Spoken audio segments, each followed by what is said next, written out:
The Project Gutenberg ebook of Captain Margaret. This ebook is for the use of anyone anywhere in the United States and most other parts of the world at no cost and with almost no restrictions whatsoever. You may copy it, give it away or reuse it under the terms of the Project Gutenberg license included with this ebook or online at www.gutenberg.org.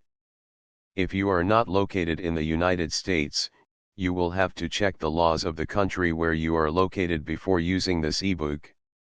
Title: Captain Margaret. Author: John Masefield. Release date: March 14, 2024. Ebook number 73167. Language: English. Original publication: New York, The Macmillan Company, 1916. Credits: an anonymous Project Gutenberg volunteer. Start of the Project Gutenberg ebook. Captain Margaret. Captain Margaret by John Masefield, author of The Everlasting Mercy, The Widow in the By Street, etc.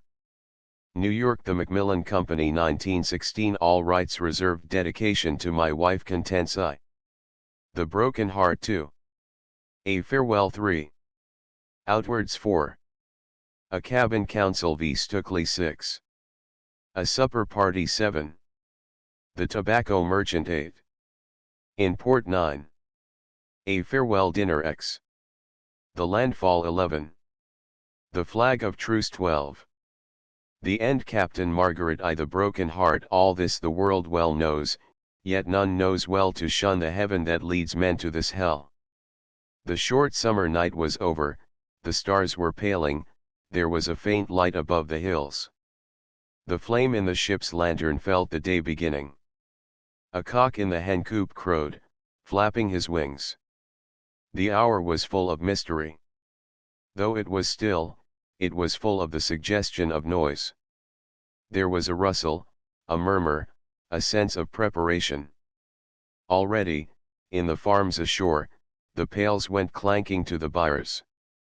Very faintly, from time to time, one heard the lowing of a cow, or the song of some fisherman, as he put out, in the twilight, to his lobster pots, sculling with one oar.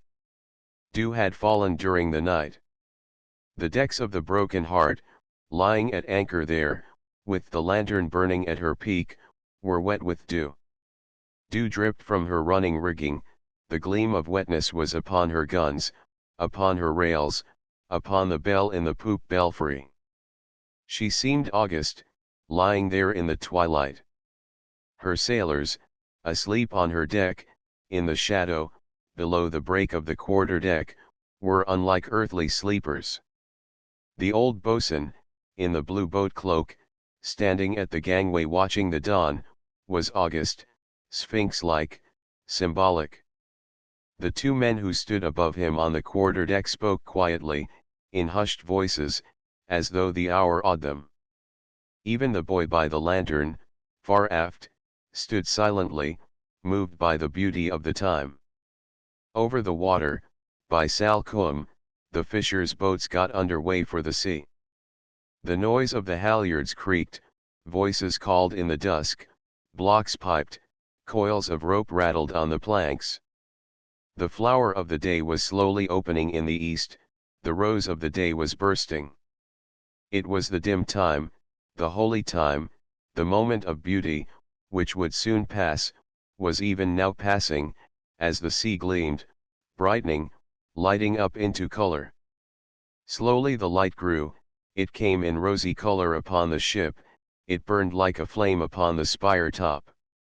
The fishers in their boats, moving over the talking water, watched the fabric as they passed. She loomed large in the growing light, she caught the light and gleamed, the tide went by her with a gurgle. The dim light made her larger than she was, it gave her the beauty of all half-seen things. The dim light was like the veil upon a woman's face. She was a small ship, only 500 tons, built of aromatic cedar, and like all wooden ships she would have looked ungainly, had not her great beam, and the height of her afterworks, given her a majesty, something of the royal look which all ships have in some proportion. The virtue of man had been busy about her. An artist's heart, hungry for beauty, had seen the idea of her in dream. She had her counterpart in the kingdom of vision. There was a spirit in her, as there is in all things fashioned by the soul of man, not a spirit of beauty, not a spirit of strength, but the spirit of her builder, a Peruvian Spaniard. She had the impress of her builder in her, a mournful state, a kind of battered grandeur, a likeness to a type of manhood. There was in her a beauty not quite achieved, as though, in the husk of the man, the butterfly's wings were not quite free. There was in her a strength that was clumsy, almost the strength of one vehement from fear. She came from a man's soul, stamped with his defects. Standing on her deck, one could see the man laid bare melancholy, noble, and wanting till one felt pity for the ship which carried his image about the world. Seamen had lived in her, seamen had died in her, she had housed many wandering spirits.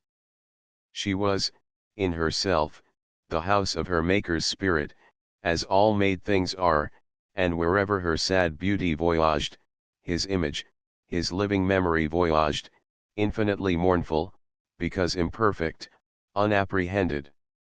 Some of those who had sailed in her had noticed that the caryatides of the rails, the caryatides of the quarter gallery, and the figurehead which watched over the sea, were all carven portraits of the one woman. But of those who noticed, none knew that they touched the bloody heart of a man, that before them was the builder's secret, the key to his soul. The men who sailed in the broken heart were not given to thoughts about her builder. When they lay in port, among all the ships of the world, among the flags and clamour, they took no thought of beauty. They would have laughed had a man told them that all that array of ships, so proud, so beautiful, came from the brain of man because a woman's lips were red. It is a proud thing to be a man, and to feel the stir of beauty, but it is more wonderful to be a woman, and to have, or to be, the touch calling beauty into life. She had been a week in coming from the pool to the start. In the week her crew had settled down from their last drunkenness. The smuts had been washed from the fife rails, the ropes upon the pins had lost the London grime from the lay of the strands. Now, as the sun rose behind the combs, flooding the land with light, smiting the water with gold, the boy, standing far aft, ran up her colours, and the boatswain, in his blue boat cloak, bending forward slightly, blowing his smouldering match, fired the sunrise gun, raising his linstock in salute. The sleepers stirred among their blankets, one or two, fully wakened, raised themselves upon their elbows. A block creaked as the peak lantern was hauled down. Then with a shrill wail the pipe sounded the long double call, slowly heightening to piercing sharpness, which bids all hands arise. The sunshine, now brilliant everywhere, showed that the Broken Heart was by the head, like most of the ships of her century. Her lines led downwards, in a sweep, from the lantern on the taffrail to the bowed, inclining figurehead. A wooden frame thrust outward over the sea, the cutwater swept up to meet it, at the outer end, under the bowsprit, the figurehead gleamed the white body of a woman, the breasts bared, the eyes abased, the hands clasped, as in prayer, below the breasts. Beyond the cutwater, looking aft, were the bluff bows, swollen outwards, rising to the square wall of the forecastle, from which the catheads thrust. The chains of the forerigging, black with dead eyes and thickly tarred matting, stood out against the dingy yellow of the paint. Further aft was the gangway, with its nailed cleats, then the main chains, and the rising of the cambered side for poop and quarter-deck. Far aft was the outward bulge of the coach, heavy with gold leaf, crowned by the three stern lanterns. The painters had been busy about her afterworks. The blue paint among the gilding was bright wherever the twisted loves and leaves left space for it. Standing at the taffrail and looking forward, one could see all over her, one could command her length, the rows of guns upon her main deck, the mast standing up so stately, the forecastle bulkhead, the hammock nettings, the bitts and poop rails with their carvings, each stanchion a caryatid, the square main hatch with its shot rack, the scuttle-butt ringed with bright brass, the boats on the booms amidships, the booms themselves, the broken heart painted in scarlet on their heels. The two men on the poop turned as the boatswain piped. They turned to walk aft, on the weather side, along the wet planks, so trimly parquet. They walked quietly, the one from a natural timidity, the other from custom, following the old tradition of the sea, which bids all men respect the sleeper.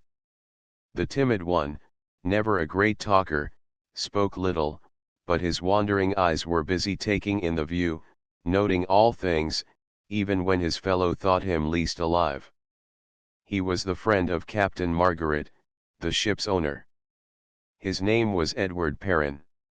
He was not yet 35, but wild living had aged him, and his hair was fast turning grey.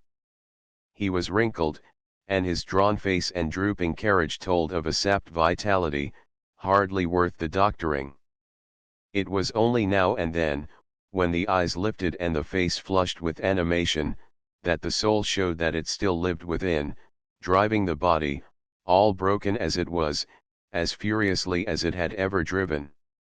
He suffered much from ill health, for he was ever careless, and when he was ill, his feeble brains were numbed, so that he talked with difficulty.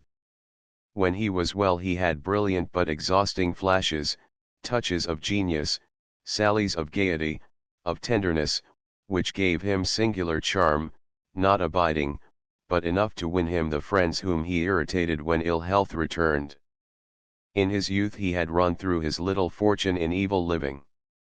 Now that he was too weak for further folly, he lived upon a small pittance which he had been unable to spend owing to the forethought of a bequeathing aunt.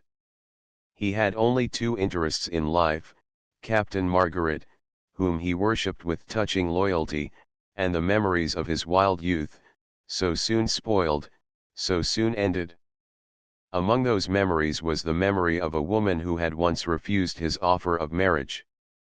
He had not loved the woman, for he was incapable of love, he was only capable of affection, but the memory of this woman was sweet to him because she seemed to give some note of splendor, almost of honor, to his vicious courses.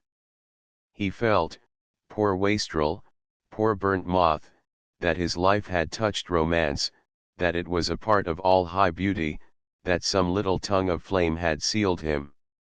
He had loved unavailingly, he thought, but with all the lovely part of him. Now that he was broken by excess he felt like the king in the tale, who, wanting one thing, had given up all things, that the grass might be the sooner over him. Vice and poverty had given him a wide knowledge of life, but of life in its hardness and cynicism, stripped of its flowers. His one fond memory, his one hopeless passion, as he called it, the one time in his life when he had lived emotionally, had given him, strangely enough, an odd understanding of women, which made him sympathetic to them. His ill health gave him a distaste for life, particularly for society. He avoided people, and sought for individuals, he hated men, and loved his master, he despised women, in spite of his memory of a woman, but he found individual women more attractive than they would have liked to think. Intellectually, he was nothing, for he had never grown up, he had never come to manhood. As a boy he had had the vices of a man, as a man he had, in consequence, the defects of a woman. He was a broken, emotional creature, attractive and pathetic, the stick of a rocket which had blazed across heaven.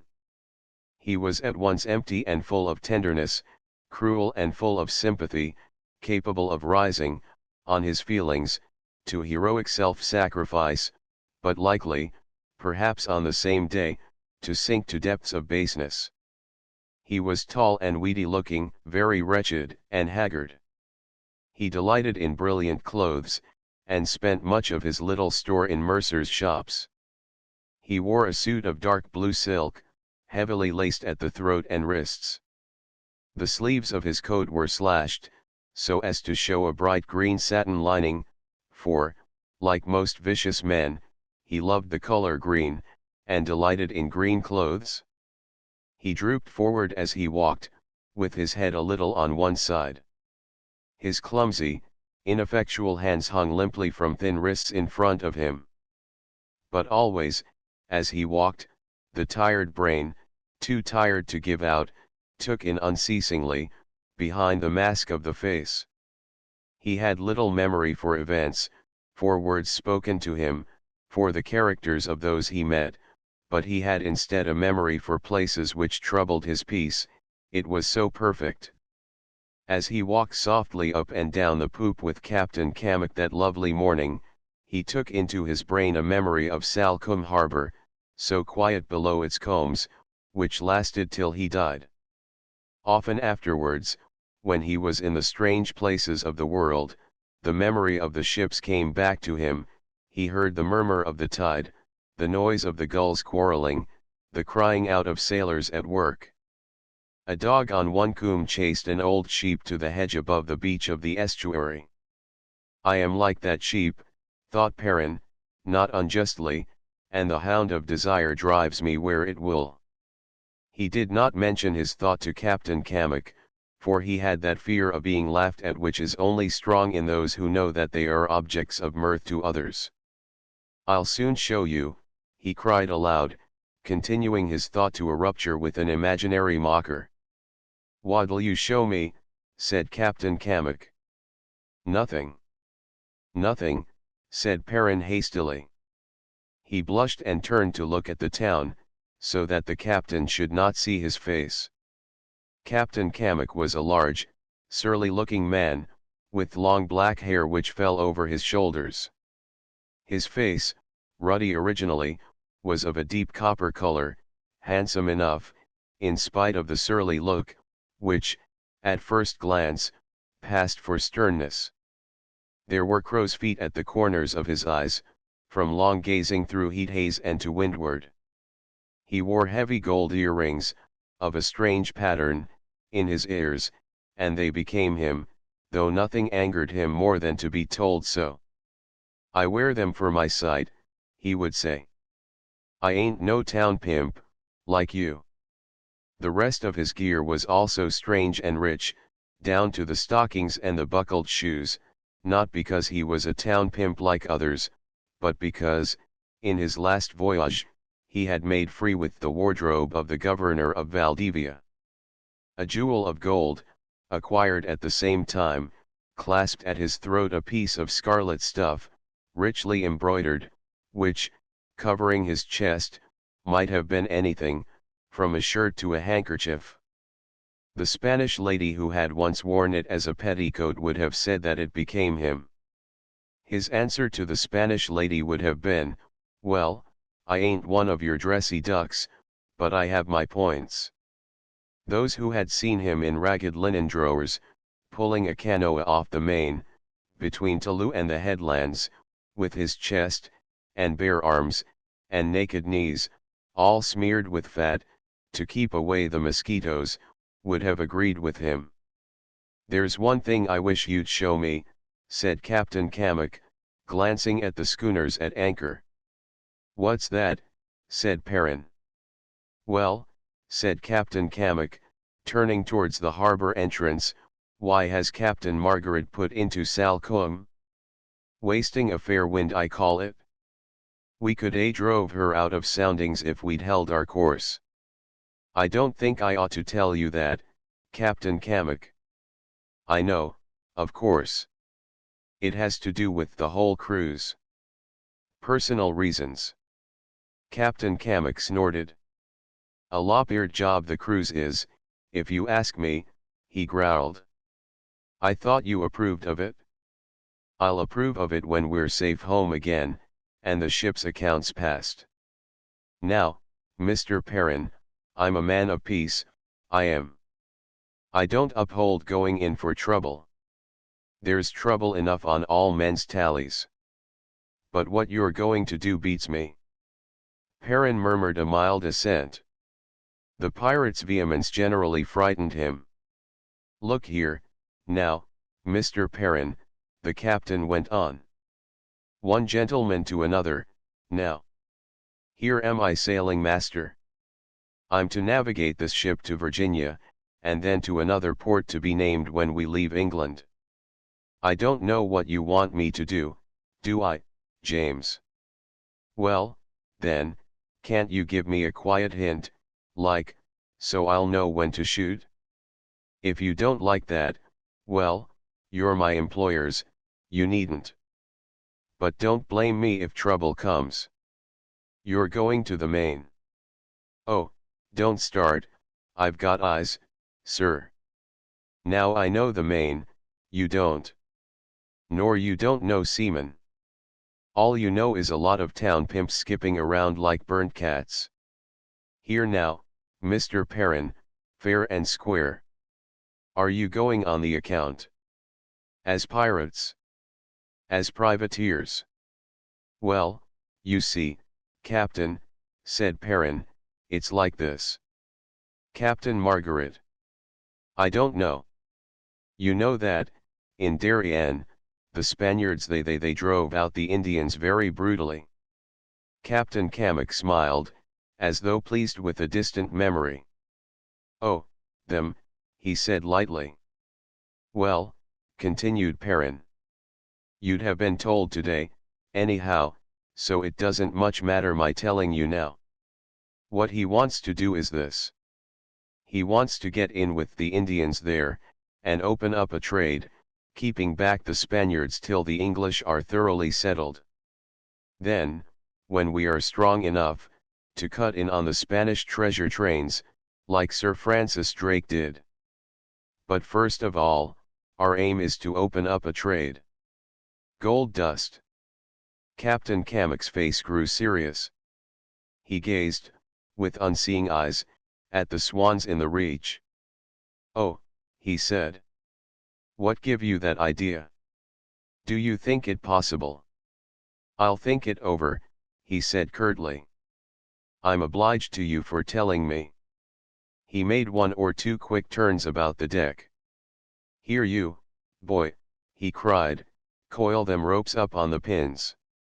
He glanced down at the quarter-deck guns to see if the leaden aprons were secured over the touch-holes.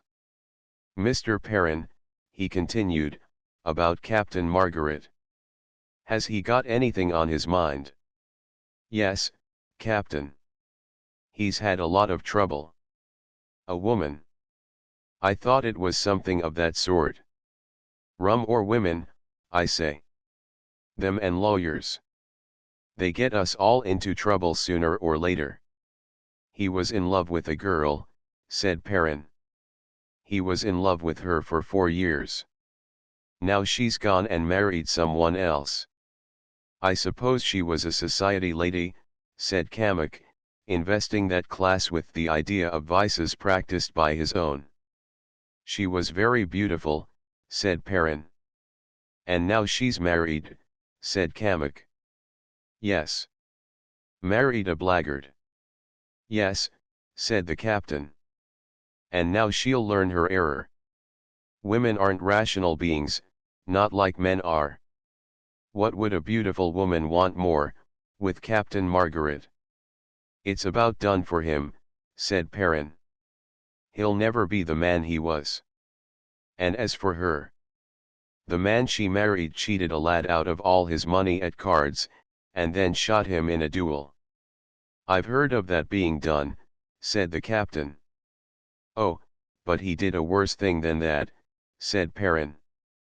He'd a child by his cousin, and when the girl's mother turned her out of doors, he told her she might apply to the parish. Bah, said the captain, with disgust. I'd like to know the name of that duck. He's a masterpiece.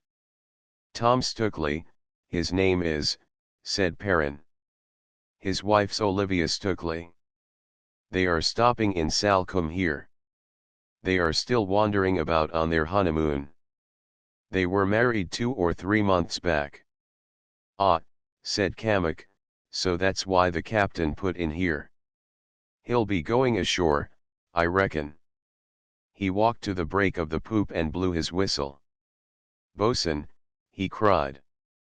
"Get the dinghy over the side, and clean her out." He walked back to Perrin.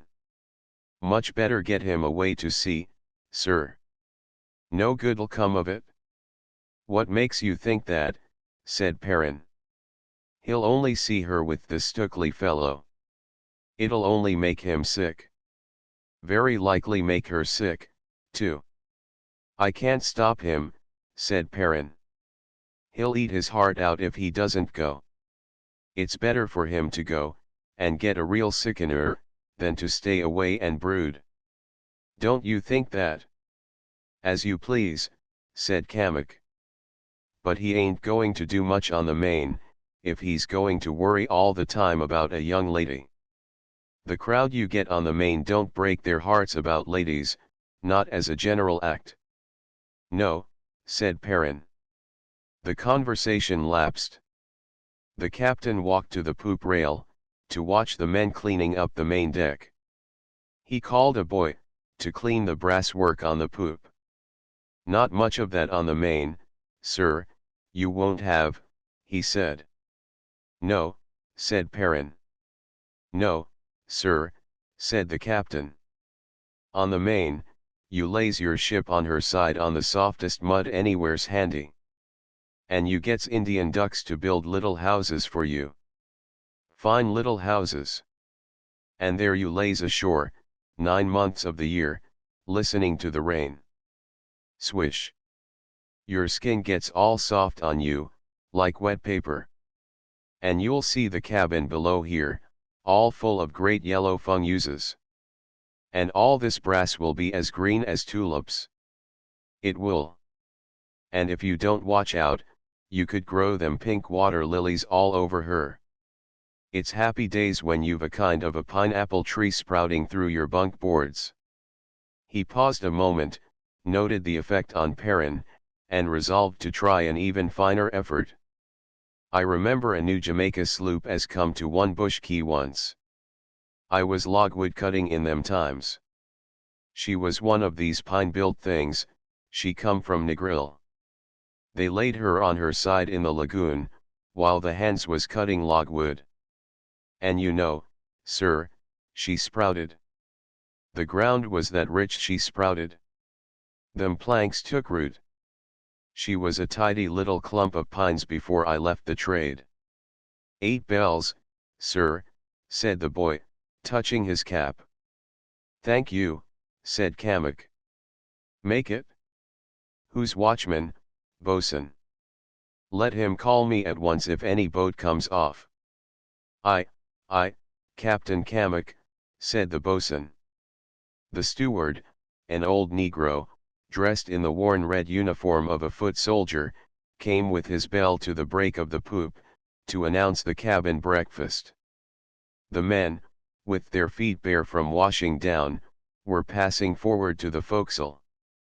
Their shirts, of red, and blue, and green, were as gay as flags. The wet decks gleamed, the banner blew out bravely from the peak. As the bell struck its 4 couplets, the bosun ran up to the main truck the house flag, of Captain Margaret's arms, upon a ground of white. The watchman, in his best clothes, passed aft rapidly to the gangway, swallowing the last of his breakfast. "After you, sir," said Kamek to Perrin, as they made politeness at the cabin door. "Thank you," said Perrin, with a little bow. They passed into the alleyway, to the cabin table. The cabin of the Broken Heart was large and airy. The stern windows, a skylight amidships, and the white paint upon the beams and bulkheads, made it lighter than the cabins of most vessels. A locker, heaped with green cushions, so that it made a seat for a dozen persons, ran below the windows. Under the skylight was the table, with revolving chairs about it, clamped to the deck. At both sides of the cabin were lesser cabins opening into it. On the port side, the perpetual wonder of Captain Kamek, who, though, like all seamen, a scrupulously clean man, never dreamed of desecrating it by use, was a bathroom. To starboard was a large, double stateroom, with a standing bed in it, where Captain Margaret slept. Forward of the cabin bulkhead, which fitted in a groove, so that it might be unshipped in time of battle, were other quarters, to which one passed from the cabin by an alleyway leading to the deck below the break of the poop. To port, in these quarters, was Perrin's cabin, with Cammock's room beyond. To starboard was the steward's pantry and sleeping place, with the sail room just forward of it. The bulkheads were all painted white, and each cabin was lighted by scuttles from above, as well as by the heavy gun ports in the ship's side, each port lid with a glass bull's-eye in it. The cabins were therefore light and bright, having always an air of cleanly freshness. The great cabin would have passed for the chamber of a house ashore, but for the stands of arms, bright with polished metal, on each side of the bookcase.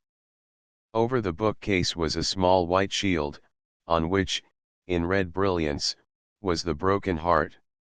When the light failed, at the coming of the dusk, the crimson of the brilliance gleamed, there was a burning eye above the bookcase, searching those at meat, weighing them, judging them. The stern windows were open, letting in the sunlight. The table was laid for breakfast. The steward in his uniform stood bareheaded, waiting for the company.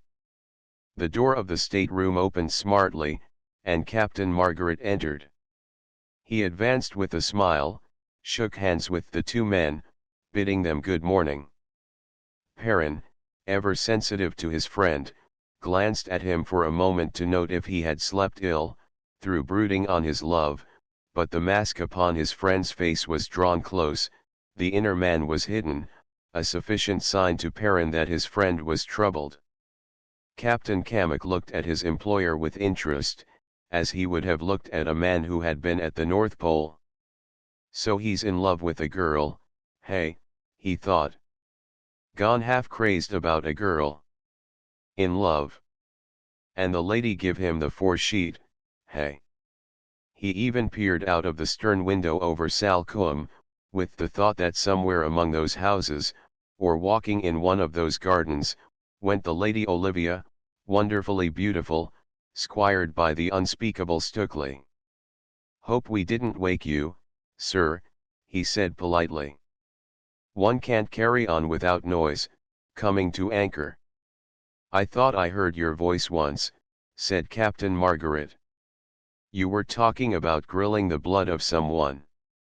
"They don't understand no other language," said the captain, with a grin. Then, rapping the table with his knife, at his place as captain, he mumbled out a blessing. "Bless this food, O Lord, for the support of our bodies." The rest of the blessing he always omitted, for a jocular shipmate had once parroted it, in a scandalous manner, much appreciated by himself. He'd had a wonderful education, that man, he always maintained. He must have had a brain, to think of a real wit like that was. Captain Cammock helped the fresh salmon, bought that morning from a fisherman, with the story of the duff. Until the tale was ended, the company hungered. "Did why ever hear of the captain and the passenger?" he asked. "They was at dinner on Sunday, and they'd a roll of duff." So the captain asks the passenger, like I'd ask you about this salmon. He asks him, "Do you like ends?" No, he didn't like no ends, the passenger didn't. "Well, me and my mate does," says the captain, so he cuts the duff in two, and gives the mate one half and eats the other himself. "Strange things happen at sea," said Perrin. "I believe Captain Cammock makes these stories up," said Margaret. "In the night watches, when he isn't grilling seamen's bloods." "Yes," said Perrin, "yes." "Is that right, Captain?" asked Margaret. "Do you make these stories up yourself?" "No, sir," said Kamek, I've not got the education, and I've something else to think about. These writer fellows beg pardon, Captain Margaret, I don't mean you, sir, they're often very unpractical. They'd let a ship fall overboard. So you think them very unpractical, do you, Captain, said Margaret. What makes you think that? Because they are, sir, he replied. They're always reading poetry and that. From all I can make out of it, poetry's a lot of slush. Have you ever read any? Said Perrin. Who? Me, said Kamek. Bless yer, yes. Reams of it? A book of it called Paradise Lost. Very religious, some of it. I had enough of poetry with that inside me. I can't say as I ever read much since. Well, Captain, said Margaret, it hasn't made you unpractical. No, sir, said the captain. But then I never give it a chance to. I've always had my work to see to. And what has been your work? Always with ships? No, sir, I was a logwood cutter one time. And what is logwood cutting like? Oh, it's hard work, sir. Don't you forget it? You're chopping all the forenoon, and splitting what you chopped all afternoon, and rolling the pieces to the lagoon all evening. And all night you drink rum and sings. Then up again next morning. Your arms get all bright red from logwood, and you get a taste for sucking the chips. A queer taste. And who buys your logwood? Said Margaret. Who uses it? What's it used for? I don't rightly know about that, except for dyeing, said Kamek. A Captain Brown bought all we cut. But we'd great times along the banks of the lagoon. When you say great times, said Margaret, what do you mean exactly? What was it, in logwood cutting, which seems great to you? And was it great to you then, or only now, when you look back on it? Did I ever hear tell of the last ship, sir, said Kamek. With another man he might have resented the continual questioning, but Captain Margaret always made him feel that he, old pirate as he was, had yet, even in spite of, perhaps by reason of, his peer's size, a claim upon, an interest for, the man of intellect and the man of culture. Did I ever hear tell of the last ship, sir, said Kamek. No, said Margaret. Tell us about the last ship. Do you mean Noah's Ark, said Perrin. The public house, asked the captain. Noah's ship? I'll tell you of the last ship. What has the last ship got to do with the great times on the lagoon? Asked Margaret. Just this, Captain Margaret. When a growler, a pug, you understand, one of the hands forward there. When a seaman comes aboard a new ship, he always blows at the rate of knots about his last. You'll never hear of the ship he's in. No, sir. She's hungry. Or wet. Or her old man's a bad one. But so soon as he leaves her. Oh, my love, what a ship she was, my love. Bacon for breakfast, fires to dry your clothes at, prayers and rum of a Sunday forenoon. Everything. That's what I mean by a last ship. So when I says we'd great times on the lagoon, why, it's only a way of speaking.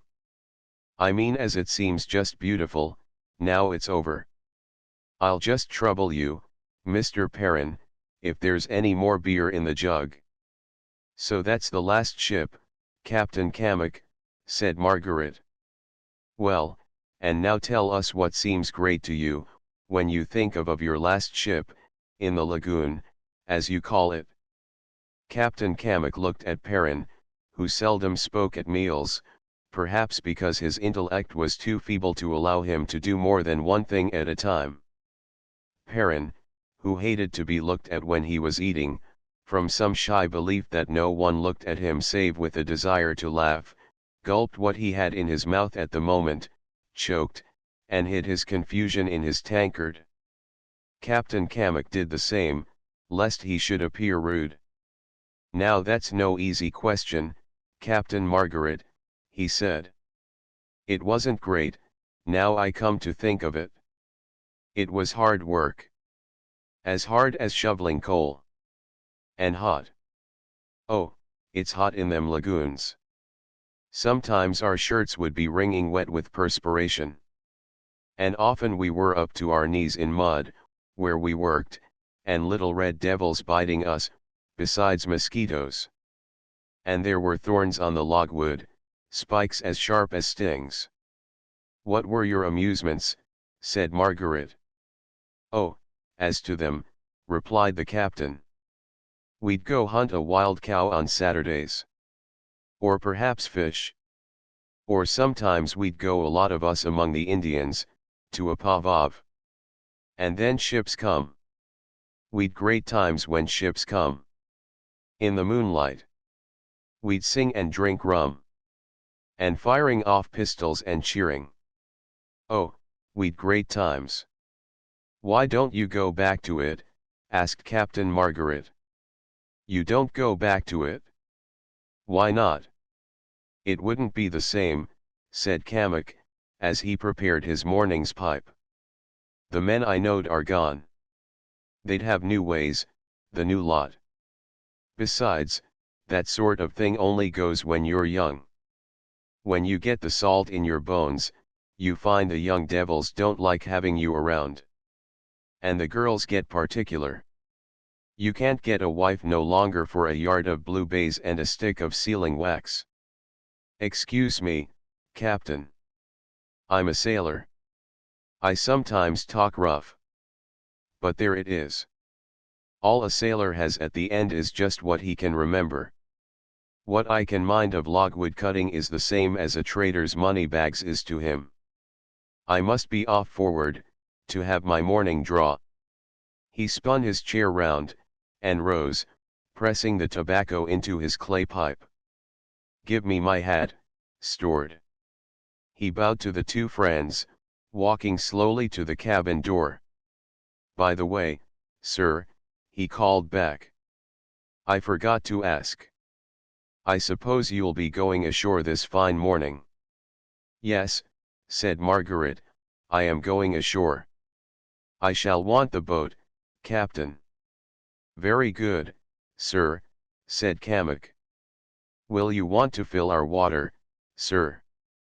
"No," said Margaret. "I shall sail before sunset, if the wind holds.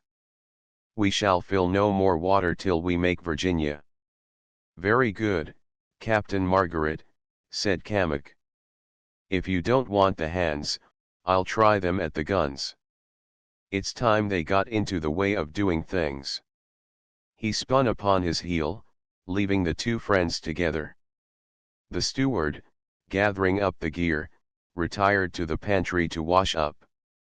Captain Charles Margaret, the owner of the Broken Heart, sitting there in his chair, in the quiet cabin, was not yet 40, but his brown hair was grizzled, and his handsome face, so grave, so full of dignity, was marked austerely with lines. He gave one, at first, the impression of a man who had lived fully, grandly, upon many sides of life, with a nobility inherent, not to be imitated.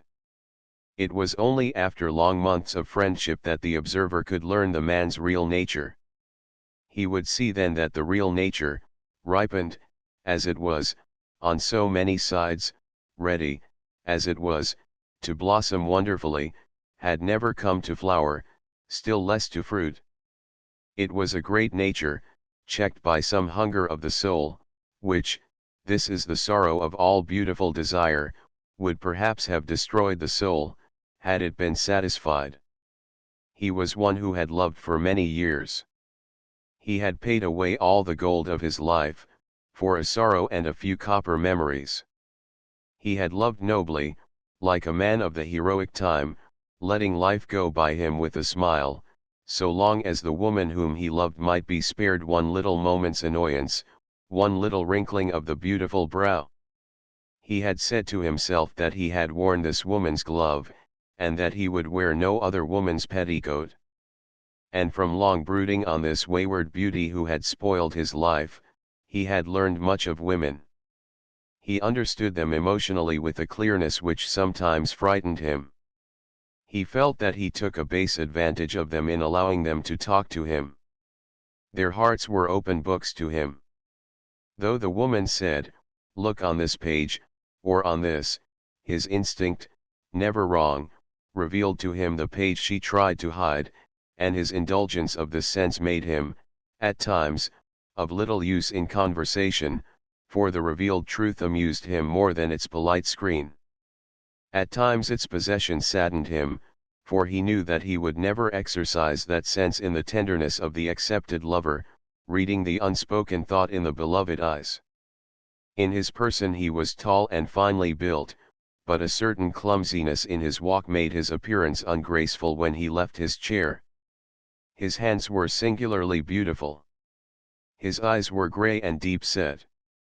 His face was pale, inclining to sallow, but bronzed by the wind and sun. He was careful, but quiet in his dress. He wore a black suit, precisely cut, like the clothes of a Puritan, but for its fine lace collar and elaborately carved buttons of scarlet ivory. He had, as he felt, failed in life, because he had failed in love, a point of view common among women, in a manner confession of self-praise, selfishness, almost of vanity.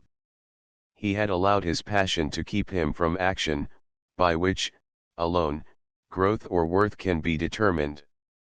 He, as a lover, having, as he thought, created a life for himself, more beautiful, because intenser, than the lives of others, even of artists, had lived retired, judging, as all retired men will, all actions, all life, all things, by an arbitrary standard, his own standard, the value of which he was incapable of judging. He had been certain, led away, as he had been, by wild love, that his way was the way of self-perfection, to which all ways assisted, rightly used. In so far as his passion had fitted him for the affairs of the world, by adding graces, or accomplishments to a nature rich already, he had profited. He had studied arts, some half a dozen different kinds, so that his mind might have the more facets to twinkle agreeably for his mistress's pleasure. But with the confidence of various skill had come, also, intellectual pride, for to the man who knew a little of many things seemed little, since none, save a hopeless passion, seemed great. With this had come a shrinking from the world, a tolerance of it that was half contempt, a distrust of it that was half sorrow for it. He lived away from the world, in a fanciful chamber, where the kings of his imagination offered precious balms for ever to the aloof lady, queen, and saint. It was his fancy, in the latter years of his passion, to sublime all human experience, to reduce all action to intellectual essence, as an offering to her. This had begun from a desire to amuse her in conversation. Later, as his aloofness from the world drove him still more upon his folly, he had one day trembled lest she should ask him something that he did not know, or could not resolve. It had given to him a new interest in the world, but a fantastic interest. He saw it only for her, to some extent through her. He searched the measure of his friend's experience, trying to find, as he had tried that morning with Captain Cammack, some purpose or delight, some glory or dignity in the various tale, which might, in his own hands, become beauteous to her, and to himself sweet, being, as he never doubted it would prove, less glorious, less grand, than his daily experience of high emotion. Now that the two friends were together in the cabin, there was a silence. Throughout the meal Margaret had kept the old pirate talking, in order to divert Perrin from the protests which he knew would come. Now that they were alone, the protests were long in coming. Perrin fidgeted between the table and the bookcase, biting his thumbs, evidently waiting for his friend to speak. At last, feeling that he could wait no longer, and speaking crudely because he spoke from his own initiative, he began, "Look here, Charles, you ought not to go ashore today." "Why not?" said his friend. "It's the end of everything." "Her marriage was the end of everything," said Perrin. "Look here, man, you're coming this cruise to get rid of your sorrow. Don't go ashore and begin it all over again. You'll only upset yourself, and very likely give her pain." "You don't understand, Edward," said Margaret. "She has been my whole life for 4 years. If I could. I don't know. If I could, it might be wiser to go away without a word." "Ah, no, no. I can't. You can't cut off a part of your life like that." "I must go." "Well, then," said Perrin, "I insist on coming with you. You'll just see her, and come away. I'm weak, I know, and all that, but I will save you from making ducks and drakes of your life. If you see her, you'll see her with me. But I think you're very unwise, Charles. If you weren't owner, I'd clap you in irons and put to sea. I know one thing.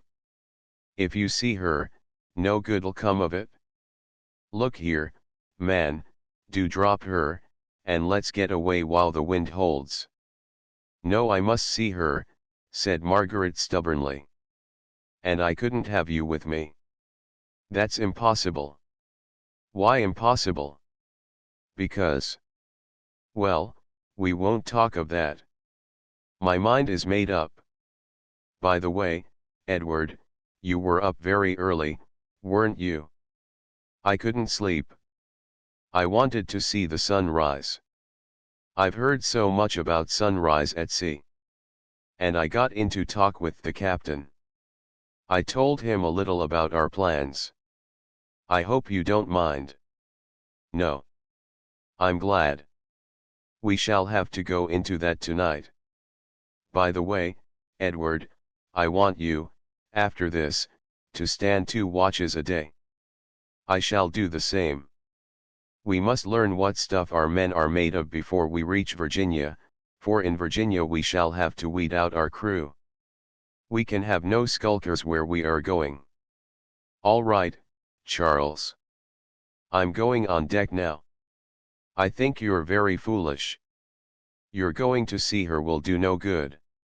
So I tell you. Remember me to her." He picked up his hat, and walked out of the cabin to the deck. Captain Margaret rose from his chair, glanced through the sternport at the harbor, and sighed a little. "Well," he said abruptly, shrugging his shoulders, "what must be, must be. Perhaps they'll be out when I get there. Perhaps she'll refuse to see me." His mind, which now made none save romantic images, imaged for him the broken heart at sea, under her colors, going over the water, her owner looking astern at land he would never again tread. It imaged for him a garden ashore, full of roses and tall white campanulas. A lady walked there, looking seaward, regretting that she had not seen him, that she had not bidden him good-bye. Oh, very sweet, very tender, were the images which rose up in him, for the 10,000th time, as he stared out over Salcombe harbor. And each image, each romantic symbol imagined or created, was a heavy nail, a heavy copper bolt, nailing him within the coffin of his past, among the skeletons of starved hopes and strangled passions. "To a farewell, farewell, thou art too dear for my possessing." Sonnet Lxi. "Here take my picture, though I bid farewell, thine, in my heart, where my soul dwells, shall dwell." John Donne. In a little room ashore, In a private suite of a big inn near the church, Tom Stukely sat alone at breakfast, staring down the garden, across the sea, to the moored ships. He was a tall, powerful, well-made man, of a physical type more common in Ireland than in England, but not rare here. He was, above all things, a creature of the body. One had but to look at him to realize that when he died there would be little for Rhadamanthus. One could not like the man, for though his body had a kind of large splendour, it was the splendour of the prize cabbage, of the prize pig, a splendour really horrible. It is horrible to see any large thing without intelligence. The sight is an acquiescence in an offence against nature. Tom Stukely was designed by nature for the position of publican. He had the vulgarity and the insolence of a choice English bagman, in the liquor line, together with this handsome body, red face, and thick black hair. By the accident of birth he was a gentleman. In seeing him one realized the tragedy of life's apportionments.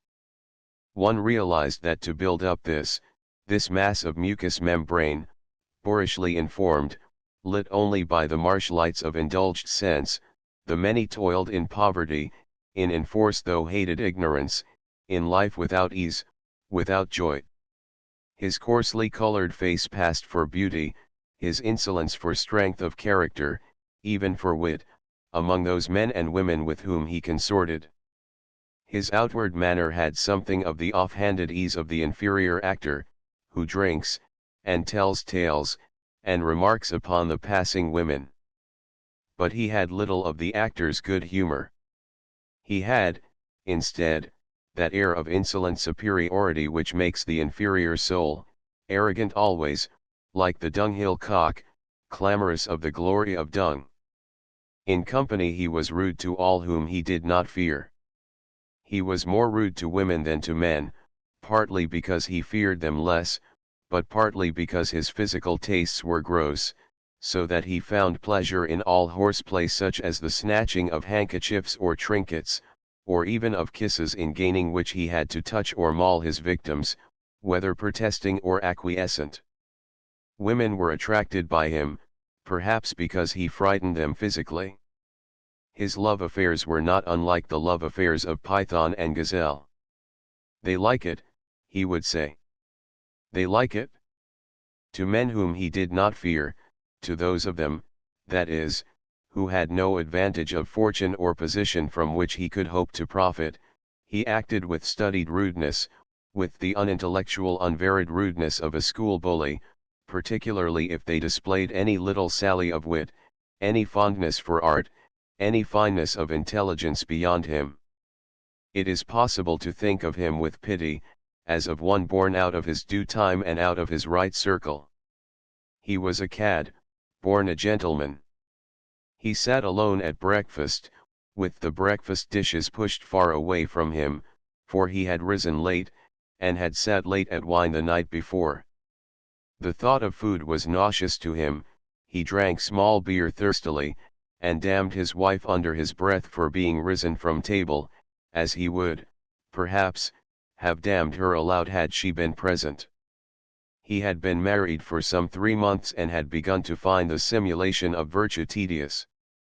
His head ached, and he was very angry with his wife. He had married her for her money, and he now found that the money was so tied that her husband had no power over it, but that the trustees of her father's estate, who viewed him with no favor, had powers which he had not suspected. Much as he had ever hated the law, he rose up from his seat with an oath, believing for a wild moment that the marriage might be set aside. She had misled him, she must have known that all he wanted was her money. The marriage had been a secret one. But that belief only lasted for a moment, he was married and done for, and here was the lawyer's letter refusing supplies. He had run through their ready money at cards the night before. All that remained to him was a handful of small change, and a handful of tradesmen's bills. All through breakfast the bills had been arriving, for the word had spread abroad that the Stucleys were leaving Salcombe at the end of their 3rd week's stay. He had been in awkward corners before, but never in the country, and never before had he been involved with a wife. He could not think what to do, for his head ached furiously. He had made too free with the common purse in the certainty of receiving money that morning. "Your obedient servants," ran the letter. He stamped up and down the room, swearing and biting his nails. He could not return to London without money, nor did he dare to return, for he had many debts, and feared arrest. He wondered whether Olivia had any friends in those parts from whom he or she might borrow money. "It's time Olivia got broken in," he thought. A servant entered with a letter. He took it from her, staring at her with the hard insolence of his class. The girl dropped her eyes, looked confused, and then smiled at him. "Aha," he said lightly. He caught her hand and pressed it, still looking into her eyes. "No," said the girl hurriedly. "There's someone coming." "You're my little duckling, aren't you?" he said softly, catching her round the waist. "Be quiet," she answered, frightened. "I'm sure I hear someone coming." He listened for a second, maintaining his hold. "Nonsense," he said. "Nonsense, Amy." "My name's Jessie," she said pertly. He bent and kissed her lips. The girl made some show of virtue by calling him a bad man. "Oh law," said Jessie, breaking from him hastily. "There's someone." She seized 2 plates upon the table, and made a bustling pretence at clearing away. On learning that it was a false alarm, she looked at him with a sort of slinking grace. "You've made my hair untidy," she said reproachfully. He walked up to her, laughing. She backed from him with a grin. "Jessie," came a cry from without. "It's Mrs.," she said, terrified, going to the door. "Yes, Mum. The man wants an answer for that letter he brought." "Yes, Mum," she cried. "In a minute, Mum." "There's an answer, sir." "What's the answer, sir?" Stukeley tore the paper open. A bill fell out. "Oh damn," he exclaimed. "Tell him I'll look in the morning." Jessie carried the message to the bearer, and returned with another. "Please, sir, the man says he won't go unless he has his money, sir." "Won't he?" said Stukeley angrily. "I'll see whether he won't." He picked up his cane and walked out swiftly. The servant listened at the door for the details of the quarrel.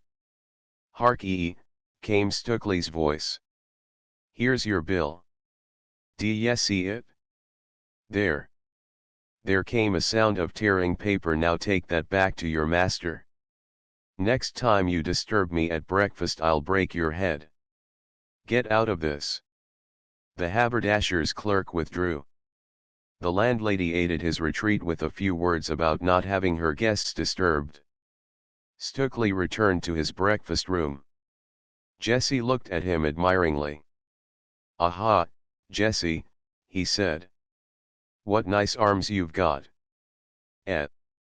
Haven't you? Eh? Beautiful arms."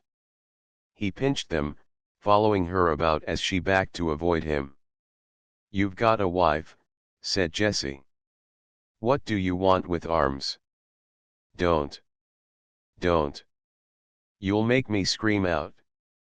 Again came the voice of the mistress. "Jessie. Jessie. Drat the girl." The amorous byplay ceased. Jessie went swiftly. She soon returned, bringing a visitor, a coarse fair-haired man, with a face not unlike a horse's face, but without the beauty. His cheeks were rather puffy, his eyelids drooped down over his eyes, so that he gave one the impression of extreme short-sight, or of some eye disease. He peered out under his eyelids. One felt that the house so lit was a dark, narrow, mean little thief's house. "Mr. Holly to see you, sir," said Jessie. Mr. Holly entered, to find his friend Stukeley retiring through the other door. He turned back in the doorway on hearing the name. "Oh, it's you, Monty," he said. "What brings you to Salcombe?" "You took me for a dun," said Mr. Holly, with a jocular whine peculiar to him. "You took me for a dun." "I'll sit down, if this pretty charmer here," he ogled Jenny, with a look which would have made a wanton chaste, "will give me a chair." "Thank you, my dear." He sat down. Jessie left the room. "I've come down with young Killigrew," he said. "He offered to pay my expenses. So I thought I'd look you up, to see how married bliss looks. Hey, Tom. How's the wife? Hey, Tom. How's Cupid's dove? Hey. I suppose she's making little clothes already? Hey." He laughed pursily, helped himself, unbidden, to the beer, cut himself a snack from his friend's untasted breakfast, buttered it thickly, and began to eat. His friendships were selfish always. "Give nothing, but take all you can get," would have been his motto, had he had sufficient intellect to think it out. It had helped him in the world, but his greed, never sated, had perhaps helped him less than his power of flattering those who were richer, but no more intelligent than himself. Stukeley ignored his friend's questions, not because he objected to them, but because he expected something more from Mr. Holly. "There was another reason why I called," said Holly, after a pause. "I travelled down from town with old Bent, your landlord that was." "With old Bent," said Stukeley, becoming more attentive. "Yes," continued Holly. "He'd heard you were in Salcombe. I believe he wants to see you." "Damn it." "He does," said Stukeley. "Well," said Holly, "then I hope it's not a large sum. But still, now you're married to an heiress, you lucky dog, why, you can laugh at old Bent, I should think." "Yes," said Stukeley quietly. "What time is old Bent coming here?" Holly shrugged his shoulders. "We're not in town now," he said. "He might come any time." Stukeley offered his friend some more beer. "By the way, Tom," said Holly, "I don't want to rob you, but could you lend me a fiver, just to go on with?" "I'm sorry, Monty," said his friend, "I never lend money." "Oh, come, Tom," said Holly. "Don't be a swine, man. I'd lend it to you fast enough. I'd not see a friend in want." "I know you wouldn't," said Tom. "But I never lend money." "Damn it," said Holly, lowering his voice to a whining reproachful tone. "Well, I wouldn't be a mean swine. Lord, man. I gave you the office about Bent. You might have a little gratitude. What's a fiver to you? Don't be a swine, man. I wouldn't refuse you, I know." Stukeley stared insolently at Holly's blinking eyes. He seemed to relish the man's disappointment. "No. Can't be done, Monty," he said. "Have some more buttered toast, instead with sugar on it." Holly had already eaten plenteously of this dainty, he was not to be comforted with flagons. "You are a swine," he said angrily. "Now you're married, I suppose you're going back on your pals. You dirty swine." "My God. I wouldn't be mean like that." "Well, keep your fiver." "But old Bent shall hear something." "Yes, and my new wife shall hear something. My wife Olivia, Olivia." Stukeley watched his friend with careless tolerance, ringing the bell meanwhile, with a hand stretched idly behind him. He laughed lightly, bidding Holly to be of good cheer. When Jessie came, in answer to the bell, he bade his friend good morning, and bowed him out. Holly disappeared, cursing. When he had gone, Stukely wondered if he had done wisely in choking off Holly so soon. He had made up his mind, during the months of his honeymoon, to break with his old circle, for his wife's friends were rich and powerful, and his own friends, being men about town, had never been more to him than flash companions. Besides, he realized that a man like Holly was hardly likely to bring him credit with his new acquaintances. And anyhow his headache made him devilish, and he had had pleasure in seeing the horse face flush, and the little mean eyes blink with anger. He did not set much store by the man's threats. If old Bent had come to Salcombe after him, he would see his victim, whether Holly helped or refused to help. He did not rightly know what he could say to old Bent, and his head was throbbing and in pain, he could not think. Jessie returned to clear away, but even Jessie would not comfort him, for Mrs. was in the next room and could hear every word. "Perhaps after dinner," said Jessie. Something in the girl's coyness stirred his lust. He caught hold of her, shutting the door with his disengaged hand. "You are a naughty man," said Jessie reprovingly. He drew her head back and kissed her lips and throat. Something in the girl amused him and excited him. He was conscious of a sudden anger against Olivia. She needed some devil of wantonness, he thought. She never moved him as this tavern trollop moved him. "Do you love me?" said Jessie. "Yes," he said passionately. "I seen you look at me," said Jessie. It had been love at first sight. While they kissed, Olivia's voice sounded clearly in the passage. "I'll see him in the breakfast room, with Mr. Stukely." "Oh law," said Jessie, wrenching herself free. "Go inside, Mr. Stukely. Don't let's be seen together." "Bent already," said Stukely, slipping into the inner room. He went so quickly that Jessie's question, "Is my hair tidy?" was unanswered. As Jessie dabbed at her hair before the mirror, Olivia entered. She thought that Jessie's heightened color and nervous manner were signs that she was ashamed of being caught at a glass. She smiled at the girl, who smiled back at her as she hurried to remove her tray. Had Olivia looked at Jessie as she left the room with the tablecloth, the trollop's gaze of confident contempt would have puzzled her. She might, perhaps, have found it disquieting.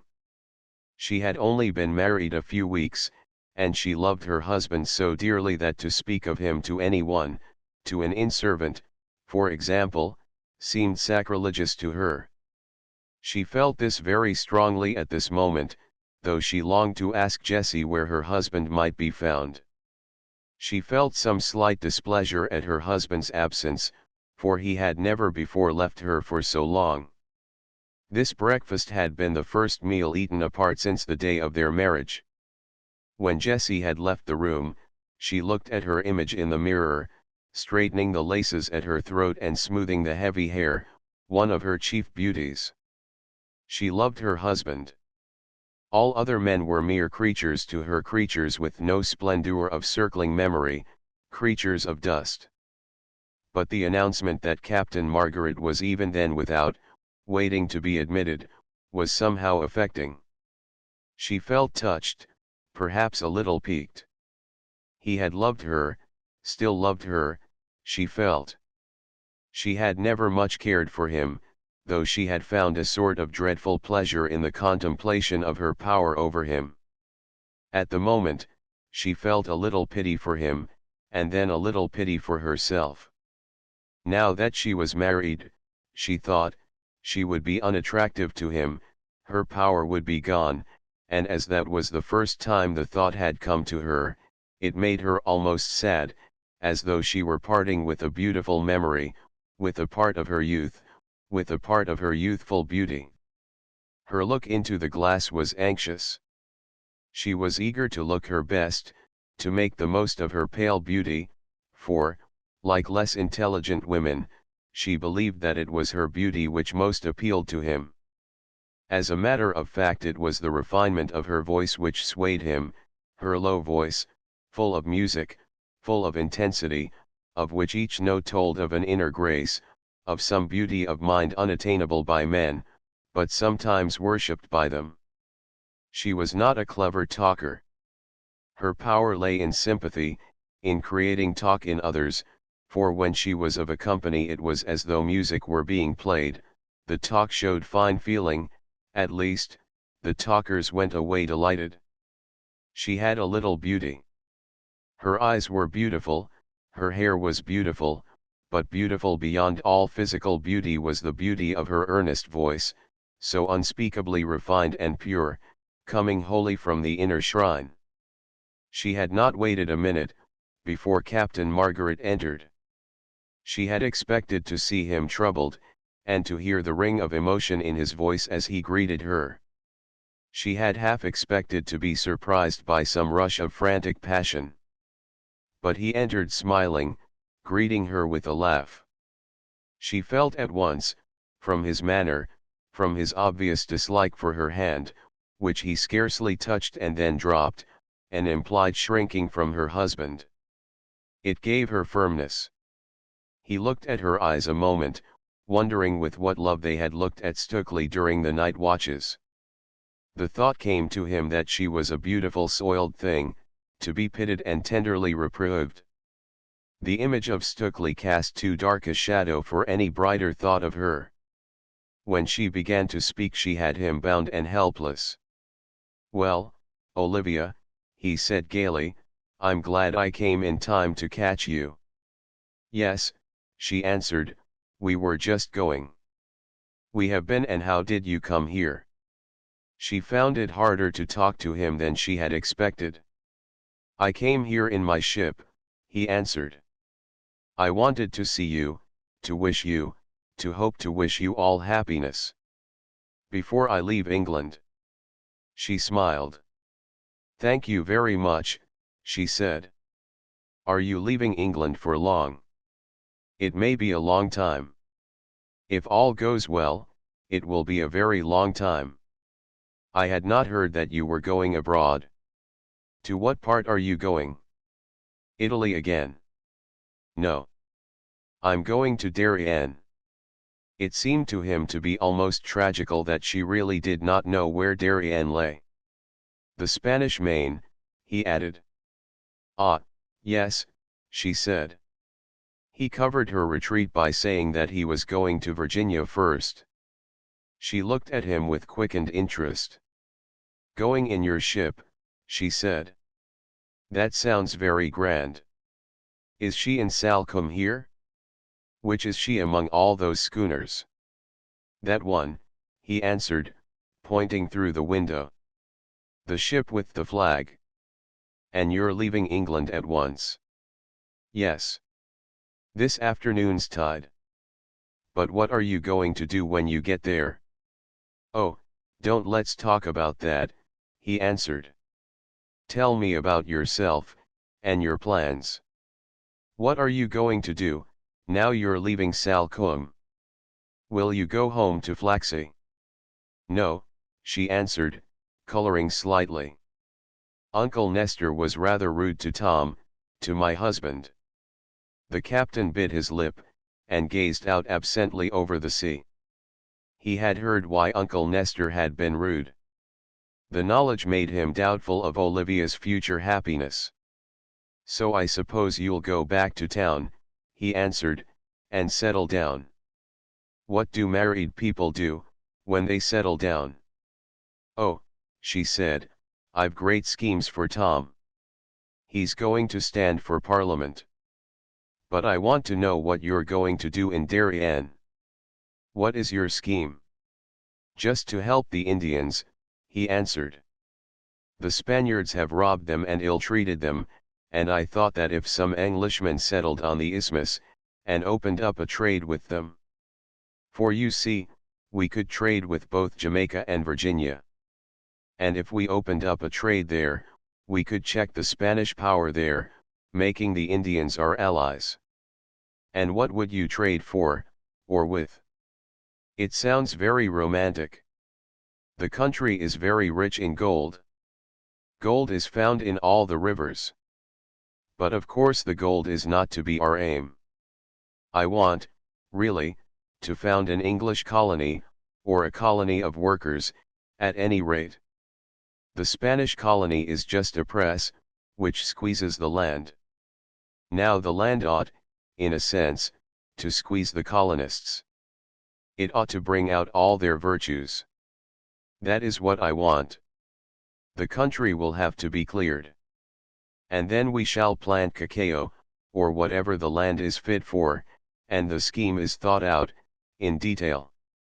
I'm confident, but I won't talk about it. And the Indians will be your allies, repeated Olivia, and the Spaniards will probably fight you. Yes, he answered. And you will be in a townhouse in London, going to the play, or dancing at a ball, in grey silk, blue, or grey. And you will give sprigs of verbena to those who see over your garden in the country. And when will you come for some? Ah! I shan't see that garden again, for a long, long time. We're going to plant all sorts of things, when we get home.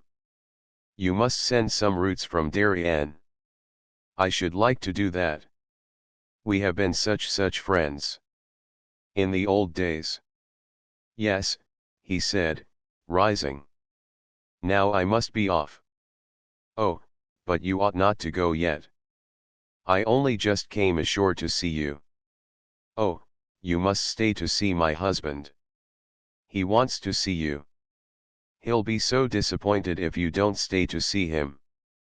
You must make my apologies. Goodbye, Olivia. She held out her hand without emotion of any kind. She would have shaken hands with any other acquaintance with just so little feeling. Margaret wondered what it was that would get within her guard. He took her hand. He tried hard to say no more, but failed, being sorely tempted. God bless you, he said. I hope you will be very, very happy. God bless you, dear. I wonder if I shall hear of you ever. Or see you again. If you want to, you will, she said simply, glad that it had gone no further. Yes, I shall see you again, he said. Of course you will, she answered. I hope your colony will be a success. Something in her voice made the conventional words beautiful. Captain Stukeley, on the other side of the door, hearing that quality in his wife's voice, wished that the keyhole were bigger. With an effort, Captain Margaret rewarded that moving tone. When I come back, he said, I hope that I shall get to know your husband. Make my apologies to him. Goodbye again, she said. Her voice seemed to come from her whole nature. All that her lover could remember afterwards was the timbre of the voice, he had no memory of her face. Her eyes he remembered, and her heavy antique earrings. Eyes, earrings, and a voice, he repeated, walking down to the jetty. He wondered what she was. What is she? What is she? Oh Lord, what is she? He could not answer it. She was beautiful. Most beautiful. Beautiful enough to drive him mad. Her beauty was not a bodily accident, but a quality of soul, the quality of her nature, her soul made visible. But what was she? She had talked commonly, conventionally. She had said no wise thing, no moving thing. Never once had she revealed herself, she was only kind, fond of flowers, fond of music, a lover of little children. But oh, she was beyond all beauty, that dark, graceful lady with the antique earrings. It was her voice. Any conventional, common word her voice made beautiful.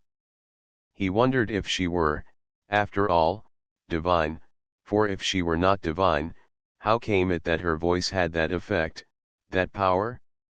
He felt that human beings were all manifestations of a divine purpose.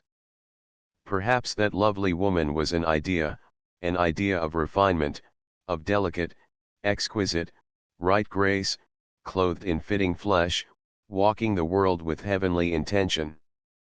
But if that were so, how the devil came stuckly there, that was the puzzle.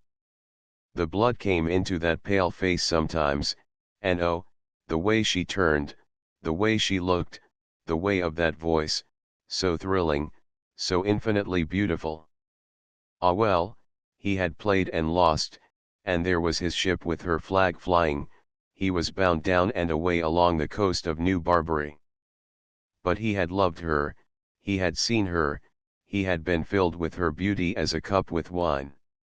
He would carry her memory into the waste places of the world.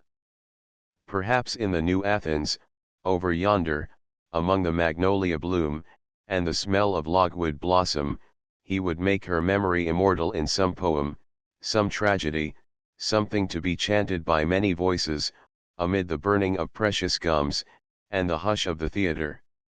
On the way, he stopped, thinking of her personal tastes. He, too, would have those tastes. Little things for which she cared should come with him to the main. He gave the merchant the impression that he was dealing with one melancholy mad. Drums sounded in the street, for troops were marching west, to a rousing quick step. They marched well, with their heads held firm in their stocks. The sergeants strutted by them, handling their halberds. Captain Margaret paused to watch them, just as a sailor will stop to watch a ship. They are like the world, he thought. The men drop out, but the regiment remains. It still follows the rags on the broomstick, and a fool commands it, and a halberd drills it, and women and children think it a marvelous fine thing. Well, so be it. I've bought my discharge. The fifes and drums passed out of hearing. They'll never come back, he said to himself. Perhaps 20 years hence I shall meet one of those men, and be friends with him. Why not now? And why should I see that regiment now? What does it mean? It is a symbol. All events are symbols. What does it mean? What is it a symbol of? Why should that regiment pass today, now, after I've bidden my love goodbye? And what ought I to learn from it? What message has it for me? He was convinced that it had a message. He stood still, looking down the road, vacant as a British statue. He woke up with a start, remembering that he had to buy some materials for the practice of one of his amusing handicrafts. A little gold, some silver, and a few stones of small value, together with glass beads, were all that he needed. He was planning to make jewels for the Indian princesses. Beads is what they goes for, so Kamak had said. He bought large stores of beads.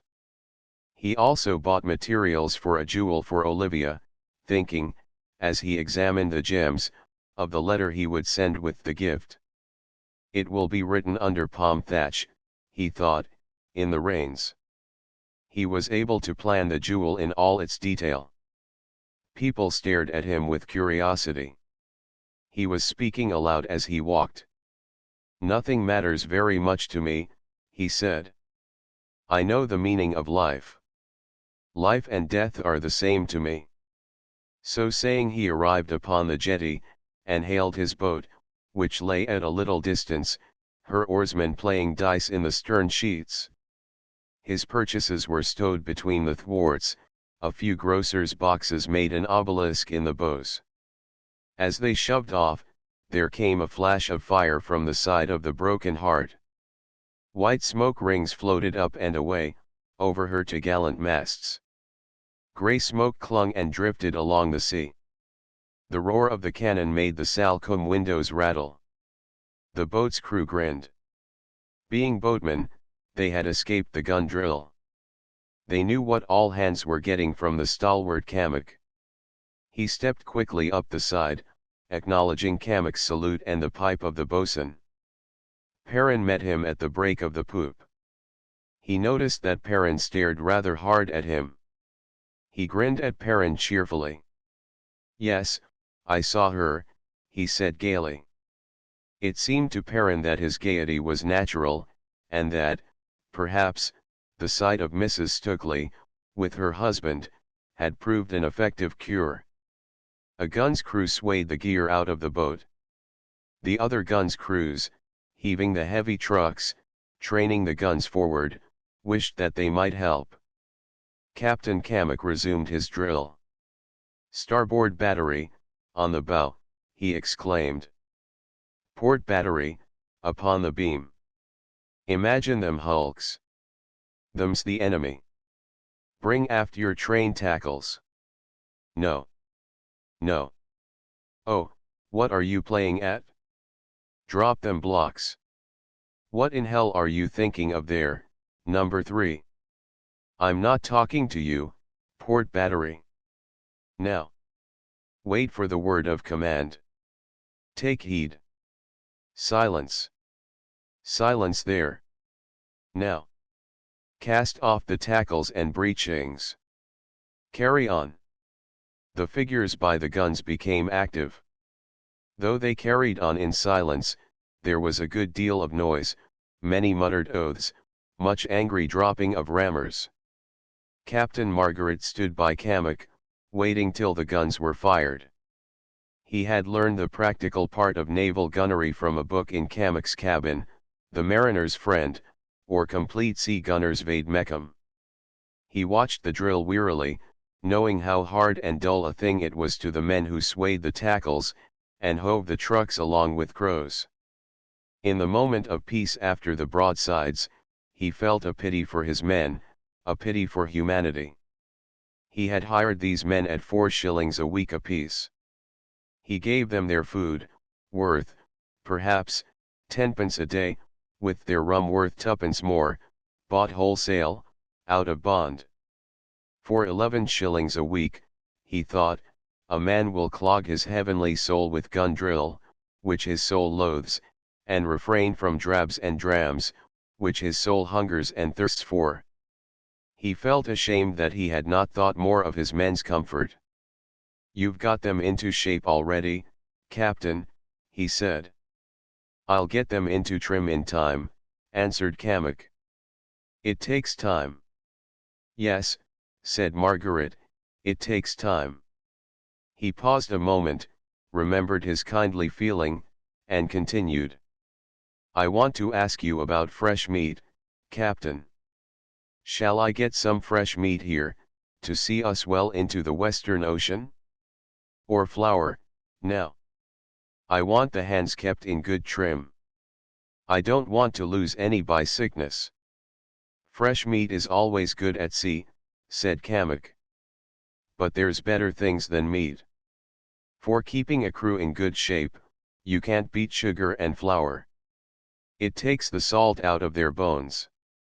Perrin had joined them. "I've ordered fresh meat and sugar," he said. "And 3 dozen fowls. They'll be off in about an hour's time." "You ought hunty to have done that," said Margaret. "I paid for them myself," he answered. "There they come." Captain Kamek secured his guns, returned his powder, and piped the boat to be cleared. The hencoop was lashed down for a full due below the break of the poop. After the meat had been hung in the harness room, the hands went forward to loaf and stand by. The two friends walked the poop with Kamek, 10 paces and a turn, talking of old times, and of the fortune of the sea. They were waiting for the ebb tide to take them out. The wind was fair, but light, they needed the ebb. Waiting like that is always a weariness. Captain Margaret wished that he had never put into Salcombe. He was a fool, he thought. The thing was over, the wound was closed. He had begun it anew, reopened it. Now he had to apply the cautery. If he had held his course, his ship would have been out of sight of land, going on, under all sail, 40 miles southwest from Scilly, bringing him nearer to content at each wave, each bubble. He felt also the discontent of the tide-bound sailor. He felt that he was at liberty wrongfully, that it was wrong for him to be there, doing nothing, merely because the tide still flowed. Perrin, though he was eager to talk to his friend about the results of the farewell call, was bored to death by the inaction, by the sudden stoppage of the routine. As for Cammock, he smoked his pipe, and looked out to windward, wondering inwardly at the strangeness of gentlemen. Thinking that they were hipped, he told them his favorite tale of how the cow came at him one time, when he was hunting for beef near one bushkey. It was an exciting story, but nothing, he said, to what happened him one time when he was loading live steers at Negril, after the cattle pest at Antigua. So I got into one of the shore boats, he concluded. I'd had enough of them great horns a yard long. Every man to his trade, said Perrin curtly. Captain Margaret asked if the longhorns were bred from imported stock. Cammock had expected them to laugh. The situation was saved by the entrance of a sixth rate, under all plain sail, on the last of the flood.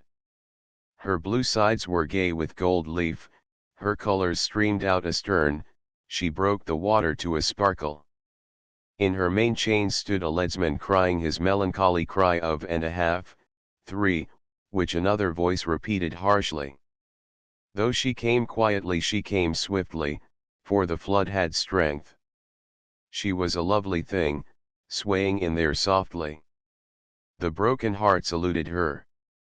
The friends watched her as she passed. Cammock saw his opportunity. He turned to his companions. What do ye make of her? He asked them. Perrin called her a man of war, Margaret a beautiful thing. I'll tell you what I make of her, said Cammock. She was built in France, that's easy seen, and she was bought or taken at least 3 years back. She was remasked at Deptford, and her captain thinks the masting spoiled her. She's been in the West Indies within a year, and there she'd a pile of hard times. Lost her topmasts for one of them. Then she came home, and took a big knob of some sort up the Mediterranean, for political reasons, and in a hurry, with a scratch crew. She's made a quick passage, and the captain's cabin is taken up with ladies, probably one big sort of a duchess or that. The government is short of funds, and the wind's going to draw more westerly. Her lieutenant is a Devonshire man. And I bet I know her captain's name and what her hands think of him. That's what I make of her. How do you know all that? Said Perrin. Every man to his trade, said Cammock. He felt that he had retrieved the honor lost over the cows. At this moment 4 bells were made, the cabin steward rang them to the cabin supper. They found the table heaped with dainties, for Perrin and Cammock had foraged ashore together, so that the last night in port might be merry. Punch, strawberries, and a pigeon pie. Captain Margaret proposed the conundrum, why strawberries would be considered flippant among the bake meats at a funeral dinner. Captain Cammock gorged the conundrum, hook and all. 3 outwards and we are bound to New Barbary with all our whole ship's company. Captain Glenn. I have a vessel riding forth, gentlemen, and I can tell you she carries a letter of marque. What say you now to make you all adventurers? You shall have fair dealing, that I'll promise you. A cure for a cuckold. After supper, the party went on deck again, to see the last of their country. The 2 mates, who had their cabins in the after 'tween decks, where they messed, had made all ready for getting under way. The hands walked to and fro about the focsle, waiting for the order. The last bumboat had shoved off for the shore, having sold her last onion and last box of red herrings. Snatches of song came aft to the poop. It was slack water, the sea seemed to be marking time. Already, further up the harbor, a schooner had swung athwart the stream. One or two boats were hoisting their foresails, ready to catch the first ebb. The sun was still strong in the heavens, there was more than an hour of day to come. "We may as well uphook," said Kamak, "if you'll say the word, sir." "All ready, Captain," said Margaret. "We'll go as soon as you like." "Right," said Kamak, bustling forward to the poop rail. "Hands up anchor, bosun." The bosun's pipe made the call. The focsle was thronged with hurrying sailors. The trumpeter at the gangway blew a flourish, and sounded his loath to depart. The men cheered as the bars were shipped. The waisters tended on the messenger with their nippers. Slowly the pawls began to click as the men strained round, heaving on tiptoe. The two capstans hove in, moving the cable. All down the 'tween decks rang the snapping creak of a cable at a shaking strain. Someone at one of the bars, down in the half-darkness, began to sing. The crowd made chorus together, lifting the tune. Voice after voice joined in. Bar after bar sounded and shouted. The ship rang with song. The music of the tune floated out over the harbor. In the sixth rate, the men joined in, till the whole crew were singing. Ashore they heard it. In the schooners at anchor, in the inns ashore, in the dance house up the town, the music made echo, stirring the heart. As the light wind moved or failed, so died the tune or lifted. With a great sweep it rose up, towering on many voices, then drooped to the solo, to soar again when the men sang. They were singing that they would go no more a roving. To Margaret and Perrin, standing there at the poop rail, hearkening to them, much moved by the splendour of the song, the coarse old words seemed touching, infinitely sad, the whole of sea life set to music.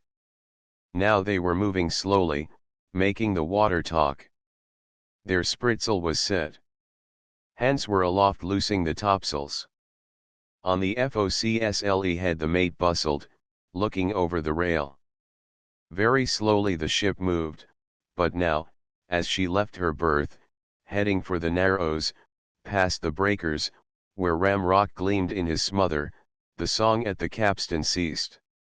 On deck, a watch gathered at the halyards. The foretopsail jolted up to the song of Lowlands. Sail was being made. Voices from aloft gave notice to hoist away. In the bustle and confusion, with coils of rope rattling down, men running here and there, getting pulls of this and that, and the noise of the sails slatting, the two friends walked the poop, looking back at the sixth rate, dipping their ensign to her. Kamak had come aft, and was standing by them, looking aloft at the buoy on the maintopgallant yard. He spun round suddenly, hearing a hail from the men of war. "Hullo," he shouted, adding, under his breath, "Lord, she's going to press us." He darted to the bulwark, and shouted "Hullo," again. He saw the mate of the watch, in a dirty old tarred coat, walking her weather gangway, where a soldier stood at attention in old red regimentals. The mate of the watch did not speak to them. He merely lifted his hand to Kamak, and pointed towards the jetty. "A boat for us," said Perrin. "Very much obliged to you, sir," cried Kamak to the mate of the watch. "Lend me your glass, Captain Kamak," said Margaret uneasily. He seized the glass hastily, and looked at the advancing boat. She was rowing rapidly towards them. "Who the devil can it be?" said Perrin, as he watched Kamak bring the ship to the wind. "Lord, Captain," he said, with real anger. "It's that woman with her husband." "It's a lady, that's plain," said Kamak. "And they're in a hurry. The man's double banking the stroke oar."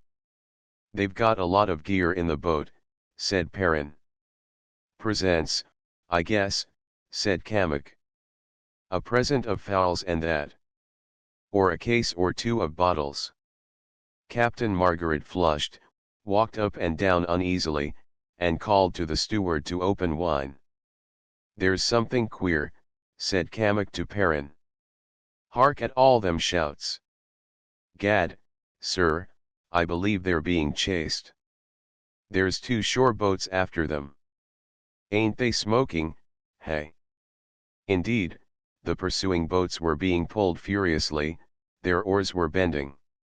What in James is the rally, said Kamek. Is Captain Margaret made King of England or anything? Perrin looked at Kamek with a flush upon his face.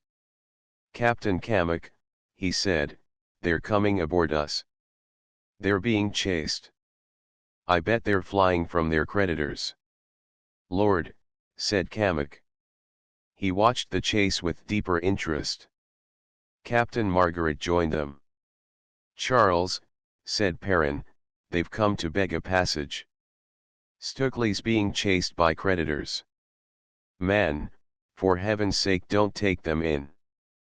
Don't, man. What nonsense, said Margaret. Have you never seen these boatmen race before? Kamek spoke. I suppose you want me to pick them up, sir. Certainly, said Margaret. Very good, sir, he answered. He looked at the hurrying boats. Cries came from the pursuers. Men and women were running down the steps to the pier, now black with people, excited, shouting people. Olivia and Stukely were now almost within 50 yards.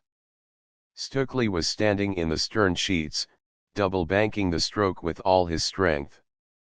There, sir, said Kamek. Did you hear that, sir? Those fellows in the cutter are singing out to them to stop. There. They're going to fire. Captain Margaret muttered something, his face flushed suddenly, and then became pale. A gun was fired from the cutter. Firing overhead, said Kamek absently. Captain Kamek, cried Margaret, lively now, get her off to her course. I, sir, he cried. He sprang to the helm, shouting his orders. He was back in a moment. Beg pardon, sir, he said, as the ship paid off. Are you not going to pick them up? Yes, of course I am, said Margaret. And the other boats, too, sir? No, he answered.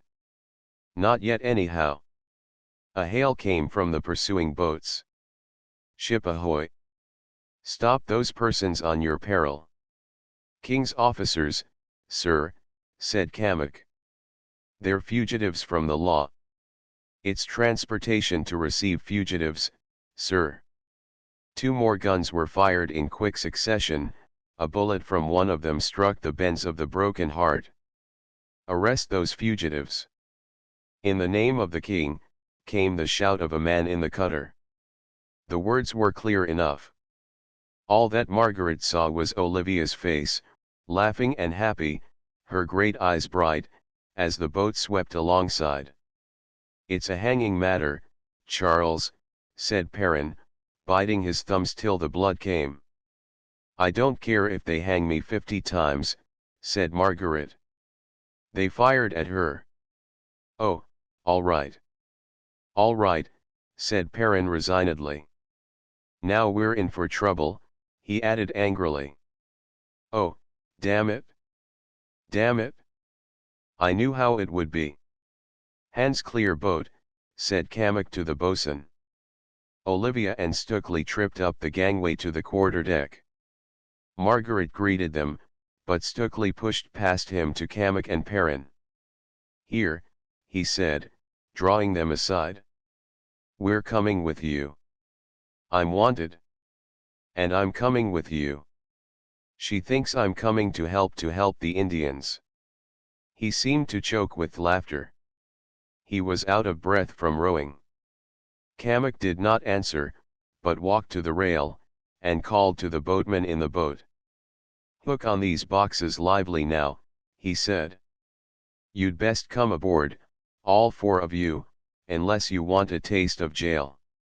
Two of the men hooked on the trunks in one sling, the other two cast off the boat and dropped astern, as the tackle swept the trunks over the side. It was all done in a moment. Perrin found himself with Stukely, who was talking. "She must never know it," he was saying, between gasps. "Oh, Lord, what a joke, eh?" Perrin heard him absently, for his ears were straining to hear what his friend said to Olivia. There she was, flushed with the race, swaying a little as the ship swayed. He heard the words, "We beat them," and saw her go to the rail to watch the pursuing boats. Perrin took off his hat, advanced to her, and bade her welcome. He could have hurled her overboard willingly. His reason for advancing was to see what the pursuing boats were doing. "It was such a race," said Olivia. "But we beat them. They chased us all the way from Halwell. It was such fun." She talked on excitedly. Perrin had never seen her so radiant. She was delighted to be on board, going to the new world, in a real ship. And then the suddenness of it, and the rush of the boat race. As for the boats, one of them, the cutter, was 100 yards or more astern, pulling hard upon their quarter. The other was rowing up alongside the sixth rate. Perrin saw a man in a red coat waving a paper from her stern sheets. The man-of-war's deck was full of men, who had crowded to the side to watch. Kamek was hurrying his hands. His main topsail and topgallant sail were mast-headed together, to songs which made Olivia hasten to the poop rail to hearken. Loud was the jolly chorus. The ship felt the sail. Bubbles burst brightly over the trailing anchor flakes. Old Harry Beacon drove by, rolling in the wash they made. Kamek walked aft hurriedly to take a bearing. He noticed then for the first time that the cutter which had fired on them was the red cutter of the man-of-war. He could now see her broadside. Her men fired no more. They were stepping the mast, while two of them kept way upon her. "We're in for it now," he thought. He let his helmsman feel that it would not do to glance astern. "You mind your eye," he said fiercely. He took an anxious glance at the Wolf Rock, and at the toppling seas on the Blackstone. "I never saw a beastlier place," he said. "Haul in there, leadsman," he shouted. "Another cast, now." The ship seemed to pause a moment, like a bird suddenly stricken with the palsy. A kind of death seemed to lay hold of her, checking all on board. She dragged a moment, and then drove on, muddying the sea. She had touched ripple sands. "My God, we're done if you stick," said Kamek. "And here's Splat Point and the base." He bent over the binnacle. Stukely came to him. "Hello, Captain," he began. "My old sea dog. Where can I get a spot of brandy?" Kamek took his cross-bearing without answering. Then he looked steadily at the harbour mouth, and at the curved white line of the bar. He bade his helmsman come to a point. He conned the ship, ordered a small pull of a sheet, and glanced astern at the man-of-war. Stukely repeated his question. "Where can I get a spot of brandy?" Kamek glanced at him for a second. "Lots of dirty pubs ashore there," he said coldly. He turned to look again at the man-of-war. He was not too far from her to see that she was casting loose her forecastle gun. He looked bitterly at Stukely. "I wonder what you've done, my duck," he said under his breath. He walked up to the little group by the mizzen shrouds. He wished not to annoy the lady. "Captain Margaret, sir," he said. May I just speak to you a moment? His owner stepped aside with him. Look here, sir, he said hurriedly, the man-of-war's going to fire on us. I don't know what reasons you may have for taking these people aboard. But the man's escaping from justice, and the lady's been bamboozled. In another 10 ticks you'll have a round shot into you. Now, sir, is it fair? A round shot may kill and maim you a dozen hands, with the decks so busy as they are. Let me heave her to, sir. The man's a damned scum. And it's hanging if you're caught. Perrin joined them, leaving Olivia alone. Her husband was talking to the helmsman, getting no answer. Charles, for the Lord's sake, send them in, said Perrin. Do, for the Lord's sake, think what you're doing. You'll ruin yourself. You'll wreck the cruise. You simply can't have them aboard. Look at that great hulking beast abaft there. Hi, you, called Kamek angrily. Clear away from the helm there. Stukely stared at him, much surprised. Yes, I mean you, said Kamek.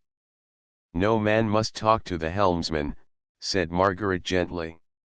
Your old sea dog hasn't learned manners, said Stukely insolently. You must teach him.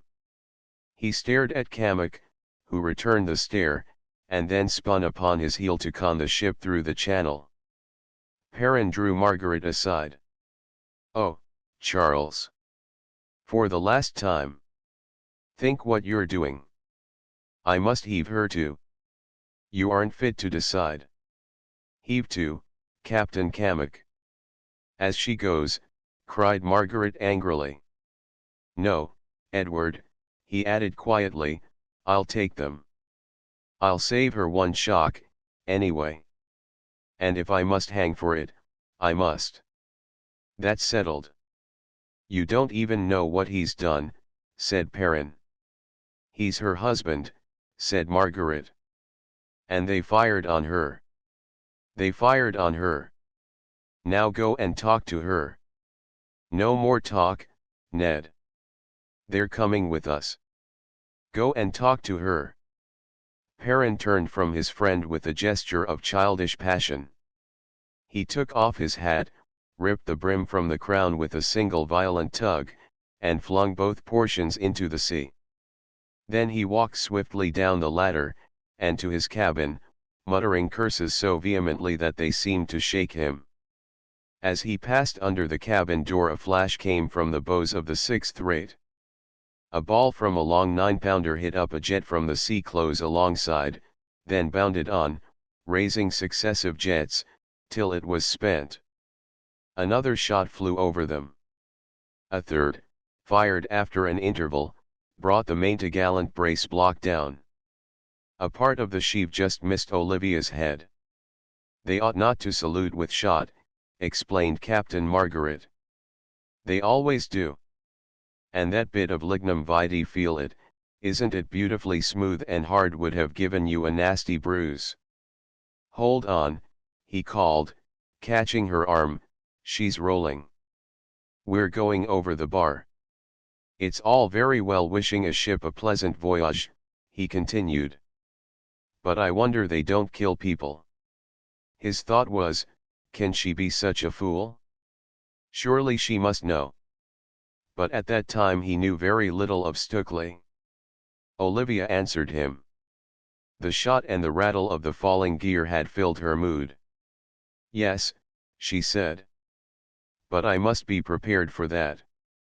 I must be with Tom, by his side, when we fight the Spaniards. I do think it's fine of him to want to help the Indians. Yes, said Captain Margaret. But won't you go below? A brace block on the head is a very bad preparation for helping anyone. He glanced anxiously astern at the man-of-war. He was surprised to see that she was not in sight. The Broken Heart was clear of the harbor, feeling the heave outside, hidden from Salcombe by Lambury Point. The pursuing cutter was sailing back to the sixth rate. It was a shock to him, for a moment of time, to think that now he had burned his boats, and that he was pledged to a very doubtful venture. "There'll be no more firing," he added. "Doesn't Bold Head look fine from here? Look at the breakers on the rocks there. Olivia, you must put on a warm coat or wrap. The sea wind is cold." "I'd rather be as I am," she answered. "Tell me, Charles," she added, "are you sure that you would like us to come with you?" "Quite sure. We could easily go ashore at Plymouth. But my husband is so bent on coming, and he'll be so useful to you. You will let us come, won't you? You know, all my life has been so empty. And now I'm so happy, I want everyone else to be happy. Oh, I'd love to help the Indians." "You shall come, certainly," said the captain. "But are you sure you're fitted for the voyage? Our venture is not exactly. Ladies are out of place. You may have to suffer a great deal of very great hardship. And then I want you to think, Olivia. We all might be captured by the Spaniards." "Oh," she answered, "I went into that with Tom, after you'd gone, about half an hour after, when I told him of your visit. Directly I told him of it, he was eager to come with you. The first thing he said was, 'Olivia, do you think your friends would take us?' It must have been rather a shock to you. To decide in such a hurry. Oh, but it is so nice to do that. Besides, if we hadn't decided, we should have gone to Venice, or somewhere not half so nice. Well, how will you like being at least 6 months from home? Have you reckoned on that? Oh, but the only home one has is just oneself. The only real home. Now, Olivia. I love to have you with me. You know that, of course. But you don't realize how disagreeable the life may be." A thought struck him. "Yes," he muttered excitedly. "Nor how dangerous," he added, "how frightfully dangerous." "One can always be oneself," she replied. "And I shan't be afraid of danger, with Tom by me. And the danger will threaten him, remember. I shall take care of him." Something in her voice, in her manner, made Captain Margaret think that Olivia's willingness to come with them was merely a willingness to please her husband. It seemed to him that her first sight of England from the sea had come upon her with a shock. He felt that she only kept from tears by an effort, now that the excitement of the race had passed. He saw her look at the men who hauled the braces, following her train of thought, that these were to be her companions for months to come. He felt instinctively that her mind began to dwell upon the possible disagreeable closeness of companionship, shut up in a small ship's cabin, with 3 or 4 men. He wondered whether Stukely had bullied her into the venture. He thought not. He had ever believed a rogue to be plausible, rather than masterful. He promised himself some little amusement in cross-examining Stukely, to learn the history of that day's work. He remembered then that he was their host. He called Stukely. "Won't you both come below," he said, "to see what sort of house you've chosen?" He led them down the poop ladder to the alleyway door. As he passed the door of Perrin's cabin he heard a shaking voice uttering fierce curses. Perrin was stamping up and down, wholly given over to rage. Up on deck, Captain Cammock walked the weather poop, glad at heart that the wind was freshening. The Broken Heart was lying over a little, with the wind on her starboard beam. She was under all sail, going through it at about 5 knots. "I shall drive you, my duck," he said. "You shall groan tonight." He longed for a whole gale, a roaring Western Ocean gale, that the passengers might learn their folly. He eyed the sails, stiff and trembling, with shaking shadows at their clews. The carpenter was screwing battens behind the gun trucks, the boatswain and half the watch were forward, singing out on a rope. Captain Kamak watched them whenever he turned forward. When he walked aft, he turned, glanced at the compass, looked aloft at the maintopgallant sail, and noted the feathers on the wind vane. He was reviewing the situation. It was a good thing for us, he thought, that Duchess lady was aboard that frigate. Otherwise we'd a been chased and took. Now how was it her boat gave chase? The Duchess lady arrives from the south, after 6 days at sea, say. She sends in for letters and stores, and the boat waits at the pier. Now this Stukely fellow came alongside us in a shore boat, from Salcombe. I saw the word Salcombe on her backboard. Now if I was that Stukely duck, how could it have been, I wonder? He couldn't have come from the pier, because the man-of-war boat lay there. If he wanted to get away, what would he have done? He'd have left word for his gear to be brought down to the water, and then gone off for a walk or drive. Then he'd have sent a boat for his gear, and got her to pick him up and row him about, up towards Kingsbridge, say, as soon as ever he decided to come aboard of us. He knew he was wanted, that duck did. Yes. That was it. For sure. And them who was laying for him hears of that, and sends up a boat to look for him, but he gives her the slip. As soon as the ebb begins, he runs down. And away he comes full tilt for us. Now someone who was laying for him must have been on the jetty, waiting for him to land. Soon as ever he come past, they nip into the cutter in the name of the king and pull after him. A little too far after. One boat pulls to the frigate, and so we get 3 9-pounder shots sent at us, before the Duchess lady tells em to stop that horrid firing. I wonder what that Stukely duck has done, now. He turned over this outline of the Stukely escape, just as, years before, he had pieced out evidence, and scouts' reports, when he was cruising on the Spanish Main. He had always wished to have a command on the Main, for he had more than courage to recommend him. He had a keen intuitive shrewdness and a power of deduction. They never give me a chance on the Main, he thought. But I was right about them roasting spuds. He sighed. That error of his captain had lost them £1 of gold apiece. Now, he thought, if them 2 birds is coming the cruise we shan't have a very happy ship. Bell after bell passed by, the day wore, the sun set. As he had foretold, the wind drew more to the west, freshening as it shifted. The broken heart was beginning to feel the strain. She was lying down a little, and whitening a path in the sea. She was full of odd noises. The breechings on her guns were new, they cracked and creaked at each roll, her decks groaned as the trucks ground. At 2 bells, when the hands came aft to muster, in the summer twilight, having cat the anchor, she was 7 miles from land, driving on in the dusk, making the seas gleam. Her poop light, like a burning rose abaft all, reddened her wake with bloody splashes. She stooped to it and staggered. Over her bows came the sprays, making the lookouts cower down in their tarred coats.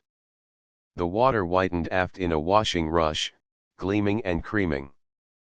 By the break of the poop the watch lay. A score of men huddled together in the shade, marshalled by the boatswain in his old blue cloak, scurfed with salt at the seams. Voices murmured among them, one lit a pipe, one hummed. The wind in the shrouds hummed, already the blocks were clacking. Now and then, as they rushed on, in the gathering darkness, the boy above struck the bell, and from forward came the answering bell, with the call of the lookouts, weather cathead, lee cathead, showing that they were alert. The steward came from the alleyway, snuffing up the strong salt air, he climbed the lee ladder to the poop. Battling up to windward against the gale, he halted and uncovered before the captain. "Well, steward," said Kamek. "Captain Margaret sends his compliments to you, said the old negro, with the soft boneless speech of his kind, "and will you step below, to speak with him in the cabin?"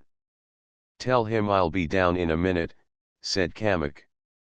He glanced at the compass card again, and spoke a word with old Mr. Cotterill, the mate, whose watch it was, according to old sea custom. "Call me if it freshens," he said, "but don't take any sail off."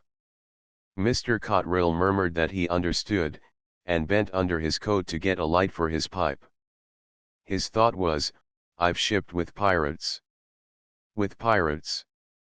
The memory of that afternoon gave him bitter thoughts till midnight, as the ship rushed on, under the stars, carrying her freight of passion, her freight of souls. Down below in the cabin the lamp had been lighted. The curtains had been drawn across the windows, and now swayed a little with the roll, making a faint click of rings. They were dark green curtains, but on each of them was worked a blood-red tulip, which glowed out finely in the lamplight. The windows were open behind the curtains. At times, when the ship pitched, the cloth sucked in or out, sending the lamp flame dancing. At the table were the two Stukelys and Captain Margaret. Perrin sat upon the locker by the window, biting his poor raw thumbs. When Captain Kamek entered, he noticed that Olivia had been drinking a bowl of soup, and that Stukely was staring hard in front of him, clutching his glass of spirits. "You're turning sick," said Kamek to himself. "Wait till we haul our wind, my duck." "Oh, mommer." A single hard glance at Olivia convinced him that she felt wretched. "More than you bargained for, ain't it?" he thought cheerfully. "You wait till we haul our wind." He had the common man's hatred of strangeness and of strangers. He loved not to have more folk aboard to interrupt his chats with his owners, and to sit in the sacred cabin, ordering his steward. "Captain Kamek," said Margaret, "let me introduce you to Mrs. Stukely." "Mr. Stukely." The captain bowed. "Captain Kamek is our commander, Olivia." Olivia smiled at the captain, much as a Christian martyr may have smiled. "Pleased to meet you, ma'am," said the captain, bowing. He felt a queer gush of pity for her, remembering how he had felt, years before, on his first night at sea. "I hope you won't make my little ship giddy, ma'am," he said kindly. "You must wear veils. All ladies has to, when they come on deck. You know, ma'am." He sat down at the foot of the table. "I seen a ship quite lose her head one time. And the girl who done it wasn't to be compared, not to you. You see, Olivia," said Margaret, "a sailor loses no time." "You must come on deck and see the moon by and by, ma'am," said Kamek kindly. "And bring your husband. It's nice and fresh up on the deck. It'll do you good before turning in, I dare say," he went on. "I dare say you've never seen the sea at night. Not all round you. No. Well, you come up." Olivia thanked him for his invitation. "I've lived by the sea all my life," she said, "but I was never on it in a ship before, except when I went to France." The words were very hard to speak, for as she spoke, with a rush, with a flash, burningly, as tears come, came the memory of her sheltered life at home, with her old servants, and her garden full of flowers, over which now, at this moment, the moon was rising, lighting the moths to their honey. She was homesick, she longed for that old life. Life had gone very smoothly there, and now she was at sea in a ship, among rough men, amid noise and bawling and the roaring of wind. She kept a brave face upon it, but her heart was wretched. She wondered why her husband did not understand. She longed for the peace of her quiet room at home, full of the scent of flowers, and of that vague scent, pleasant, and yet morbid, which hangs about all houses where there has been a fine tradition of life. Old things, old beautiful things, seem to give out this scent, the scent of the dead sweet pea blossom. Wherever that vague perfume lingers, something of the old world lives, something beautiful, stately, full of sweet care. Olivia was made for that life of lovely order. Her life had been passed in the gathering of flowers, in the playing of music, in dances, in the reading of poems. All sweet and lovely and gracious things had wrought her, but they had not fitted her for this. Something was wrong with the justice of the world, for surely such as she should have been spared. She was not for the world, not at least for the world of men. She was the idea of woman, she should have been spared the lot of women. Her beautiful grace, her beautiful refinement, surely they were beautiful enough for her to be spared.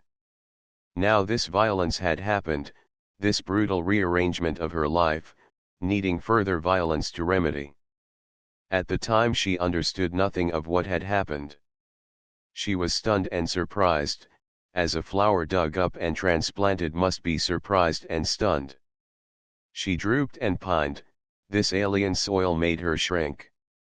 As she sat there, ignorant of the world, highly ignorant, even, of the nature of seasickness, she wondered why her husband made no effort to cheer her, to comfort her, to be about her, like a strong wall, shutting out the world. In her home by the sea, by lamplight, over her music, she had often dreamed of the lover who would fill her life. She had thought of him as of one who would live her life by imaginative sympathy, thinking her thoughts, feeling with her own fineness of tact, following each shy, unspoken thought in the passing of shadow or smile, in the change of the voice, in the gesture, or even without such help, by an extreme unselfish sensitiveness.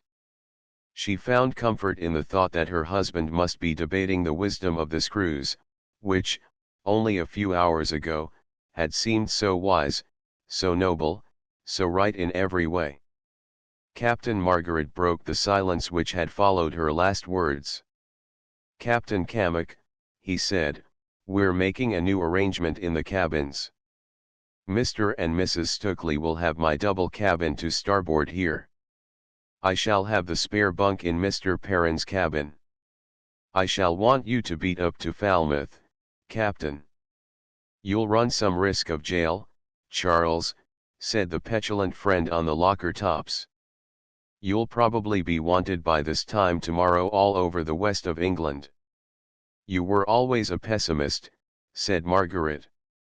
"Is the lady to go ashore, then?" said Cammock, looking towards Olivia. "I hope not," said Margaret. "But if she stays she must have a maid." "We shall put her, let me see." "Where will you put her?" asked Perrin. "There's no room." "You surely won't put her in the 'tween decks?" "No," replied his friend. "We must make up a room in the sail room. Captain Cammock must shift his sails into the 'tween decks." "She'll have the biggest room in the ship," said Cammock. "She'll be able to give a ball to the hands." "Charles," said Olivia, "I don't think I can possibly come with you. I'm giving you too much trouble." She was hurt, now, that it was Charles, not her husband, who had thought of her comfort, and shown that he considered her position. "Nonsense," said Margaret. "You're being very nice. You just make all the difference. Now, you're both tired out. Your cabin's quite ready for you. Suppose we all go on deck to take the air for a while before we say good night."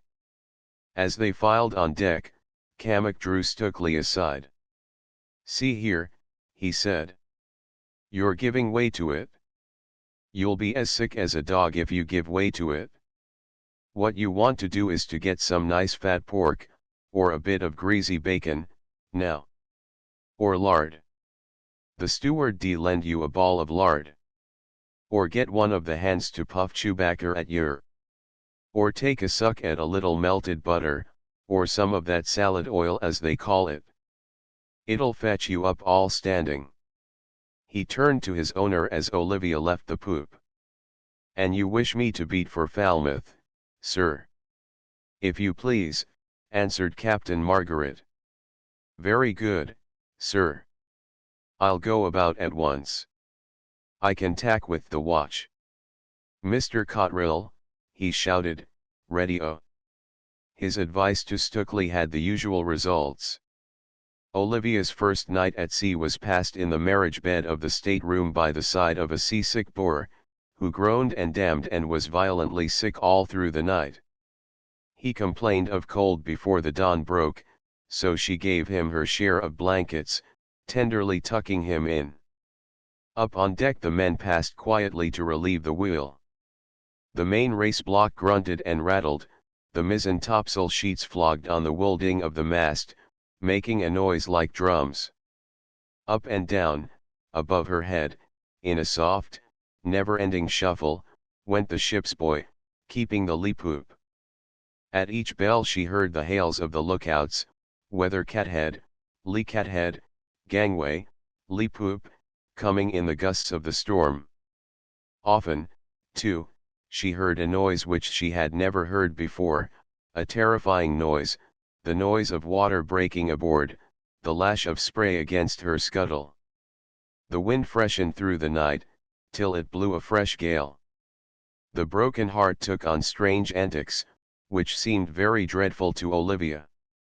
Far aft, as she was, the pitching was violent and broken. Each little sea seemed deep as the valley of the shadow. The roaring in the shrouds increased. At 4 a.m., all hands reefed topsails. Creeping out of bed to the great cabin, she managed to peep to leeward through the skylight, in a heavy lee roll, which made her clutch the table. She saw a wild sky, notched by the sea, great billows foaming, spray flying downwind, angry gleams in blown cloud. From just above her head came the bull roar of Captain Cammack, who was damning the mizzen-top men. Lay into the top, you, he was shouting. Lay down a few of you and clew it up. Then from just above her head came the thunder of the slatting sail as the topsail yard came down. Away! Away! Lee-I, came the startling shouts of the men on the clew lines. The sail thundered and jangled. The men roared at the ropes. Captain Cammack, with his head tilted back, yelled to them to lay out, and hand the leech in. One phrase struck upon her sharply. He bade them make it fast, letting the bunt go to a place she had never heard of. Pass your gaskets. Pass them yardarm gaskets. Get on the yard, you. Stamp that damned bunt down. The excited angry tone, the noise, the wild sky, all helped her fears. She crept back to Stukely's side sure that the end was coming, that the gale was increasing to a hurricane, and that, in a little while, they would all sink together in some wild whirlpool screamed over by the seagulls. On the third day of storm, they managed to beat into Falmouth, where they anchored off Trefusis Point. It was a wild, wet morning when they anchored. The wooded combe of Trefusis was hidden in cloud, which continually whirled off in streamers, as new cloud drove along, to catch in the tree tops. The Broken Heart was the only ship in the anchorage, though over against Flushing there were a few fishing boats, rocking in the tideway. Captain Margaret went into Falmouth, with Perrin and Olivia, to engage a maid. Stukely was too weak from his sickness to leave the ship. To Margaret it was a sign that his crime was exceedingly foul. You have been badly scared, my friend, he said to himself, as he sat down beside Olivia in the boat. If you persist in leaving England, after being sick like that. Olivia had found comfort in what she took to be her husband's nobleness. She was proud that her husband had not abandoned his ideas because of his bodily distress. By this time, too, she had seen the potency of seasickness. She had seen its effect upon a strong man. She had got over her first homesick terror of the sea. The storm had exhilarated her. Up on deck, hanging to the mizzen rigging, behind the weather cloth, she had felt the rapture of the sea. She had gone below with her cheeks flushed and her eyes shining, cheered and delighted. She had been touched, too, by the kindness of the 3 men of the afterguard.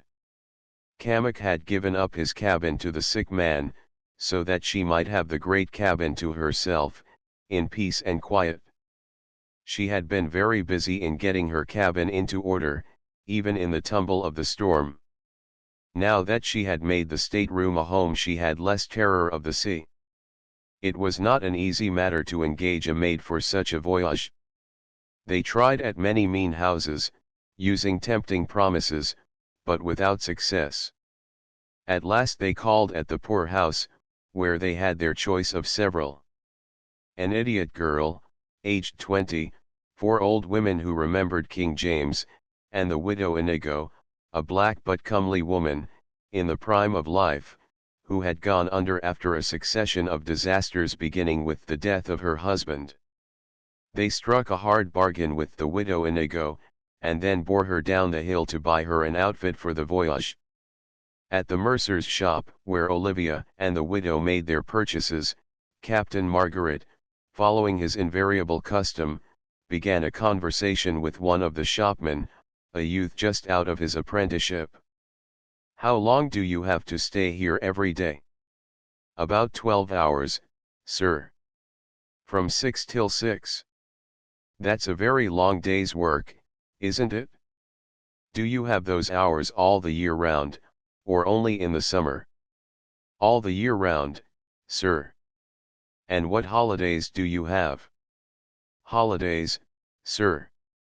Easter and Christmas and Whitsuntide." "Of course I've my Sundays." "And how do you pass your spare time?" "I go out with fellows, sir." "And what do you do?" "Sometimes we dub at something." "And what is dub?" "We put up a bottle somewhere, and then we dub at it." "Is that all you do?" "On Thursdays our club meets. Then we have singing." "And do you read at all?" "No, sir, I can't say as I ever do, sir." "I don't want much reading after the shutters are up." "I should have thought that you'd have been a great reader." "Don't you find your work very interesting?" "Oh, it's all right, sir."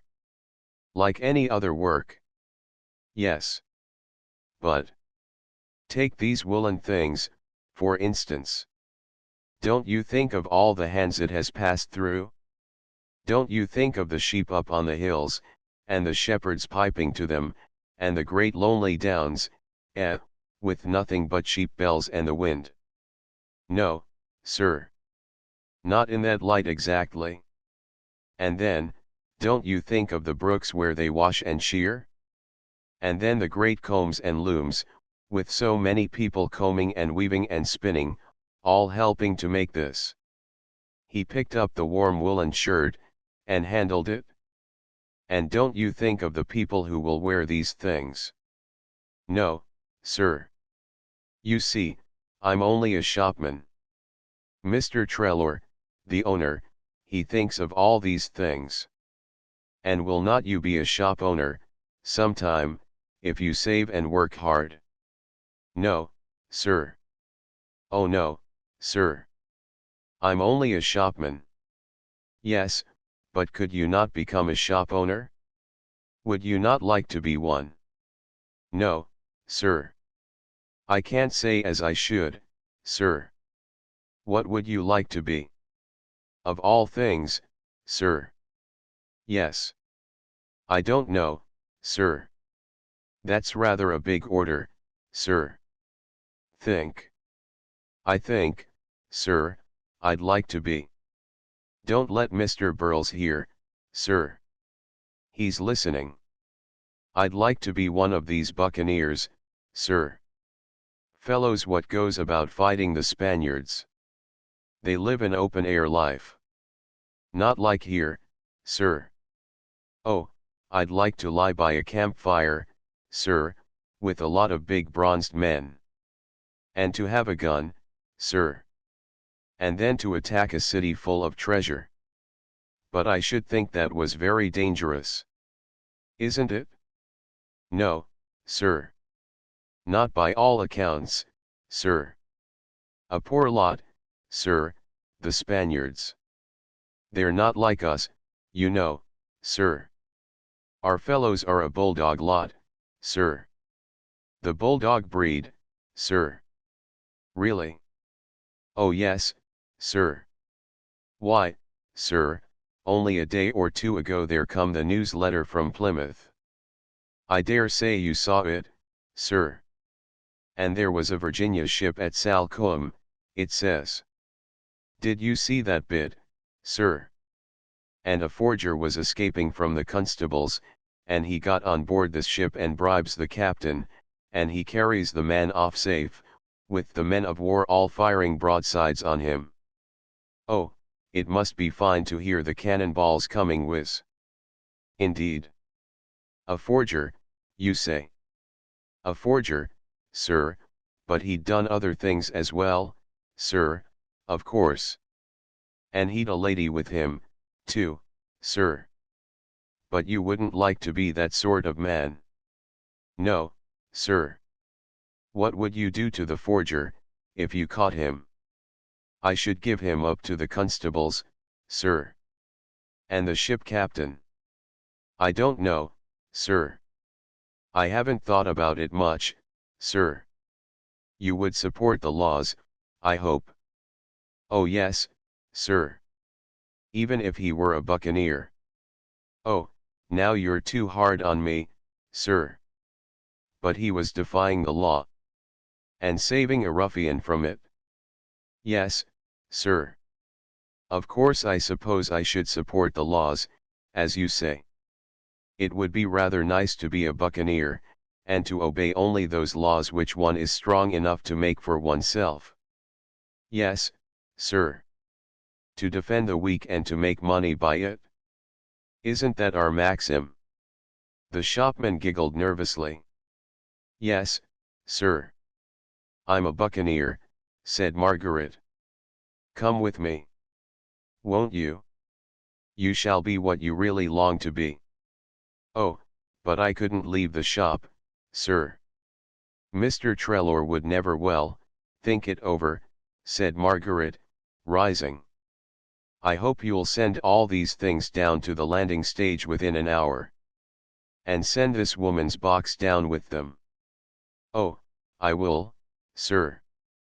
You shall find them there, sir. Captain Margaret paid the cost, nodded to the shopman, walked out with Olivia. Mrs. Inigo resigned her box and followed them. They went to several other shops, made more purchases, trifled away half an hour at a pastry cook's, and then set slowly shorewards, talking little, but looking at the shops with interest. They would see no more shops for many days. At the mercer's shop they paused a moment, for Captain Margaret had just decided to take several rolls of Holland linen, in order that his hands might make summer shirts for themselves. He left Olivia at the door for a moment, with Mrs. Inigo, while he hurried within. His friend the shopman hurried up to him. Well, what is it? Said Margaret. The goods are gone on board, sir, said the shopman. Yes? Well? What is it? I beg pardon, sir. Don't wish to offend, sir. But are you the gentleman, the sea captain? From Salcombe, sir. Yes. Why? Please, sir, I took the liberty. There was Mr. Russell, the magistrate, and a gentleman from the fort, sir. They came in about you just after you'd gone. They were going to inquire about about the Salcombe matter, sir. Yes. What did you tell them?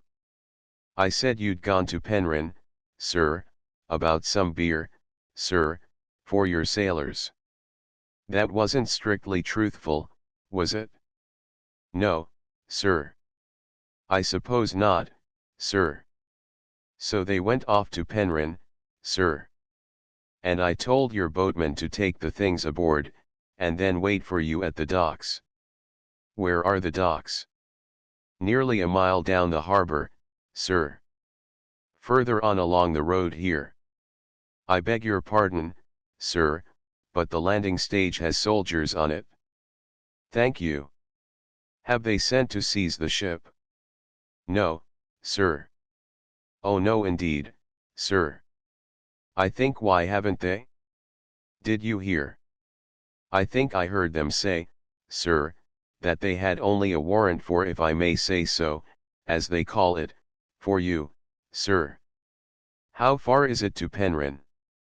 I suppose they'll be back soon. Yes, sir.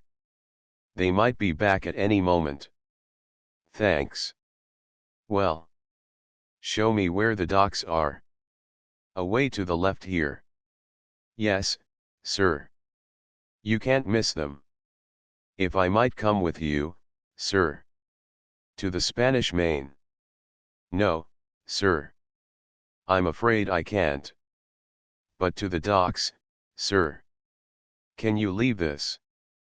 It's my dinner time, sir. Come on, then. I shall be very much obliged to you. Isn't this more exciting than selling woolen shirts? Yes, sir. Indeed. But shirts are useful things, sir. I deny that. They are pernicious things. They are always getting dirty, and then some poor wretch with an immortal soul must scrub them in hot water. They are always losing their buttons, and then other poor wretches have to make new ones and sew them on again. They are always wearing out, and then other poor wretches have to begin the silly game again by penning up a few sheep and cutting their wool away. By this time they were outside the door. Come, Olivia, he said carelessly.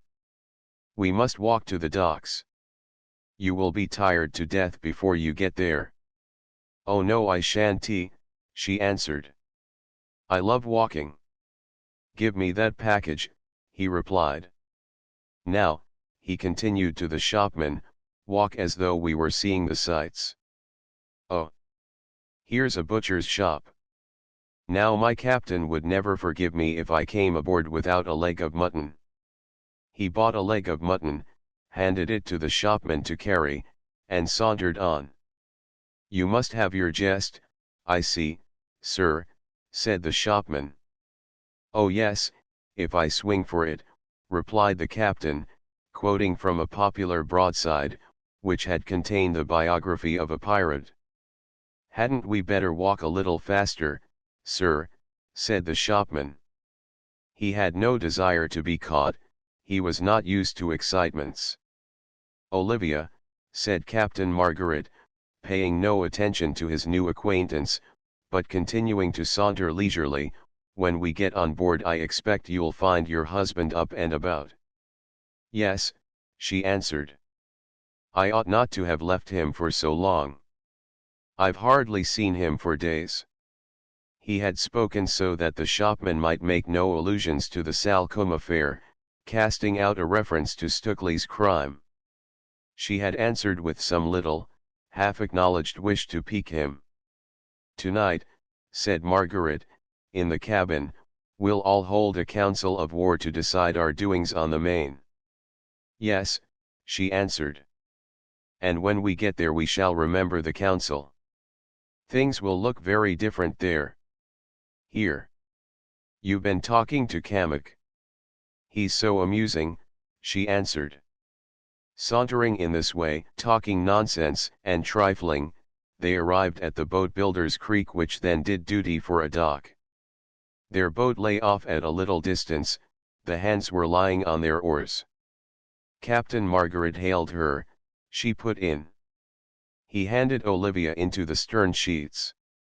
Mrs. Inigo, well used to boats from her childhood, stepped into the bows. The stroke oar arranged the parcels and placed the leg of mutton behind the backboard. Captain Margaret turned to the shopman, and walked a few steps with him out of earshot of the boat. He glanced up the anchorage to see if any armed boat was putting off. "Don't wait, sir," said the shopman. "Lord, sir, think of the risk. Why don't you go, sir?"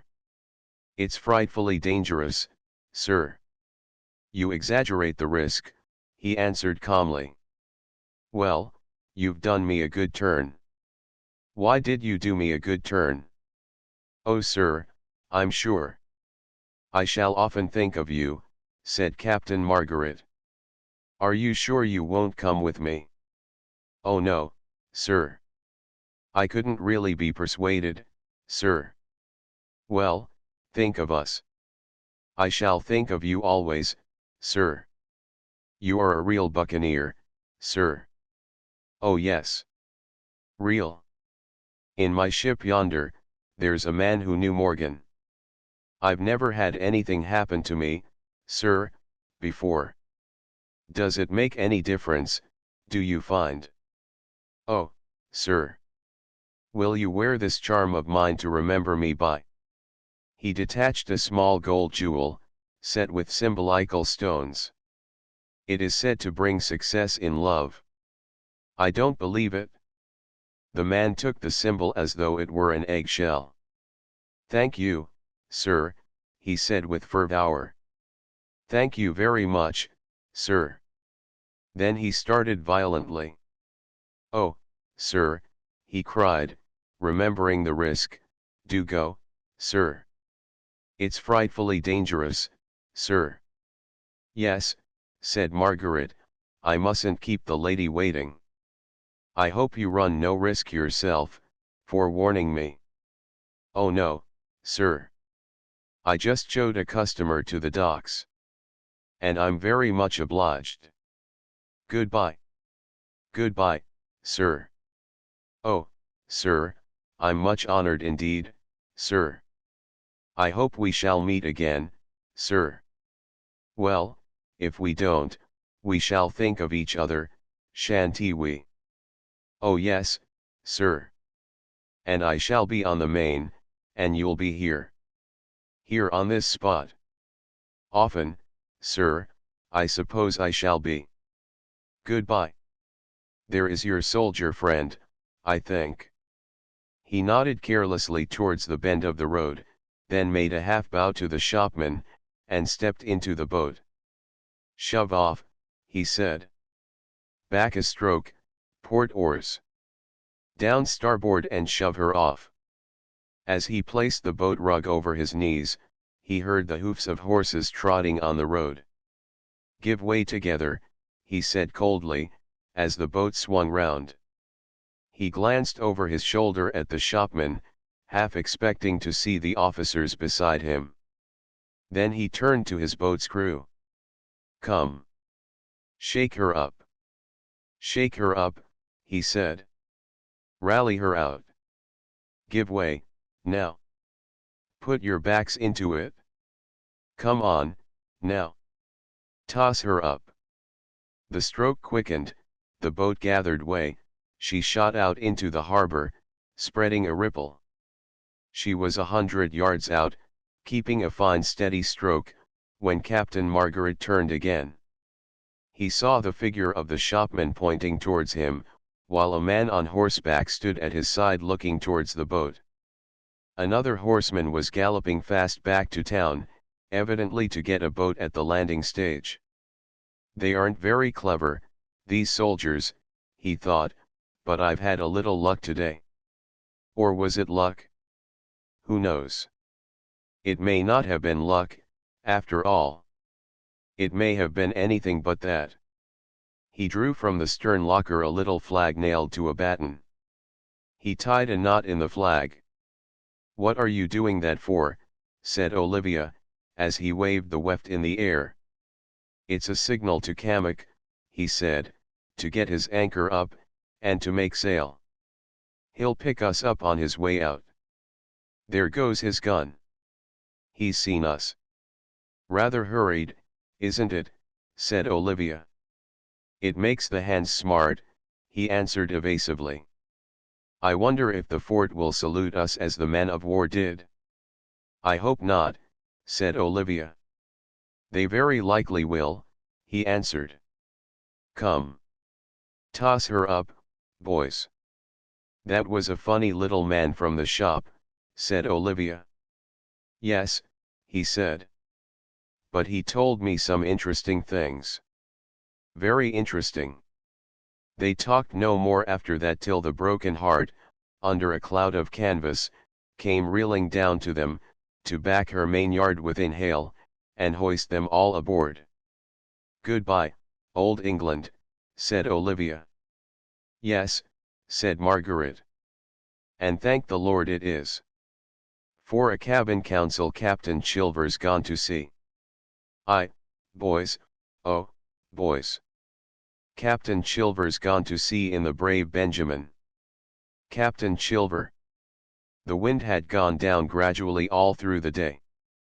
The morning's rain had kept down the sea. When the Broken Heart took her departure that evening, from the distant Lizard, Captain Cammock crossed his main royal, out of lightness of heart. He had a fair wind and clear weather.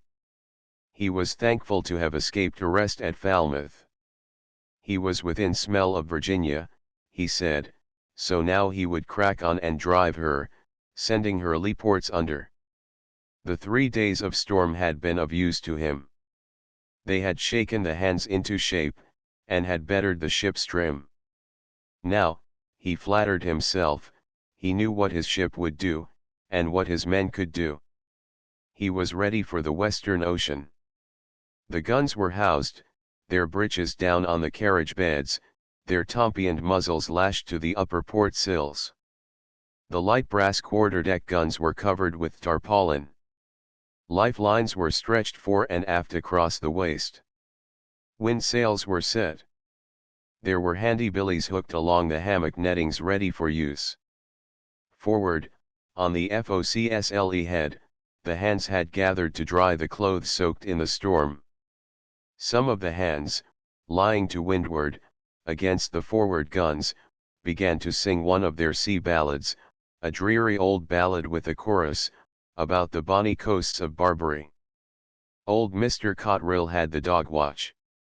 The other mate, Mr. Isles, a little hard case from the James River, was playing his fiddle on the booby hatch, just abaft the main bitts. He sang a plaintive ditty to the music, and though he did not sing well he had listeners who thought his singing beautiful. Several of the hands, as he knew very well, were skulking as far aft as they dared, to catch his link sweetness as it fell from him. Cocking one leg over the other, he began another song with a happy ending, no particular meaning, and a certain blitheness. I put it up with a country word. Tradoodle. There, he said. There, steward. Gee. Hey. I can sing all right, all right. What's that song yous was singing? You know. That one about the girl with the wig. Oh, said the old negro, Mr. Iles's chief listener. Oh, I can't sing with music. I haven't had the occasionals to do that, By G, steward, said Mr. Isles, turning to go below to his cabin in the 'tween decks, if you can't sing to music, BG I don't think you can sing much. Mr. Cotterill turned to Captain Cammock. A smart young sailor, sir, he said. Mr. Isles keeps going, sir. Yes, said Cammock. He knows a lot for his age. A smart young man, Mr. Isles, as you say, Mr. He fiddles pretty, too. I don't hold with fiddling in a man, said Mr. Cotterill. It's not natural. But it keeps the mind employed, they say. Yes, said Cammock, and so does making up tunes. Did you never make up tunes, when you was a boy, mister, walking the poop? I come in like a head sea, said Mr. Cotterill. The only times I walked the poop was to relieve the helm, or to take in the mizzen. Well. And ain't you glad, said Kamek. It's the only way to learn. It is that, sir, said Cotterill.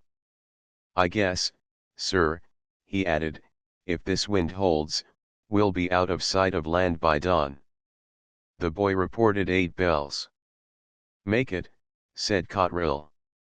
The boy struck the bell 8 times. You boy, said Kamek, when you walk the lee poop at night, you'll not go clump, clump, the way you done last night. There's a lady in the cabin. Let me see what boots you're wearing. I thought so. They're the kind of boots would wear a hole in a wall. Hold up them soles, and give us the end of the main brace there. There, my son. I give you the end this time. You wear them boots after dark again, and you'll get the bite, higher up. The watch was mustered and set. Captain Kamek went below, pleased to think that he had saved Olivia from the trouble of complaining about the boy. He went direct to the great cabin, for he knew that there was to be a council of war. There was much to be discussed, there was much for him to tell them. He hoped very much that his seasick friend Tom Stukeley would be put in a watch. And then, he said to himself, you shall tow the line.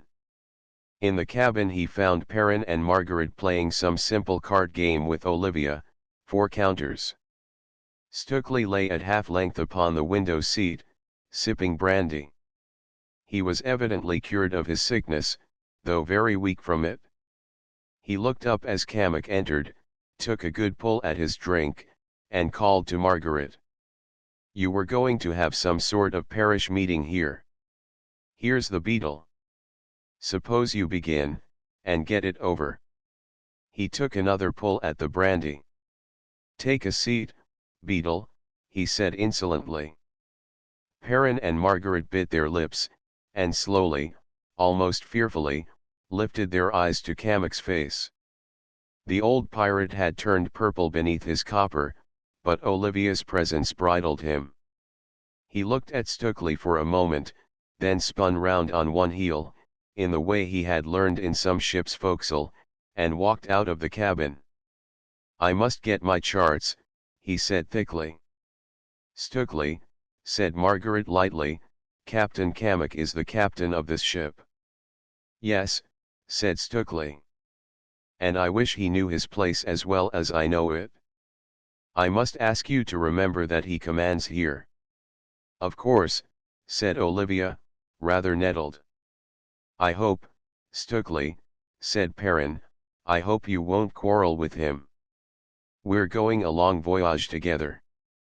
Lord, said Stukeley. What a stew you two make. You might be 2 old women. Tom dear, said Olivia, is that open window too much for you?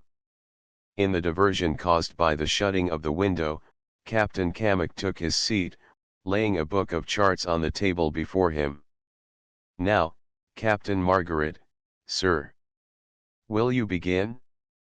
I don't rightly know what it is you want discussed. Very well, said Margaret. I'll begin. He leaned back in his chair, and looked first at Olivia, then at Stukeley, then at Kamek, who, he thought, looked very splendid, with his long black hair falling over his shoulders, and his grim beauty, like a bronze, thrusting from his scarlet scarf. I don't think you know, he said, at any rate, not perfectly, what it is I intend doing. This ship is mine, as I think you all know. But her cargo, it's a general cargo, worth a good deal of money. Where we are going to is the property of several London merchants, who expect me to make a profit for them. I want you to get it out of your heads that I'm doing this for love, either of adventure, or of my fellow men. I believe I shall get adventure, and help my fellow men. But the venture is, primarily, a business venture. If the business part fails, the whole thing will come to nothing. As you know, a part of the cargo is consigned to Virginia, and we go to Virginia direct. But we shall only stay there long enough to buy up the pick of the tobacco crop with our goods, and take in fresh water. Our real destination is the Isthmus of Darien. What part of the isthmus, sir? Said Kamek. You'll have to tell us that. Fill Captain Kamek's glass, Perrin. Thank you, Mr. Perrin, said Kamek. He bowed to Olivia and drank. Go on, sir. You see, continued Margaret. Well, I must apologize, Captain. It was part of my arrangement with Captain Kamek that he should not be told about our destination, nor about our plans, till we had left England. I need hardly say, Captain, that was not, well, not my desire. The merchants who consigned the cargo insisted on it. To tell the truth, it was only on the pledge of secrecy that the Board of Trade and Plantations gave me my commission. Then you've got a commission, sir, said Kamek. Yes. A limited one.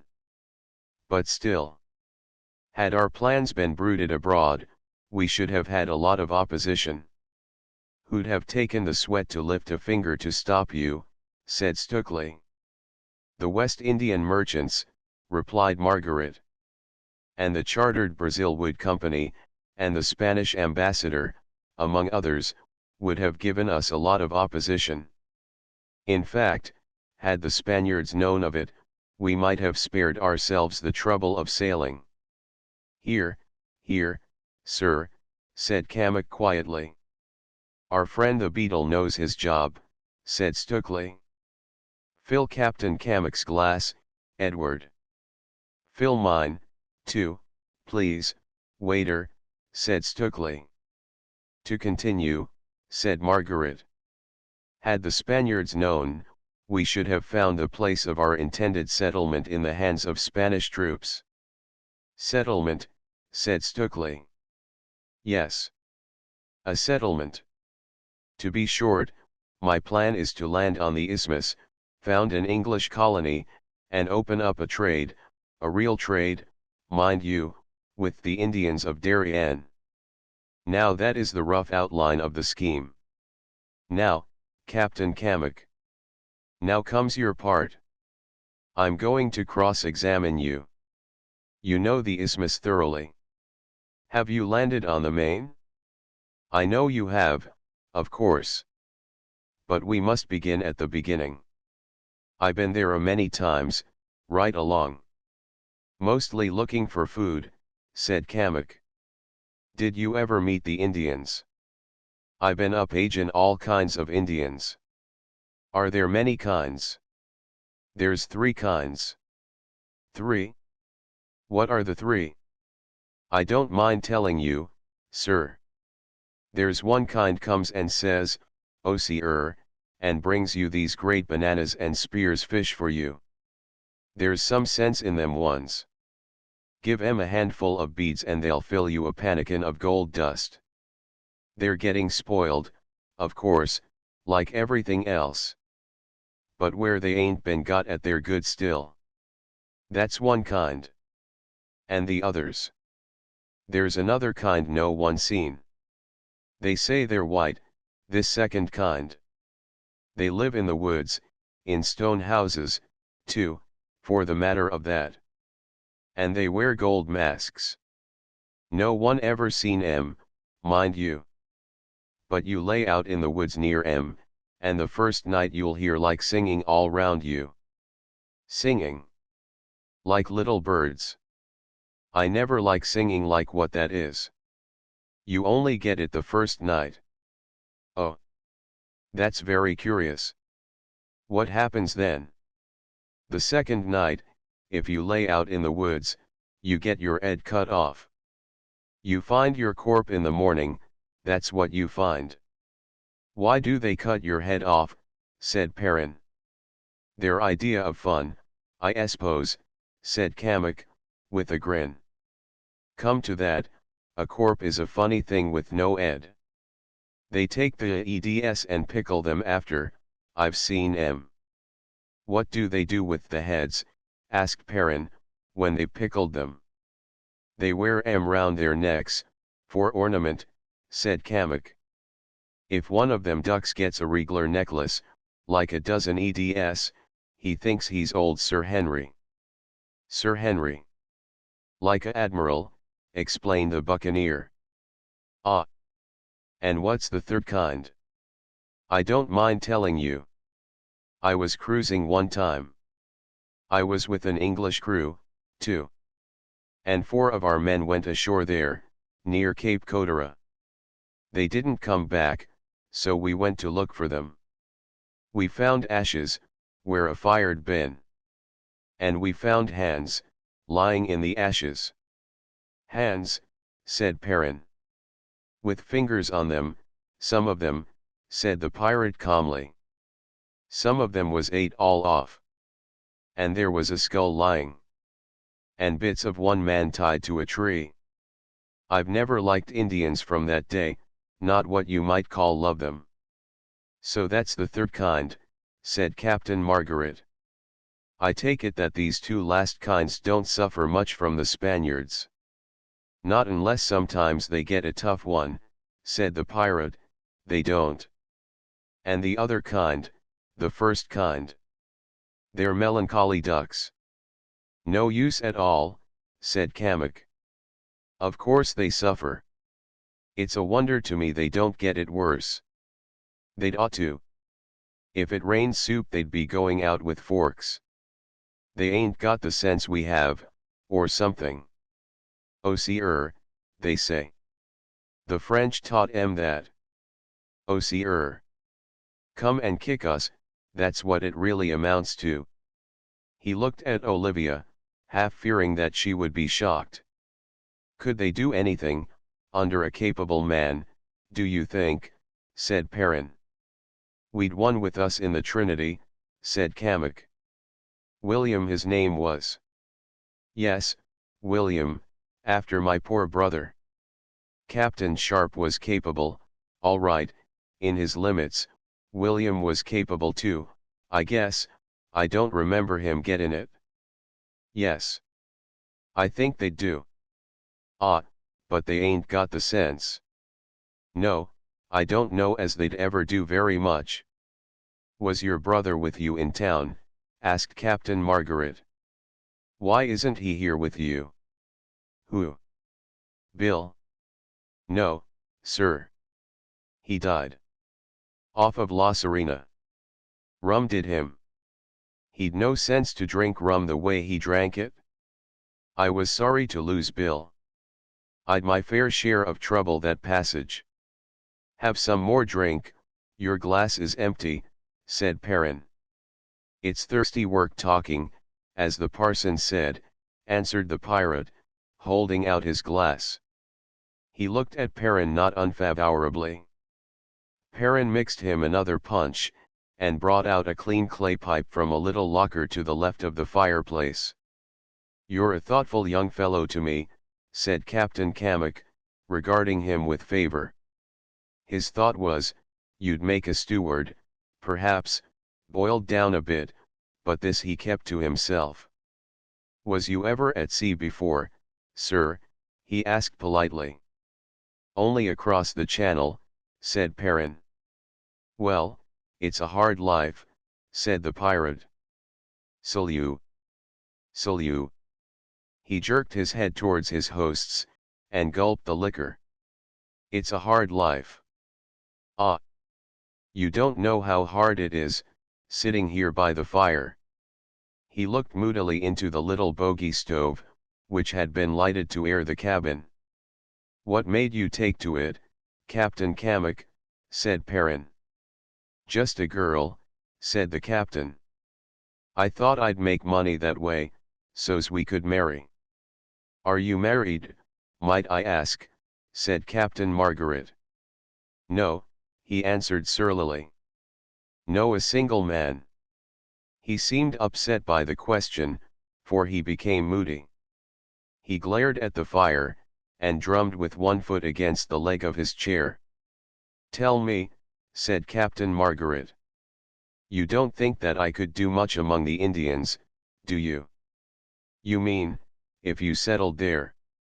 "Yes, if I landed, built a fort, and opened a trading station. And got the Indian chiefs to bring in gold and cocoa or whatever else there is." "You could only do that in among the Sambalos." "The islands along the isthmus." "Yes. That's your only place." "Would it be possible?" "I dunno as it would." "No, I reckon it wouldn't." "Why not?" "You couldn't. The Dagos are too strong. They'd send from Porto Bello, or they'd send overland perhaps, from Panama. They'd get your. Then you'd have Ginger, working on the forts in Portobel. Lots of men that way on the Main." "Yes, sir, the Main's a queer place." "Queer. We lost a boat's crew once, east there, by Tolu or that. A handsome fellow her bow or was. Bigger and you he was. Handsome Jim Sanders, that was him. He worked on the forts in Portobel. We rescued him a year later, quite by accident. There was red cuts all over him, and all he could do was sing. Sing. Just sing. This was what he sung. He sung all the time. No. He didn't laugh.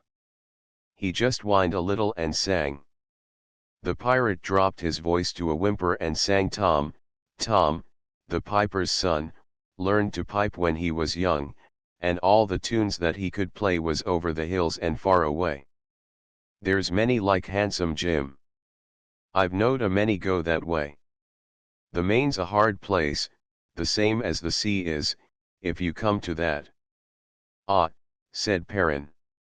"How ghastly." Captain Margaret said nothing, for in his lively fancy he saw a half-naked man, lying on the deck, surrounded by pirates, who watched him with a sort of hard pity. The sun shone strongly upon the picture, so that the brass cannon gleamed. Out of the wrecked man's body came a snatch of a nursery rhyme, with a pathetic tune. He felt the horror of it. He saw how the pirates shifted on their feet and looked at each other. He was tempted to ask, "Had one of your men a hare lip?" for in the picture which his fancy formed a hare-lipped pirate stood out strangely, seemingly stirred by that horror on the deck. "Fancy," he thought.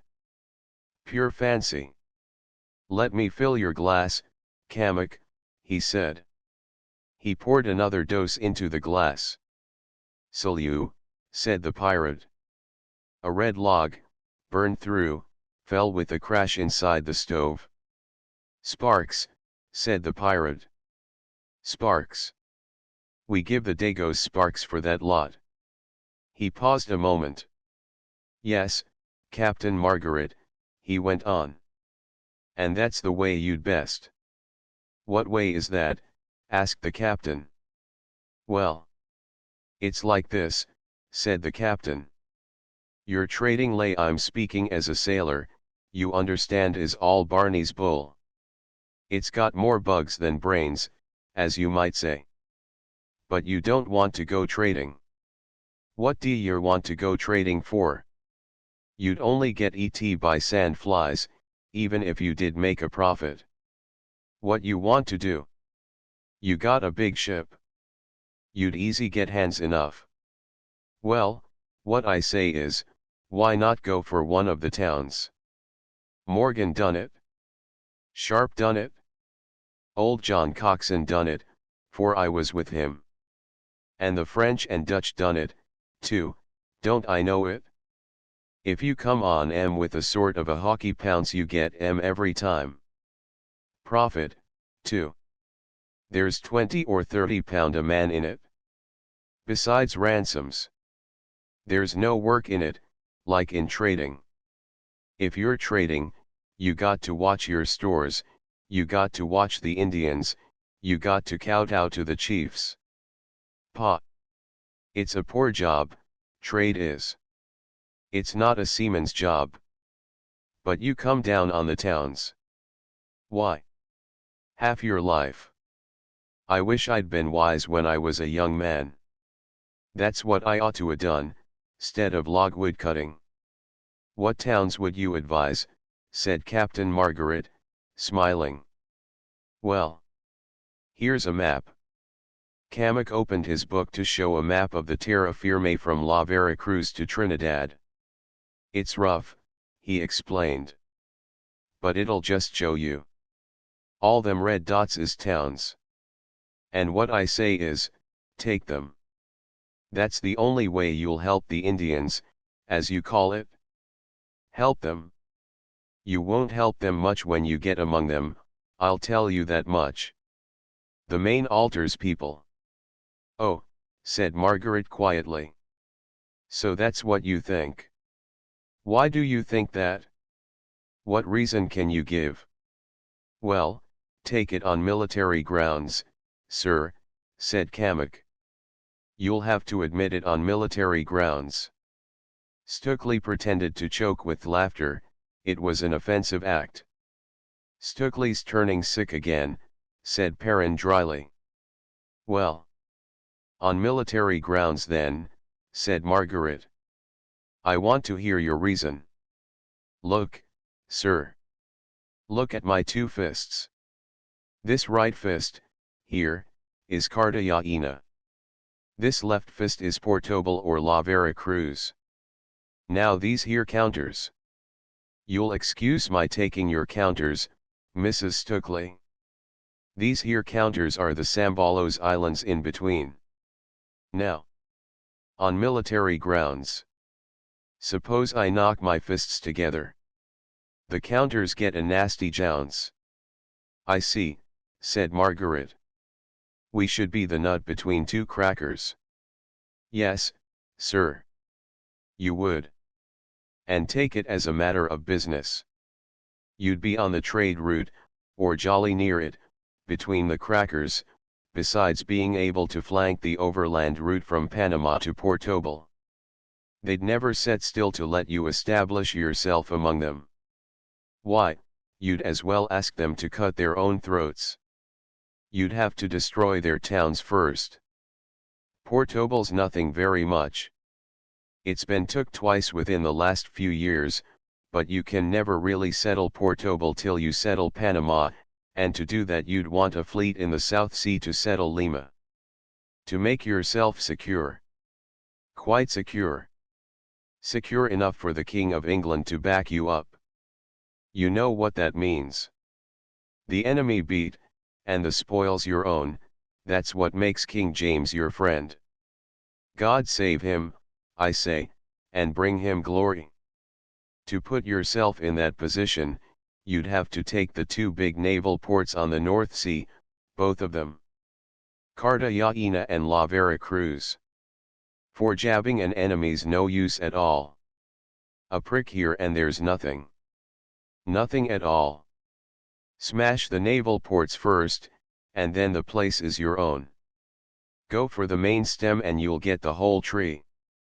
Upset Cartagena alone, and La Veracruz wouldn't bother you very bad, but till Cartagena's yours, well, honestly, Captain Margaret, you'll never be let settle down, not on the isthmus. But I don't know so much. It might. I'll think it over. During Kamek's speech, Stukely had made occasional offensive interruptions, but he said nothing when Kamek ended. Olivia, being ignorant of the exact nature of the question discussed, through her ignorance of geography, waited for her husband to speak. Perrin, who had gone into the matter thus far with Margaret, to his own boredom, now waited, half asleep, for his friend to say something more. He hoped that no one would ask him for an opinion that evening. He knew nothing much about it, one way or the other, and cared little, believing only that his friend, who could do no wrong, would be the man to uphold against all comers. As the active part of him, never very violent now, was idle tonight. He gave himself up to torpor, keeping his mind a blank, paying little attention to the words of anyone. To Kamak, whom he liked, he was polite. Indeed, Kamak's glass was seldom less than half full all through the evening. Now and then he wished that the meeting would end, so that he could turn in. He lay back in his chair, looking at the faces of the company, wishing that he had his friend's charm, and Kamak's bodily strength, and Stukely's insolent carriage. It must be good, he thought, to be indifferent, like that, to people's feelings. And if he had all three gifts, what would he do with it? He looked at Olivia, as she sat there, upright in her chair, listening carefully to all that he said. Yes, he thought, you're taking it all in, all that you understand, and thinking what you'll make your husband do. And you're beautiful, he added to himself. In that black silk, with the green about your hair, yes, Charles was right. I never saw it before. You're beautiful. Olivia, he said aloud, will you let me get you a little wine and some fruit? This must be so awfully dull for you. Oh, I like it, she answered quickly. I like it? Do you, really, said Margaret. Well, we'll go on. Let me see your map, Captain Kamak. He took the dirty piece of vellum from Captain Kamak, and examined the coastline. There were manuscript notes written here and there across the isthmus. Captain Margaret Reed, Don Andrea's country. K. Golden Cap went with Capt S from here. The Indians washes for gold on this side. Mountains and forests had been added to the map in watercolors. A ship or two, under all plain sail, showed upon the seas. In among the islands a hand had added soundings and anchorages in red ink. He looked among the network of islands, remembering the many stories he had read of them, fascinated by the thought that here, before him, was one who could make that marked piece of vellum significant. Tell me, he said. These keys here. La Sounds Key and Springer's Key. Are they well known to your people? Yes, said the pirate. Do the Spaniards ever search among these islands? Do they send guardacostas? Not them. Not to hurt. They've no really organized force on the main. Nor ve they got any charts to go by. They aren't hard any longer. Only soft, the Spaniards. Why, there's often a matter of a dozen sail of privateers come to them keys, at the one time. Why do they come there? Water, sir. Then the Indians bring gold dust. Sometimes they land and go for a cruise ashore. Lots of 'em make money that way, where the Spaniards don't expect them. Have they buildings there? No. When they careen their ships, the Indians build huts for them. Very nice, too, the huts are. Palmetto and that. Then the Indians are friendly. Yes. Sometimes there's a row, of course. Why don't the privateers combine, to found a kingdom there? They could so easily. They never agree among themselves, said the pirate. Quarrelsome ducks. That's what they are. And if a strong man got hold of them and made them agree, then, yes, perhaps, they might be a thundering great nation. But then there's the main. It changes people. It's hard to say. It's different from talking by the fire. Well, said Captain Margaret. I shall try it. I believe it could be done. And it's worth trying. I believe you'd do it, if anyone. Morgan Ave done it perhaps. But Sir Henry was weak, you know. Rum. Well, sir. If you can do it, you'll be in the story books. What is this place here? This Boca del Toro? Away to the west here? You sometimes meet here, don't you, in order to plan a raid? Yes, sir. Is it a good anchorage? It doesn't seem to be much of a harbor. No, sir, Toro's just an anchorage, out of the way, like. We goes to Toro for turtle. Very good turtle on Toro. Them mosquito boys gets with spears. You see paddle out, Mrs. Stukeley, two of these red Indians in a boat, and they just paddle soft, as still, and they come up to the turtles as they lie asleep in the sea, and then, whang! They dart their physgigs. They never miss. Olivia looked at Kamek with quickened interest, but she did not speak. She was now leaning forward, over the table, resting her chin upon her hands, probably with some vague belief that her throat was beautiful and that these stupid men would never notice it. She may have been conscious of her power. Yet perhaps she was not. She may have given too much of herself to Stukeley, she may have tuned too many of her emotional strings to that one note, to feel how other men regarded her. Look, Olivia, said Margaret. He placed the map before her. Perrin and Kamek put out each a hand, to hold the curling vellum flag for her. She looked at the map as a Sibyl would have looked at the golden scroll, she looked rapt, her great eyes shone so. She put out one hand to flatten the vellum, and to Margaret, watching her, it seemed that her whole nature was expressed in that one act, and that her nature was beautiful, too beautiful for this world. Her fingertip touched Perrin's fingertip, for one instant, as she smoothed the map's edge, and to Perrin it seemed that his life would be well passed in the service of this lady. She was, oh, wonderfully beautiful, he thought, but not like other women. She was so strange, so mysterious, and her voice thrilled so. In dreams, in those dreams of beauty which move us for days together, he had seen that beauty before, she had come to him, she had saved him, her healing hands had raised him, bringing him peace. She says nothing, he said to himself, but life is often like that. I have talked with people sometimes whose bodies seemed to be corpses. And all the time they were wonderful, possessed of devils and angels. As for Kamek, her beauty moved him, too, her voice moved him. In his thoughts he called her my handsome. He was moved by her as an old gardener is touched by the beauty of his master's child. His emotion was partly awe, partly pity. Pity for himself, partly, because he could never now be worthy of moving in her company, although he felt that he would be a better mate for her than the brandy sipper on the locker top.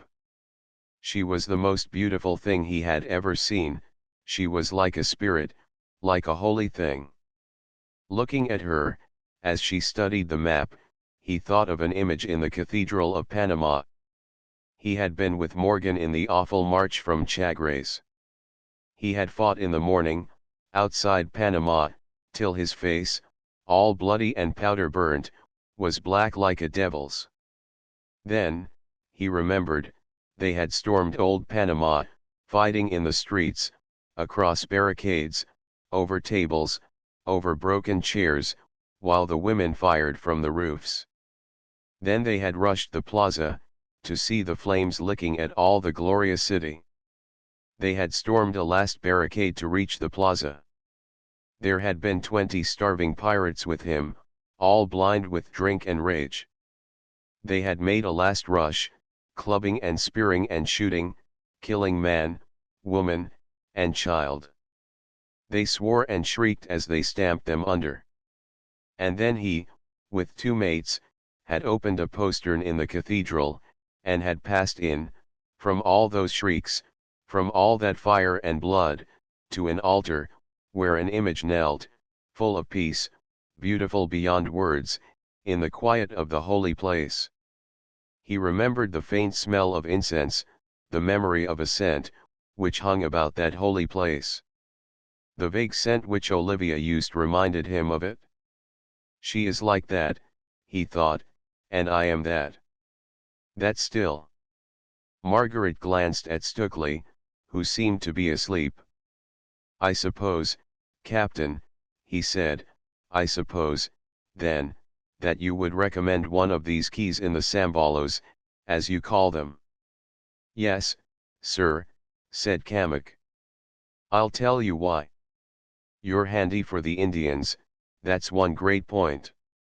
You're hidden from to seaward, in case the Spanish fleet should come near, going to Portobello Fair. You're within a week's march of all the big gold mines. You've good wood and water handy. And you could careen a treat, if your ship got foul.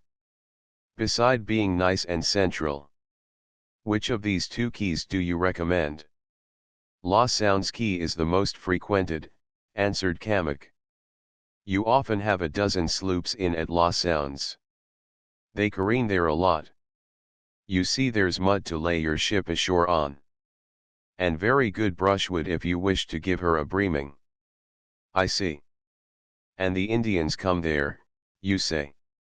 Oh yes, sir. There's an Indian village on the main just opposite. Full of Indians always. Lost Sounds is an exchange, as you might say. If I went there, in this big ship, should I be likely to get into touch with the privateer captains? I mean, to make friends with them. You'd meet them all there, from time to time, Sir Coxswain, Tristan, Yankee Dutch, Macket, oh, all of them. All friends of yours? No, sir. Some of them is French and Dutch. They come from Tortuga and away east by Curacao. That's a point I can tell you about. Don't you make too free with the French and Dutch, sir. You stick by your own countrymen. I'll tell you why, sir. If you let them ducks in to share, the first you'll know is they put in a claim for their own country. They'll say that the settlement is theirs, that we're intruding on them. Oh, they will.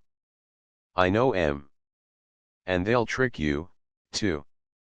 They'll get their own men of war to come and kick you out, like they done at St. Kitts, and at Tortuga.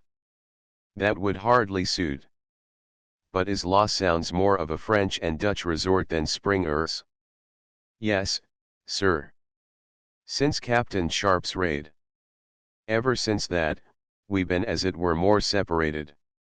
And then there was trouble at the Isle of Ash, they done us out of a sloop, so we done them in return. Springer's is the place the Englishman goes to, now. Oh, and Golden Island, this easterly island here. But Springer's Key is the best of them. Though we goes to Lost Sounds Key, mind you, whenever we're planning a raid. Then by the way. Who is Springer? He was a privateer, sir. He got lost on the main one time. He was in Alliston's ship at that time. He got lost, out hunting for worry. He wandered around in the woods there, living on sapodillos, till one day he come to a river, and floated down it on a log. He'd sense enough for that. Generally men go mad in the woods at the end of the first day. Mad, said Olivia. But why do they do that? It's the loneliness, Mrs. Stukely. You seem shut in those woods. Shut in. A great green wall. It seems to laugh at you. And you get afraid, and then you get thirsty. Oh, I've felt it. You go mad. Lucky for you, you do, Mrs. Stukely. How horrible. Isn't that awful, Charles? Yes. Awful. But Springer kept his head, you say? No, sir. I'm inclined to think Springer got a turn. The sun'll give it you. Or that green wall laughing, or just thirst. When I talked with Springer, he told me as he come to a little stone city on a hill, all grown over with green. An old ruined city. About 100 houses. Quite small. And what do you think was in it, Mrs. Stukely? I don't know at all. Nothing very horrible, I hope. No. Not if it's going to be horrible. Well. It was horrible. But there was gold on every one of them. Gold plates. Gold masks. And gold all over the rooms. Now if that's true, it's mighty queer. But I think he'd got a turn, ma'am. I don't think things was right with Springer. Living all alone in the woods, and then living all alone on the quay. It very likely put him off. I was to have gone with him, searching for it, one time, but I never did. Stukely seemed to wake up suddenly. You must have been a fool, he said. Why? "'Cause I thought of going," said Kamek. No. Because you didn't go. I suppose you know which river he came down. And whereabouts he got on the log. Oh yes, said Kamek, better than I know you, Mr. Stukely. What do you mean, said Stukely. Nothing, said Kamek. The very last time I saw Ed Springer, we talked it all out. And he told me all he remembered, and we worked it out together, whereabouts he must have got to. You see, Mrs. Stukely, Springer went a long way. He was lost and we were going to look for it together. Why didn't you, said Stukely. Were you afraid? Yes, replied Kamek curtly, I was. Thinking that there would be an open quarrel, Captain Margaret interrupted. And you think Springer's Key would be the best for us? Yes, sir. Here is Springer's Key on the map. Come here, Stukely, and just cast your eye over it. Stukely advanced, and put his hand on Olivia's shoulder, drawing her against him, as he leaned over to see the map. She stroked the caressing hand, only conscious of the pleasure of her husband's caress. She had no thought of what the sight meant to Margaret. Perrin felt for his friend. Put it to the vote, Charles, he said hastily. Very well then, said Margaret. Shall we decide then? To go to Springer's Key. Is it a pleasant place, said Olivia. Don't, Tom. She gave the hand a little slap. Very pleasant, Mrs. Stukely. A island with huge big cedars on it, aromatic cedars as red as blood, and all green parrots. Wells. Good drinking wells. Wonderful flowers. If you're fond of flowers, ma'am. What sorts are they? Arnotto roses, and yellow violet trees. Oh, lots of them. Oh, then, Springer's Key, certainly. Springer's Key, said Stukely and Perrin. The ayes have it. Very well, then, said Margaret. We'll decide for Springer's Key. One other thing, sir, said Kamek. There's the difficulty about men. We've 45 men in the ship here, mustering boys and idlers. And that's not enough. It's not enough to attract allies. Of course, I quite see, if you'd shipped more in London, in a ship of this size, it would have looked odd. It might have attracted notice. The Spaniards watch the pool a sight more and you think. But you want more. And you want choice weapons for them. He paused for a second to watch Captain Margaret's face, then, seeing no change upon it, continued, I know you got 20 long brass 18s among the ballast. How did you know that, said Margaret. Well, you have, sir, said Kamek, grinning, and small arms in proportion. You can fortify Springers with a third of that lot. Now you want another 40 or 50 men, at least, and then you'll be boss dog. Every privateer captain will come saying, "Oh, massa to you." "Yes," said Perrin. "It seems to me that there'll be a difficulty in getting men. You see, we want really a drill force." "No difficulty about men in Virginia, sir. Lots of good men, regular old standards, tough as hickory, at Accomack and along the James River." "What do they do there?" said Perrin. "Lots of 'em come there," said Cammack evasively. "They tobacco plants, and they trap them things with fur on, and some on 'em fishes. Lots of 'em come there." "Where from?" asked Captain Margaret pointedly. "Most everywhere," said Cammack, looking on the deck. "Campeachy," said the captain. "Most everywhere, sir," repeated Cammack. "Writ's hard to serve there." "Every one has his misfortunes," said Cammack hotly. "But they're a better lot there than you'd get anywhere in the islands, let me tell you that. I've known a power of men among them, fine men. They might be a bit rough and that, but they do stand by a fellow." "Yes," said Captain Margaret, "I dare say. But I don't want them to stand by a fellow. I want them to stand by an idea." "They'll stand by anything so long as you've a commission," said Captain Cammack. "And obey orders. Now, sir. In England, everybody knuckles down to squires and lords. But among the privateers there aren't any squires and lords. Nor in Virginia, where the old privateers tobacco plants. A man stands by what he is in himself. If you can persuade the privateers that you're a better man than their captains, and some of them are clever generals, mind. They've been fighting Spaniards all their lives. Well, you persuade 'em that you're a better man. You show 'em that. And they'll be your partners.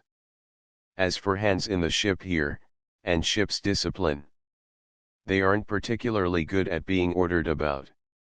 They're accustomed to being free, and having their share in the councils. But you give them some little success on the main, and you'll find they'll follow you anywhere. You give out that you're going against Toulouse, say. You take Toulouse, say, and give 'em £10 a man. Then they'll want to go ashore to spend it? Not if you give 'em a dice box or two. You won't be able to wage them, like you wage hands, at 16 shillin' a month." Olivia, who seemed disconcerted at the thought of sitting down at a council with a crowd of ragged sailors, now asked if it would not be possible to wage them, if they explained the circumstances. "You say they are tobacco planting in Virginia. Why should they not plant on the main and supply all the ships which come to us, besides fighting the Spaniards when the crops are growing?" "That's what you must do," said Cammack. "Get the steadiest men you can. Plant your crops, when you've cleared a patch of ground. Hit the Spaniards hard at the first try. That'll bring all the privateers to you. Hit 'em again hard at a bigger port, and I do believe, sir, you'll have 2,000 or 3,000 skilled troops flocking to you.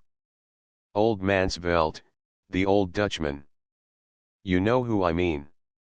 He tried to do what you are trying.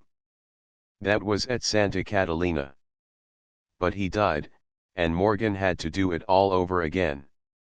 Then Morgan had his chance. He'd 1,500 men and a lot of ships. He'd taken Chagres and Portobello. He had the whole thing in his hands. With all the spoil of Panama to back him up. The isthmus was ours, sir. The whole of Spanish America was in that man's hands. But no. Come de go de. He went off and got drunk in Port Royal, got a chill the first week, got laid up for a time, then, when he did get better, he entered Jamaica politics. The new governor kept him squared. The new governor was afraid of him.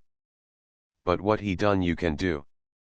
You have a little success, and make a name for yourself, and you'll have 1,000 men in no time.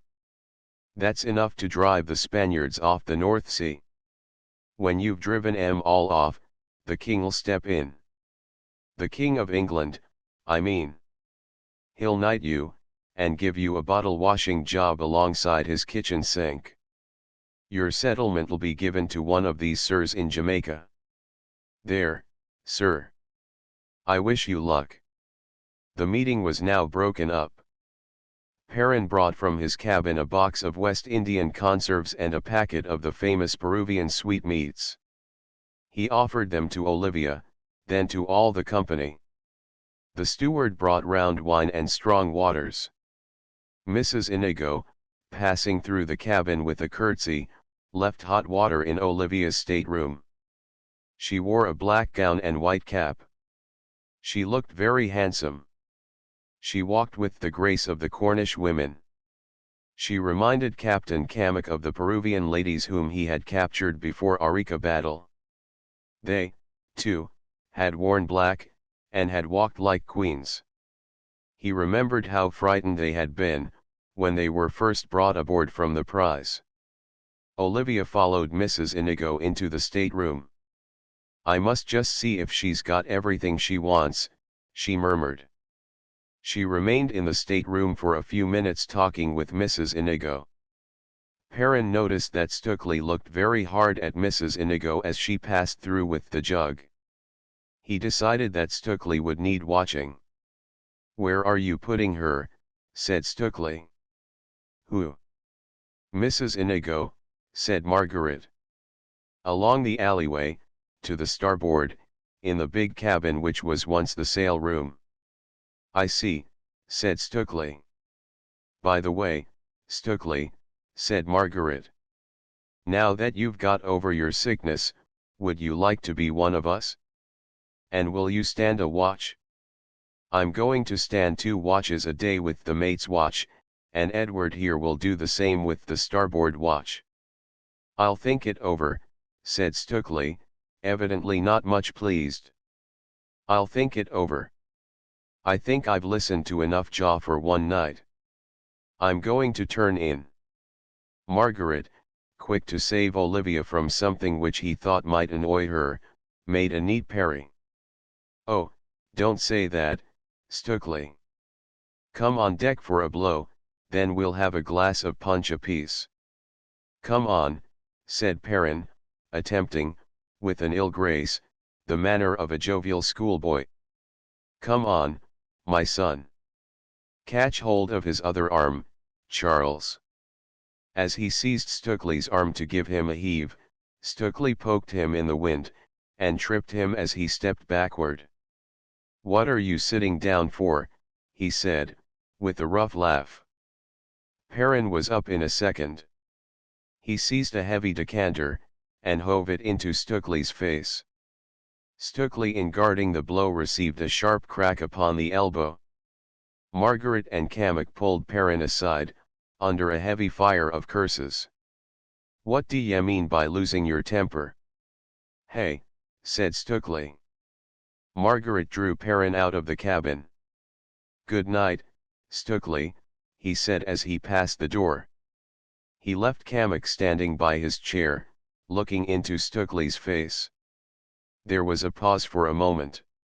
Then Stukely began with, "That damned old woman nearly broke my elbow." "If he's a friend of yours he is," said Kamek. "Oh, so you're another of them. Well. Lord. You make a queer crew. Do you know that?"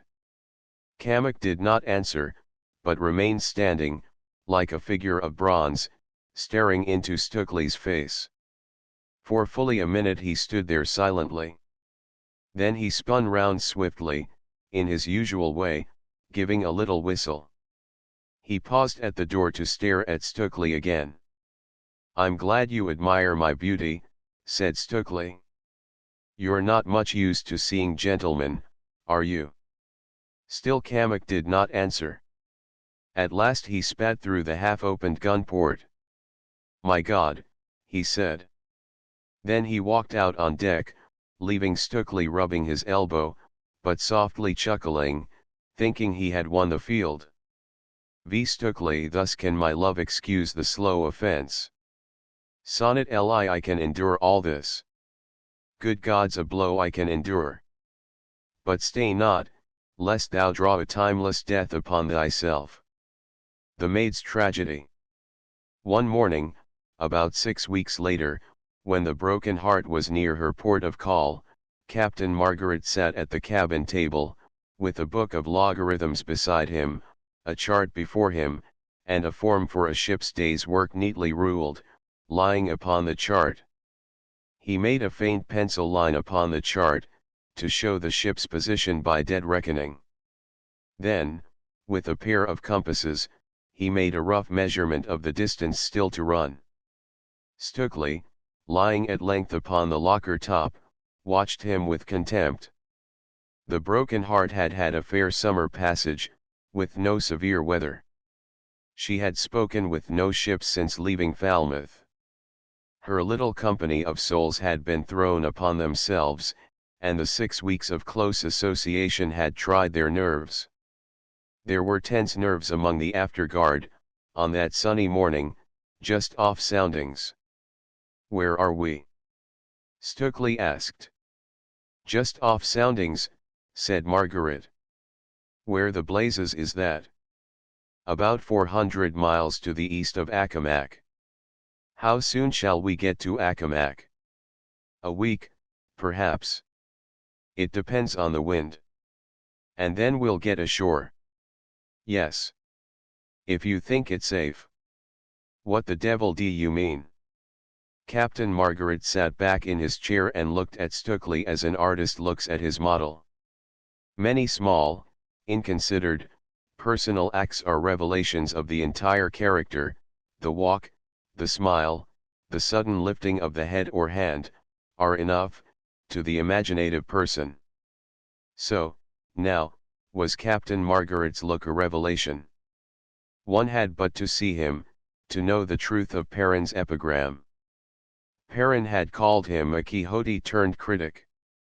He looked at Stukely as though he were above human anger.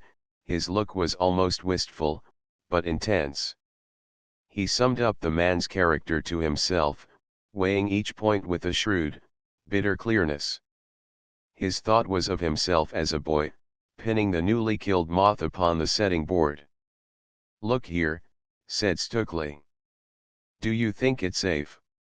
Stukely rose from the locker and advanced across the cabin. "So little Maggie's going to preach, is he?" he said lightly. "Let me recommend little Maggie to keep on his own side of the fence." Margaret shrugged his shoulders. It seemed to him to be the most offensive thing he could do, in the circumstances. "Supposing that it's not safe?" Stukely laughed, and returned to the locker. He pulled out a pipe and began to fill it. "Maggie," he said, "why don't you get married?" "My destiny."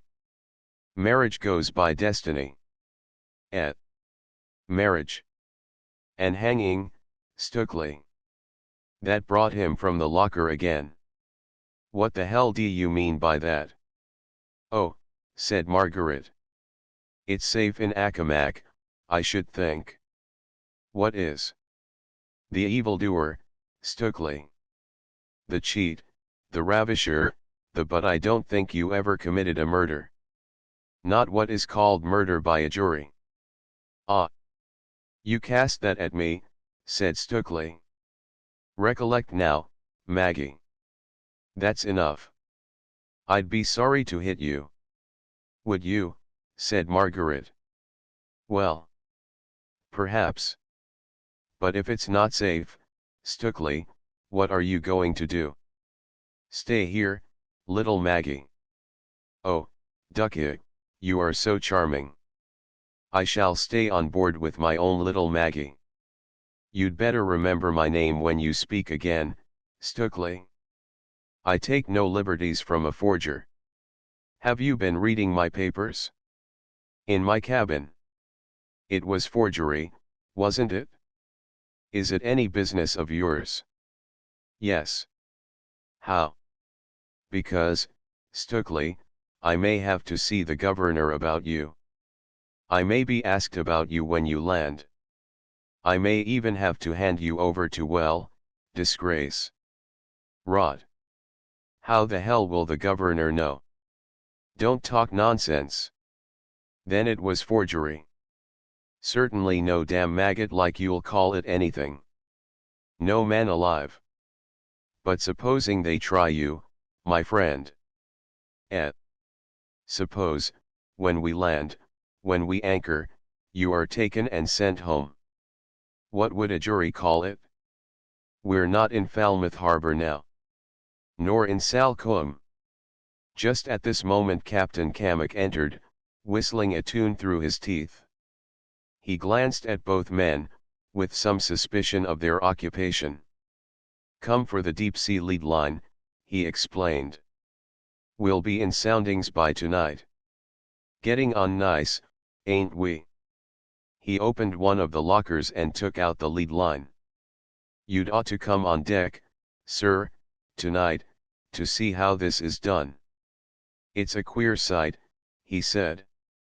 I'm off to the cook now, to get a bit of tallow for the arming. Stop just a moment, Captain, said Margaret. I want to ask you something. How often do letters go to Virginia, from London?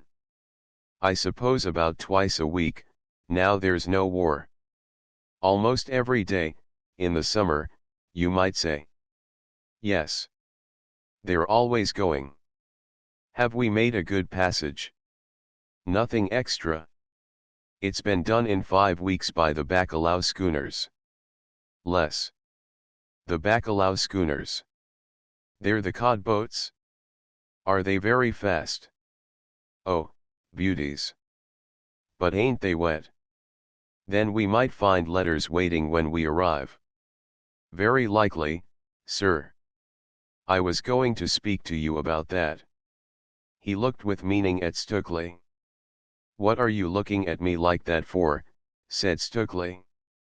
You might have letters waiting, too, said Cammack. Society invitations and that. He glanced up at the skylight as he spoke, and then watched Stukely's face to note the effect of his words. Stukely turned pale. Stukely, said Margaret, don't you think you ought to tell your wife? Will you please mind your own business, Maggie? She's my wife, not yours. Then I shall tell her. Shall I? Tell her what? I'm going on deck, said Cammack. You come on deck, sir, too. He passed out of the cabin, carrying his heavy lead. He paused at the door for a moment to ask his friend again. Come and see how it's done, sir, he said. He got no instant answer, so he passed out, wondering how it would end. It's none of my job, he said sadly. But I'd give a deal just to hit him once. Once. He'd have a thick ear to show. Tell her what? Repeated Stukely, as the door closed. That you may be arrested as soon as we arrive. That the case may go against you. You would tell her, would you? She ought to know. Surely you can see that. Shall I tell her? You. Yes.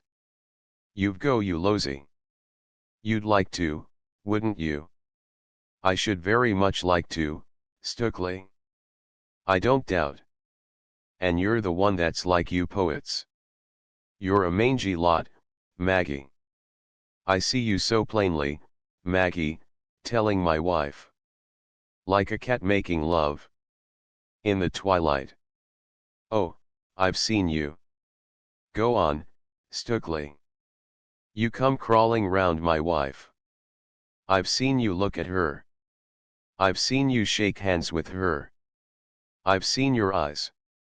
Doesn't she make your mouth water? Wouldn't you like that hair all over your face? Et. Et. And her arms round you. Et. Stukely, said Margaret, I'd advise you to stop. Stop now. Wouldn't you like to? Stop. I know you would. Poems, eh? I've read a lot of your poems to her, Maggie. Were you looking for my purse? No, Maggie. But I thought you needed watching. I don't want any mangy poet crawling round my wife. So I just watched you, Maggie. Yes. Oh yes. I don't think you've succeeded yet, Maggie. Even in spite of your poems. Stukely, said Margaret, rising from his chair, when we get to Accomac you will come ashore with me. I'll do my best, when we're ashore, to put my sword. He advanced to Stukely, bent swiftly over him, and touched him sharply on the Adam's apple just there. Stukely. Right through. To save the hangman the trouble. Stukely watched him with amused contempt. He laughed. Maggie's in a paddy, he said. No, Maggie. I'm a married man, now, duck it. What would my wife do if she woke up one fine morning and found me gone? Are you afraid to fight? Afraid of a little crawling maggot who comes whining out some measly poems? Margaret took a quick step forward, and shot out a hand to seize Stukely by the throat. Stukely caught him by the wrist. Look here, Maggie, he said. Drop my wrist. Drop it. Take your dirty wrist. Take back what you said. You do amuse me, Maggie. Take it back. You ought to have been a woman. Then you could have married that damned fool Perrin. And you could have you no. No blows, Maggie. Take back what you said. That I was afraid. You'd better, Stukely. Did I say that I was afraid? I'm not, you know. It's you who are afraid. You'll see. I shall see. You are afraid. You're in love with Olivia, duck it. D'ye think you're going to fight me? Not Maggie. You'd like me away, wouldn't you, Maggie? Then perhaps she'd. She's an awful fool when you come to know her, Maggie. To know her as I know her. She might be fool enough to. And then. Oh. Bliss, bliss. Morning, noon, and night. Stukely, I've stood a good deal, yes, duck it. But don't be so excited. You won't fight me. You'll be afraid. You'll lick my boots, like you've done all the time, so as to get a sweet smile from her. Doesn't she smile sweetly, my little Maggie? You'll lick my boots, Maggie. And hers. Lick, lick, lick, like a little crawling cat. Wouldn't you like to lick her hand, Maggie? Her fingers? Don't go, Maggie. I'm just beginning to love you.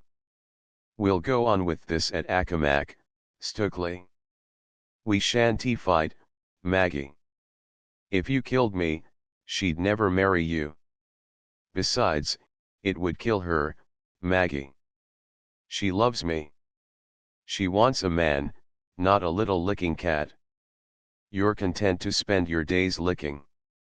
My God, you'd die, I believe, if you couldn't come crawling round her, sighing, and longing to kiss her. That's your life. Well. Kill me. You'll never see her again. Then what would the little crawler do? Go and put his arms round Perrin? But do you know what I should tell Olivia before going out with you? What would you tell her? I'd tell her that I suspected you of making love to her.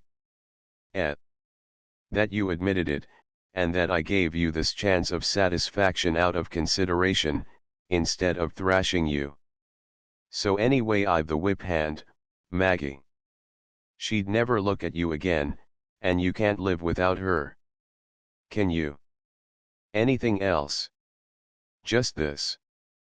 You'll never see her again if anything happens at Accomac. Through the governor, you know. We should go home together. And the shock, eh? Loving husband hanged, eh? So take it from one who loves little Maggie, that you aren't going to fight me, and that for all your gush you'll help me in Accomac in case there's trouble. And Olivia shall let you kiss her hand, shall she? Or no, you shall have a shoe of hers to slobber over, or a glove. Now go on deck, Maggie, and cool your angry little brow. A little of you goes a long way, Maggie. That's what Olivia told me one night. He stopped speaking, for Margaret had left the cabin. I wonder where he's gone, Stukely muttered, smiling. Through the half-shut door he could see Margaret entering the cabin which he shared with Perrin. What a rotter he is, he thought. I suppose now he'll have a good cry. Or tell it all to that dead frog, Perrin. For a moment, he thought that he would go on deck to walk with Perrin, not because he wanted to see the man, but because, by going on deck, he would keep both Perrin and the captain from talking to Olivia, who was mat-making on the poop, amid a litter of colored silks. He thought with some disgust of Olivia. So that he might not be reminded of her, he drew the sunscreen across the skylight, shutting out the day. "Oh Lord," he said, yawning, "I wish I was back in the inn with that girl, Jessie. She was some fun. Olivia gets on my nerves. Why the devil doesn't she get some blood in her? These pious women are only good to ravish. Why the devil don't they enter nunneries?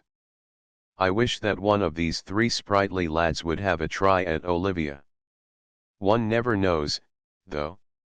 Even Olivia might take it as a compliment."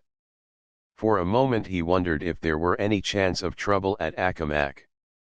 Very little, he concluded. He laughed to think of the strength of his position. It was a pleasure to him to think that three men hated him, perhaps longed to kill him, and that one refrained because of Olivia, while the other two refrained because of the first. "Lord, Lord," he murmured, with a smile. "And they'll all three die to save me. I'd go to Accomac if there were a dozen governors. I wonder if the Indian girls are any fun." He was hardly built for marriage, he thought. Those old days had been sweet in the mouth. There was that sleepy-looking girl, Dick Sadler's wife. She was some fun. How wild she used to get when he wished that Perrin would come below as a butt for some of his ill temper. It was only 4 bells, there were at least 2 hours to wait till dinner time. He was sick of sleeping, he was sick of most of his shipmates, he could not dice one hand against the other. Reading bored him, writing worried him, sketch he could not. He stretched himself down on the locker top, and lit his pipe. Tobacco was forbidden in the cabin for Olivia's sake, but he argued that he was the real commander of the ship, the practical owner, since he ruled her material destiny by ruling Olivia. As he smoked, it occurred to him that perhaps he had done wrong to anger Captain Margaret. That Maggie was a sullen devil. He might turn sullen, and give him up in spite of Olivia. He smoked quietly for a little time, till a scheme came to him, a scheme which gave him pleasure, so good it seemed. He lay lazily on the locker top, looking out over the sea, through the stern windows. The sun was shining, making the track of the ship gleam. Just below Stukely, sometimes almost within a sword's thrust, when the counter squattered down, slapping the sea, were the rudder eddies, the little twirling threads, the twisted water which spun in the pale clear green, shot through with bubbles. They rose and whirled continually, creaming up and bursting, streaking aft in whiteness. Over them wavered some mewing sea birds, dipping down with greedy plunges, anon rising, hovering, swaying up. Stukely watched them with the vacant stare of one bored. For a few minutes he amused himself by spitting at those which came within range, then, proving a poor marksman, he rummaged for a biscuit, thinking that he would fish for them. He found a hank of white line, and tied a bit of biscuit to the end. He was about to make his first cast when Mrs. Inigo entered, bearing a buck basket containing her week's washing, now ready to be dried. When the Broken Heart left Falmouth, Captain Margaret made certain orders to ensure Olivia's comfort. He had tried to put himself in her place, to see with her eyes, to feel with her nerves, knowing that her position on board, without another lady to bear her company, would not be a pleasant one. The whole of the ship abaft the forward cabin bulkhead had been given up to her. The 3 members of the afterguard took their meals in the cabin, but seldom entered it at other times, unless they wished to use the table for chess, cards, or chart work. The Negro steward, who had once ruled in the cabin, was now little more than a cabin cook. Mrs. Inigo did much of his work. She cleaned the cabin, laid the breakfast, served Olivia's early chocolate, letting the Negro cook wash up. Cammock and Perrin agreed with Captain Margaret that the after part of the ship should be left as much as possible to the 2 Stukelys, so that Olivia might feel that she was living in a private house. After the cabin supper, at the end of the first dog watch, no man of the 3 entered the cabin unless Olivia invited him. Margaret felt that Olivia was touched by this thought for her. She was very gracious to him during her first evening party. It was sweet to hear her thanks, sweet to see her, flushed and laughing, radiant from the sea air, sitting there at the table, as Cammock dealt the cards for Pope Joan.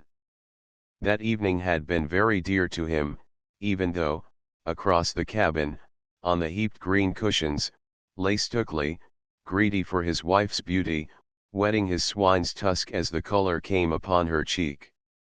It would all be for him, he thought, and the thought, now and then, was almost joyful, that she should be happy. It was not in his nature to be jealous. The greatest bitterness for him was to see the desired prize neglected, unappreciated, never really known, and to apprehend, in a gesture, in a few words, the thought implied, which the accepted lover failed to catch, or else ignored. He had tested Stukely's imaginative sympathy by the framing of another rule.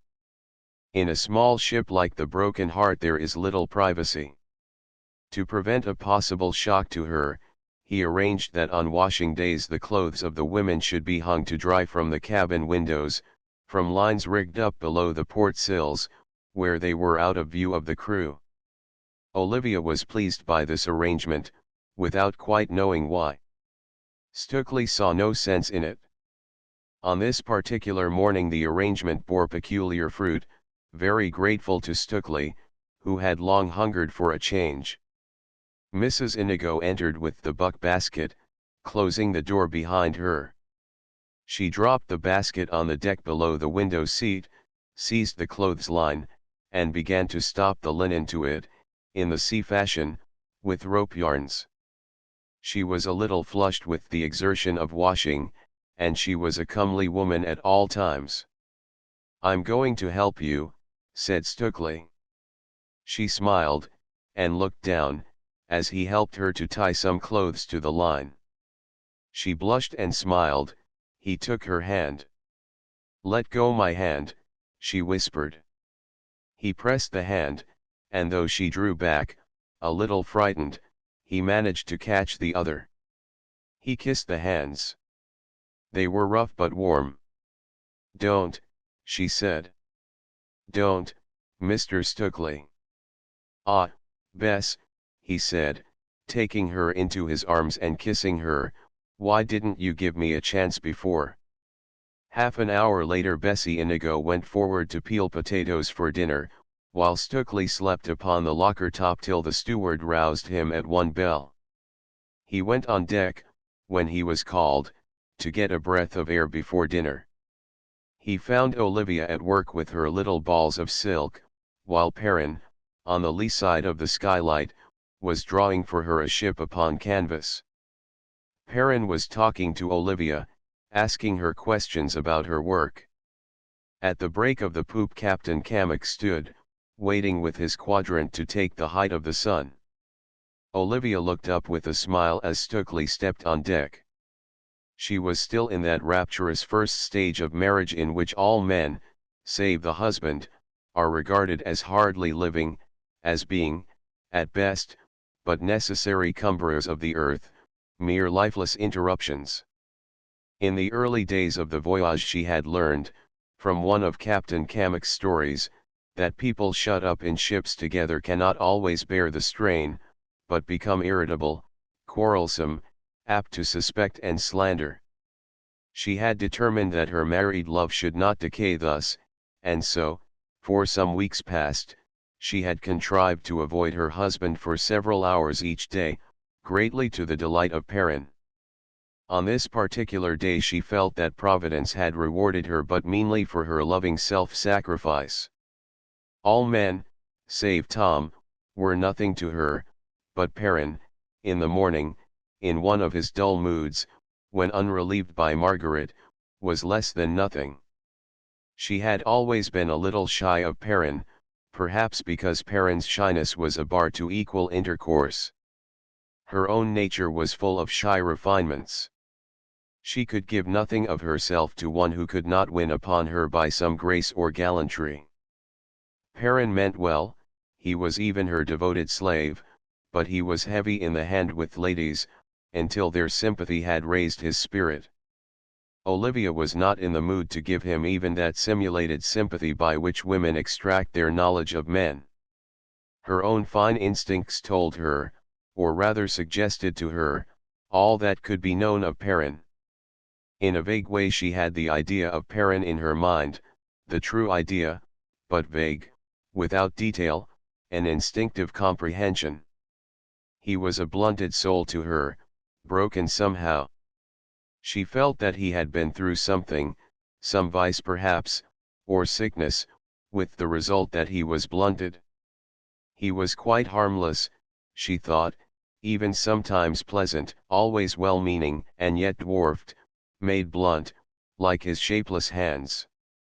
She never could bring herself to treat him as a human being. Yet he interested her, he had the fascination of all mysterious persons, she could never accept her husband's contemptuous estimate. Possibly she felt the need for the society of another lady, and hesitated to condemn Perrin, as being the nearest thing to a lady in the ship. Thus Robinson Crusoe on his island unduly valued a parrot. About half an hour before her husband came on deck, Olivia had seen Perrin coming down from aloft, where he had been engaged with a seaman in fitting new spun yarn gaskets to all the yards on the main mast, so that the furls might look neat when they made Virginia. He enjoyed his work aloft until he grew hot, when he soon found a pretext for leaving it. On reaching the deck, he went aft to Olivia, who smiled her recognition, and sat down at her side, content to stay still, to cool. The sight of Olivia's beauty so near to him filled him with a kind of awe. Like a schoolboy impressed by some beautiful woman who is gracious to him, perhaps merely from that love of youth which all women have, so did Perrin imagine heroisms, rescuing that dear head, now bent with a shy sweetness over her mat. "Olivia," he said at length, about a minute after the proper time for the request, "will you show me what you have done?" She looked up from her work with a smile that was half amusement at his serious tone. "I've not done very much," she said, showing her canvas, with its roses, surrounded by a garland of verbena leaves, still little more than outlined. "Did you ever try to make mats?" she added. "I can make daisy mats with wool, on a frame with pins," he answered. "Can you make those? You cut them, and they show like a lot of daisies." "I used to make them," she said, "when I went to stay with my Aunt Pyle, at Eldon's." "You were at Eldon's, too, were you not? I think you stayed there." "Yes." I stayed there. What a beautiful old place it is. Have you been there lately? No. Not for 2 or 3 years now. I was very gay the last time I was there. I think I went to a dance every night. My poor brothers were alive then. We used to drive off together. I've never been there since. Ah, said Perrin.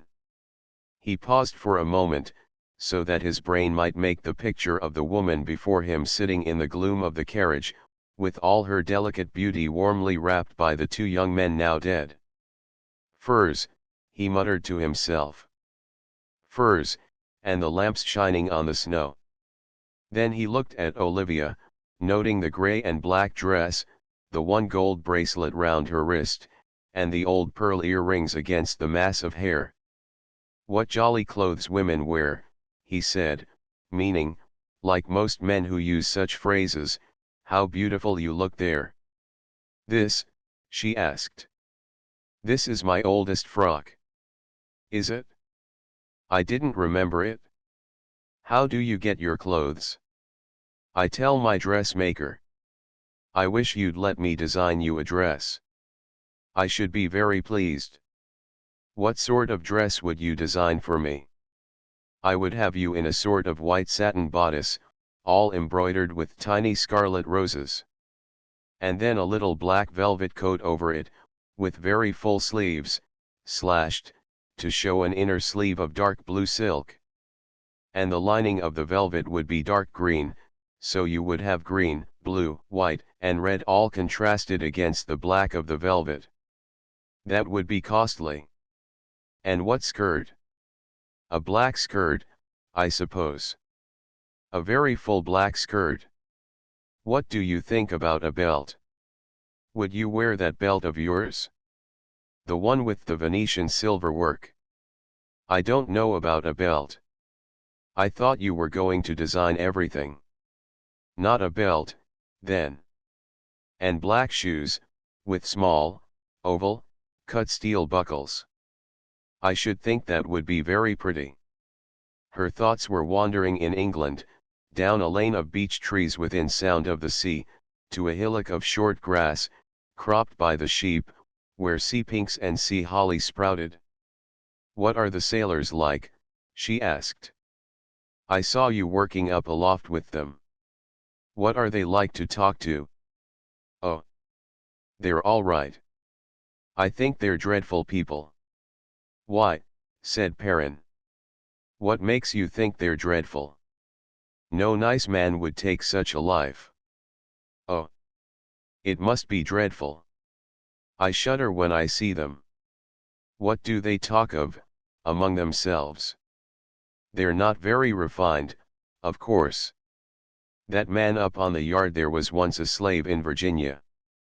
You see, he was transported for theft. He says he used to cry, sometimes, half through the night. He was so homesick. Oh, that's terrible. But what home had he to be sick for? The ash heap near a glass-house furnace. Somewhere in Chelsea, I think he said. And are the others all thieves, do you suppose?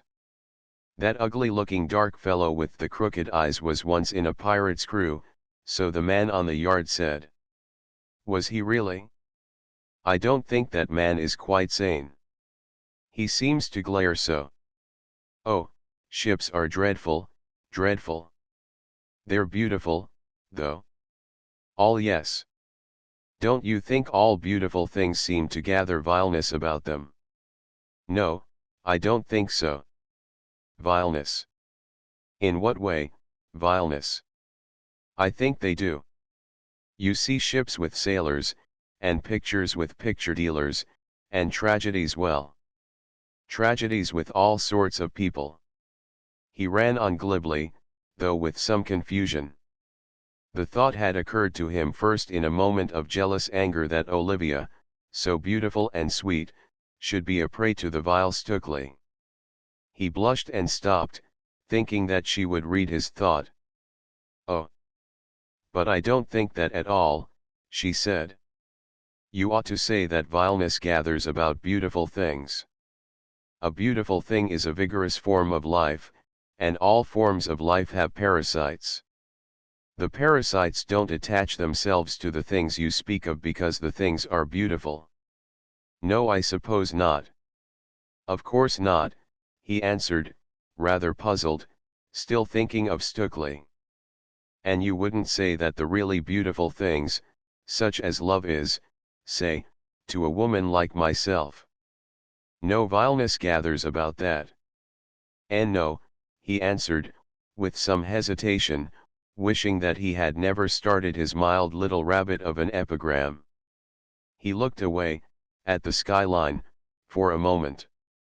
Then, with sudden desperation, he charged her to change the subject, his face still red from his former rout. "Olivia," he said. "If I drew you a ship, would you embroider it, or make a mat of it?" "Yes," she said. "Draw the broken heart. I could work it for Tom's birthday. I should be very glad of it, after I've finished this." Perrin helped her to cut a square of canvas from a little roll she had obtained from the sailmaker. He settled himself down to draw. Olivia stitched with her silks. "It is so curious," she said at last, "that you should have known my husband, that you knew him years ago, when we stayed at Elton's together." "Before I knew him?" "Yes. I've thought that, too. And now we're all here together. And Elton's is still going on, behind us there. Rooks in the elms. And your Aunt Pyle in her chair." She seemed to reflect for a moment, as though thinking of the beautiful house, where life moved so nobly, like a strain of music. Perrin knew that she was thinking of Stukely. "Oh, you women," he said to himself. "You give everything for a penny weight of love, and even that is never paid to you." He would have given much, poor moth, to be back at Elton's, young and handsome, with the shy, gauche girl who had since become Olivia. "I didn't know then," he said to himself, "and you couldn't guess. And now we're driving to it. Shipwreck. Shipwreck. And I should have been so happy with you." "What was Tom like then?" said Olivia. "Who?" "Oh, your husband." "You see, I didn't know him well," said Perrin in confusion. I think he was a lot thinner than he is now." "How did he look in his uniform?" "His uniform," said Perrin. "You see, I didn't see him in his uniform. You see, it was after he'd been kicked, after he'd, you know what. What is the word? After he'd been stammering and blushing, he managed to get out of his difficulty." Olivia thought that he had been afflicted by that impediment in his speech, or partial aphasia, which sometimes checked his conversation. She pitied him, while feeling that his companionship was painful. He himself turned very red, and bit his tongue.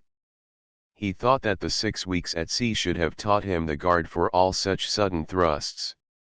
"After he'd left the army," she said kindly. "Yes. Yes. It was," he answered. He turned again to draw the image of the broken heart, as he had seen her from without, some 7 long weeks before. Olivia gave him a moment's grace to recover his natural color. Captain Cammock caught her eye, and saluted as he took his stand with his quadrant. She was smiling back at him when her husband's head appeared on the poop ladder. Perrin looked up quickly. "I'd better hide this, Olivia," he said. "If it's for your husband's birthday." "Shall I hide it?" As she nodded a swift answer, her husband stepped onto the poop. Stukely advanced rapidly and kissed his wife, with some show of fervour, for policy's sake. Then with a quick snatch he caught Perrin's drawing, lying half hidden upon the skylight seat under one of Olivia's wraps. "Look at little Pilly's cow," he said. "Look, Olivia. Did you draw this, little Pilly?" He was drawing it for me, said Olivia. Were you going to teach him to embroider it? Little Pilly, was he going to have his little needle, then? And his red and blue silk? Eh. You know, Olivia, I saw little Pilly here, down in the cabin one hit me, playing with some red and blue silk spools. Ah, little Pilly, it's a shame to tease him. He must have his little dollies, then. You put down that drawing, said Perrin, snatching at it. Stukely held him aside with one hand, dangling the drawing from the other.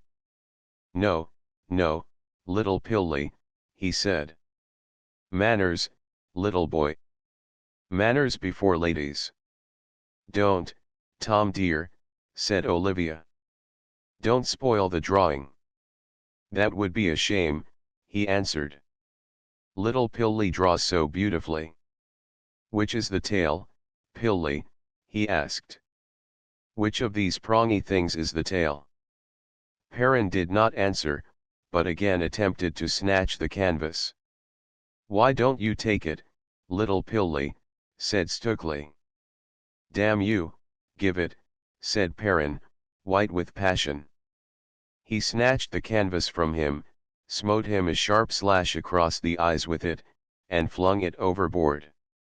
Stukely made a rush at him, but became involved with one of Olivia's raps. Kamek stepped between the disputants with his quadrant at his eye. "Woa, blood," he said. "Don't knock my ship overboard. Make 8 bells there, will you, Mr. Perrin? Mr. Stukely, will you please step and tell the steward to set the clock right?" "Do your own dirty work," said Stukely. The helmsman sniggered audibly. Kamek raised his hat about an inch from his head. "Quite right, sir," he said, as Perrin made 8 bells. "Quite right to remind me, sir. I forgot you was only a passenger." "Steward," shouted Perrin. "Oh. Mrs. Inigo. Just tell the steward to set the clock right." "De clock am set, seh," said the steward, coming to the break of the poop to ring the bell for dinner. "Tom dear," said Olivia, conscious that the man she loved had made but a poor show. "Tom dear. You weren't very kind. I mean, I think you hurt Captain Kamek. And you made Edward angry. He can't bear to be teased. He's not easy-tempered like you, dear.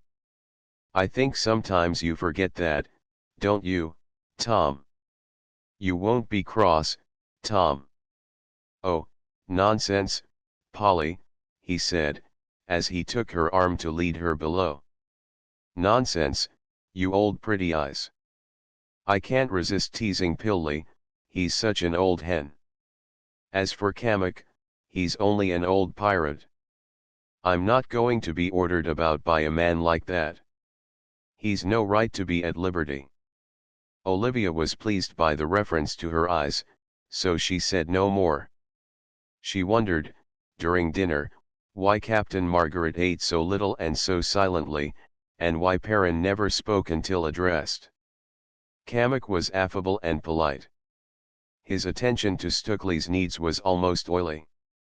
"Six a supper party, but here comes Glorious, that will plague them both. John Dunn. I'll make 'em dance, and caper, too, before they get their liberty. Unmannerly rude puppies. Wit without money." After dinner, Captain Kamek took tobacco on the poop alone.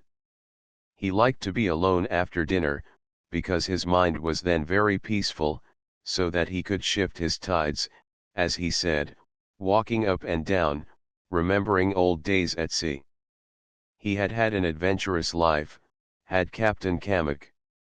Like most men who had lived hard, he lived very much in his past, thinking that such a thing, done long ago, was fine, and that such a man, shot long since, outside some Spanish breastwork, was a great man, better than the men of these days, braver, kindlier. So he walked the deck, sucking his clay, blowing out blue smoke in little quick whiffs, thinking of old times. One thing he was always proud of, he had sailed with Morgan. He had memories of Morgan on the green savannah, riding on a little Spanish horse, slunk forward in his saddle somehow, a bit swag-bellied, Sir Henry, with his cigar end burning his mustache.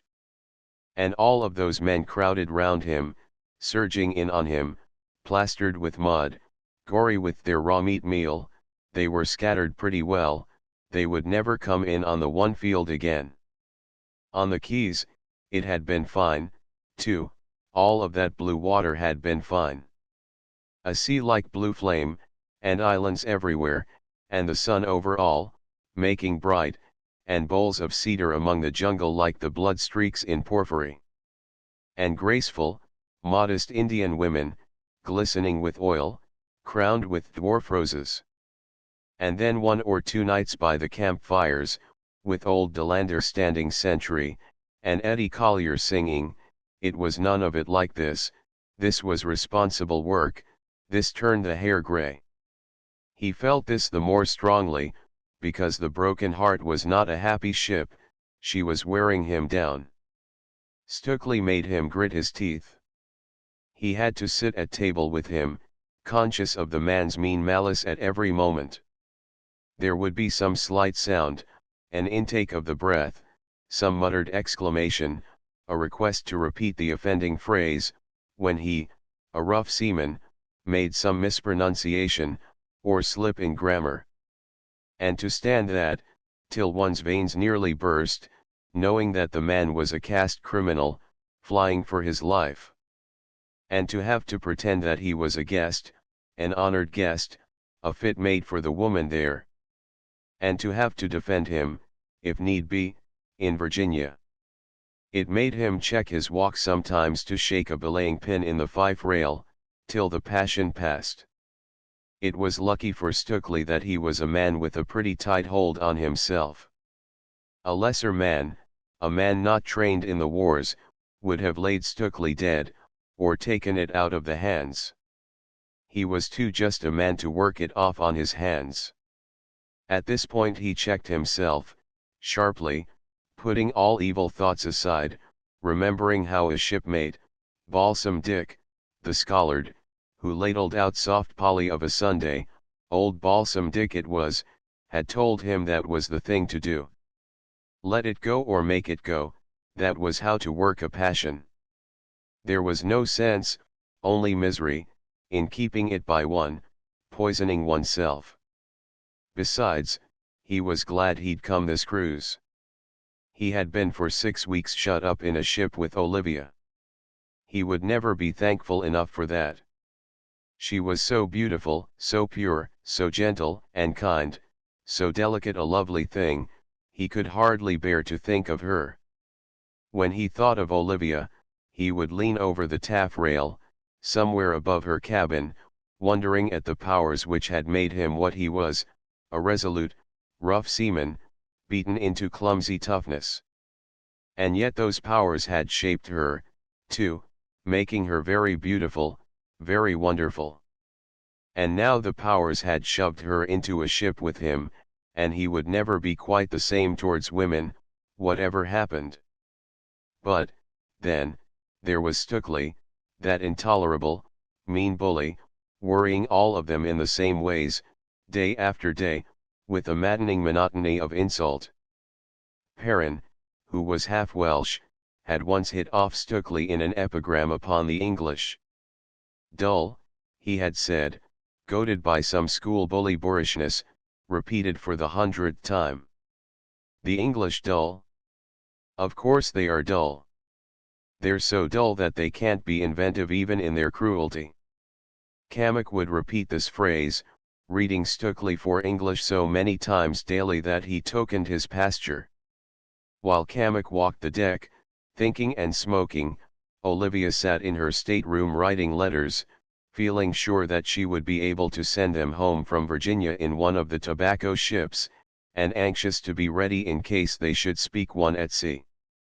Margaret and Perrin sat in Captain Cammock's cabin together, working out the sights, and talking in a low voice of Stukely. The cabin door was open, so that they could look across the alleyway to the closed door of Mrs. Inigo's stateroom, once the sail locker. They noticed that Mrs. Inigo came to her door every now and then, to glance down the alleyway, with an anxious face. They supposed that she was waiting for Olivia to call her. Once, indeed, she asked them if Mrs. Stukely had called. "Well, Charles," said Perrin. "I told you how it would be. You see now what you've done." "Yes," said Margaret. "I admit I was wrong. I made a great mistake." "I don't blame you," said Perrin. "But what are you going to do when we land? Call him out?" "No, sir. I'm going to call him out. Aren't we both talking nonsense? How can either of us call him out, with Olivia on board? And then they're my guests. Well, I think we ought to get rid of them." "We can't, with Olivia. There may be letters ordering us to give him up. Then we shall have to cut and run for it. Now why go in for these heroics? Because I don't know. When I was a young man I framed a certain scheme of life, I suppose. There it is. We're only putting off the evil day." "Why? What makes you think that? Supposing we do cut and run for it? What are you going to do? How about your merchandise? Where are you going to take them? Olivia must know some day. They can't go back to England. It's only merciful to tell her." "Who is to tell her? Who is to go to her and say, 'Olivia, your husband's a forger'?" "It's impossible, Edward." "Well, I think we ought to tell her." "Very well then. Go in and tell her." "You can't." "I will." "No. Sit down. Look here. I used to know Howard, the present governor, years ago. Suppose this. Suppose I could get him to waive the arrest. That is, if we find an arrest has been ordered. And we could persuade. I want to spare that poor girl. He might get them to settle, give him an appointment, anything. Make him his secretary. And what sort of life would Olivia have? A better one than on the Main, surely. It's a difficult row to hoe. It is. Let's make a sangaree. Will you have some if I make some? No. Let's go into this with clear heads. It might be better to tell Olivia. But it'll break her heart. She's got to suffer some day. And her heart won't break. My God, though, Edward, do think what she is, think of her life. Think what? To have her husband driven in a cart and hanged. Yes. But it's surely a worse tragedy for him not to be hanged, and to go on living with her. I know. It is. But she loves him. Comic devils, women. Aren't they? I don't understand you. Well. Look here. I suppose he would be hanged. I shouldn't think there's a doubt of it.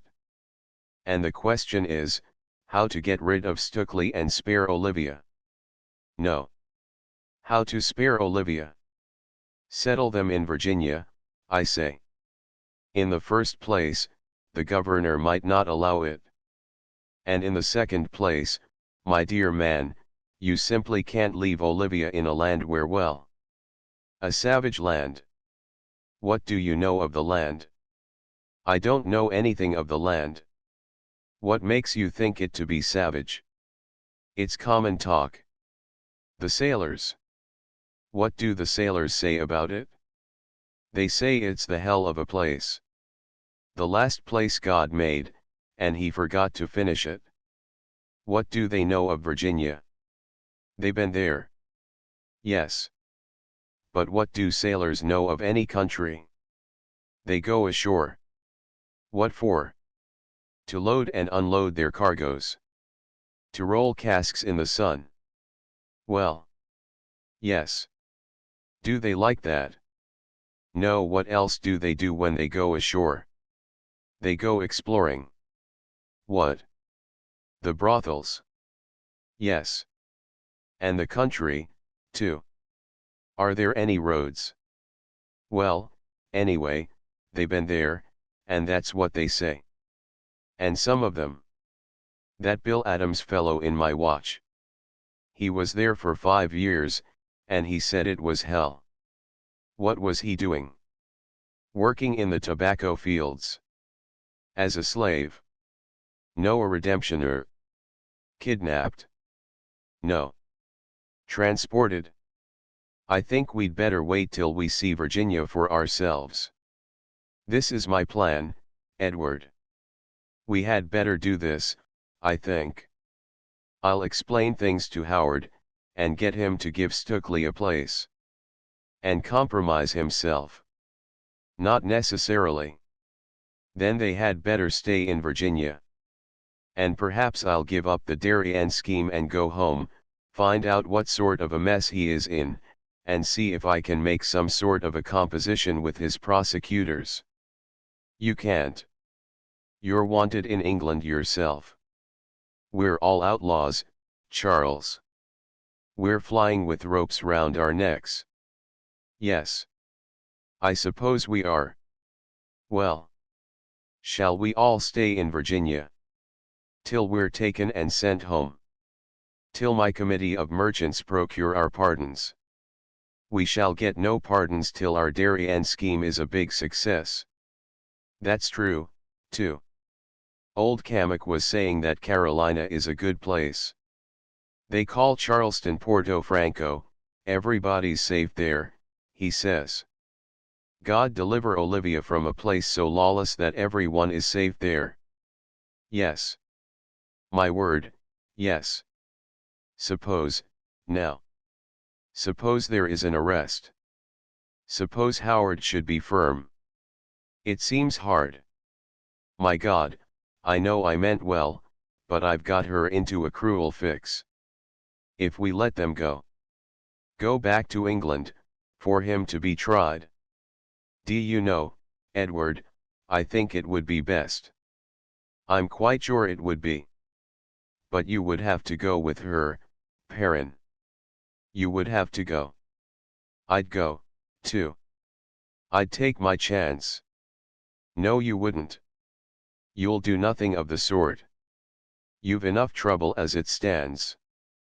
Oh, I'd have to go. I couldn't stay here and eat my heart out for her. Yes, you will, Charles. Be sensible. I'll see her safe home, if it comes to that. And the instant you land, Edward, you'll go to Flaxey, to her uncle, and then to her Aunt Pyle. Get them to come to her. My God, love blinds a man. I ought to have seen all this. But I could only see what was pleasant to myself. Ah! Don't say that, Charles. It's not true. You didn't know Stukely? No. Stukely then was the man Olivia loved. And now. We won't talk about that, Edward. Get your done and read to me. I read so badly. You read excellently. You're a little slow sometimes. I can't vary my voice. I could, before it broke. Now I read so monotonously. Verse ought to be read in a monotone, but there is a passionate monotone. Read me the second anniversary, and we'll forget our worries. That sounded rather like a step in the alleyway. Perrin leaned out of the door and looked aft. It's no one, he said. A beam creaked. Stukely's asleep on the cabin lockers. It sounded like a step. I'll just make sure. No. It can't have been anybody. He tiptoed lightly to the cabin door, and looked through. Stukely was asleep on the locker tops, his face buried in the cushions. Perrin closed the door quietly, and took his book from his shelf. It was no one, he said. No one at all. Only a beam. Begin, then, said his friend. Perrin shut the door, sat down, and began to read that glorious elegy, making a sad business of the changing accents. While he read, Stukely sat up and smiled, making rude remarks under his breath. He had retired to his locker top after dinner, intending to visit Mrs. Inigo as soon as the coast was clear. After half an hour of yawning, he had crept down the alleyway on tiptoe, hoping to find the door ajar, and the handsome woman waiting for him. He noticed that Cammock's door was open, so that it would be dangerous to attempt the rendezvous, but hearing a murmur of voices he had stolen close to listen. He had expected nothing interesting to himself. He had expected some talk of the situation, possibly some invective, such as he had overheard at other times, but for once he heard something new, something which, as he foresaw, would test the wonderful new scheme which he had made that morning. He half doubted if the scheme would stand the strain, but a little thought convinced him that he ran no risk. So pleasant was the conversation to him that he lingered rather too long, mistaking the intentions of the speakers, so that, when he retreated backwards, he went too swiftly, and made some noise at the door, enough to give Margaret the impression of a step. He had just time to bury his head in the cushions, before Perrin entered. "Fancy old Maggie having the guts," he said. "We must deal with the little pill, too. The little dear gets poisonous." He thought that he would go on deck to pass the rest of the afternoon. Mrs. Inigo would have to be abandoned till the morning. He rubbed his cheeks vigorously to flush them.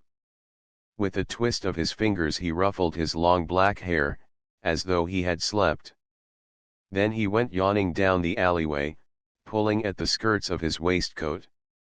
He looked in at the door of Cammock's cabin, pretending to be but half awakened. "Did one of you come into the cabin just now?" he asked. "Yes, I did," said Perrin. "I'm sorry if I woke you." "Oh, it's all right," he said, gaping. "Only I wondered who it was." Mrs. Inigo's door was shut, so he passed out to the deck. He wished to avoid Captain Cammock, who walked the poop above him. Mr. Cotterill, who had the deck at the moment, was forward with the boatswain, setting up the fore backstays with the watch. The only person with whom he could converse was Mr. Isles, the second mate, that smart young seaman, who now sat on an inverted wash-deck tub, in the lee scuppers, mending a pair of trousers which he had taken off for the occasion. Puffs of wind sometimes lifted his shirt skirts, displaying his little wiry legs. The sailmaker, who sat on the booby hatch, putting a new clew into a royal, was telling him, at each puff, to mind the girls didn't see. "By gee," said Mr. Isles, by no means a bashful man, "I wouldn't mind if der girls did see." "They don't come around so much when a man gets married," said the sailmaker. "They get shot in the beam with a wet rag." "BG," said Mr. Isles, "I don't know, Sales. BG, I seen some married men as didn't do much shootin'." "It's the missus does the shooting," said Sales.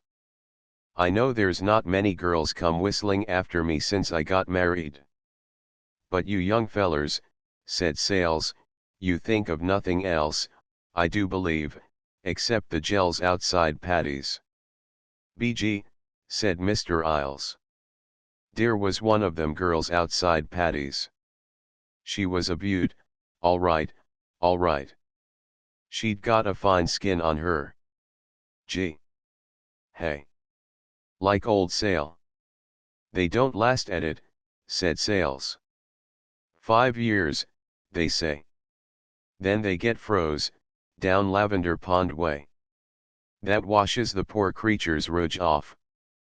But there's not many thinks that when they come ashore, Mr. Isles. Nor you don't think it? BG, said Mr. Isles, as he stretched his leg out into the sunlight. That's a leg all right, he said. BG, Sales, I don't think you could show a leg, like what that leg is. I got a leg as I'd show alongside of any man's, said Sales. Let's see your leg, said Mr. Isles. BG, Sales, you're one of dese consumptive fellers. You ain't got no legs. I got a better leg and you got, said Sales, very touchy, like all sailors, on the subject of his physical strength. You look here, he said. Mr. Stukeley, cried Mr. Isles, standing up excitedly. BG, sir, I want to show legs with Sales here. Will you be the judge between us? Stukeley had seen similar contests in his visits to the head to be pumped on, but he had hardly expected to see an officer's vanity put to the touch upon the quarter-deck. It'll annoy old Brandy-Face, he thought.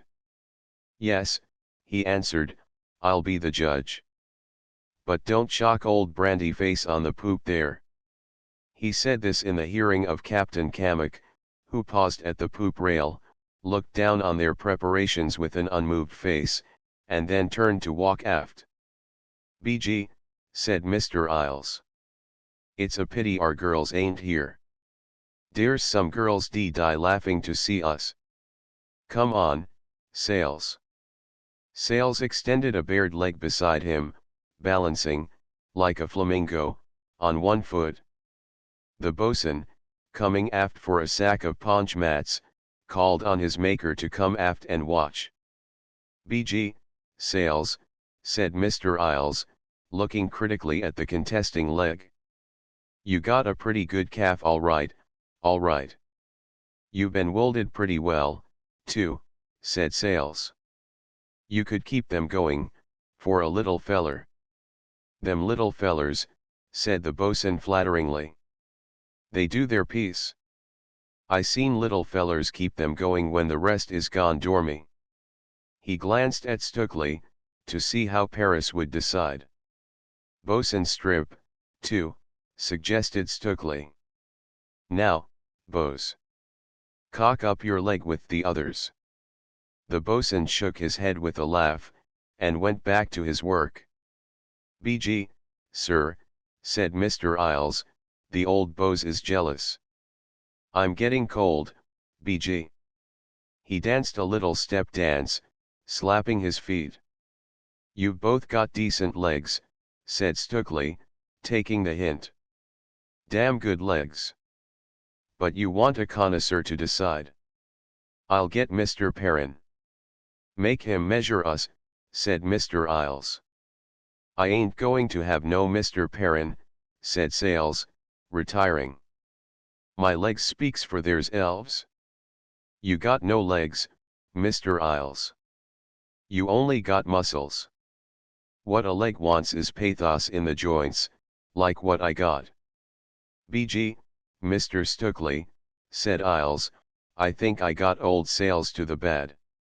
Your legs are like mine, Sales, said Stukeley.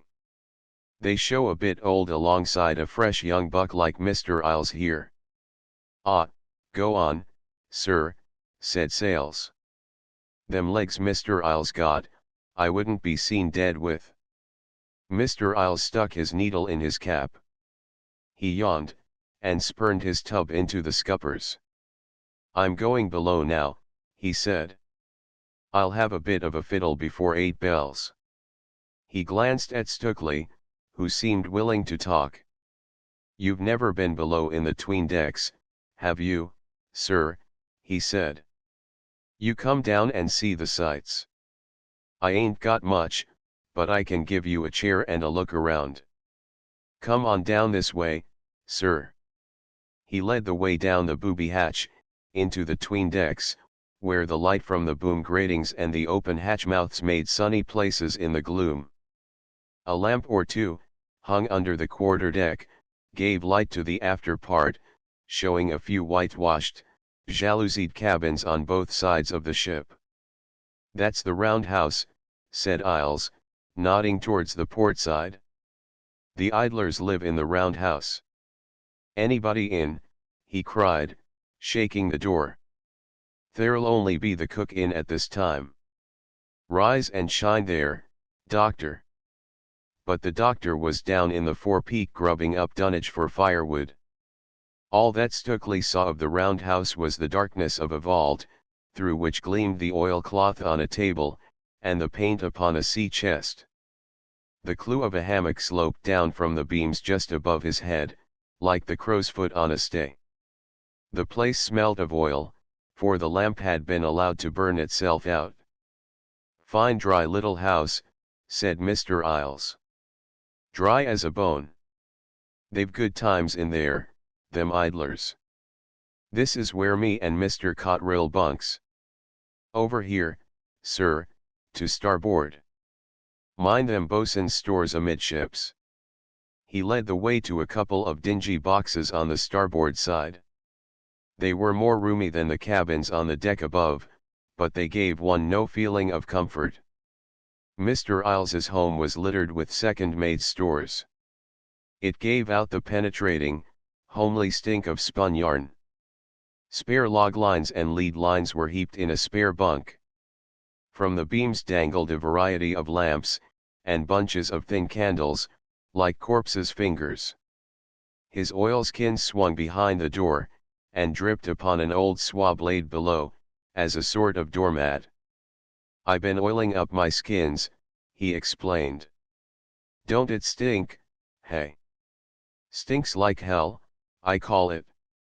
Good for consumptives, stink is, they say. I couldn't ever see it myself." "Do you get your meals in here?" said Stukely. "Damn that boy," replied Mr. Isles, evidently searching for something. "He hasn't put my water carafe back. He's left it in the wardroom again. Come on into the wardroom, Mr. Stukely." He led the way aft to the wardroom, which stretched across the breadth of the ship right aft. The big chase ports were open, so that the room was light. One could see the grunting, kicking rudder head, with its huge blocks for the relieving tackles. The long chase guns were trained athwartships, and securely housed. A tablecloth of old soft sail was thrown across one of them. A cleated table stretched athwartships just forward of it. The table was rimmed with a batten to keep the plates from falling. "Here's my water carafe," said Mr. Isles. "Sit down, Mr. Stukely. I'll fetch you the rum and a pannikin. We ain't got much. But you may as well have what there is." From the adjoining wardroom pantry he produced a bottle of rum, about half full, and a couple of tin pannikins. Mr. Isles held the bottle against the light to observe the level of the spirit. He also sniffed at the mouth after removing the cork. "I have to watch that boy," he explained. "He likes his little dollop a bit too well.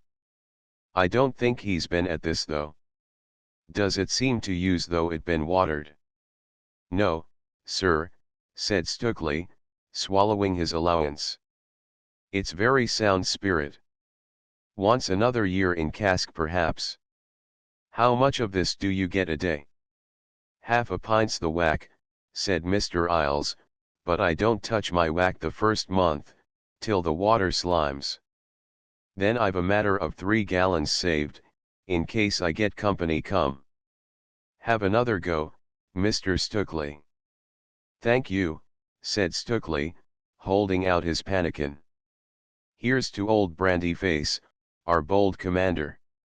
"Old Cap Hammock," said Isles, twitching the left side of his upper lip in the smile peculiar to him. "What do you think of old Brandy Face?"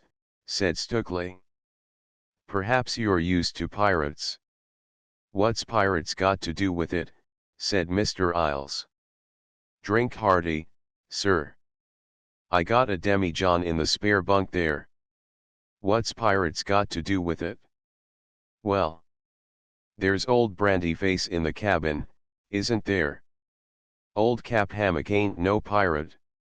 Wasn't he? He was damned near hung for it. Not so long ago, either.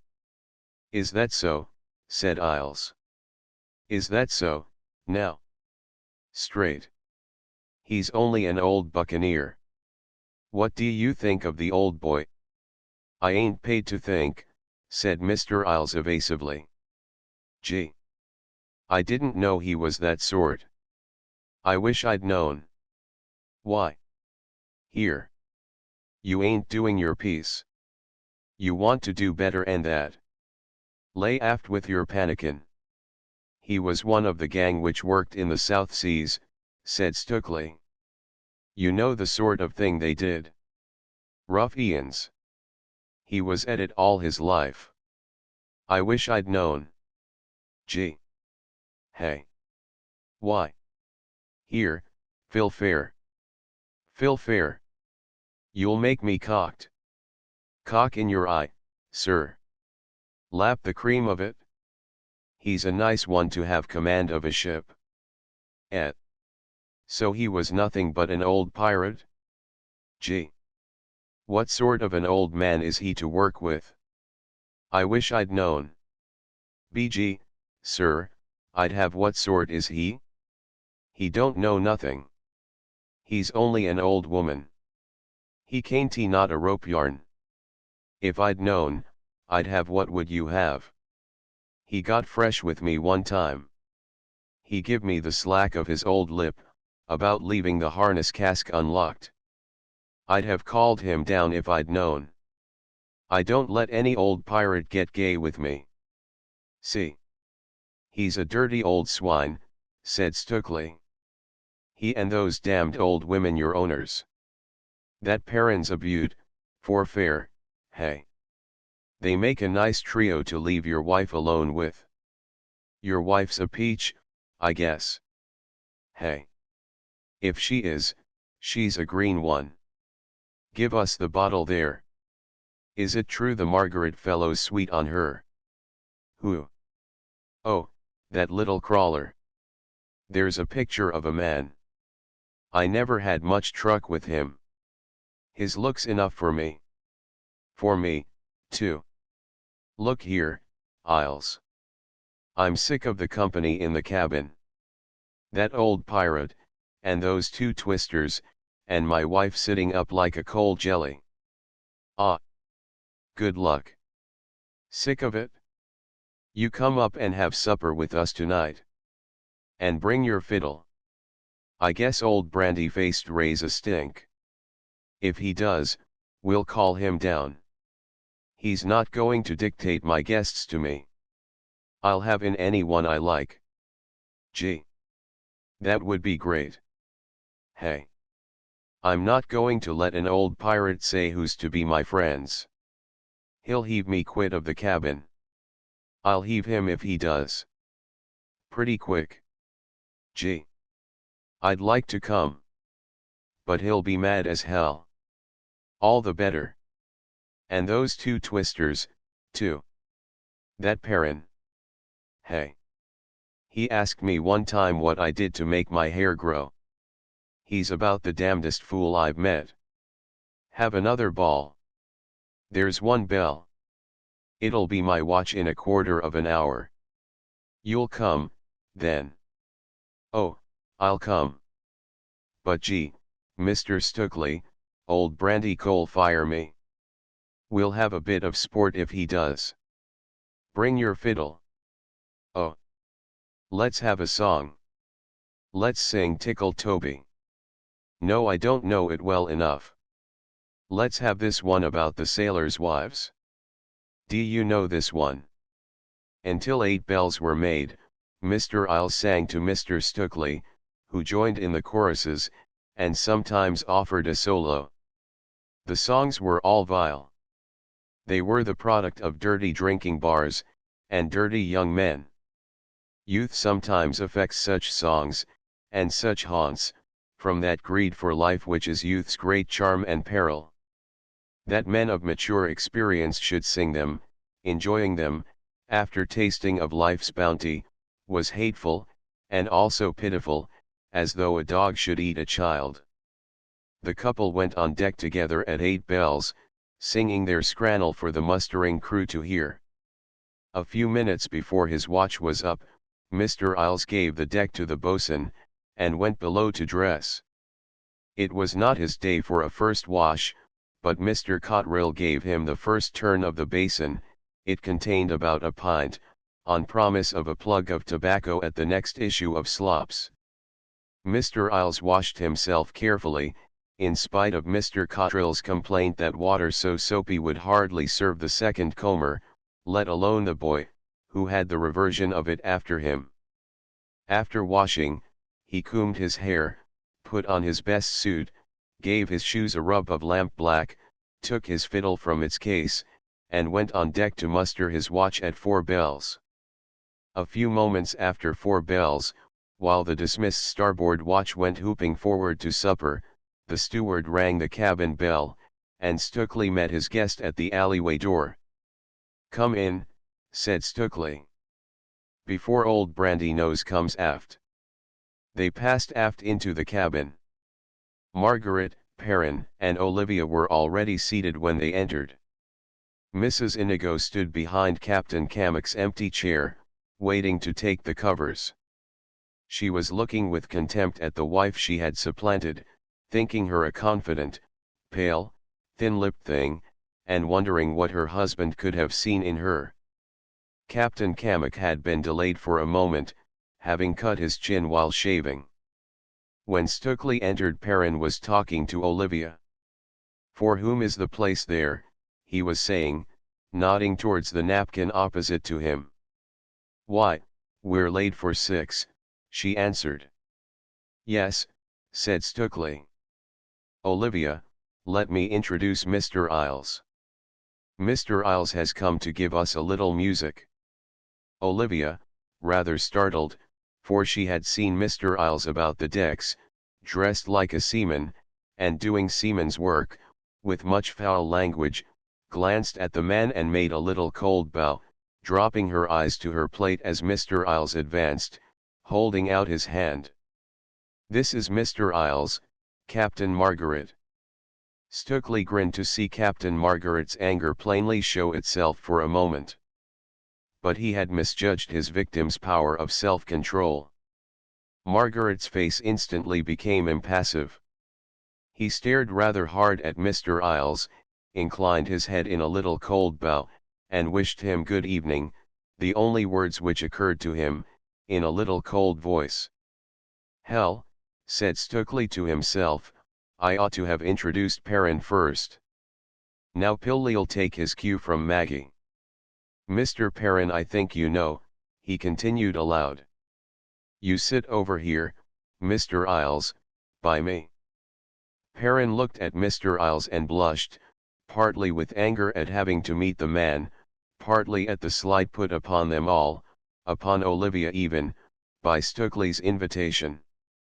Mr. Isles for the moment was dashed by the chill of his reception, and awed by the circumstance of the cabin dinner. His thought, for a few chaotic seconds, was what in blazes to do with the napkin. Did it go round the neck, or how? Olivia felt that the coldness of Margaret and Perrin was in some sort a reflection upon her husband. It nettled her to defend Mr. Isles against her will.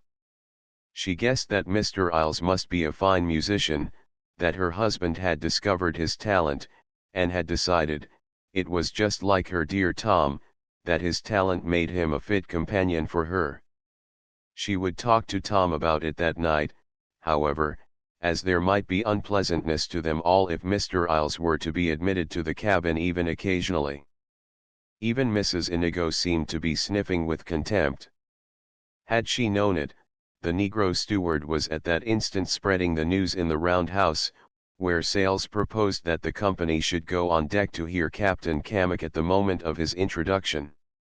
Olivia's reflections lasted for a few seconds. She seemed to pass over the whole situation in an instant of time. Mr. Isles had hardly sat down, hiding his hands below the table, when Olivia, as though divining his thoughts, came to his rescue, by bending forward graciously, taking up her napkin, it was folded in the likeness of a sea boot, and spreading it, unfolded, upon her lap. Perrin, who was watching her, guessed her intention. His natural kindness gave him a sort of pity for Mr. Isles, whom he judged, from his confusion, to be an unwilling agent. He leaned across towards him, and made some remark likely to put him at his ease. "Do you know whether we're in soundings yet, Mr. Isles?" "No, sir," said Mr. Isles. "They won't make no cast of der lead till der middle watch." "What sort of a run has it been today?" asked Olivia. "It's been a good run, miss, all right, he answered, growing confident. "We done 7 knots ever since der forenoon." "Just step forward, Mrs. Inigo," said Margaret, "and ask Captain Cammock if we shall begin without him." "I'll go," said Perrin. "No. I'll go, sir," said Mrs. Inigo. "You look pale, Maggie," said Stukely. "Anything wrong?" "Thanks. I'm particularly well." "Are you well?" "Very, thanks. You look annoyed about something." "Doesn't he, Isles?" "You don't look quite right to me, sir," said Isles. "Really? Captain Cammock will be here in a minute, sir." "Let's begin," said Olivia. "I'm hungry." "Take the cover," said Margaret. "BG, sir," said Isles. "You don't know sailors, or you wouldn't do a ting like that." "Why shouldn't I?" said Margaret, hoping to get some scrap of knowledge to atone for his irritation. "Tell me what I've done wrong, please." "Taken der cover off der soup," said Mr. Isles. "Is that a great crime at sea?" said Olivia. "It's the old man's perk," said Mr. Isles. "BG. I was in a turtler once, off of the Grand Quays there. I done that once. I didn't do it a second time." "No, sir."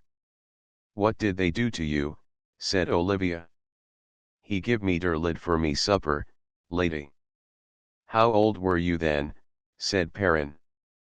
"A young one," said Isles. "My old pop was the old man in that ship." "You're old?" "My pop." "The old one?" "My father." "Tell us one of those stories you were spinning me this afternoon, Isles," said Stukely. "That one about the girl. You know. The girl.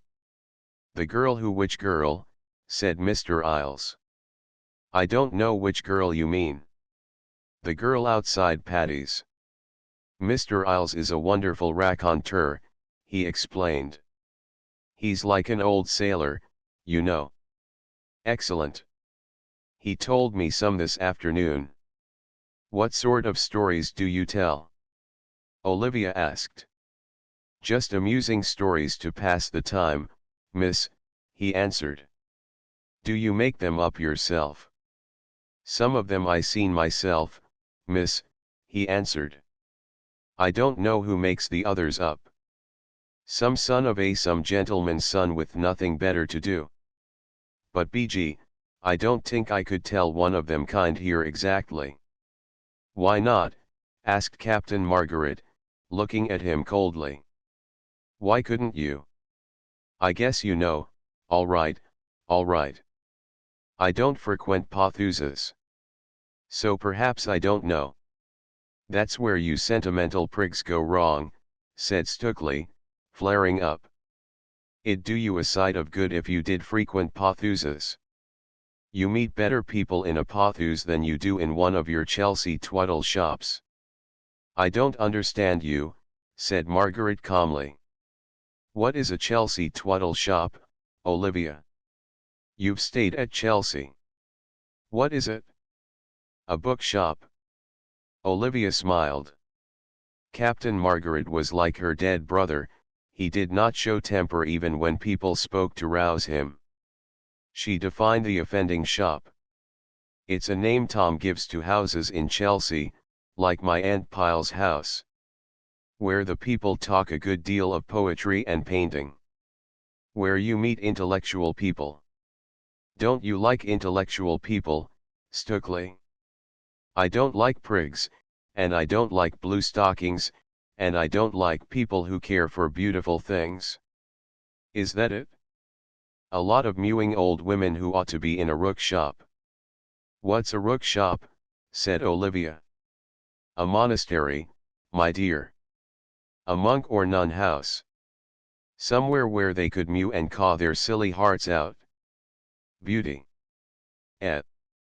Beauty. I've heard em talk about beauty. What do they know about beauty?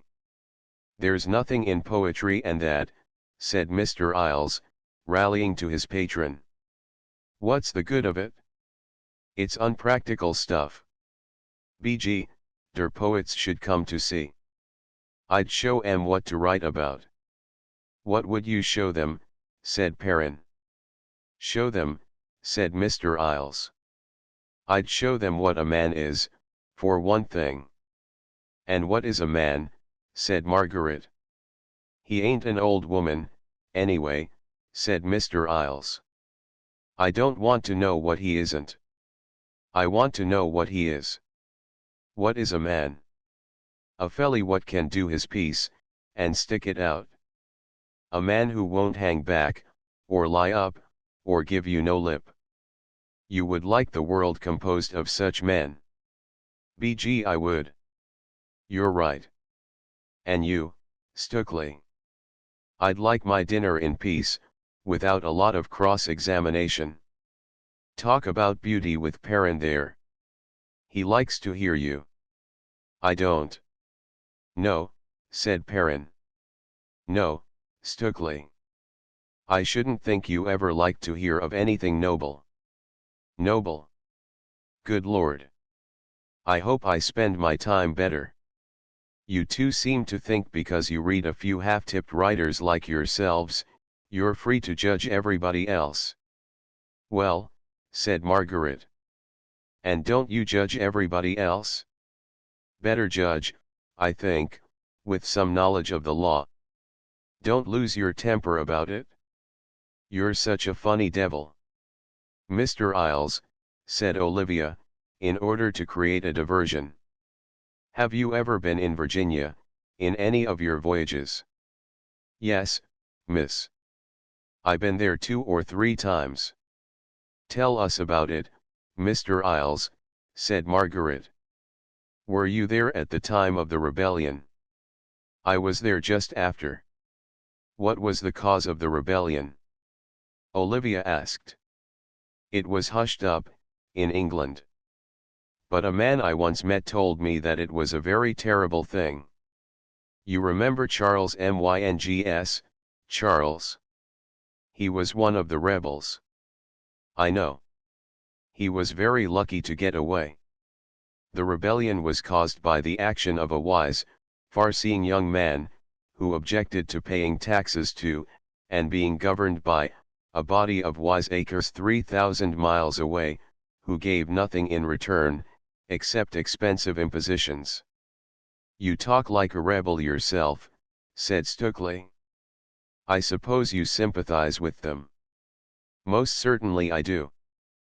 But to go against the king, said Olivia. And to cause all that bloodshed. The king, said Isles, with contempt. I don't see what you English fellies want with a king. What good is a king to you, anyway? I seen him once. I wouldn't own to a man like the one I seen. King James, hey. At this moment, Captain Cammack entered, stuffing a handkerchief between his white stock and his neck, to arrest the blood dripping from the gash. Stukely grinned, and watched him, waiting for the explosion. He did not know that Cammack had guessed Stukely's plan on hearing Mr. Iles's shrill voice when Mrs. Inigo opened the cabin door, so that she might carry off the soup. He was angry with Stukely, but he was far more angry with his little second mate. His first impulse had been to enter, and fling Mr. Isles through the stern window. Then he thought that that was what Stukely and Isles had planned between them, and expected. The possibility of the fiddle occurred to him.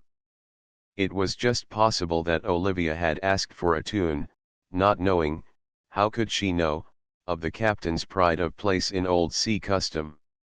She was a fine, delicate lady. He wouldn't demean himself before her, by noticing any silly little slight, devised by a crawler and a cur.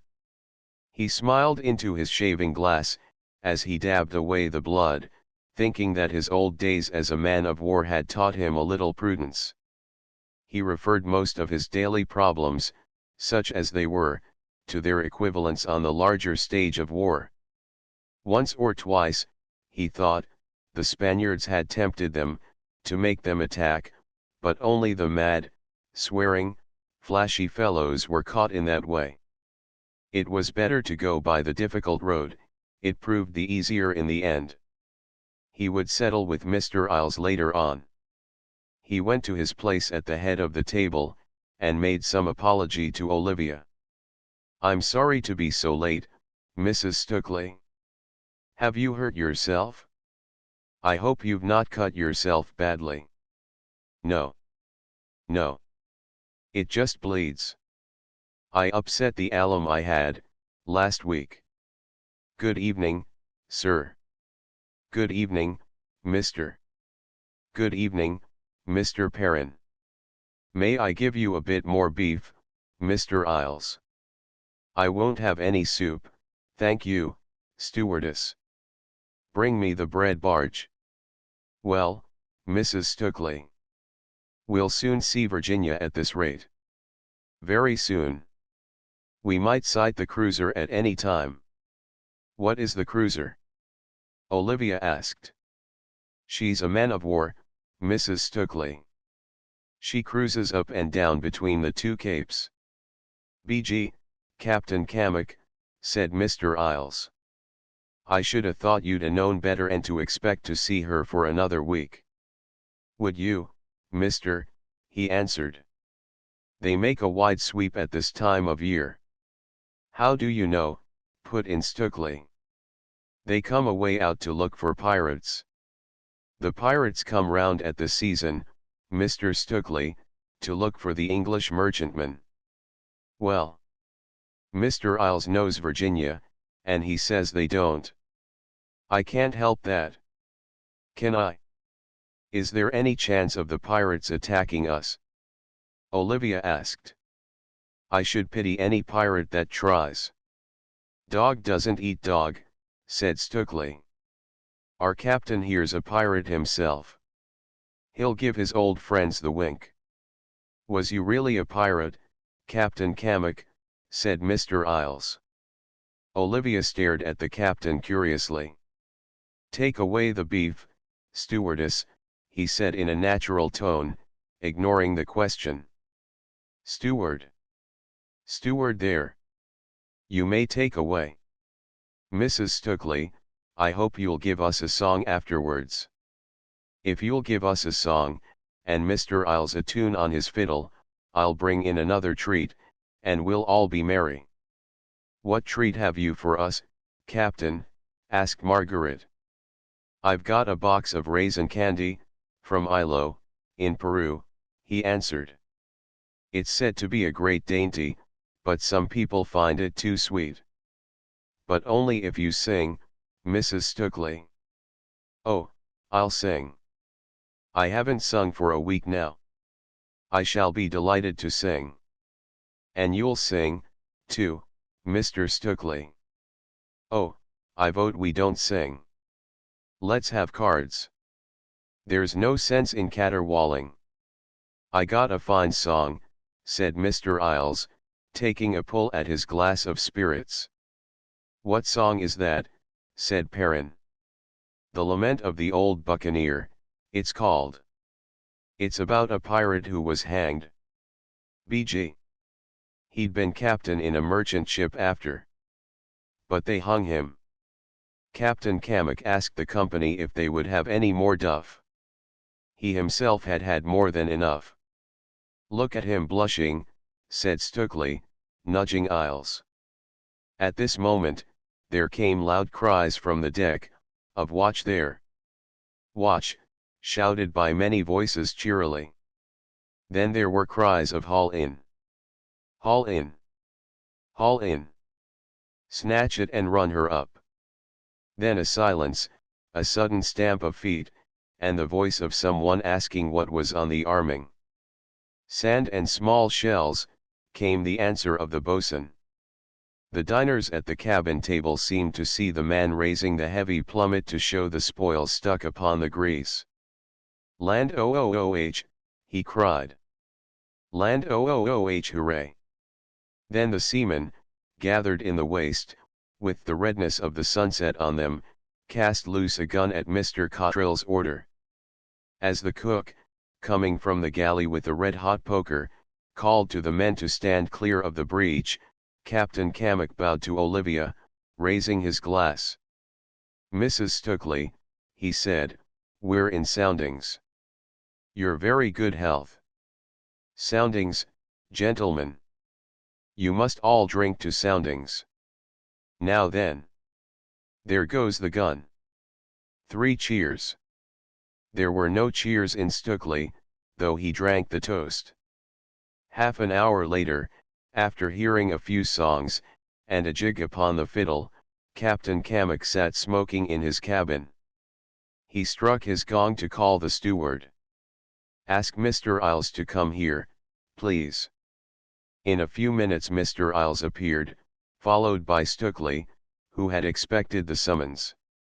"Mr. Stukely," said the captain, "I shall be pleased to see you later. I wish to talk with Mr. Isles a moment." "Thank you," said Stukely. "But I wish to hear what you've got to say to Mr. Isles." "It doesn't concern you, Mr. Stukely." Mr. Isles tittered. "Mr. Isles is my friend," said Stukely. "I'll make it concern me." "Mr. Stukely. I don't wish to be rude. But I command here. There's the door. To hell with the door. Go on deck, Mr. Isles, till I send for you. Stay here, Isles. Look here, my old pirate, did you hear my order, Mr. Isles?" No, he didn't hear. He's accustomed to being ordered by gentlemen. He's not used to pirates. I'll repeat my order. Go on deck, Mr. Isles, and wait there till I send for you. Don't you do it, Isles. I'm damned if I'd take an order of that sort. Do you hear me, Mr. Isles? BG, Cap, you'll speak to me like you'd speak to anyone else. I ain't goin' to be called down by any old pirate." Kamek rose, breathing rather hard, but speaking very quietly. "Go on deck," he said. "He's my guest," said Stukely, "and it's his watch below.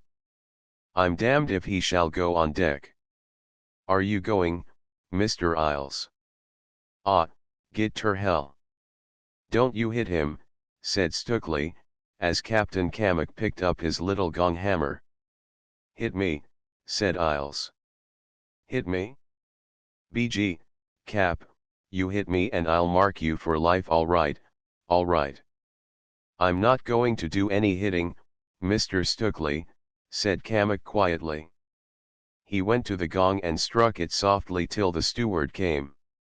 "Send the boatswain to me," said Kamek. "I will, seh." "What are you going to do now?" said Stukely. Captain Kamek relit his pipe at the lamp, stopping the red fragments with his thumb. The boatswain knocked at the door, cap in hand. "Call all hands aft, boatswain."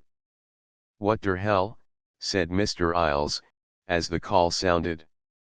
The men came hurrying aft, swearing at having their dog watch spoiled. Some of them were half clad, just out of their hammocks, others were buttoning their clothes. In the last of the daylight, in the glow which gives a holy beauty to all things, they seemed a strange company. Just so will the assembling souls look, when the heavens crinkle into flame, as the triumphing clarion shrills, bringing together the awed, the sullen, the expectant. Muster your watch, Mr. Isles. No. We'll settle it here, said Stukely, thinking that the cabin was safer for his purpose than the deck. We'll settle it here, old Brandico. Kamek brushed past him and went on to the poop, without replying. Isles, much puzzled, was about to follow. Don't go, said Stukely. I wouldn't go. Don't go. I'll make it square for you. BG. I'd better go, said Isles. I don't know what game he's up to, do I hell? He went on deck, to the starboard side, where he began to muster his watch.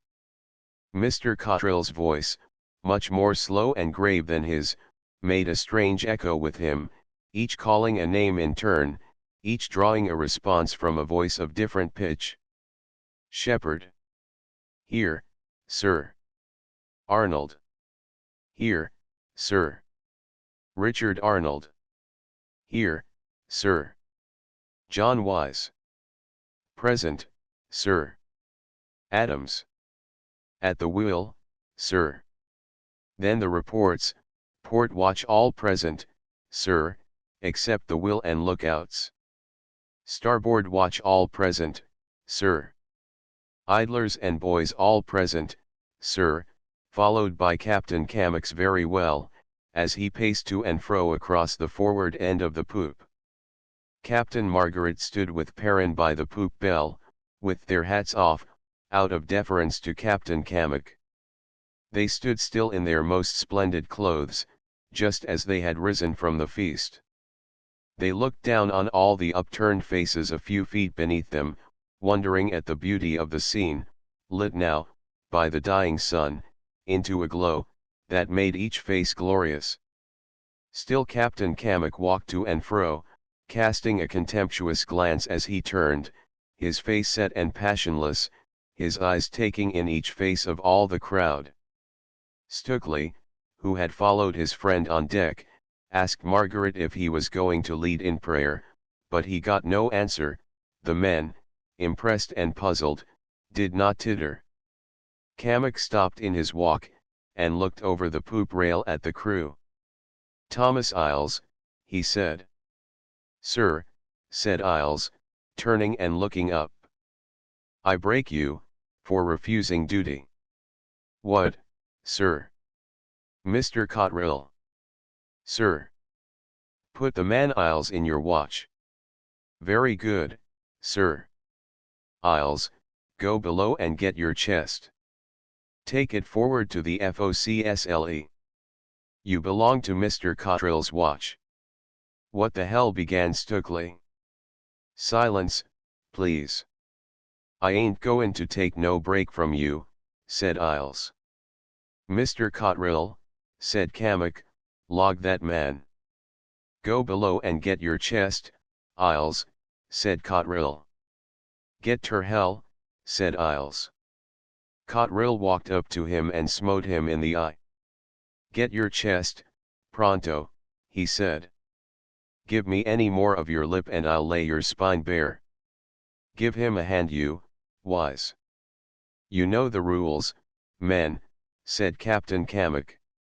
Choose your new second mate. The men shuffled and shifted.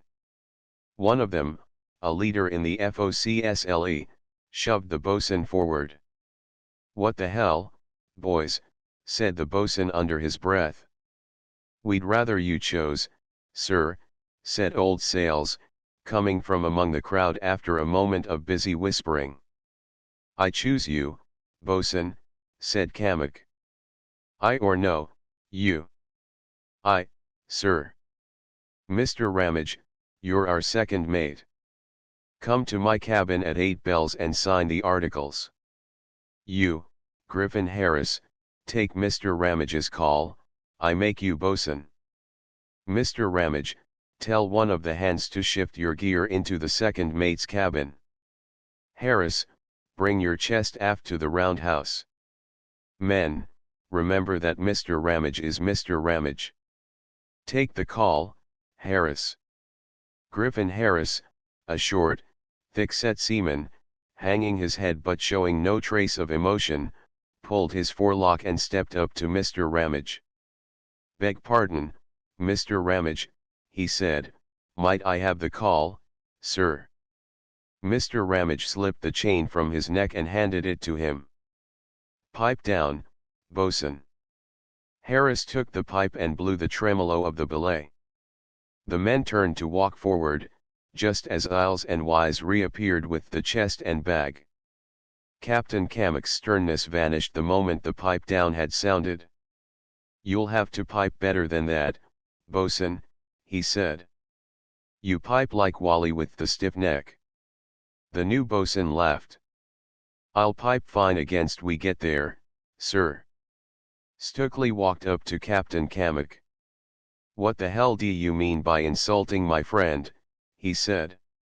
Cammock paid no attention to him, but walked up to Margaret to ask if he would stand the first watch with the new second mate. Certainly, said Margaret. I asked you a question, said Stokely bitterly, in a loud voice, so that the men loitering in the waist could hear.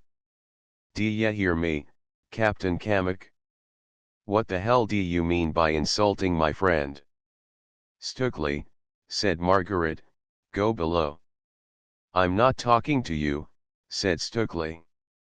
No, said Margaret, but I'm giving you some sound advice. Go below. You're a funny devil, aren't you? Now then, brandy face, you'll give me an answer. At this moment Isles came up, from his old haunts, in the 'tween decks, carrying his demijohn of carefully saved spirits. What have you got there, Isles? Said the captain quickly. My whack of rum. Take your cap off, or I'll knock it off. What did you say? My whack of rum, Captain Cammock, sir. Yes. You'd better remember that. Put down that demijohn. Please, sir. It's mine, sir. He laid down the demijohn, fingering his cap. Steward, whack that rum out to all hands at 8 bells. Allow it to the man Isles in the savings book. I will, seh. There, said Cammock, turning to Margaret.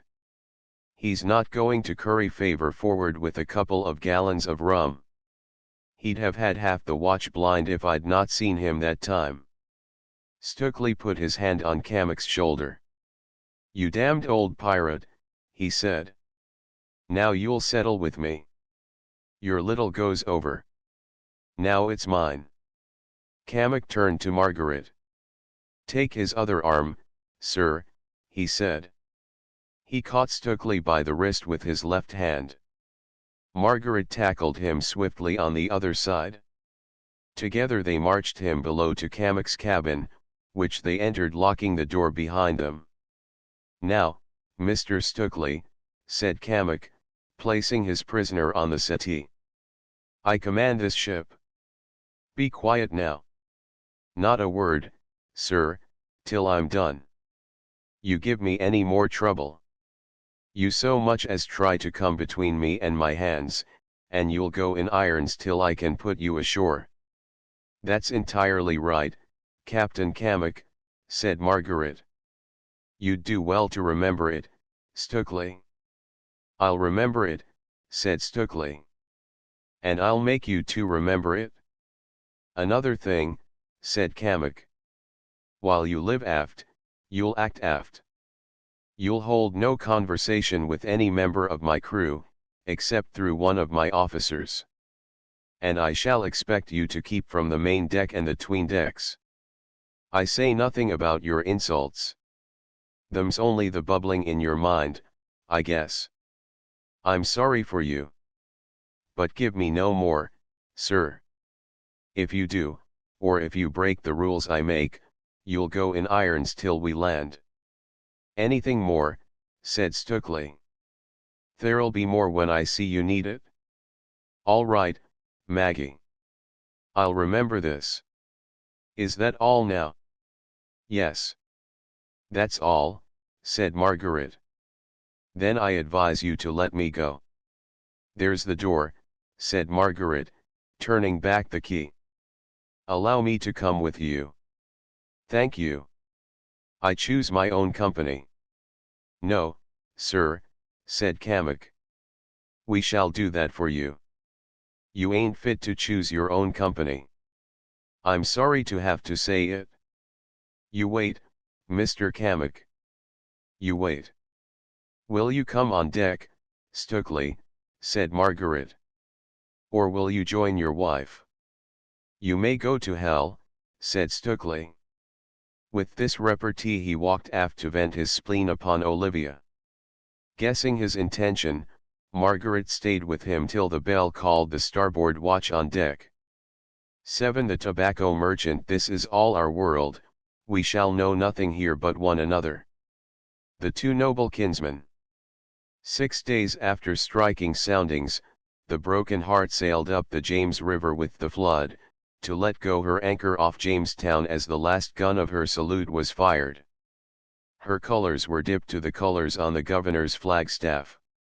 Her sails were all clewed up together, the bunts of the furls were tight and shapely, crossed by the broad black bands of the bunt gaskets. Captain Kamek walked the poop with Margaret, pretending to watch the squaring of the yards. Both were puzzled and ill at ease. They were in that true blue state of waiting to be assured. Their anxiety was such that a decisive blow, either for or against them, would have seemed better than the uncertainty which made them hope for one thing while fearing the other. On entering Chesapeake Bay, they had squared their yards, intending to run up past Stingray, to Hog Creek on the Accomack side, where some of Kamek's friends were planting. But a man-of-war sloop, flying the ensign, and full of men, had crossed their bows, bidding them heave to and send a boat. Kamek had gone aboard her to find out what she wanted, and had received orders to proceed direct to Jamestown, to discharge his cargo there. No explanation was given except that those were the orders. The officer of the watch would tell him nothing more. He had returned on board after this, feeling sure that danger threatened them. He was inclined to think that word had come from England ordering their arrest on arrival. But he was not sure. The lieutenant had been surly after a drunken night. His remark of "you'll find out about that when you get there" might have come from a momentary irritation at being questioned. Margaret had called up Stukely, to tell him his fears, and Stukely had counselled putting to sea. This was impossible, for the sloop was almost within hail, while without point comfort, under her whole topsails, her open port lids flashing, was one of the two frigates on the station coming in from her cruise to take fresh water. They were in the trap, they could only hope for the best. Stukely took the news badly. He stood by the mizzen rigging, with a white face, licking his lips and making wild suggestions. "Couldn't you put me ashore?" he asked. "Send me in a boat. Until you leave. How about Olivia? Have you told her yet, what you expect?" "No, of course I've not told her." "Can't you talk sense? Hadn't you better tell her? I mean, as in kindness to her." "No, I can't." "Shall I tell her?" "My God, no. Look here, Margaret. I tell you why I can't tell her. I'm a blackguard, and all that. Look here. She's going to have a child." "My God. Are you sure, Stukely?" "Sure. Damn it, man. It's serious. For God's sake talk sense." "Well. My God. She must be told, man. It'll only be worse for her later." "No, it won't be. But what are you going to do? Do? I tell you it'll be death for her if she learns. But you must think of her, Stukely. Man, how? Supposing she can't come to Darien. It's impossible. It's not impossible. It'd be all right. Well, Stukely, I give you up. What are you going to do? Things must take their course. I can't think what I can do. Are you going to give me up? You must see that you'll be taken. If there's a letter. If. Oh. Good luck, you. Yes. But think of Olivia. Man. She must go home. You must see that. Yes. But she doesn't. You know how queer women get at these times. She insists on coming with me. I don't know. Go and tell her. Go on and tell her, cost what it may.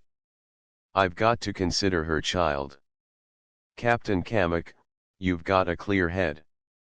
What do you say? You could head me up in a cask, said Stukely. Well, said Kamak. I say, go and eat a good big dinner. We shan't be in till afternoon, till 2 or 3, perhaps, if the wind drops. If there's to be an arrest, you'll know of it soon enough. It'll settle itself. Don't cross no river till you come to the water. Why? 'Cause you may get drowned anyway. But about my wife. Oh, she'll be well looked after. We'll look after her. Damn you. Captain Margaret, said Kamak, just come aft with me, while I take some bearings. When they had walked out of earshot of Stukely, Kamak added that it would be a good thing to let the man suffer for a spell. But how about Mrs. Stukely, Captain? And her little one? I wasn't thinking of them, sir. I'm thinking of you and Mr. Perrin. And the ship, too. We may be a political matter, sir. The lords who fitted us out, they've got enemies, political enemies. They may say, oh, you've sent out a gang of pirates, who rescue escaping felons. There may be the devil's own row at home about us. Law is all right and fair. But there's no law nor right in politics. We shall know soon. Yes. Very soon now. It's anxious work, waiting. Why, yes. Worse than the event. It'll come hard on that poor girl. She's better quit of him, sir. Much better. She won't think that. Not at first. But she will. I wonder what it's going to be. Pretty, that little cove there, with the little green boat coming out. Very pretty sights at sea, sir. Nice bit of timber yonder. Good spars in them red pine. Don't borrow trouble, sir. We'll know soon enough. Thus they talked together as the ship came slowly to her anchorage. Perrin joined them, seemingly indifferent to the present trouble. Whatever happens, he said, we shall be ourselves. It's no use worrying. He smoked more than usual after dinner, and then made outline drafts of the coast. He was not being brave, but having little imagination he was indifferent. It was hot, too, and hot weather always made him dull. The sight of the new land pleased him. There was forest, miles of forest, forest rising over hills, lapsing to hollows of marsh, coming down to the sea, fading in a blur of branches. Here and there were clearings. Here and there, in sandy bays, the cows came, lowing at the sea. Smoke, in blue spires, rose up at a planter's slip where a sloop was building. At times, as they neared the land, before going about on another reach, they heard the voices of men, the chop of axes upon timber. A country sloop lay at a jetty. Her men were hoisting casks aboard, singing at the tackles. A saw was at work at hand. Men were carrying planks to the jetty end. One of the men, laying down his load, waved to the ship as Captain Kamek flung his colors out. Very proudly, with all the dignity of beauty, the broken heart marched to her rest. Her sailors cheered. They fired their guns, took up their berth and anchored. Jamestown lay before them, with some 20 of her citizens watching them from the battery. Already 1 or 2 men were putting out in boats towards them. "That's not the whole city," said Perrin. "There's only 20 or 30 houses, beside the fort and the church." "That's Jamestown," said Kamek. "Now, Captain Margaret. Now for it? Not much longer to wait. We'll go ashore together." "No, sir. I'll go alone. If anything's going to happen, I'll send off word. Then you can look to the lady." "Ah, thank you, Captain." "Well, we'll know soon. I'll wave my hat from the pier if it's all well, sir." "Cheer up, sir. Mr. Cotterill, there." I, Captain Kamek. "My gig's crew, mister." "Are they in their whites?" "Gig's crew all dressed, sir." "Tell the boatswain to pipe them away." "No one to come aboard, Mr. Cotterill." "No one to come aboard, sir." "You better keep an eye on Mr. Stukeley, Captain Margaret. He may cut up rash." "I will." "Goodbye, Captain." "Good luck." "We'll know soon." "Got your papers?" "All correct, sir." "Now." He passed over the side, and shoved off. Margaret watched the boat pull past, glad of that small diversion. She was a 6-oar gig, whale-built, painted dark blue and white, steering, on state occasions, with a brass-yoked rudder, at other times with an oar. A boy in a white jacket steered her with the yoke lines, sitting behind Kamek's backboard. "Look, Edward," said Margaret. "How character shows in little things. Look at the style of the rowers. Look at the stroke, bowing his head as he comes aft, and the 2 midship oars watching their blades. What makes men watch their blades? Weak will. Or vanity? I always do it. A sense of beauty, too. Desire of pleasure. The swirl and the bubbles are beautiful. What do you make of the bow? He's not got room to pull. The stern sheets are too roomy." "He's a coward," said Perrin. "I should be like that. He shirks each stroke because he's afraid of knocking the second bows back." "Yes. That's it. The weakest man is always put in the bow. He has to jump out with the painter. The most intelligent man, probably. No, I shouldn't say the most intelligent. The most sensitive. What do you make of Kamek's back?" "Kamek's a fine fellow. Isn't it strange that he should be what he is? After mixing, good Lord, what ruffians he's mixed with. I should like to know how he comes by it. I'm a great believer in heredity. I wonder what his people were. He's got refinement, too, in a curious sort of way." "The poor are often very refined," said Perrin. "The very poor. Especially in the country. I suppose because they've nothing to make them false." "Yes. You know, Edward, that Olivia's going to have a child." "No. Good Lord. What in the world? Supposing there's a letter?" "That's the question. There it is. And there goes Kamek up the stage. But it knocks her coming to Darien. Stukeley says not. Good God, though. It must. We probably shan't leave here, Edward. And anyway he's her husband. You must refuse to take her. Yes. But even if we get to Darien I don't think it likely she's as well with us as here, Edward.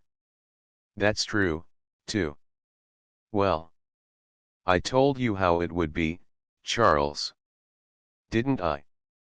Kamek was a long time gone, but not such a long time as it seemed.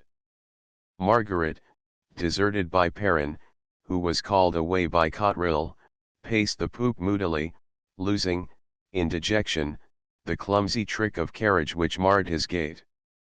His ordinary walk had a kind of jaunty spring, which seemed unnatural to the man, improper to his essential character.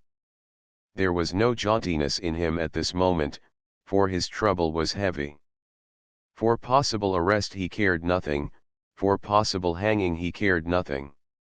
I shall still be myself, he said, repeating what Perrin had repeated from another. What does it matter if I am hanged? Bells seemed to be ringing in his brain, heavy bells, and dull, with merry impish bells.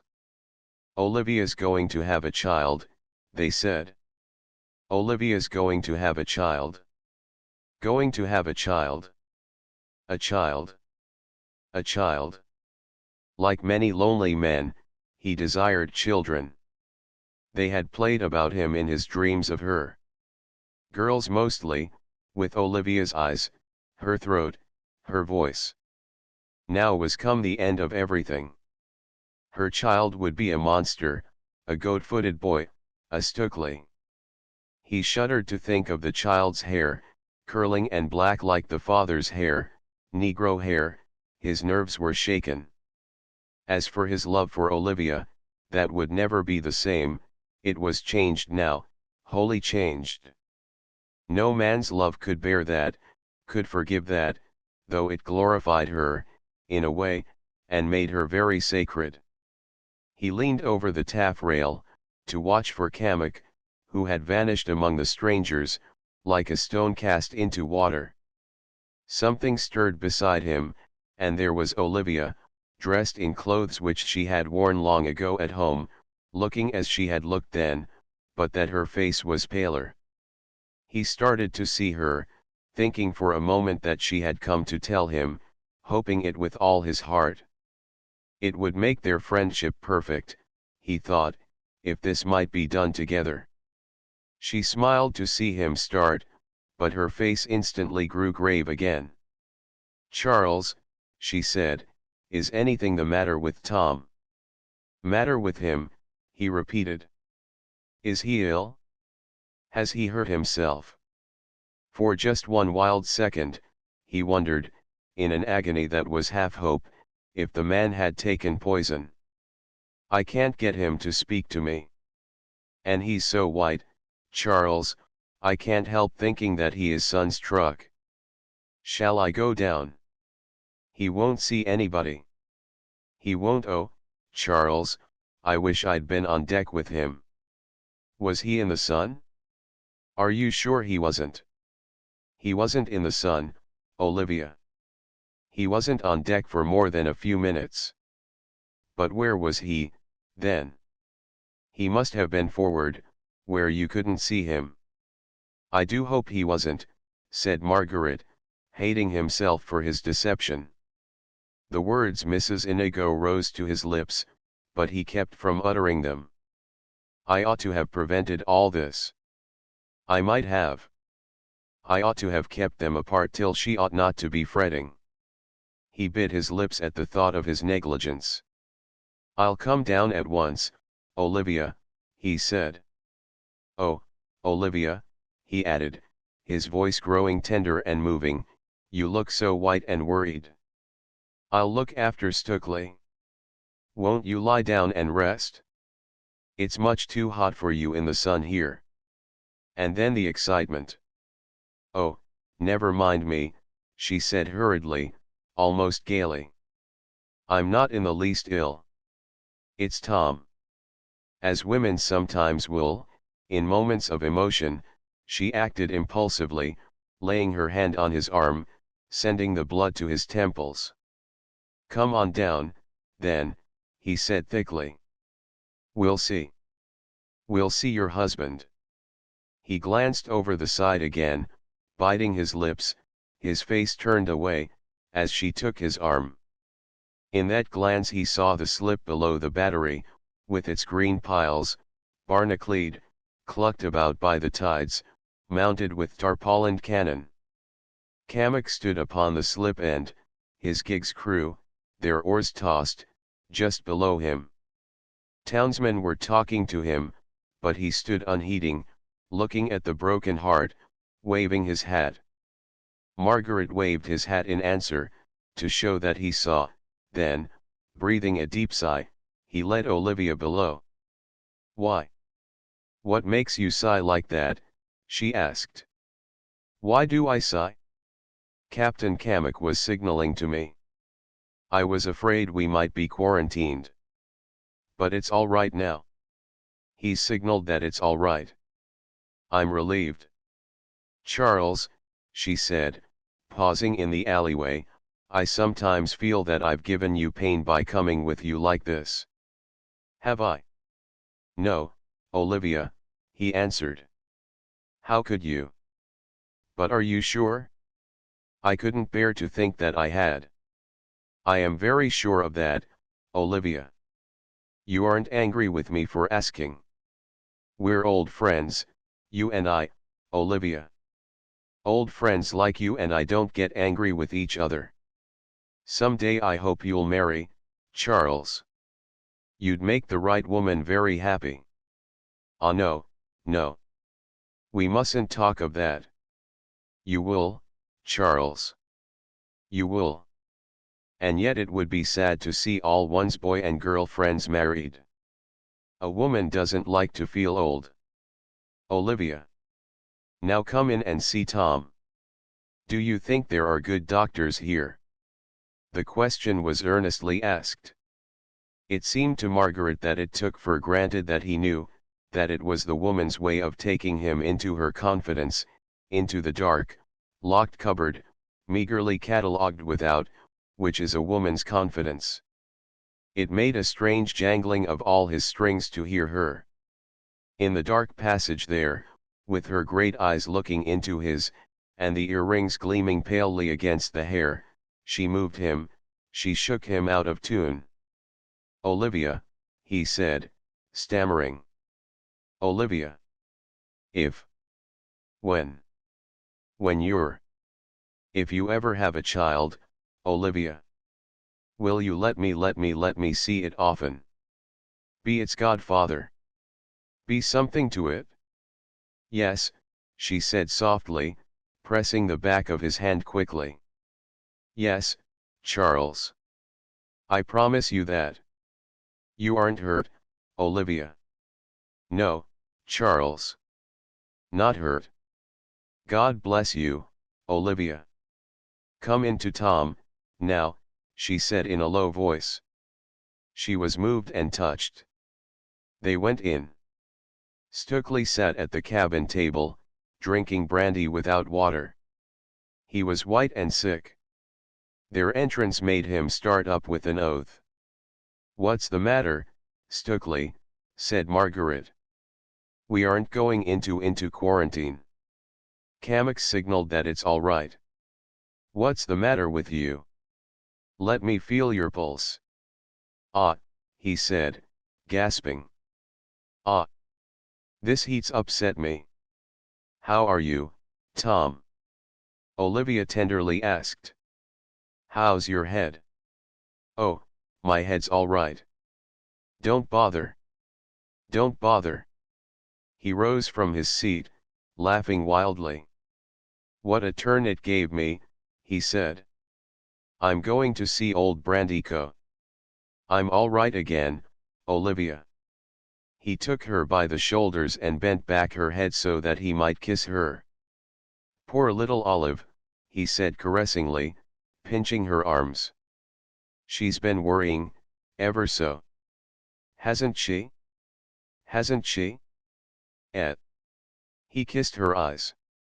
Margaret turned away, wondering whether the kiss smelled worse of brandy or tobacco. "Don't go on deck," said Olivia.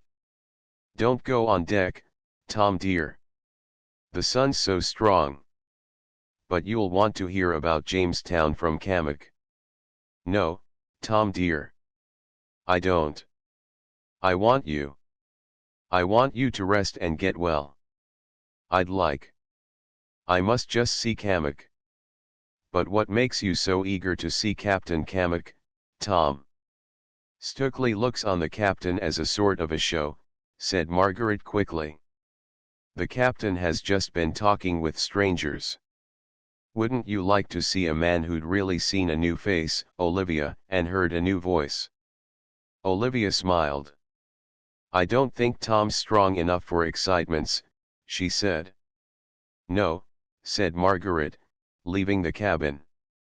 "But I don't think there's much wrong.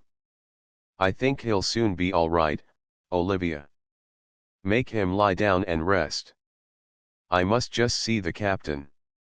He went on deck hurriedly, holding his breath till he was in the fresh air. "Poison," he said to himself. "Poison. What a life. What squalor. That woman going to have a child. And Stukely, pa. Drinking and smoking there, waiting to be dragged to jail. She doesn't see it. One would think he must shock every fiber of her nature. And he doesn't. He gives her love, I suppose. That was the only thing she wanted. And now that beast is her standard." In the pure air he blamed himself for thinking ill of her. After all, he thought, Stukely isn't a beast to her. She, with her much finer sense, sees something in him. Something that is all the world to her. Something beautiful. She may even be happy with him. She may be. He thought pitifully of women and angrily of men. It was all wrong, he thought. Men and women could never understand each other, except in rare moments, in love, when the light in each heart burned clearly. Women were hidden, they were driven to covert, poor trembling fawns. They were like the nymphs hidden in the reeds by the river. They took care that men should see only the reeds. He had never really seen Olivia, he was not sure if he knew her yet, he couldn't say what it was that he loved. He did not care, he was not going to ask. She was beautiful, her beauty moved him to the bone, beauty was in all of her, in the whole woman, the whole nature, body and spirit, in the ways of body and spirit. She was going to have a child, Stukely's child, red-cheeked, curly, a little boy beast, the bully of his school. Ah, but the child would be hers, too. She would bring it up to be like her. He would have that refinement of voice, that lovely, merry, almost timid manner, her eyes, her grace, her shyness. Captain Kamak, who had been watching him for a full 30 seconds, half amused, half sad, that his passion had so strong a hold still, even in a moment of anxiety, now tapped him on the shoulder. "Ah, Captain. It's all right, sir. Nothing come yet. You can land your goods as soon as you like. The governor said he remembered you, and hopes that you will wait upon him." "Good. I will. It is good, sir. Oh, I've ordered some fresh meat, sir, and some fowls." "Yes. We must feast tonight. And send the boat in for a cask of fresh water. 2-month water is poor tipple." "Yes. What would you say to 6-month water? We must give a free pump in port. And a cask of rum or beer, sir, on the quarter deck, would help our trade. For visitors, you know, sir." "See to it then, Captain. A letter may come while we're here, though. Then make the governor and the others your friends. Send 'em a few cases of wine. Square the men of war captains. There'll be no trouble if you make them all your friends. It doesn't sound pretty. Nor a wrung neck, don't look it. During the next few days there was bustle in the Broken Heart. Visitors came aboard to look at samples of goods, to talk with the seamen, and to taste the rum and beer, which was served out, a cup to each comber, for the first 48 hours of her stay in the port. All sorts came aboard her, traders and planters, oyster and fisher men, soldiers from the fort, officers of the governor's house, Indians, men from the backwoods, trappers, a sunburned, good-humored, silent company, very sharp at a bargain. After the first 2 days, the trade began. The seamen rigged up trading booths ashore, with some old sails, stretched upon poles. Planks were laid upon casks to serve as trade tables. The goods were arranged at the back of each booth, in the care of trusty hands. Clothing was more in demand than any other kind of goods, but the only clothes bought were those of fine quality and beautiful color. It puzzled Captain Margaret to see a small planter, owning perhaps only one white apprentice servant, or redemptioner, buying clothes of great price, putting them on in the booth, and riding off, like an earl, on his little Virginian horse, to his little clearing in the wilderness. A few planters, especially those who were newly come to the colony from the islands, where they had been privateering, paid for their purchases in ounces of silver. It was easy to recognize these planters. They had not lost their sea walk, nor that steadfast anxiety of gaze which marks the sailor. They all carried arms, though the richer sort of them wore only pistols and a knife, leaving the carriage of the musket, the bag containing lead, a mold, and some bullets, and the heavy leather-covered powder bottle, to a redemptioner, a Mosquito Indian, or, more rarely, to a Negro slave. Kamak had known some of these men in the past. Often, as he sat in the shade, watching the beauty of the scene, now so glorious with coming autumn, Captain Margaret would see one of these strangers approaching, followed by his man. He was always impressed by them, sometimes by their physical splendor, sometimes by the sense that they were full of a rather terrible exuberance. As he watched such a man approaching the booths, puffing at his pipe, dressed in elaborate clothes, hung about with silver at all points, with silver buttons, silver brooches, silver discs, buckles of heavy silver, links and stars of silver, silver chains and necklets, so that the man's whole wealth was on his body at one time, Captain Margaret was conscious of a feeling of envy. His own training, his own beautifully ordered life in an English college, had shut him off from such a life as this man's. This clashing, tinkling pirate he was nothing more, although he often looked so fine, was master of his world. Captain Margaret was the slave of his, the unhappy slave. The pirate could leave his plantation when he wished, letting the wild binds choke his tobacco. He could ship himself in any ship in the harbor, and go to any part of the world which pleased his fancy. If chance flung him down in a tropical forest, on an island in the sea, in a battle, in a shipwreck, at a wedding, he would know what to do, what to say, what to propose. The world had no terrors for such a man. Captain Margaret forgot, when he thought thus enviously, that he himself was one of the few who had escaped from the world, escaped from that necessity for tooth and claw which is nature, and that by being no longer natural, instinctive, common, he had risen to something higher, to a point from which he could regard the pirate as an interesting work of art. He never pursued his fancy far enough to ask himself if he would willingly imitate or possess that work, because the pirate, passing him by with a hard, shrewd glance, would stride into the booth, taking off his hat to thrust back his long hair. He would listen then to the conversation. If the man was known to Kamak, the talk began promptly. "Any Don Peraltos, this trip?" "What?" Peraltos. You weren't there. Ain't you, Ned? And you're lyin'. I'd never have known you. Any of 'em with you. No, I quit the trade.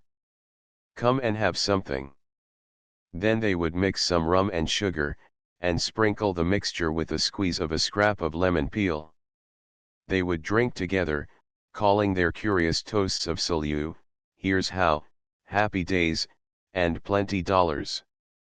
Then, over the trade as the men haggled, got any powder, lion. I can only sell powder if you've a license from the governor. Any small arms. The same there. Them's a nice lot of mock eats. How do they come? An ounce apiece. Or 50 pound of leaf. Steep. Let's see one. A good trade knife. What are you doing now? I got about 50 acres burned off. That's the grant here, lion, 50 acres. Tobacco, you know. I do a bit of fishing, whiles. A nice handy sloop, I got. Small, of course. Crops good. A sight too good, if you ask me. This black soil'll sprout a coffin. But tobacco's a way down. We burn half our crops, trying to keep up prices. It's only worth about 9 pence. Are you going to stick at it? It's a bit quiet. I lie out in the woods whiles. Anything else doing? You were here yourself. I come here with Crawford's party. I was here. Yes. Sure. Crawford's dead, if you mean Tom. Did you ever try any running? Running rum from Jamaica? Yes. I do a bit that way. Other things, too. I'm in with some of Ned's lot. Ned Davis. Yes.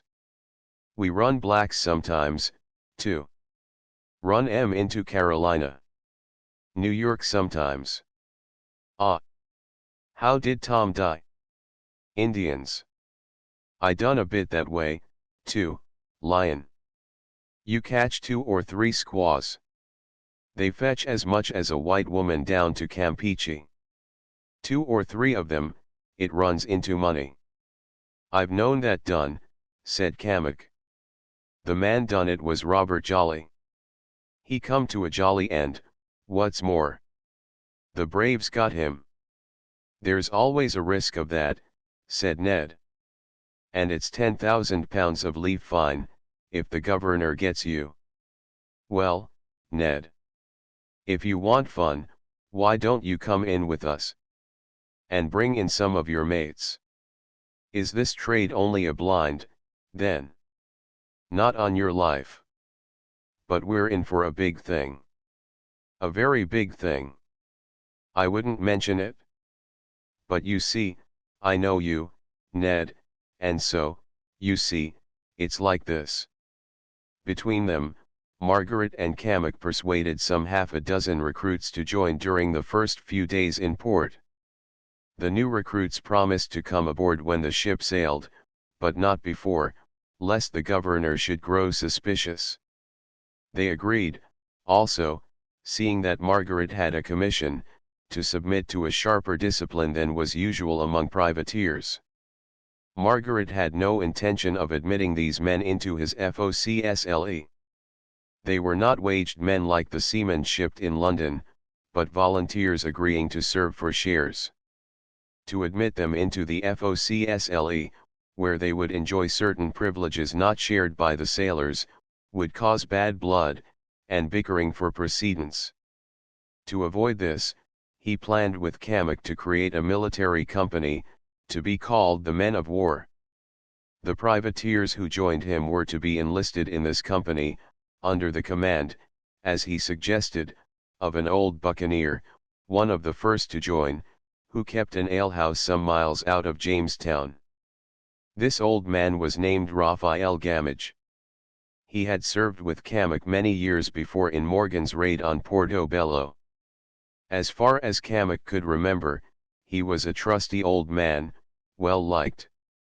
The troop of men of war, when fully recruited, was to mess in the 'tween decks, just forward of the officers' cabins and the ward-room. At sea, they were to work the mizzen-mast, standing 3 watches. In battle, half of them were to man the quarter-deck guns, while the other half walked the poop as sharpshooters. But all of them, at all times, were to obey the officers of the ship like the other members of her crew. It was a pleasure to Perrin to help in the arrangement of the 'tween decks for the reception of these men. He screwed in hammock hooks and battens, and designed removable mess tables which the carpenter, being one of the politest of men, thought equal to the navy.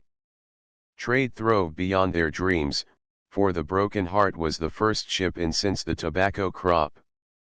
Her general cargo of hemp and flaxseed, tools, wines, plows, linens, and woolens, boxes, cartwheels, rope, weapons, books, and musical instruments, sold at good rates for silver and leaf tobacco.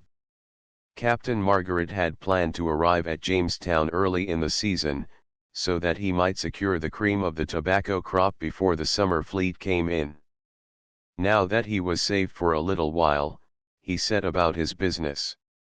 At the end of the 5th day he chartered a couple of swift sloops from a Jamaica merchant, and loaded them, in one day, under official supervision, with 50 tons of assorted goods. He kept some 20 seamen at the work, from turn to time till sunset, driving them himself. His zeal startled all of them. But Margaret was working with his whole nature to save the merchants who had fitted him out. He felt that he had risked their money, by gratifying a foolish whim, now he was to save them, having seen his chance. The bales and casks swung up out of the hold into the sloops. The winches clanked, the ropes creaked, the boatswain swore at the slingman. The slingmen, dripping in the hot darkness, damned and spat, and worked their hands full of splinters. A fine dust rose up out of the hatch to quiver in the sunlight. The slings fell with a rattling thud onto the boxes below, the block creaked as the fall was overhauled, a thirsty throat called hoist. The boatswain, too hurried to pipe, bent over the coamings to spit, telling the men on deck to hoist or sway away. Up came the boxes and casks, swinging to the yard-arm tackle. The boatswain, bearing them over, swearing, followed them to the rail, as the yard-arm was rounded in. Then there came the high enough walk back, and the sling strained slowly downwards to the stevedores, whose black skins gleamed in the sun. By sunset the sloops were cast off from the Broken Heart. Cammock and Margaret swung themselves into the stern of one of them as she sheered out. The slingmen, relieved from their hell below, stared at them silently over the rail with grime-ringed eyes. The sweat had streaked the dirt on their faces, making them look haggard. Like a row of corpses, dug up after the first day of burial, those silent men stood. Margaret, looking at them, thought with horror that the lives of some men might be expressed, defined, summed, in a sort of purser's tally, so many boxes hoisted out, so many creatures killed, so many pots drunk, so many books read, with the sum added, the life extinct, nothing remaining, nothing for God or the devil, merely a sum in addition for the harp inquirers. Sail was packed upon the sloops. All that night they drove, a red lamp burning astern.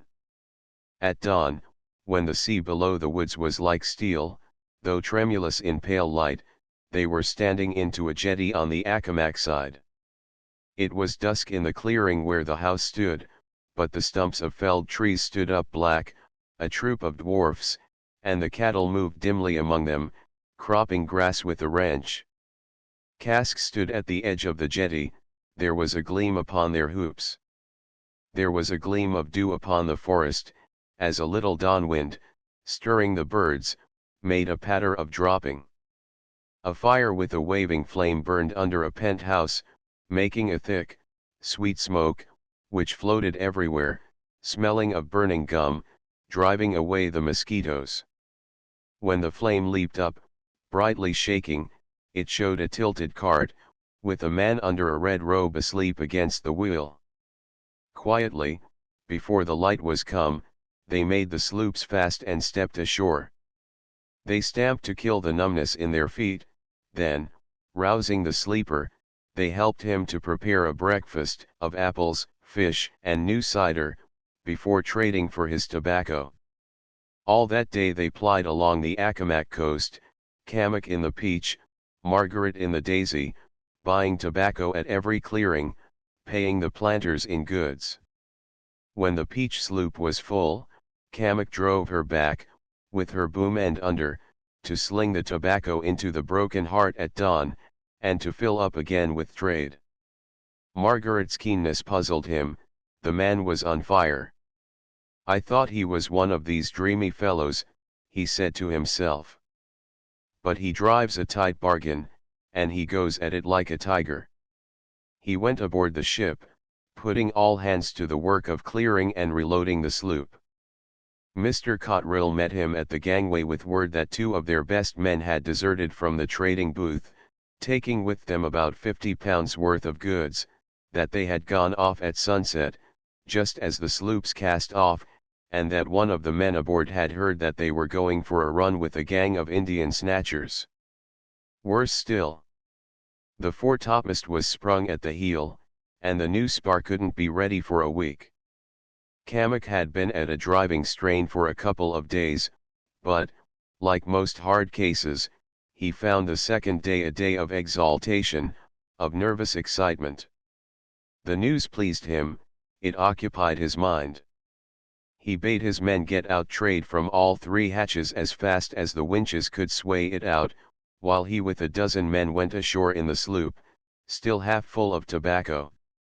As soon as he got ashore he struck the booth, crammed all the goods into the sloop, lock, stock, and barrel, and carried them back aboard. As they were thrust into the sloop he made a rough inventory. "Now, Mr. Cotterill," he said, "just take this list and check it as soon as you've got a chance.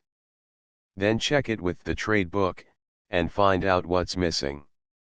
Then check that with the clerk's list. Rig up an awning from the break of the poop to the mast there.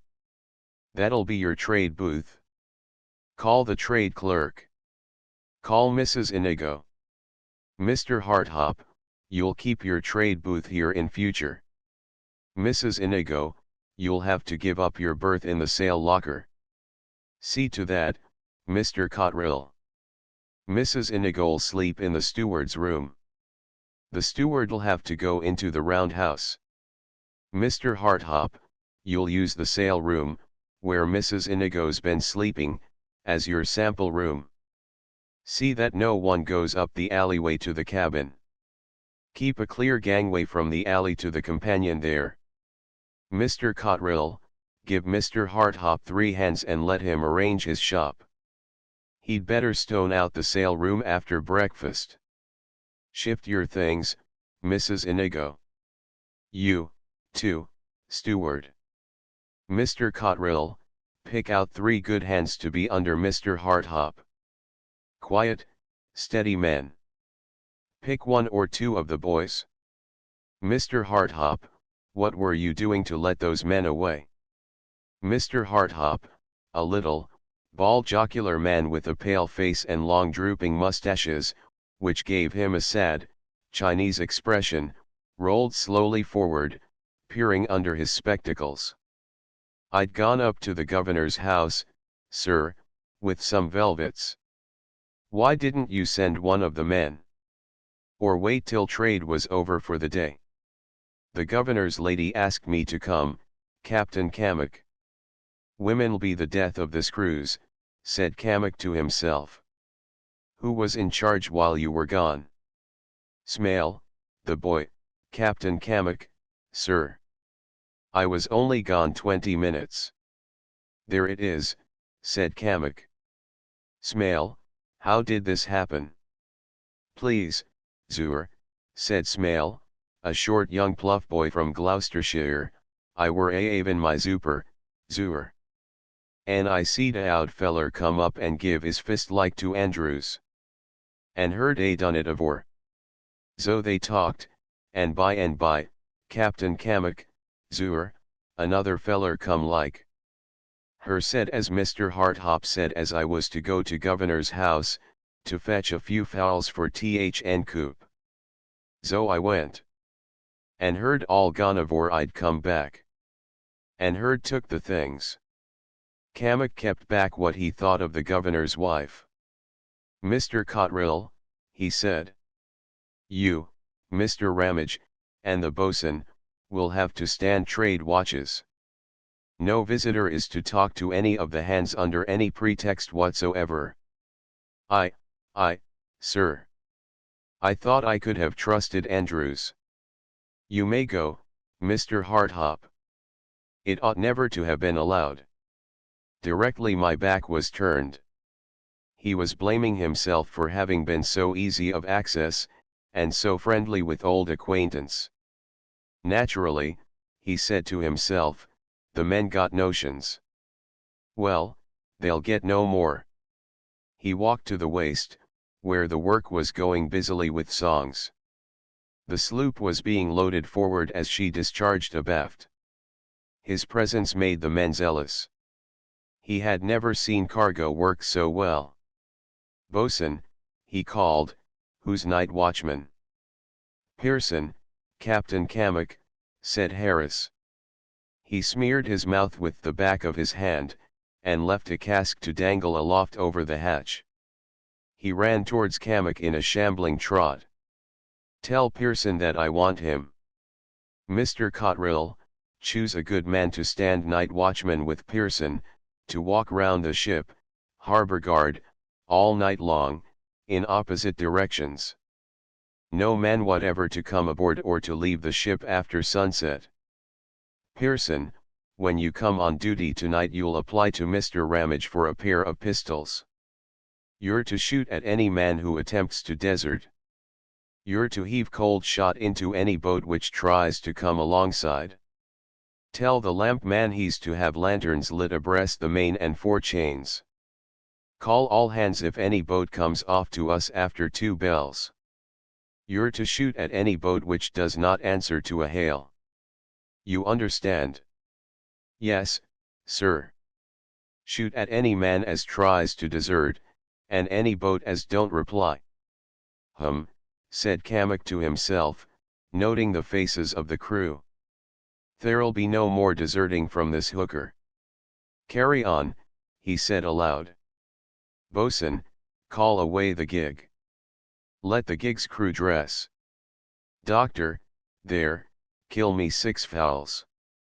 The best we've got in the fattening coop. Steward there. Call the steward you, boy. Tell him to bring a dozen Burgundy. Now, Mr. Cotterill, a word with you, sir. Mr. Perrin and the rest, are they all well? As far as I know, they are, sir. Mr. Stukeley. Mr. Stukeley's like Fat Jack of the Boneyard, I guess, sir. He's bigger than the Admiral. What's he been doing? He's been wanting the gig's crew all day. I told him I needed the men in the hold. He'd have to use the longboat, I said, when she goes in for water. Very right. Yes. So he came and called me down before the men. Said I wasn't a gentleman. He said as Captain Margaret had said he and his lady was to have the gig whenever they wanted her. Was Mrs. Stukeley there? No, sir. So I up and said that I'd had no orders. Then he calls me down some more, and goes and gets Mr. Perrin to come to me, to say that Captain Margaret wished to oblige Mr. Stukeley in all things. Yes. So I told Mr. Perrin, pretty quick, I said, I was in command, I said. It wasn't for him to tell me my duty. I told him to tell his society friends they could do the Barney's Bull act. They'd get no gig out of me. That's what I said. Yes. So that Mr. Stukeley, he went ashore in the longboat, after calling me down some more before the men. He got a shore boat to go about in. After that he said his boatmen should have dinner aboard of us. I stopped that. But Mr. Stukeley was very rude, and then the man got rude. All hands working the hatch there, hearing it all. Mrs. Stukeley beside. So that was 2 blocks, I thought. I give the boatman a thick ear there and then. I told him if he didn't cheer off I'd drop a cold shot into him. And I would have. Mr. Stukeley told me to keep my hands off the man. Then the man wanted his money. My hat, we had it all up and down. I thought that Stukeley would hit me, one time. I wish he had done. I'd a laid him out. And Mr. Perrin? How did it end? I saw some of the hands knocked off to listen, so I give them a few. And he stood there telling them not to take no blows. Telling 'em to down me. And then the longboat come alongside with water. Mr. Ramage was in her, of course. He hears the row, and he come over the side just as quick as cut. He just took that Stukeley by the arm, and walked him into the alleyway. Don't you incite no sailors, sir, he says. No more of that, sir. I respects your feelings, sir, he says, but for Gord's and your lady's sake, he says, you quit. You don't know what you're doin'. That was the end for that time. I suppose we'll have another dollop of it today. Put him in irons at once, publicly, if he gives you any more trouble. And he's not to talk to any man. That's another thing. Iron him directly he gives a back answer. Tell Mr. Ramage, too. Now bring those fowls along, doctor. I'm off to the man-of-war sloop, about them Indian snatchers. He pulled aboard the man-of-war sloop, with his present of wine and poultry. As he sat in his gig calling to the men to pull the stroke out, he wrote descriptions of the missing seamen. When he returned to the Broken Heart, the sloop was nearly full of trade. It was just 7:30. He went to his cabin to wash, walking quickly and quietly, like a forest Indian. There was some slight noise to his left as he entered the alleyway. He turned sharply, to look into the sale room, to see if it were ready for the samples. The door shut in his face with a bang. He could not swear to it the door shut in a fraction of a second, yet it seemed to him that he had seen Stukeley with Mrs. Inigo, for one bright flash of time. He would not open to make sure, for it was a woman's cabin, he might have been mistaken, but he turned in his tracks and blew his whistle. A man ran to him. Get some dry stone, and stone this door clean, he said, showing Mrs. Inigo's door. Stone the outside, and keep at it till breakfast. That would keep Stukeley within, if he were within, until breakfast, at any rate. He flung his clothes from him and swilled himself with water, then dressed rapidly and went to Perrin's cabin. Mr. Perrin, he said, bursting in after knocking once, how are you, Mr. Perrin? I want you to keep your eye on Mrs. Inigo's door. See who comes out of it. Is Mrs. Stukeley well? Very well. How are you and the captain? The captain'll be back later in the day. I'm just off again. We'd a lot of trouble yesterday.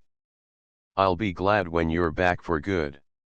Cheer up, sir, said Kamak. Remember. Mrs. Inigo's door till 1 bell. If Mrs. Inigo comes out, open it and search the cabin. He went on deck again, where the steward met him with a tray. He sat down on a combing and made a hurried breakfast, while the sloop's crew hoisted sail. When he had finished his meal, he glanced into the alleyway, where the man was rubbing holy stone across the door. Anybody in there, he said. I hear someone shifting around, sir, said the man. The woman's getting her gear, sir. Right, said Kamek. I wish I could stay to see the end, he said to himself. But I must be off. In a few minutes he was bound again for Accomac, under a huge square cutter's foresail, which made the sloop leap like a flying fish. Very late one night, having just arrived aboard after a week of labor, Captain Margaret sat in his cabin comparing tally books with Captain Kamek, but quietly, lest they should wake Perrin. He was very tired, for the hurry from one clearing to another, and the long rides into the wilderness to planters who lived far away, had been a strain. He had endured them only in the fire of his excitement. He had enjoyed his week of bargaining, the zest of the struggle had been like wine to him.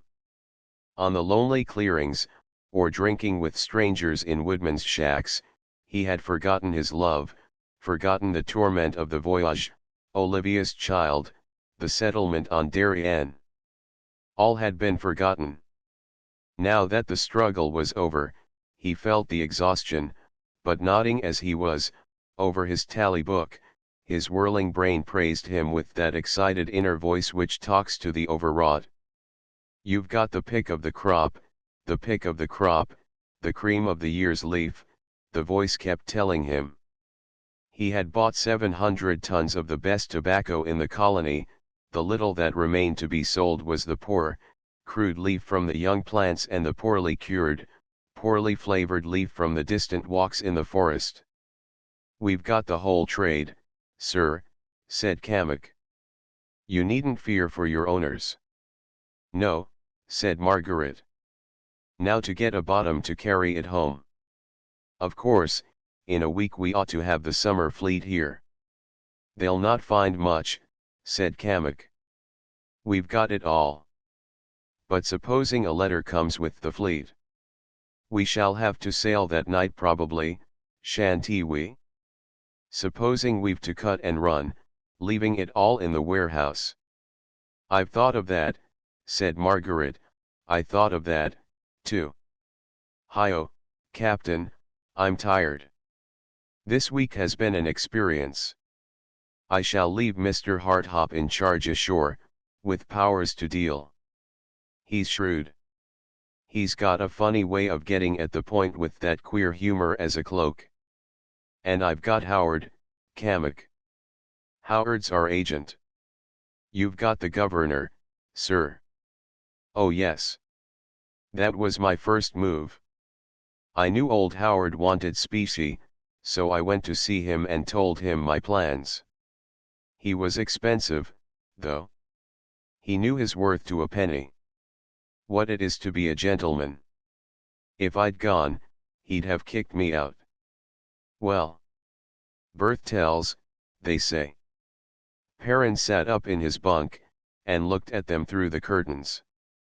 A servile, insolent, bribing, tipping race, the English, he said. An Englishman will never do anything for anyone without expecting something. Oh, you're awake, are you? At it again, too, said Kamek. How about that door, sir? Well, Edward, how are you? What door is this? Oh. Mrs. Inigo's door, said Perrin. Oh yes. Yes. Mrs. Inigo came out at 8 bells, and then I tried to get in. But it was locked on the inside. So I called Mr. Harthop's 3 men, and the man who was scrubbing it. Good. Good, said Kamek. And I told them the door was jammed. So they'd a jemmy there, 4 opening cases with, and we burst the door open. We found Stukely inside. Stukely, said Margaret. I half suspected that. He was on his knees on the deck, sponging that blue silk dress Olivia wears. Ha, said Captain Kamek. I should never have thought of that. Shrewd these Cornish women are.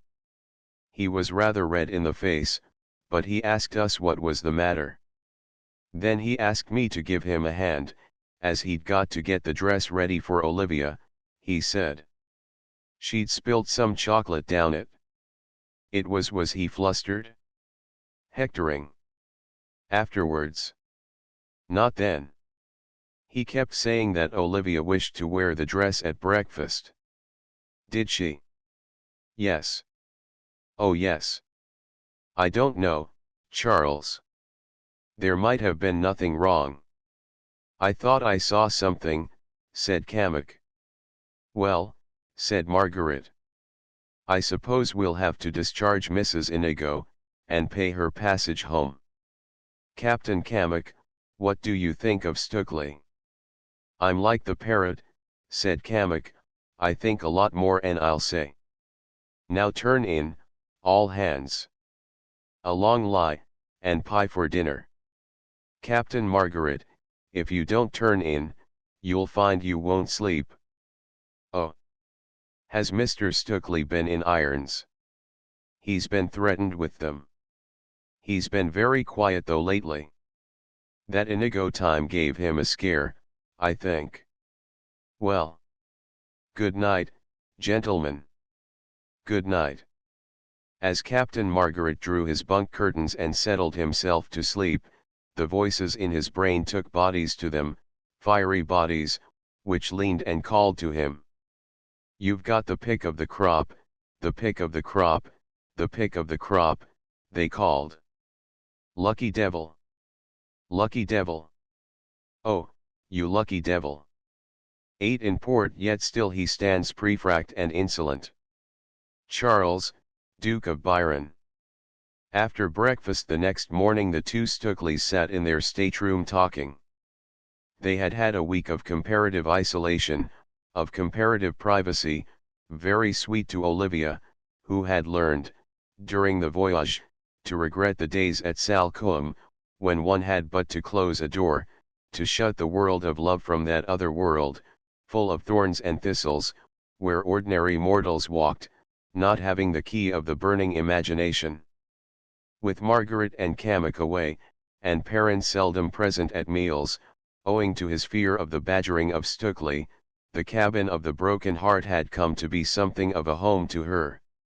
She could feel again that nothing else really existed, that no one else really lived, that all the world, all the meaning and glory and life of the world, centered in the two burning mouths, in the two hearts which divined each other, apprehending all things in themselves. During that week of privacy she had even learned to think tenderly again of the 3 men who had shared the cabin with her. She found that she no longer resented Kamek's want of breeding, his want of culture, his past as explained by Tom, his social position as compared with her Aunt Pyle's coachman. During the voyage she had grown to dislike Margaret and Perrin, much as one dislikes the guests who have overstayed their welcome. She had been too much in the rapture of love to see things clearly, to judge character clearly. She had taken her judgments ready-made from Tom, who disliked the 2 men. She had liked them both as old friends, had liked them much, in the old days, before she knew life. But, under the strain of the voyage, ever prompted by Stukely's bitterness, while looking on them as her friends, she had come to resent their continual presence, to be cross at their conversation, which, as she felt instinctively, was restrained by their dislike of Tom, through their want of imaginative sympathy with his point of view. Now that they were no longer ever present, like spices added to each dish till every dish disgusts, she thought of them both with pity, feeling that they were growing old in their ways, narrowed in their sympathies, never knowing the meaning of life, which is love. Thus thought she, in the confidence of exulting health, in the rapture of being possessed, with the merciless pity of a newly married woman. This that she had waited for, this love which crowned and made her, it cleared the eyes, she thought, it exalted, it ennobled, it glorified.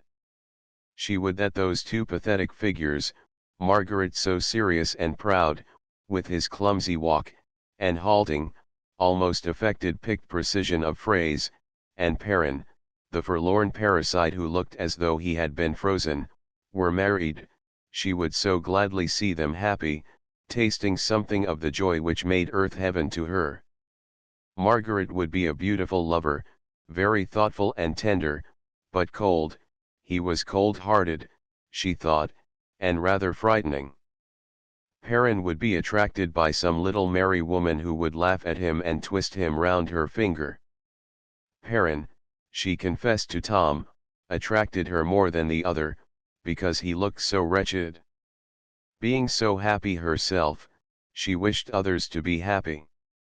Her education, like most women's education, had been aimed to make her fear the world, to make her shrink from those characters who judged the world and sought to direct it. Her own world, beautiful as it was, existed only by the exclusion of such characters. Her nature could not accept Margaret wholly, she could only respect and vaguely fear him, as one respects and fears all things which one is not wise enough to understand.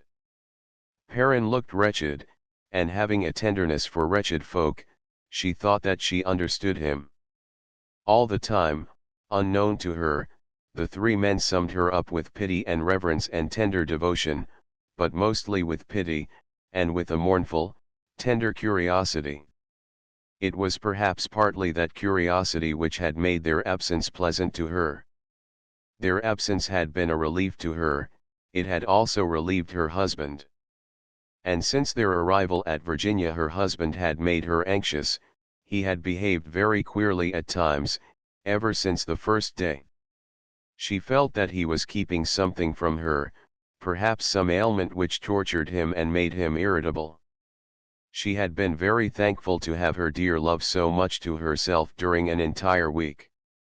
But at breakfast that morning the presence of the three men, and the prospect of their future presence, had shown her how much she longed for the quiet retirement of a home, where life could be culled, chosen, made up as one makes a nosegay, by beautiful friends, art, music, all the essences of life, all doubly precious to her now that life had become so precious. "Tom," she said, "Tom, dear, I want to talk to you about our life here. I don't think it can go on, dear." "Why, little Olive, what's up? What ruffles your serenity?" "Tom, dear, I cannot bear this ship life. And those three men. At every meal I feel that one of them is watching me. Oh, and no woman to talk to. I think of our lovely times at Salcombe, Tom. We could shut the door, and it would be just our two selves. Jolly times at Salcombe, hadn't we? But what's the matter, Ed? This ship life, Tom. It's that. The men are so rude, and so rude to you, Tom. I can't go on with it. I want to go back to England. But I promised to go to Darien, Olive. I know, dear. I know. Don't think me very foolish, Tom. But I don't think I'm strong enough.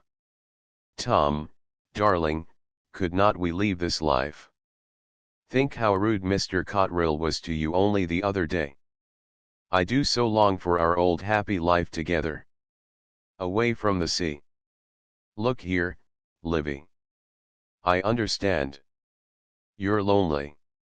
Suppose we go and stay ashore for a while. You would meet ladies ashore. You've met them already. Tom, I can't meet those ladies. They're not nice.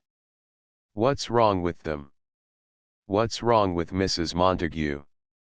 I feel that she isn't a nice woman. That she isn't, you know. I went to see her the day before yesterday. She was hung about with silver just like a savage, and all the young officers were there, playing cards. And Captain Montague had gone to Charlestown, and she was alone there, with all those men. So I sat down for a moment to rest after the walk and then came away. That was no place for me. Well, we could stop with the governor. Maggie knows him. What's wrong with old Mrs. Princep? I don't like her, Tom. She's a bitter woman. Oh, Tom, let's go home. But I promised, Livy. Yes, dear. I know. But we can't always keep our promises. We can't go to Darien. We can't. But what else can we do? We must, my dear. I can't pay our passage home. I came away in such a rush. I've not got £5 with me. Oh, Tom, Tom. But that doesn't matter, dear. We could borrow. Charles or Edward would lend to us. No, thanks, Livy. There are some things I draw the line at. I can't take a man's hospitality and then borrow money from him. But I know them better than you do, Tom. I could ask them. Do you suppose, Livy, that I could let you borrow money from any man? Then we could ask for a passage home in the convoy to the summer fleet. They would take us. Stukely smiled uneasily, knowing only too well how likely he was to get a passage home with that convoy in any case. Olive, he said, do you remember a tale Captain Cammock told us about a little ruined city full of gold? Yes, she answered. Do you know, Olive, I've been half planning with Cammock to go to look for that ruined city. You see, Livy, we shall only be here probably till the summer fleet arrives. 10 days, or so. Do you think you could stand it for another month or two? If we found that city, I could buy my little Olive that summer cottage we set our hearts on. Oh, take me home, Tom. Never mind the cottage. And I couldn't have you going into the forest. I couldn't be alone in the ship. But then, Olive. Since I married my little Olive here, I've been wanting to do something for others. Living as a bachelor, one gets selfish. I want very much to help those Indians, Olive. To do something in return for you, dear. I know, dear. It's so like you. It's noble of you. But you could do something for the people at home, for the poor. You could teach them. We could teach them together. But oh, don't let's go to Darien, Tom. We shall be separated. Tom, I couldn't bear to be alone in the ship. And there may be fighting. Come, come, Livy, said Stukely. He was nettled at what he judged to be her damned female pig-headedness, yet anxious to make his indignation appear moral. That is the common custom of the wicked, to the world's misfortune. Come, come, he said, you mustn't talk in that way. We're going to liberate the Indians. To show them what British freedom means. We mustn't think of ourselves, and our little aches and pains. We must think of the world. He himself was ever ready to think of the world, or the flesh, or the devil, or all three. We must think of the world, Livy. And if we should succeed, I think you would be proud of me, Livy. I should be, Tom, dear. Very, very proud. But oh, Tom, do let us go home. We should be so happy there again. Here, we can't get away from strangers. I can't live among these people. They're dreadful. And Darien, Tom. It's a lawless place, full of the most terrible men. Oh, they're all right, he answered. They're all right. And I shall be with you, my dear child. We must go to Darien, Livy. My honor's pledged.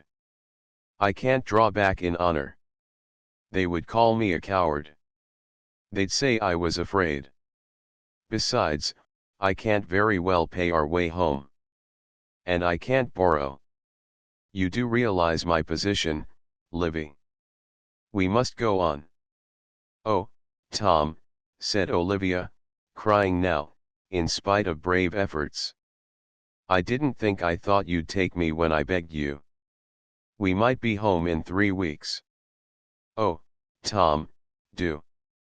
She clung to him, looking up at him, smiling appeal in spite of tears. Stukely bit his lips from annoyance, longing to box her ears, to give her, as he phrased it, something to cry for. She thought that he was on the rack between his pledged honor and his love for her. No, Livy, he said, parodying Captain Margaret's manner towards an inferior.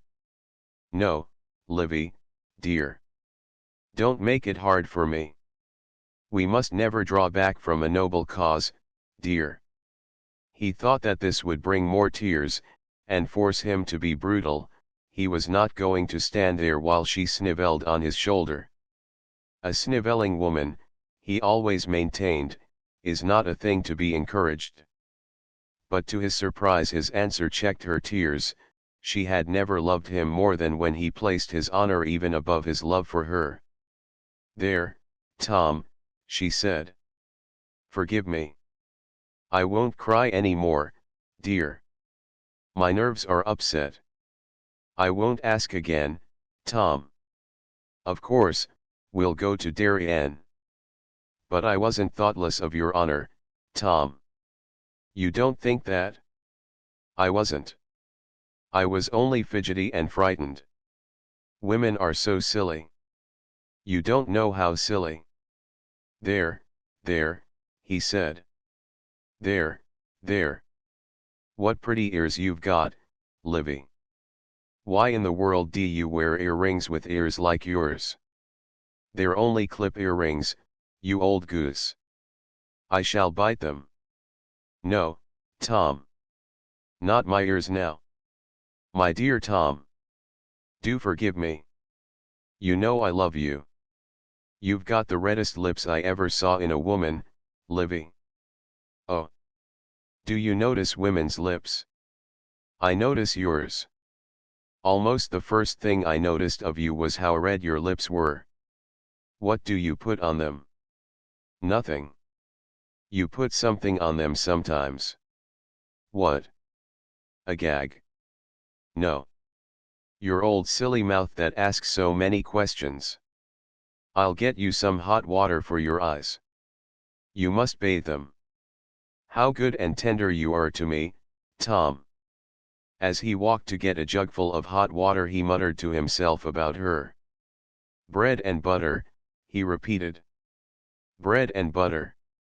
A life of bread and butter. 40 years of it, good luck. 40 years of it to come. Batter pudding. He met with Kamak in the alleyway. It occurred to him to be civil. Captain Kamak, he said, will you join me in my smoking room after dinner today? I've some Varanus tobacco. I'd like your opinion of it. Thank you, sir, said Kamak, wondering what had caused such sudden friendliness. But which do you call your smoking room? That little tiny cabin just forward of the bathroom. It's only big enough for a few chairs and a bookshelf.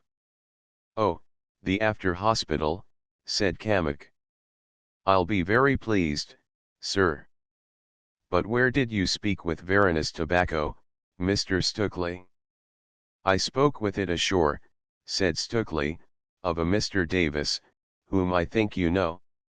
Ah, said Kamak. Indeed? Well. After dinner, sir. Later in the morning, Stukely tried his tobacco alone, on the cabin cushions, looking through the windows at the town. He added up the chances for and against himself, smiling with satisfaction at the kindly aspect of the planets. His chief fear had been an arrest on arrival. That fear had been proved to be groundless. Then there was the chance of arrest after the arrival of the summer fleet with the mails. That chance, though possibly dangerous, was not to be dreaded. Old Howard, the governor, was a friend of Maggie's, and Maggie had bribed him to obtain illegal rights of trade. He could put the governor into some trouble, should he press for an arrest on the arrival of orders from the board. But he wasn't likely to press for an arrest. He would give a quiet hint for them to go. But even if the arrest were ordered, he had allies in the Broken Heart. He knew that Margaret and the others would do anything to shield and spare Olivia. They thought that she was going to have a child. Good Lord, they were a comical trio. They thought that an arrest would probably kill her. And Maggie, that stiff, shambling, stuck-up, conceited prig, Maggie who had been going to fight a duel with him. Swords and pistols, damn, swords and pistols, damn. Well, what had it all come to? Why, Maggie would stop him in the alleyway, taking him gently by the arm, as one takes the doctor by the arm, when he comes out of the sick room. How is Olivia, Stukely? How is she this morning? Bated breath, good Lord. Best doctor's manner. And Perrin running ashore for fruit and fresh fish and eggs. And Kamek. Well, Kamek was a bit of a dark horse, so he would make much of Kamek for some days. Besides, that little ruined city, full of gold, might turn out to be worth looking for. As for Olivia, she would have to come to Darien, whether she cried or not. He rather liked living at free quarters, as cock of the walk. He wasn't going to go ashore in Virginia to settle among the colonists. Besides, in Darien, there would be a bit of sport, by all accounts. There would be shooting, perhaps a little shooting at Spaniards, plunder to be made, good living generally. The only bitter sediment in this cup of pleasure was Mrs. Inigo. He had been very nearly caught with Mrs. Inigo. He knew that he had raised suspicions, that he would have to walk warily for some little time. He wished that he was married to Mrs. Inigo. All this talk of love, such talk as Olivia loved, this talk of trust and sacrament and the rest of it. He was sick of it. He thought that men were naturally polygamous. A few fools and perverts. What right had they to dictate to him? Mrs. Inigo would be just the sort of wife for him. She would understand. And she wouldn't make him sick with talk about beauty. She hadn't mixed with the gang of twisters Olivia had known. Maggie was the boy for beauty. There was where Olivia learned her beauty talk. Twisters. That was all that Maggie's gang were. He would like to twist their necks. As for the colonials, the Virginian women didn't please him. The garrison ladies were like all the garrison ladies known to him, silly little empty fools, without enough imagination to be vicious. They could just chatter, play cards, kiss their beastly lapdogs, and wear their English clothes to church, so as to show off before the colonials. The colonial girls were not like women at all. They were like young horses, like young men. They would dance and romp, like colts in a haylot. But their idea of an evening's amusement was to roll a man in a corn crib, and smother him with pillows or flour. The colonial men bored him, he had always thought ill of farmers. Their talk was all of the tobacco crop, the duty, the burning of half the leaf, and the destruction of those plantations which were too productive. They had no wines. Their only drinks were rum and new cider. They did not play cards. Their chief amusement seemed to be riding to prayer meetings. They would often ride 40 miles to a prayer meeting in the woods. He rather liked them for that. He would have ridden 100 miles to avoid a church service there, under a Virginian parson. They pay their parsons in tobacco, he said to himself. They get the very sweepings of the church. What souls they must have, when you can save 5,000 of them for £40 a year. Thus his thoughts ran inside his skull, under his curly black hair, behind that red face so long the adoration of shop girls. But after dinner, in the little room known as the after hospital, when, stretched at ease in the bunk, he could see Kamek sitting upright in the chair, through the wavering tobacco smoke, his thoughts ran upon other matters. He thought of the coming cruise to Darien. Good tobacco, Captain. Yes, sir. But it's not Verona's. It's too strong. Too red. This is some of that Mexican tobacco. It leaves that tang, like a metal. That's how you can tell, sir. Just puff out, sir, and roll your tongue round. You taste what I mean. Yes. But I bought it as Verona's. I paid 4 shillings the Spanish pound. That gang of Davises saw you coming, sir. Really? Well. It's my turn to laugh next. You tell them that, Captain. They're no friends of mine, sir, said Kamek simply. Aren't they? I thought they were particular friends of yours. You sailed with them. I've sailed with a good many as I'm no friends with. Really? I say nothing against them, said Kamek. They're very good seamen. Doing good as planters, too, sir. They've quite a lot of ground burnt off. I dare say you've seen it? Yes. But I thought from what they said that they were particular friends of yours. Indeed, sir. When did you see them? I saw them yesterday, Captain Kamek. Indeed, sir. They said that you and Captain Margaret had just arranged to take about 30 of them, as a sort of company of soldiers. To have them aboard here. Men of war. Pretty nearly the whole village of them. Indeed, sir. You don't like your little secrets to be known. Ah. Oh. I forgot to ask, Mr. Stukeley.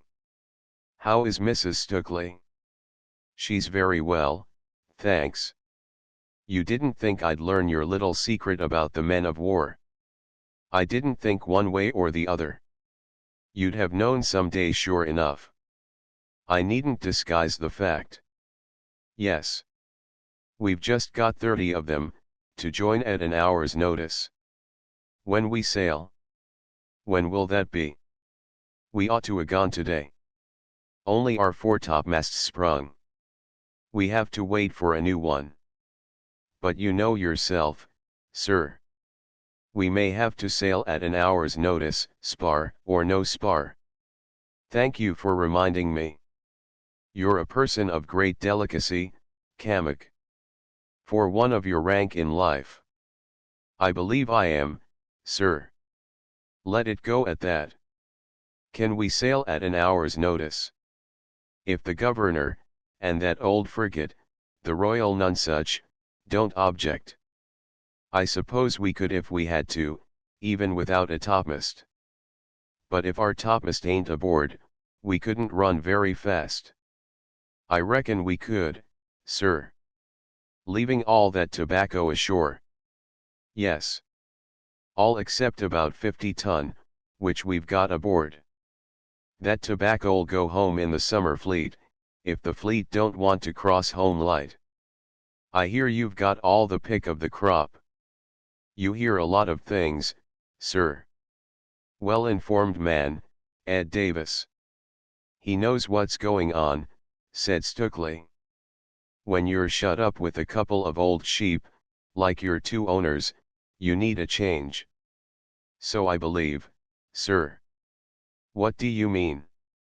I mean just what I said. Ah, yes. A simple, rugged nature. But how can we put to sea with so much cargo out of her? We're not too light, Mr. Stukeley. It ain't as though we'd emptied her. We've taken in a lot of fresh water.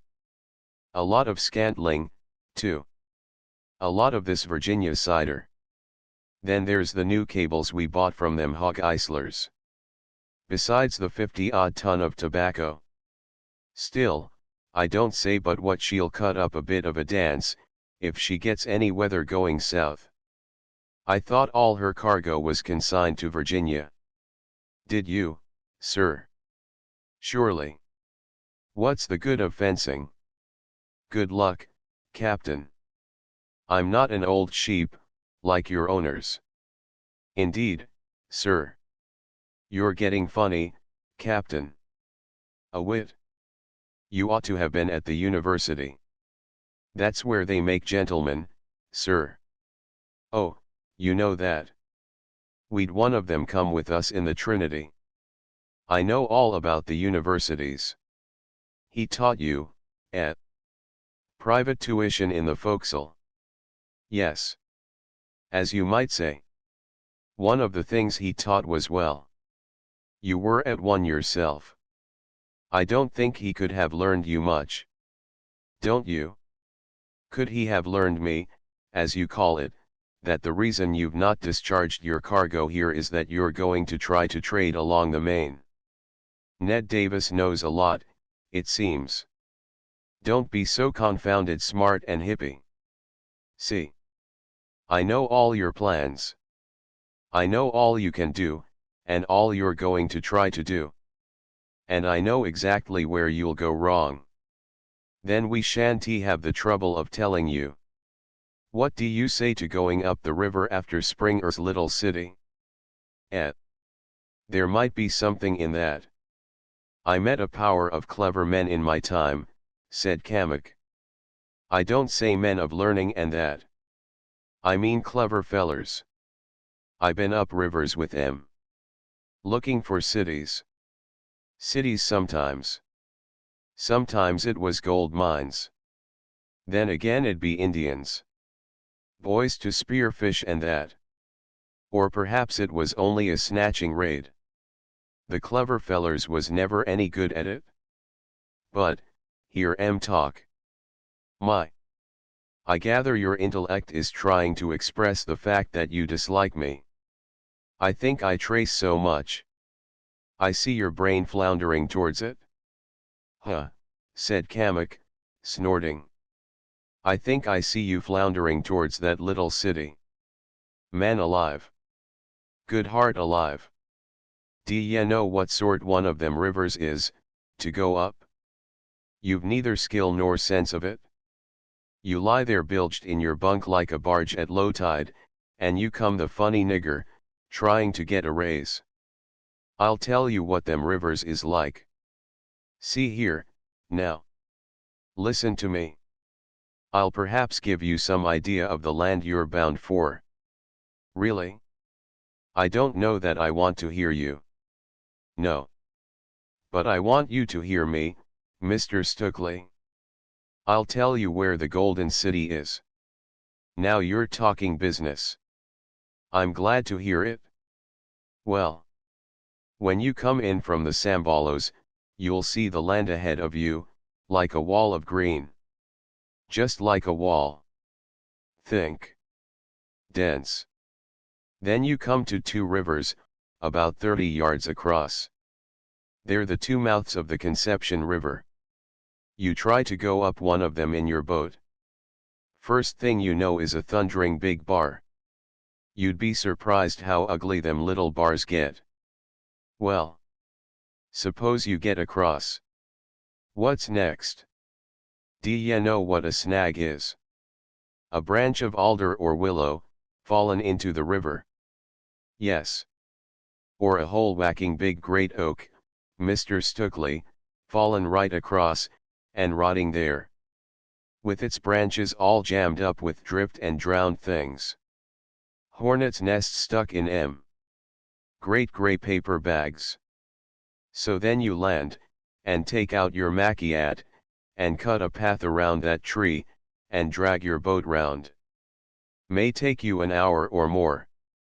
Then into your boat again, after sliding down a mud bank with 18-inch of slime on top. Presently you come to a lot more trees. Out you get and cut another road. Perhaps you go back a half mile to find a place where you can land. Oh. It's death, going up one of them brooks. Then, there's shallows where you wade. Rapids where you wade and haul, losing your footing and getting soused. By and by comes a cloud burst somewhere in the hills above. Or perhaps a jam of logs bursts, a kind of a natural dam, a mile or two above you. Then, whoosh! You see a wall of water a yard high coming at you. If you're slippy on your oars you get ashore from that. Maybe you hear it coming. It makes a roar like the tide. You drag your boat ashore. Aren't you rather laying it on for my benefit? As for laying it on, Mr. Stukeley, I'll make you judge for yourself as soon as we come on the coast. I tell you one thing. You'll sing mighty small when you come to tackle such a country. That's something you won't have learned, where you learned your manners. Stukeley laughed. Well, go on with your yarn, he said. I like hearing of foreign parts. No, said Kamek. I'm not going on. But there's your city. It's within 20 miles of the sea, and within 5 of the Eastern Conception. Will you come to look for it with me? No, sir, said Kamek. I won't. I don't fancy your company. I like you, Captain. Kamek looked at him steadily for a moment, and then lit his pipe at the brazier. What are the women like in Darien? You're a married man, Mr. Stukeley. Thank you. I know I'm a married man. I asked you what the women are like. They're mostly a rather duskish brown or copper color. So I think I know. Can a fellow have any fun with them? They're modest, merry creatures. Very kind, simple creatures. Another thing. They're strong as colts. You see, they do most of the work. They'll carry a man like you. I guess you're 1.5 hundredweight. They'd carry you across a swamp. And they're only very small, you know. As for fun, I don't know what you mean. Kamek, the chaste pirate. Now go easy, Mr. Stukeley. I can take a lot, but I don't take pirate of any man. The Virgin Martyr. We had one of our men a martyr, Mr. Stukeley. He tried to have a bit of fun, as you call it, with one of the Sambolos women. Lemuel Bath his name was. They caught him, as it happened. And they done to him what they do to each other, if they try any fun and get caught. That was ashore on the main at the back of Sesardi there. I was ashore the next day, filling water at the Senequa. We seen Bath come crippling down the beach, with his head back, and his hands tearing his chest all bloody. Tearing his chest into strips with pain. Naked, too. He died that evening. No, sir. Don't you try it? Thanks. Niggers aren't in my line. I leave them to pirates. That's you. It's time I was on deck, Mr. Stukeley. Adios, senor. Divertiat. That's what we used to say to the Spaniards when their ransoms were paid. He nodded to the head which watched him from the bunk. Turning on his heel, he passed from the cabin, pressing his thumb upon his pipe to kill the ember in the bowl. I wonder if there's many like him, he said to himself. I wonder what it is makes him like that. I'd like him in a watch. Oh, mommer. As he muttered thus, in passing to the deck, Stukeley turned in his bunk, drawing the curtain. Hulking boar, he said to himself. Hulking old savage. This is the sort of company we keep when we come to sea. Crusty he gets, when you bait him. He thought of the little golden city and of the little brown women, with resolve to try them both. Good luck, he said, I hope we'll soon get out of here, before Olivia's nerves go off again. As he settled himself down for his nap, he was roused by a noise in the sample room, where Mr. Harthop broke in a cask head with a tomahawk. He went to the alleyway door to call down the passage to Margaret's cabin. "Margaret," he cried, "can't you stop that beastly noise for a bit? Olivia's lying down." "I am sorry," said Margaret, coming from his cabin. "I ought to have Mr. Harthop. Will you please unhead your casks on deck? The noise upsets Mrs. Stukely. Apologize for me, Stukely." The noise ceased, and Stukely slept like an infant, showing his strong white teeth in a smile. Harthop muttered and swore, wishing that a ship with a woman in her might sail the rivers of hell, for that was all she was fit for. He reproved the man who was working with him for suggesting the tomahawk. The man sulked and loafed for the rest of the afternoon, and then told a sympathetic focsle that you got your head bit off if that pale Judy in the cabin heard you so much as hem. Harthop, nursing his wrath till knock-off time, took it out of the boy who kept his cabin clean. "Can't you find some other place to stow your brass rags, without putting them under my mattress?" "Please, sir, they're not the brass rags. They're the rags you stuff in the leaky seam, sir. In wet weather, sir. My bed's no place for them, you dirty young hound. What have you done with the molasses that was left? You'd ate all your molasses, sir, from last week. There was some left in the tin. You've been at it again." "No, sir. I swear I haven't, sir. How many times have I told you I won't have you swear? Give me my supplejack." "Oh, sir, I won't do it again. I won't do it again. There, my boy. Perhaps that'll teach you another time. Now go and lay my supper. If you don't stop howling, I'll give you another 6. The boy went forward howling, to hide in the darkness of the hold, where he could cry by himself, choking with misery and shame, praying for death.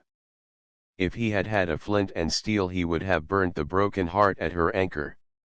As he had none, he sobbed himself to sleep, careless of Mr. Harthop's supper, full of the bleeding, aching misery which none save the wronged child can ever taste to the full. When it was dark and all had gone to bed, he crept aft to the wardroom, where the bread barge and the case of spirits stood, just as the 2 mates had left them. He helped himself to bread and rum, for misery had made him reckless. Besides, having defied Mr. Harthop, he might as well defy the 2 mates. So he ate and drank, looking at the light on the landing stage, which made a golden track to dance. It trembled in yellow flakes on the water, a path of gold, to the blackness of the rudder eddies below him. He was not very sure if he could swim so far, but he did not care. He was too wretched to mind drowning. It was very dark in the wardroom. It was dark above him in the cabin. Below him, the ship's shadow was dark. He was sure that the watchmen would not see him. They never walked on the poop. After a moment of groping, he found the falls of the relieving tackle, and unrove the rawhide till he had an end 10 feet long. He hitched the tackle so that the block should not creak, and paid out the end through the chase port. Then, as even the most miserable of us will, he felt the misery of leaving. This ship of wretchedness had been a home to him. He remembered the singing in the dog watch. It was awful to have to go like that. In his wretchedness, a tear or 2 rolled down his cheek, to splash on the port sill. A light footstep moved up and down above him. One of the stern windows of the cabin opened with a little rattle. He heard Stukely's voice coming from the stateroom drowsily. Then Mrs. Stukely spoke from overhead. "It's such a beautiful night, Tom. Do come and see the stars. They're wonderful. Wonderful. Come and see them, Tom dear." You'll catch your death of cold. Bow wow wow. What an old bear. I shanty. I've got on my dressing gown. Thanks. I prefer my bed. The listener in the wardroom smiled in spite of his misery, then trembled lest the lady should stay long. For suppose a watchman crept below to see if the mates had left any rum behind them. Suppose anybody came Mr. Harthop, Mr. Ramage. He peered into the 'tween decks, where all was dark and still, save for the cat's eyes gleaming green, watching for a mouse, and the snores of Mr. Ramage in his hammock. Then, up above him, moved by the beauty of the night, the woman began to sing, in a voice of drowsy sweetness, in a little low voice that made each word a pearl, a round, lustrous pearl, a tiny globe that glowed in the mind. It was so perfect, so ripe, so tender. She was singing that old song of Campion's about the woman who had played with love in the hour of her beauty. She was a woman who had played, and been played with, till her beauty withered just as she had learned the worth of love, just as life had made her worthy of love, at her coming to wisdom. Where are all thy beauties now, all hearts enchaining? Whither are thy flatterers gone, with all their feigning? All fled, and thou, alone, still here remaining. When thy story, long time hence, shall be perused, let the blemish of thy rule be thus excused: none ever lived more just, none more abused. The window closed amid murmured words. Stukely, moved by the voice, had drawn his wife away. The boy sighed that it was over, then corked the rum bottle and put it in his pocket. He would have taken some bread, had he been able to carry it dry. He thought of dashing to his chest in the half-deck for an extra shirt, but gave up the plan as being too risky. Very quietly and quickly he slid down the rope into the water, letting the tide take him, striking out now and again, towards the landing stage. He was puzzled by the coming of the ripples. They hit him in the cheek before he judged that they were near. He got a mouthful once, and choked, but none heard. Very soon he was clambering up the landing, gulping rum with shudders. Then, after wringing out his jacket, he set out to run along the sandy track that was the street. The dogs barked as they heard his feet beat, but he kept on, for some 3 miles, till he dropped tired out among the wood. There he lay shivering in the scrub till the dawn, when, seeing a plantation near, he sought shelter of the planter, who hired him for his keep, glad of the chance. In the morning, when hue and cry was made for him, when boys and men called and crawled for him among the cargo of the ship, no one suspected that Stukely was the indirect cause of his desertion. The mates swore when they found their rum gone. The other boys swore when they had to do the deserters' work. Kamak swore at the watchmen for not barring in the chase ports, while the watchmen swore that they had barred them. Mr. Harthop swore that if ever he caught that boy again he would give him cherrilicum pie. Thus the matter came to an end. 9a Farewell dinner. The shame and obloquy I leave thine own, inherit those rewards, they're fitter for thee. Your oil's spent, and your snuff stinks, go out basely. The false one. Standing on the poop, looking seaward, the 5 cabin dwellers watched the summer fleet come in. It came in haltingly, a scattered troop of ships, some with spars gone, 1 or 2, fur-built, streaked white where a shot had struck, all sea-worn. Kamak, watching them, sent his boat round to the men of war to order them aboard at once. Harthop had already been settled ashore, in charge of the tobacco, under the governor's eye. He would make good terms for the ship's owners. The merchants at home could hardly lose on the venture. "We're all right, sir," said Kamak to Margaret. "There's probably a letter. But the governor's your friend. You needn't worry." "I wish I could see things as you see them, Captain," said Margaret. "But I can't. How is it you always have a plan? How do you discipline yourself? How is it you're always ready? I dunno, sir. I've only got a few things to think of, and I think I'm out. Praps, that's it? But just step aft, sir. Look here, sir. We're ready to sail. The new topmast's aloft. We're a little light, perhaps, but nothing to hurt. The thing is, are you going to give him up? You got to decide now. I can't. We must think of her child. She can't have a child on the isthmus. There'll be time enough to arrange something else when we get there. But she must be spared the shock. Very good, sir. I'll send a longboat in for all the fresh meat and fruit there is. Oh, I know, Captain. I know it's not the rightest thing for her. A voyage to sea. She'll get that anyway, sir. Either way. Very good, sir. I'll have all ready to sail. I've sent for the men of war. They'll join us either here, or between the points. Well, Mr. Perrin. We're off tonight, sir. But we're all dining with the governor. You've surely not forgotten that, Charles. Look there, Edward. There's the summer fleet. What if it is? We can't throw the governor over. We must dine with the governor. What? You an Englishman and want not to dine with a lord? How about our friend there? No Englishman would arrest a guest at dinner. He values his digestion and his butler's opinion too much. There's no risk. Oh, we must go to the dinner.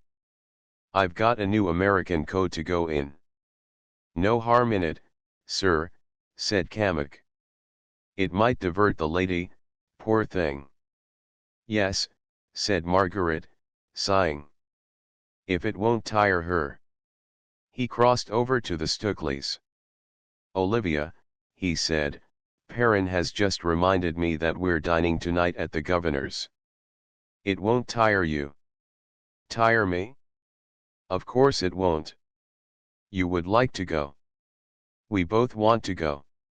Tom's going to sing Twankaidayo. We may have enough ladies for a dance. We shall probably sail, directly we come aboard tonight. Sail, Charles. Not for Darien. Yes, Olivia. For Darien. IH. She turned white. Little as she liked Virginia, she knew it, she had proved it. The unknown was before her now, close at hand, shapeless yet, ill-defined, a spectral country. For a moment she stared blankly at Margaret with the eyes of a frightened animal. Isn't it? Isn't it rather sudden? She asked. Yes. Rather sudden, he answered in a hard voice. But, of course, we may not go. You see, Stukeley. You see, Olivia. The summer fleet there may have letters for us. May have letters for us. He groped about for an excuse. My owners, he went on. My merchants may wish me to proceed at once. On the other hand, we may be told to trade at Charleston. Or trade rather longer here. Though we've done well here. It's possible. You understand, Olivia. I told you the day we left Falmouth. Our whole aim was to have our work done before the summer fleet arrived. To buy up the tobacco crop before some of it is fully cured. And, to tell the truth, we've hurried all we could. Don't worry, old girl, said Stukeley, drawing his wife aside. The sooner we go, the sooner we'll be back. Oh, Tom. Don't go. Don't let us go. Oh, come, come, he said, biting his lips. It'll be all right. Maggie. Come here, Maggie. If you meet a homebound English ship on our way, we may ask to be transshipped. Oh, said Olivia, then why not go ashore now, Tom? Why go on to Darien? Stukely muttered to himself about his folly. Now we're going all over it again, he said to himself. Remember, I'm pledged in honor, Livy, he said. Then, Charles, you'll release him from his pledge, won't you? Let him come ashore. I want to go home. Margaret flushed, and then turned white. For a moment he wavered, she saw him waver. You will, Charles. Won't you? Olivia, he answered. I cannot. I'd like to. But he's such a good Spanish scholar. He's the only one of us who really knows Spanish. I'd grown to count on him. We all had. But you could get Spanish talkers here, Charles. Couldn't he, Captain Kamek? No, ma'am. You couldn't get gentlemen, Mrs. Stukely. And you see the Dons is particular. Yet you sailed from London without a Spanish talker. Yes, said Perrin. But our plans were different then. How were they different then? I'm going to cross-examine you all. We decided to try to trade with some of the Spanish cities, Olivia, having so good an interpreter. I thought you were going to fight with the Spanish cities. That's what we decided in council. My dear Livy, said Stukely. You're like a justice of the peace. But I want— She checked herself sharply, and looked at the incoming ships. The men also turned to look, as she had planned that they should. That's a nice one, isn't it, Captain Kamek? The Dutch-built one, Mrs. Stukely? No. How do you know she's Dutch-built? How do you know whether to trust a man when you meet him, Mrs. Stukely? You don't rightly know. You have an instinct. I've an instinct for ships.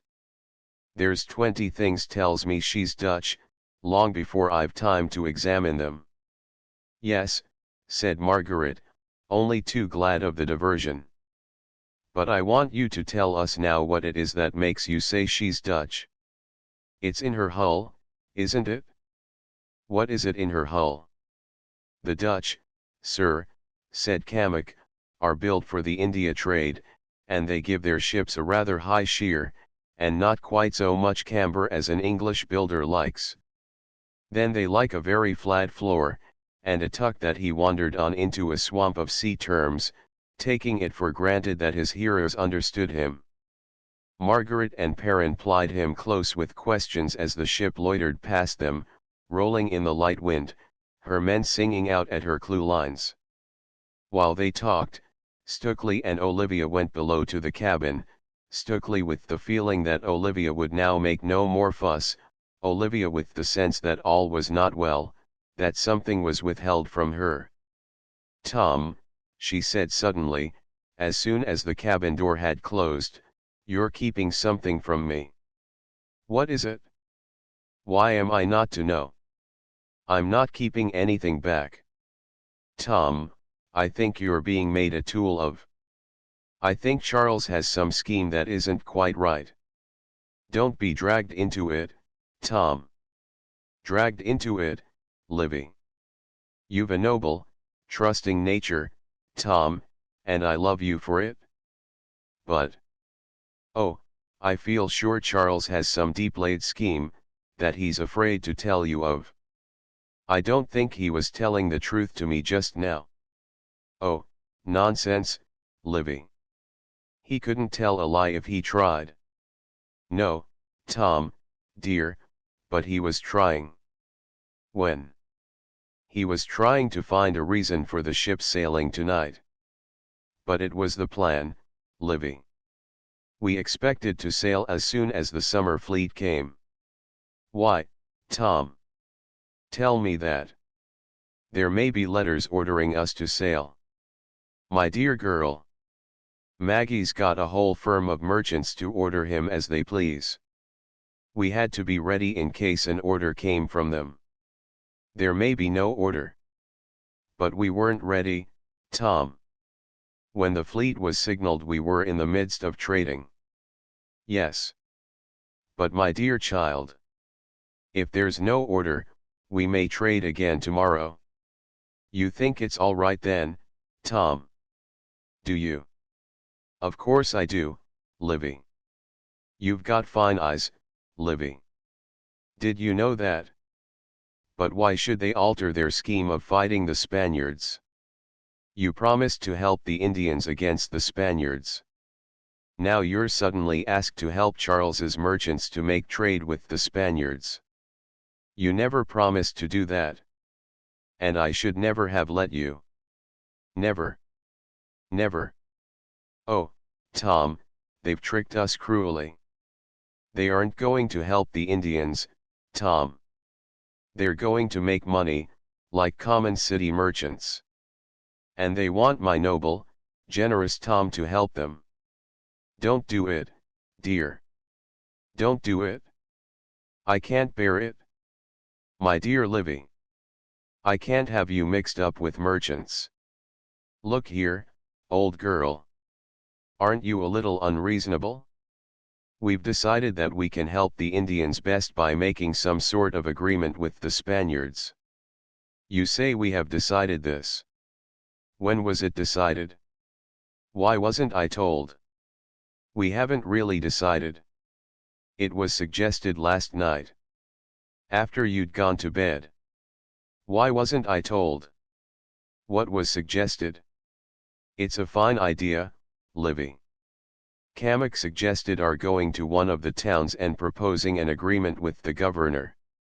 What sort of an agreement? The governor to trade with us, just as if we were Spanish. The English to abstain from hostilities, and the Indians to be accounted English subjects. And they want me to interview the governor. It's only an excuse to make money, Tom. To make money without the self-sacrifice of fighting. And what if the Spaniards refuse? Then we should have some just excuse for proceeding as we'd planned.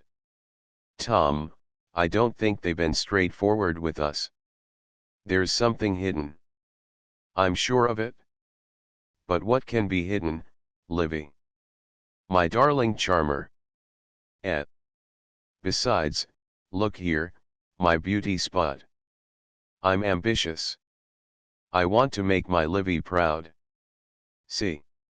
If I see these governors, and bring off some arrangement. You see? It's a big matter, Livy. It's knighthood. It may be a seat on the Trade and Plantations Board. It may be all sorts of things. Yes, she said. Tom, I quite see that. I'm ambitious for you, too. There, dear, I know you've set your heart on it. Oh, Tom, though, I hate the thought of it all. And I'm sure there's something hidden. I'm sure there is. I wish I knew. Nonsense, he said, taking her in his arms. Where'd you like to be kissed? I'm going to kiss your nose because you've got it turned up in the air today. I haven't, Tom. Come here, he said, catching her as she wriggled free. None of your wriggles. Come and be kissed. You're not going to dress till your nose is kissed. An hour later, they stood in the governor's house waiting for the governor to receive them. They fidgeted about the large, cool, rather bare room, now staring through the window at the ships, now fingering the books, turning up the pictures to the light. Stukely took a pistol from the wall, and examined the engraved silver of the butt. Olivia chatted with Perrin about the rambler roses trailing round the window. We must take some slips to Darien, said Perrin. But I don't much like this dark red kind. We have them at home, she answered quietly. I shall take home some slips from Darien, for everything will grow with us. I expect lots of things would transplant. Yes, lots, he answered. Olivia, said Margaret, have you seen this Rembrandt? Why, she said. It's the 100 guilder print. It's like meeting an old friend.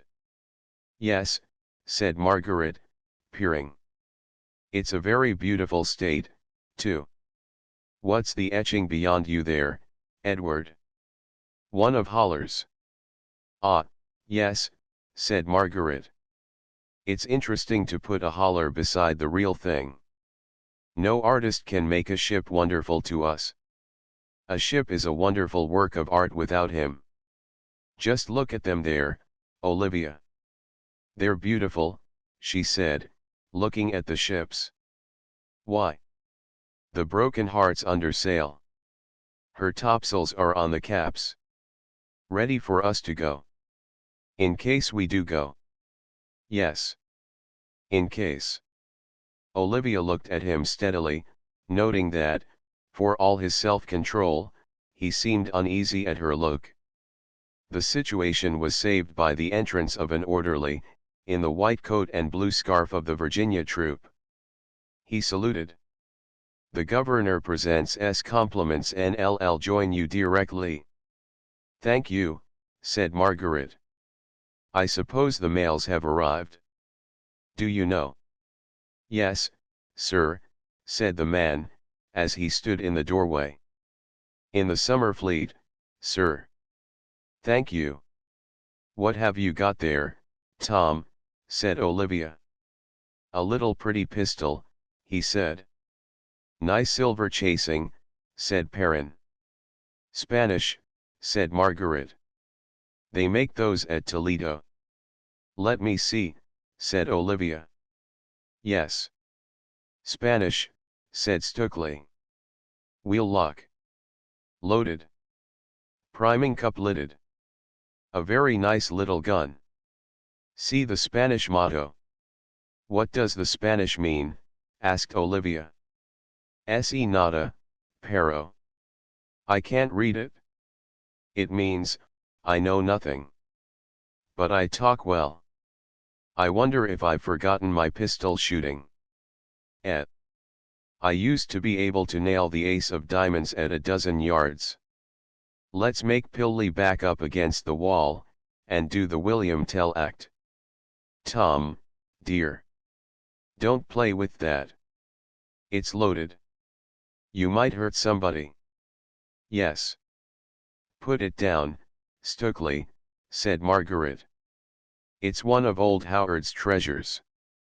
Put it down. Put it down, said Stukely. You've got a nerve to tell me to put it down. I want this little gun. I like it. I'm going to bag it. If anybody interferes with me at dinner, Livy, I shall just plug him. Pop. In between the eyes. You see if I don't. He slipped the pistol into his pocket. Margaret smiled to see Olivia's face of horror. Why, said Stukely. Why, Livy, that's what they do in this country. What are old what's-his-name's swords like? Look here, for a sword. There's a temper. Look here. See. That's a fine piece of steel, said Margaret. Is it Milanese? Milanese? Milanese. Milanese in your eye. Are you touched? It's Spanish. Comes from a place called Toledo, if you've ever heard of it. Spanish motto like the other. Old Howard must collect Spanish things. What is the motto? Olivia asked. No me six sin raison, well. Do not draw me without reason. Unless he spits in your face, for instance. No me en vain sin honor, nor sheathe me till. Well. Till you've made sure. Made sure. Seen that the other fellow's juice is pink. Stand still, Maggie, till I see if you've got red blood in you. I could prod you from here just under your fourth rib. Ping. This sword just suits me. Look, Olivia. Look how they've inlaid this hilt. What beautiful work, Tom. And what a waste. To put all that beautiful work onto a sword. A sword's a knight's weapon, said Margaret. How could we defend Olivia Stukeley if our swords weren't worthily made? There's the question, said Stukeley. Look at old Pilly there. What book have you got there, Pilly? Read it out to us. It's a book of sick man's meditations, said Perrin. I won't read it out. Look at it. It's all thumb to dog's ears. Howards, said Margaret. What an extraordinary book for him to have. Oh, said Perrin, that's the secret of an Englishman's success. He's nothing better than a pirate, grabbing all he can get. Oh, I'm not English, myself. But the secret of his success is in this book here. He makes his peace with God as he goes on. The other people. I don't know about the Dutch. They beat you, so they must be like you, only better. The other people try to make their peace before or after, and so they lose, either way. But you know, Olivia, you are the Dutch didn't beat us, said Stukeley. We beat them.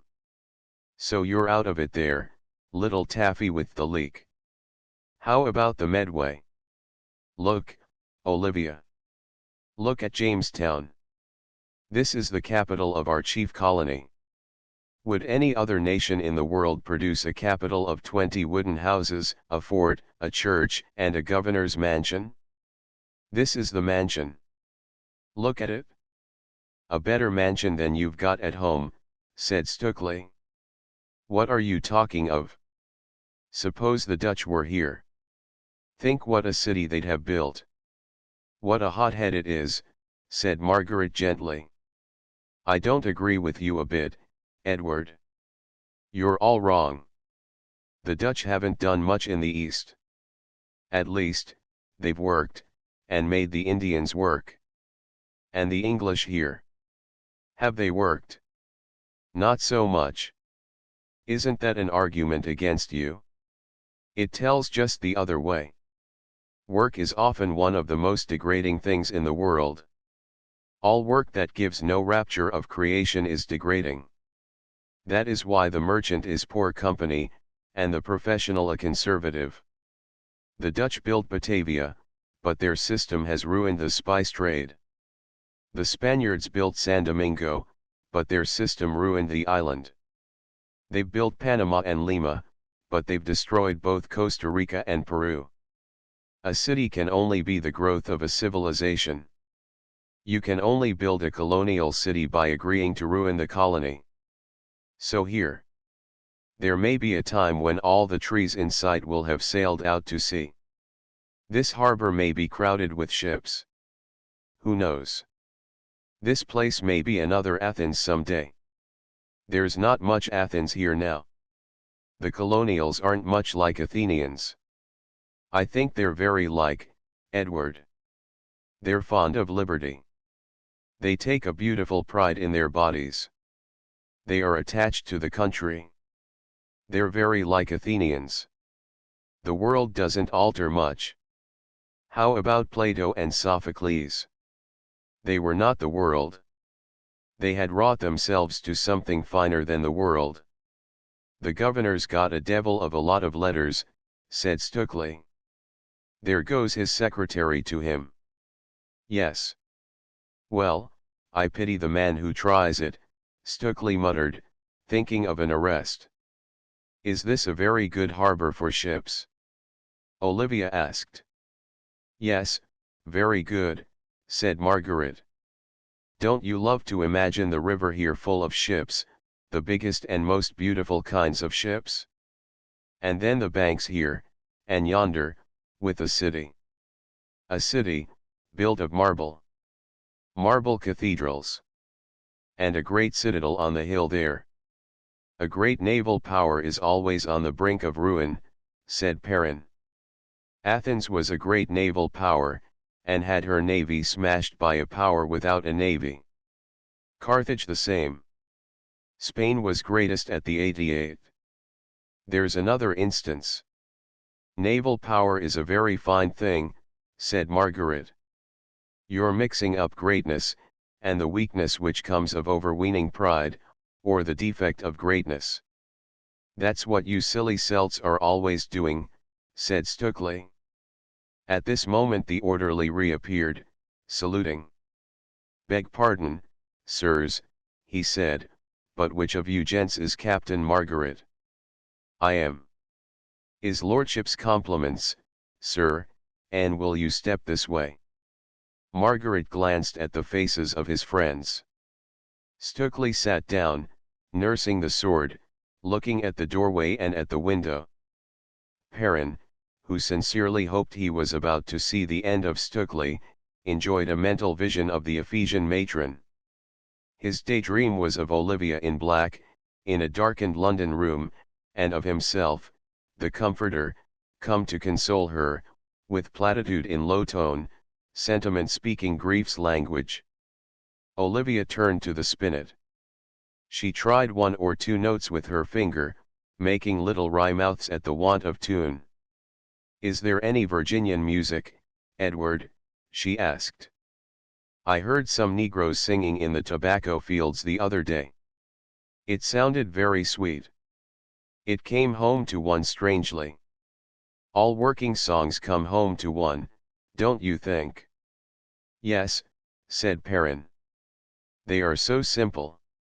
They're like a simple person speaking passionately. They leave the intellect untouched, of course. Yes. But you and Charles are always blaming poultry, shall we say, for not being golden eagles. Poultry as poultry are very good. Don't you think so? Won't you sit down, Edward? This is the song the Negroes sang. I think it's so charming. While she touched the tune upon the spinet, Margaret stood in the presence of Howard, the governor, a heavy-looking, weary-looking man with dark mustaches. His voice was hard and grating, an official voice. It jarred on Margaret, who expected bad news from it. Sit down, Margaret, he said, picking up a letter. I hope you're well. Thanks. Yes. You wanted to see me. Do you know that I could lodge you all in prison? So you've heard, then. Read this letter. He glanced through the letter of instructions from the board. It set forth Stukely's crime, the details of the escape from Salcombe, the necessity for the arrest of the whole party. It was not a pleasant letter. No one had ever before described Margaret as an abettor of felons. The sensation was new, and oppressive, like some contaminations. Well, said Howard. You seem to take it very coolly. I been preparing for this moment for a quarter of a year. What is this Stukely? He seems a boorish kind of fellow. He's an unpleasant man. A bad man. I should call him a thorough scoundrel, from that letter. He's married to a charming woman. A woman I've known for years. You can see for yourself that she's a lot too good for him. Do you wish him to be arrested? You know the penalty, of course. I suppose I could plead ignorance. You? Yes. But he? Sus. Per Colonel at. I think, Howard, he ought to be cut off. But his wife's going to have a child. I happen to know her, as I said. She believes in him. She doesn't suspect. I'm afraid the shock would kill both her and the child. You'd rather that I didn't arrest. For her sake, yes. And for the sake of the merchants concerned in the venture with me. Your tobacco will keep them from loss. They're all right. Do you know that your Darien scheme is known in Spain? Ah. Then. Then the government will curry favor with Spain by arresting us on this pretext, and claiming to have stopped us on her account. That is, of course, possible. It depends on party needs at the moment. I know nothing of that. It is something you ought to reckon, Howard. Well, if I don't arrest you, you've put me in such an awkward position. I can't very well arrest my guests. It would bring me into disfavor, and my office into disrepute. I don't know what to say. Are you ready to sail? Yes. Why didn't you sail 2 or 3 days ago? As soon as you'd made your voyage. Why in the world did you wait for the tobacco fleet? We were kept waiting for our new topmast. We found our foretopmast sprung. It was only this morning that we finished setting up the rigging on the new spar. You understand, Margaret, that at this moment you're Stokely's judge. You've got power of life and death over him. You can turn it over in your mind, and then say, whether you wish me to arrest him, or not. You wish to spare the girl, his wife. Looking at it impartially, I should doubt whether you would spare her by sparing him. The man's a scoundrel. There's the child, remember. Yes. I was forgetting the child. Of course. There's the child. If you arrest us all and send us home, of course her people will look after her on arrival. Is that a possible solution to you? Between you and me, Margaret, I don't want to arrest you all. If I do, why, there'll be a scandal here. The governor's friends prove to be escaping felons. The cry will be everywhere. I don't want that. On the other hand, the man's a scoundrel. It's a pretty problem. You can arrest me in mistake for Stokely. How would that do? No, said the governor, shaking his head, that won't do. What are your plans for the lady in case I don't arrest? I suppose we shall have to leave her at Jamaica after a month or 2 in Darien. Perhaps she'll be better off there than in England. Has she a woman with her? Yes. And you don't, in your heart, wish me to proceed? No, Howard, I want you to spare her. Very well, then. You must sail this night. Sail directly you get on board. Thank you, Howard. I will. You won't get into trouble with the board over this. I shall say that you crept away in the night. No singing at the capstan, remember. No cheering. If you're not gone by dawn I'll arrest the whole pack of you. I can't do more. This is very kind of you, Howard. Kind? A kind man has no business in politics. I'm shirking my duty. Yes, said Margaret, with a sigh. And I'm pleading with you, trying to make you shirk it. Not a bit of it, said the governor. There's the gong. We'll go down to dinner. By the way, there's a letter for you. Where did I put it? Here it is. He handed a sealed packet to Margaret, who glanced abstractly at the seal, and then, not recognizing the crest, put it in his pocket, and followed his host to the door. Honor, he repeated to himself. Honor. My honor is a smirched rag. A smirched rag. The dining room was a long, low, bare apartment. The whitewashed walls were hung with 1 or 2 prints by Dürer, the Adam and Eve, the Justice, and the Man of Sorrows, from the Lesser Passion. The table was heaped with a deal of silver, all of it very crudely designed. The dinner was mostly of fruit and vegetables, it was too hot for meat. The wine bottles lay outside the window in jackets of wetted flannel. Each guest had a palm fan at his side, for use between the courses. The governor sat at the end of the table with the door at his back. Olivia sat next to him, with Margaret beside her. Mrs. Prinsep sat next to Margaret, with Stukely on her right, then Perrin, then an empty seat directly at the governor's left. During the dinner Howard asked the footman if Captain Lewin had arrived. The man told him, no. Captain Lewin is in command of the frigate there, Howard explained to Olivia. I asked him to join us, so that you could hear the news. By the by, I'm sorry to hear you're sailing. Olivia noticed that he, too, looked at her with something of the shrewd, hard, medical gaze with which Perrin and Kamek sometimes looked at her. She resented the look as an impertinence, half wondering if there was something strange about her face, some sudden growth of eyelid or droop of hair. Yes, she said. I'm sorry we're going, too, for several reasons. But I hope we shall meet again in England. You must come and see us when we're settled there. That will be delightful. In what part do you think of settling? In Devon. Near a place called Flaxey. Oh yes. Indeed. Flaxey.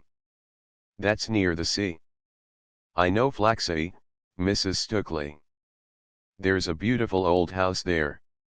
I once stayed a night there. What was the fellow's name, now? Then you know my uncle. Do you? Neston Pyle. Pyle. Yes. Pyle. Of course. So he's your uncle, Mrs. Stukely? What a fine old man he is. Yes, she said, with quiet indifference. He is very much loved. She would have given much to be back at Flaxey sitting in the great hall there. A Van Dyck hung in the hall, the portrait of Sir Nicholas Pyle, her great-uncle, once the king's standard-bearer, who had been killed in the fight at Naseby. He looked down upon the hall in melancholy honor, a noble guardian, full of grave pride, helpful to those who sat there. Howard's words gave her a longing to see that austere, sweet, thoughtful face looking down upon her, a longing all the more keen for the knowledge that perhaps she would never again see him, now that her uncle had been so horrid to Tom. The pang of homesickness went shrewdly to her heart, but she sipped her wine, her face unchanged, her smile ready. What brought you to Flaxey, I wonder, she added. I wonder if I was there then. It was 7 or 8 years ago, said Howard. I had to go there about some Roman coins. I collect antiques, you know. Rather a dull subject for you. Your uncle had written a little pamphlet on the coins dug up at Hurst's Castle, that old Roman camp in Somerset. Yes. He used to collect coins then. He'd a few very rare ones. Were you there in the summer? Did you see the rose garden? On a slope, somewhere at the back, rather exposed. Yes. I've a dim recollection of it. I was only there one night. You weren't there then. My brothers were alive then. I expect I was with them. Is that old gatekeeper of yours alive still? An oldish woman. Rather a character. Old Maggie? Oh, do you remember old Maggie? Poor old Maggie. She's dead now. There was a shipwreck on the rocks beyond Flaxey, and she rowed out to the wreck with her idiot son. She was such a fine old woman. None of the men would go out, so she said she would go. She rowed and rowed. There's a very strong current there, too. When she got to the wreck her boat was smashed against the side, so she had to stay there for nearly a day, I think, and she died soon afterwards from the exposure. Indeed. She impressed me. A fierce old Roman. Perrin looked up to remark that the courage of a woman was as it were complementary to the courage of man. That women did things which men could not do, and that their courage was on the whole of a finer quality. Mrs. Prinsep, who may perhaps have thought that the compliment to her sex was designed subtly to please her, seemed to bridle. "I think women would be proud to hear that," she said contemptuously. She disliked Perrin, all common natures did. "Yes," said Margaret. "A woman's courage comes from a quality of soul. A man's comes more from a faculty of body. You can't think of the two without feeling that in the woman you have something far finer." "They squeal if they see a mouse," said Stukely. "Yes. If you will name the highest flight of man's courage, I will prove to you that at that point woman's courage begins." "A man's courage is often indifference," said Perrin. "When I was nearly drowned once, I remember thinking, I'm going to die. Why am I not frightened? I wasn't frightened. I was only tired of swimming and swimming, with the water against me." "You skedaddled from that dog the other day," said Stukely. "What dog was that, Mr. Stukely?" Mrs. Prinsep asked. "Oh," said Stukely, with a chuckle. "A dog that flounced out at him from one of the houses here. Good luck. To see old Pilly run. Did he get you, Pilly, or did you get up the tree in time?" "I was in time," said Perrin, flushing, looking very uncomfortable. "Are you very much afraid of dogs, Mr. Perrin?" Mrs. Prinsep asked. "Yes," he answered rudely. "So are you." At this moment Captain Lewin entered, so that the discussion came to an end before it had well begun, like most discussions of the kind. Captain Lewin was a tall, grey, upright man, with a sharp, dictatorial manner that was somehow not authoritative, and therefore not offensive. He entered the room with his hands behind his back, snapping quickly from the nervous strain of being late. Howard greeted him and introduced him. He sat down nervously on his host's left, looked round the room with the quick apprehension of an animal, much as he would have looked aloft on coming on deck, and began to apologize for his lateness. "I dined before I left the ship," he said. "That rascal, my purser, kept me. Very good claret, Your Excellency. Who's the man next but one on my left? I seem to know his face." "Stukely. Thomas Stukely, husband of the lady here," the governor answered in a low voice. "I seem to have seen him somewhere. Wasn't he in the Rising in Beverley's time?" "No, Captain. Reminds me of that beauty who led us such a dance up the Delaware." "Oh, George Bond." "Yes. He was a beauty. I wonder what's become of George Bond." "Yes. He kept us all alive here." "You have just come from England?" Olivia asked. "Yes," said the captain. "We sailed at the end of July. Your Excellency, I wouldn't go down the river with such another convoy. Not if the king knighted me." Olivia was not quite sure of the technical terms, so she answered nothing, but smiled a smile of interested sympathy. She remembered suddenly that perhaps he had brought mails. She asked him. "Mails?" "Yes, madam." "Yes. Yes. Yes. Oh, I brought the mails. They're in His Excellency's hands." "None for you, Mrs. Stukely, I'm afraid," said Howard. "Captain Margaret had one." "Captain Margaret," said Lewin quickly. "Do you know a Captain Margaret here?" Stukely pushed back his chair, and seemed to fumble in his pocket. Margaret looked up quickly from the cracking of a nut. "I am he," he said quietly. "You are he, are you?" "I missed your name just now," said Lewin, putting his hand within his coat. Perrin pushed back his chair so that his body covered Lewin from Stukely. "Ah," continued Lewin, in his hard voice with its ring of jocularity, "I've a letter for you." I was to deliver it into your hands. You've got friends at court, I think, sir. It came to me through the secretary.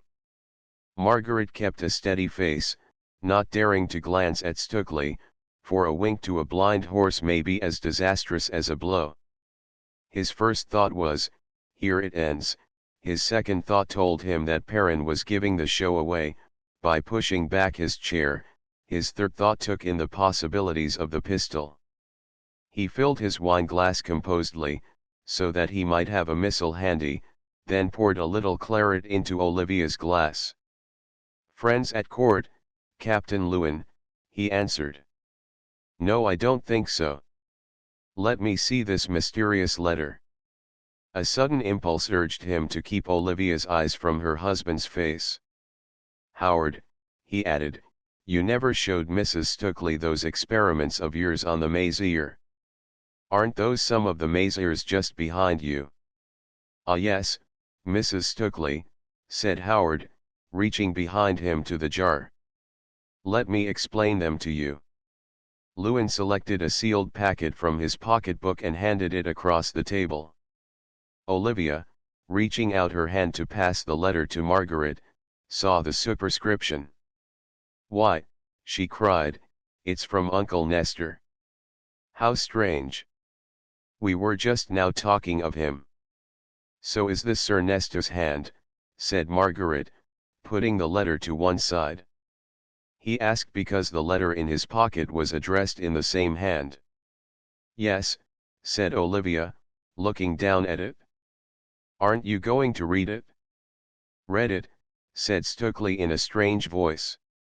Howard laid down his maize cobs. The letter lay at Margaret's side. Everybody looked at it. Mrs. Prinsep, in her shrewd Scotch way, glanced at her neighbors, and saw that there was something wrong. There is something wrong somewhere, she said to herself. Olivia, looking at Perrin and at her husband, wondered if the heat had been too much for them. Their faces were so very curious. It struck her that the talk had gone to pieces. The host, waiting for her head to turn, so that he might expound his new science to her, held his peace. Everybody's waiting for you, Charles, she added. Yes, said Mrs. Prinsep, guessing that Margaret disliked Olivia's prompting. Captain Margaret will tell us all the news. Captain Margaret asked Mrs. Prinsep if he might hand her a sapadillo. I'm anxious to hear the news, she answered. No, thank you. Oh, said Margaret lightly, as he put the letter in his pocket, I won't read the letter during dinner. I've been meaning to ask you, Mrs. Prinsep, how you keep domestic servants here, with such a scarcity of white women.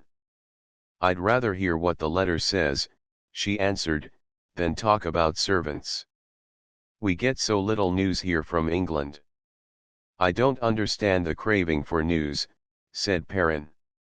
One carries the world in one's head. You must want a big head to do that, said Mrs. Prinsep. It doesn't matter what size it is, so long as it's empty.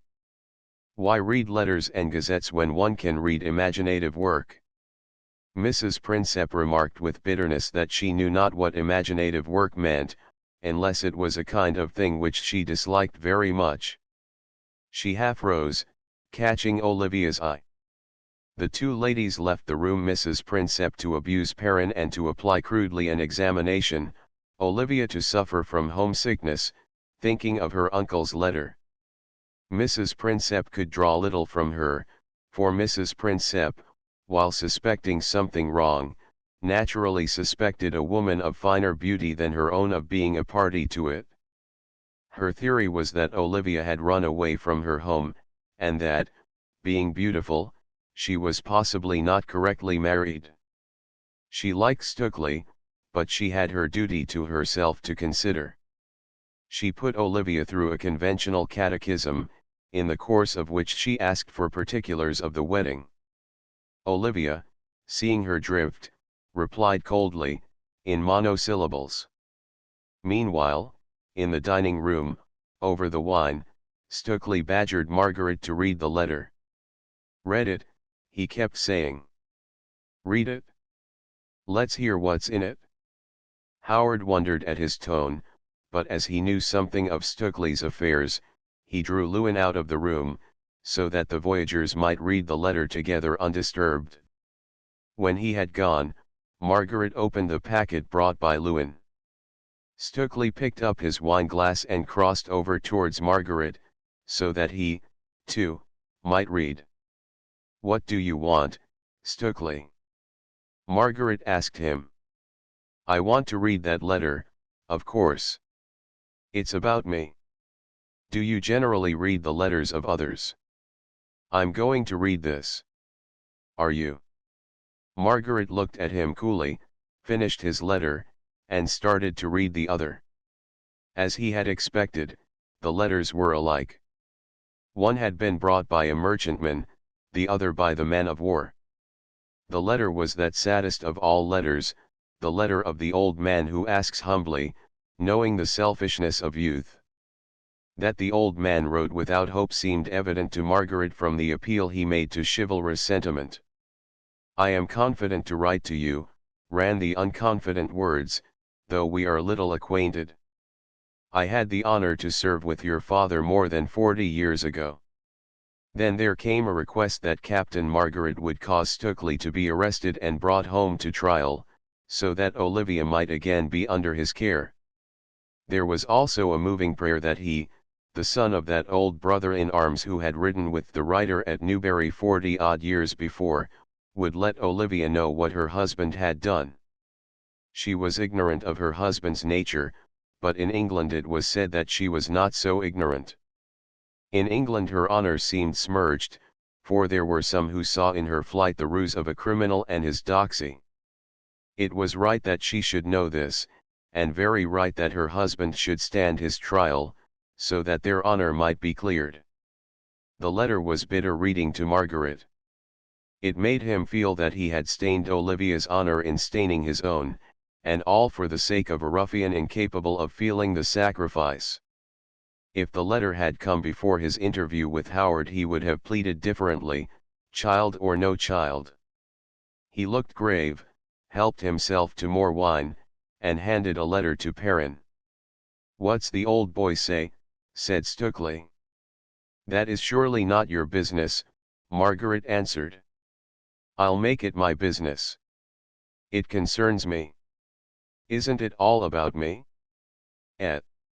No, isn't it? I'll soon see. Now then, Pilly. Hand over." "Leave Edward alone," said Margaret. "The letter's a private letter to myself.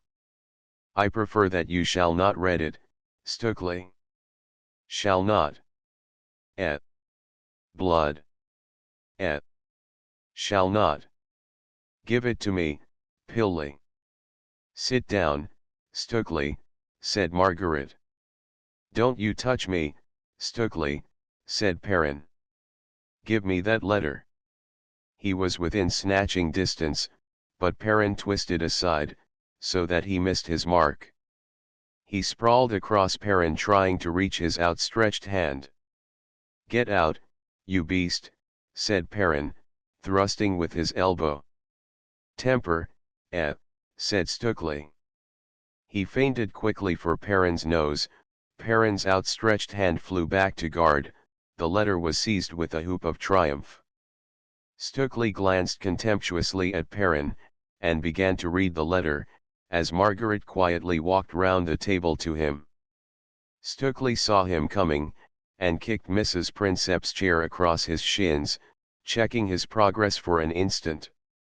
As he kicked the chair, Perrin dashed at him, to snatch the paper. Stukely flung him aside heavily, laughing at the fun of the tussle. "You see what you get, little Pilly," he said. "You see what you get." Margaret set aside the chair and advanced upon him. "Now, Stukely," he said, "that letter." Stukely backed a pace to avoid him. Perrin, recovering, felt blindly along the table for a knife. At this moment the door opened, and Olivia entered. "I've come to ask if I might read the letter." "Uncle Nestor's letter, Charles," she said. Perrin, in a voice which shook with the hysteria of wrath, told her that she had better ask her husband. "There it is," said Margaret quietly, indicating Stukely. Olivia glanced at the three men with surprise, even anxiety. Stukely, who had not yet read the letter, looked to Margaret for a hint that the letter might be shown. "There it is," Margaret repeated. "What is the matter with you three men?" Olivia asked. "You were fighting." "Pilly gets so excited," Stukely said. "What were you doing, Tom?" "Reading the letter," Perrin said. "What is in the letter?" "There it is," said Margaret. Olivia walked softly to her husband. "May I see the letter?" she said, her eyes full of tears. "I may read the letter, Charles?" "Yes." "I wish you to read it." "There it is," said Stukely, handing it to her. "What did you two asses make such a fuss for?" He sat down, helped himself to wine, and lighted a roll of tobacco leaf, a kind of primitive cigar. Between the puffs, he glanced at the two men, and at Olivia's face. Something in Olivia's face attracted him, the eyes seemed to burn, the eyes seemed to be her intelligence, now starting outward. He looked at Margaret, wondering if he had done rightly to give the letter, but Margaret stood there, grave, courteous, self-controlled, his face a mask. Olivia read the letter, turned the sheet to see if a postscript had been added, then read it through a second time, turning very white. "I don't understand," she said slowly. "Have you read this, Tom?" "No, Livy." "Let's see it." "I suppose I may show it to Tom, Charles?" "Yes, Olivia." "You've read the letter, Charles?" "Yes, Olivia." "Well. I don't understand. What is Uncle Nestor thinking, Tom?" Stukely read the letter, with a desire to have Margaret's throat in his hands, squeezing the life out of him. He looked savagely at Margaret. "You swine, to let me in for this," he thought. Then he became conscious that Olivia was closely watching him. "Strange," he said, puckering his brows. He took a gulp of wine and looked at Margaret. "Hadn't we better go aboard?" he added. "It's not a thing we can discuss here. Old Howard might come in." "But we can't go aboard, Tom. The ship is sailing. All our things are on board." "Yes. But we must get them. We must go home. You see that, Tom, don't you? We must go home to clear our names. We can't go, Livy, for the reason I told you before. They're saying these things about us, though." "Who is?" "Some tea-drinking old maids who've got at your Uncle Nestor. He doesn't like me, as you know, so naturally he believes them." "But, Tom, what could have started the old maids, as you call them?" "Our hurried leaving, of course." "What else?" "Ah," she said, turning very pale, as though a bitter thought had come to her. "Charles, Charles. Oh, why did not Uncle Nestor write to me, instead of you? He need not have told you the scandal." Margaret, who had gone to the window with Perrin, to look out over the darkened harbor, while the husband and wife talked together, now turned gravely towards her, too sad to answer. "I didn't mean that, Charles." She looked from one face to another, searching for a key to the puzzle, for a way back to the peace of 10 minutes ago. "What were you doing, Charles, when I came in just now?" "We were struggling for the letter, Olivia." "You had snatched the letter, Tom." From me, said Perrin. I did not wish your husband to read it, Olivia, Margaret added. He told me it concerned me, said Stukely, and naturally, in a playful way, I snatched it. In a playful way. I told you no such thing, said Margaret. And yet, Charles, you say you did not wish Tom, my husband, to read it? I did not wish it? And you could hand it on to Edward? Yes. But I don't understand. And you wished me to read it? Yes, Olivia.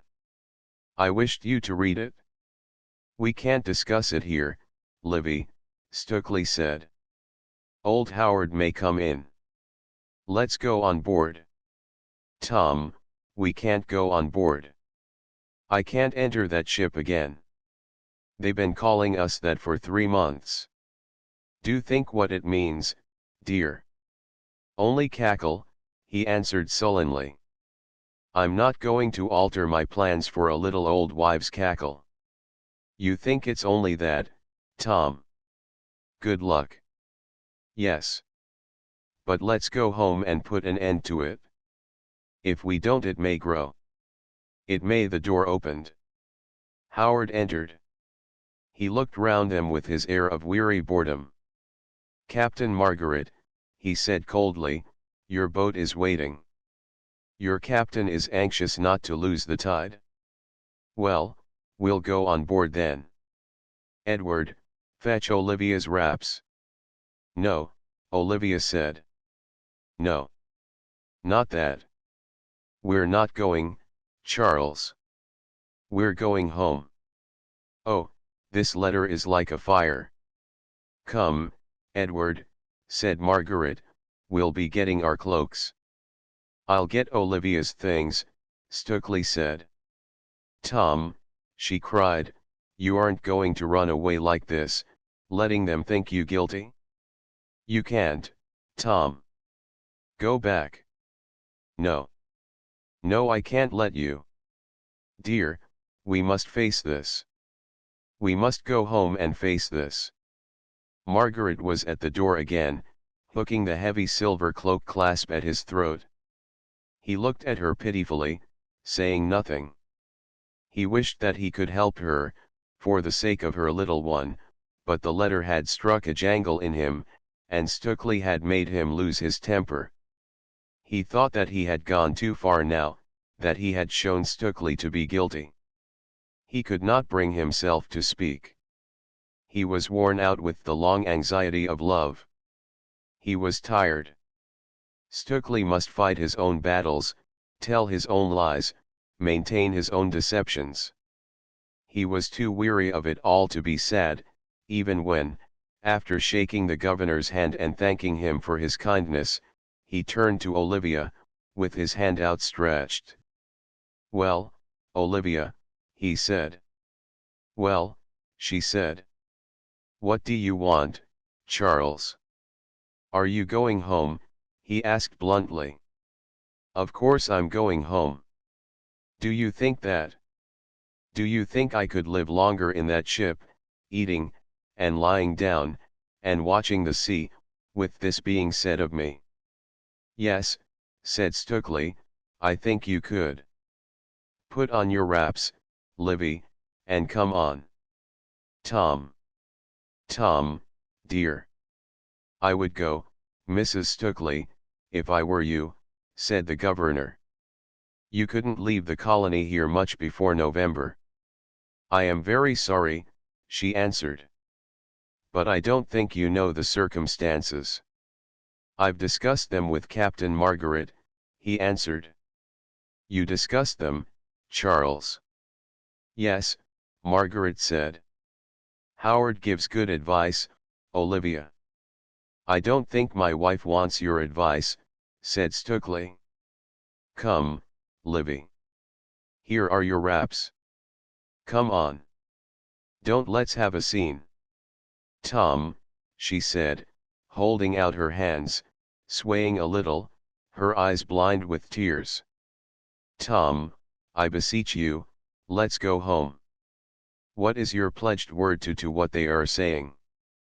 I'm going to keep my word, he answered brutally. Goodbye, Howard. Thanks for the pie crust. I hope, next time I see you, you'll have some decent wine. Your port is so long. He turned to the other men. Come on, Pilly. Come, Maggie. As he walked to the door, he looked again at Howard. So long, me lord, he said. Goodbye, Mr. Stukeley, said Howard. Shake hands. No, thank you. Stukeley looked at him with some amusement. Oxford man. He said, and passed out. Olivia stood swaying, looking after him, calling to him, through her tears. Will you come, Olivia? Margaret asked her gently. Come with you, Charles. With you? You believe Tom guilty? Olivia, Perrin said, this goes round your throat, doesn't it? Then, here's your glove. You mustn't forget your glove. He helped her with her things, evidently deeply pained. Thank you, dear, she said, speaking as one stunned. Take my arm, Perrin whispered. Let's get into the fresh air. She took a stumbling step forward, her hand on Perrin's arm, then paused, and faced Margaret. You think, Charles? You think, because I'm not very happy. That I shall not notice. But I see. Oh, I see so well. You wish to poison me against Tom. You wish me to think that him guilty. Quiet, Margaret, said Howard. Mrs. Stukeley, it's my duty to tell you that your husband is guilty. Better now than later, he added to Margaret in a low voice. She can't have two scenes like this. It'd kill her. It is true, Mrs. Stukeley, he continued. If he returns to England, he will be hanged. Now you two, take her out. She's stunned. Take her out before the flunkies notice. Get to sea. Don't wait. Into the boat with her. Get to sea. Get to the devil. The two men supported the dazed creature to the boat.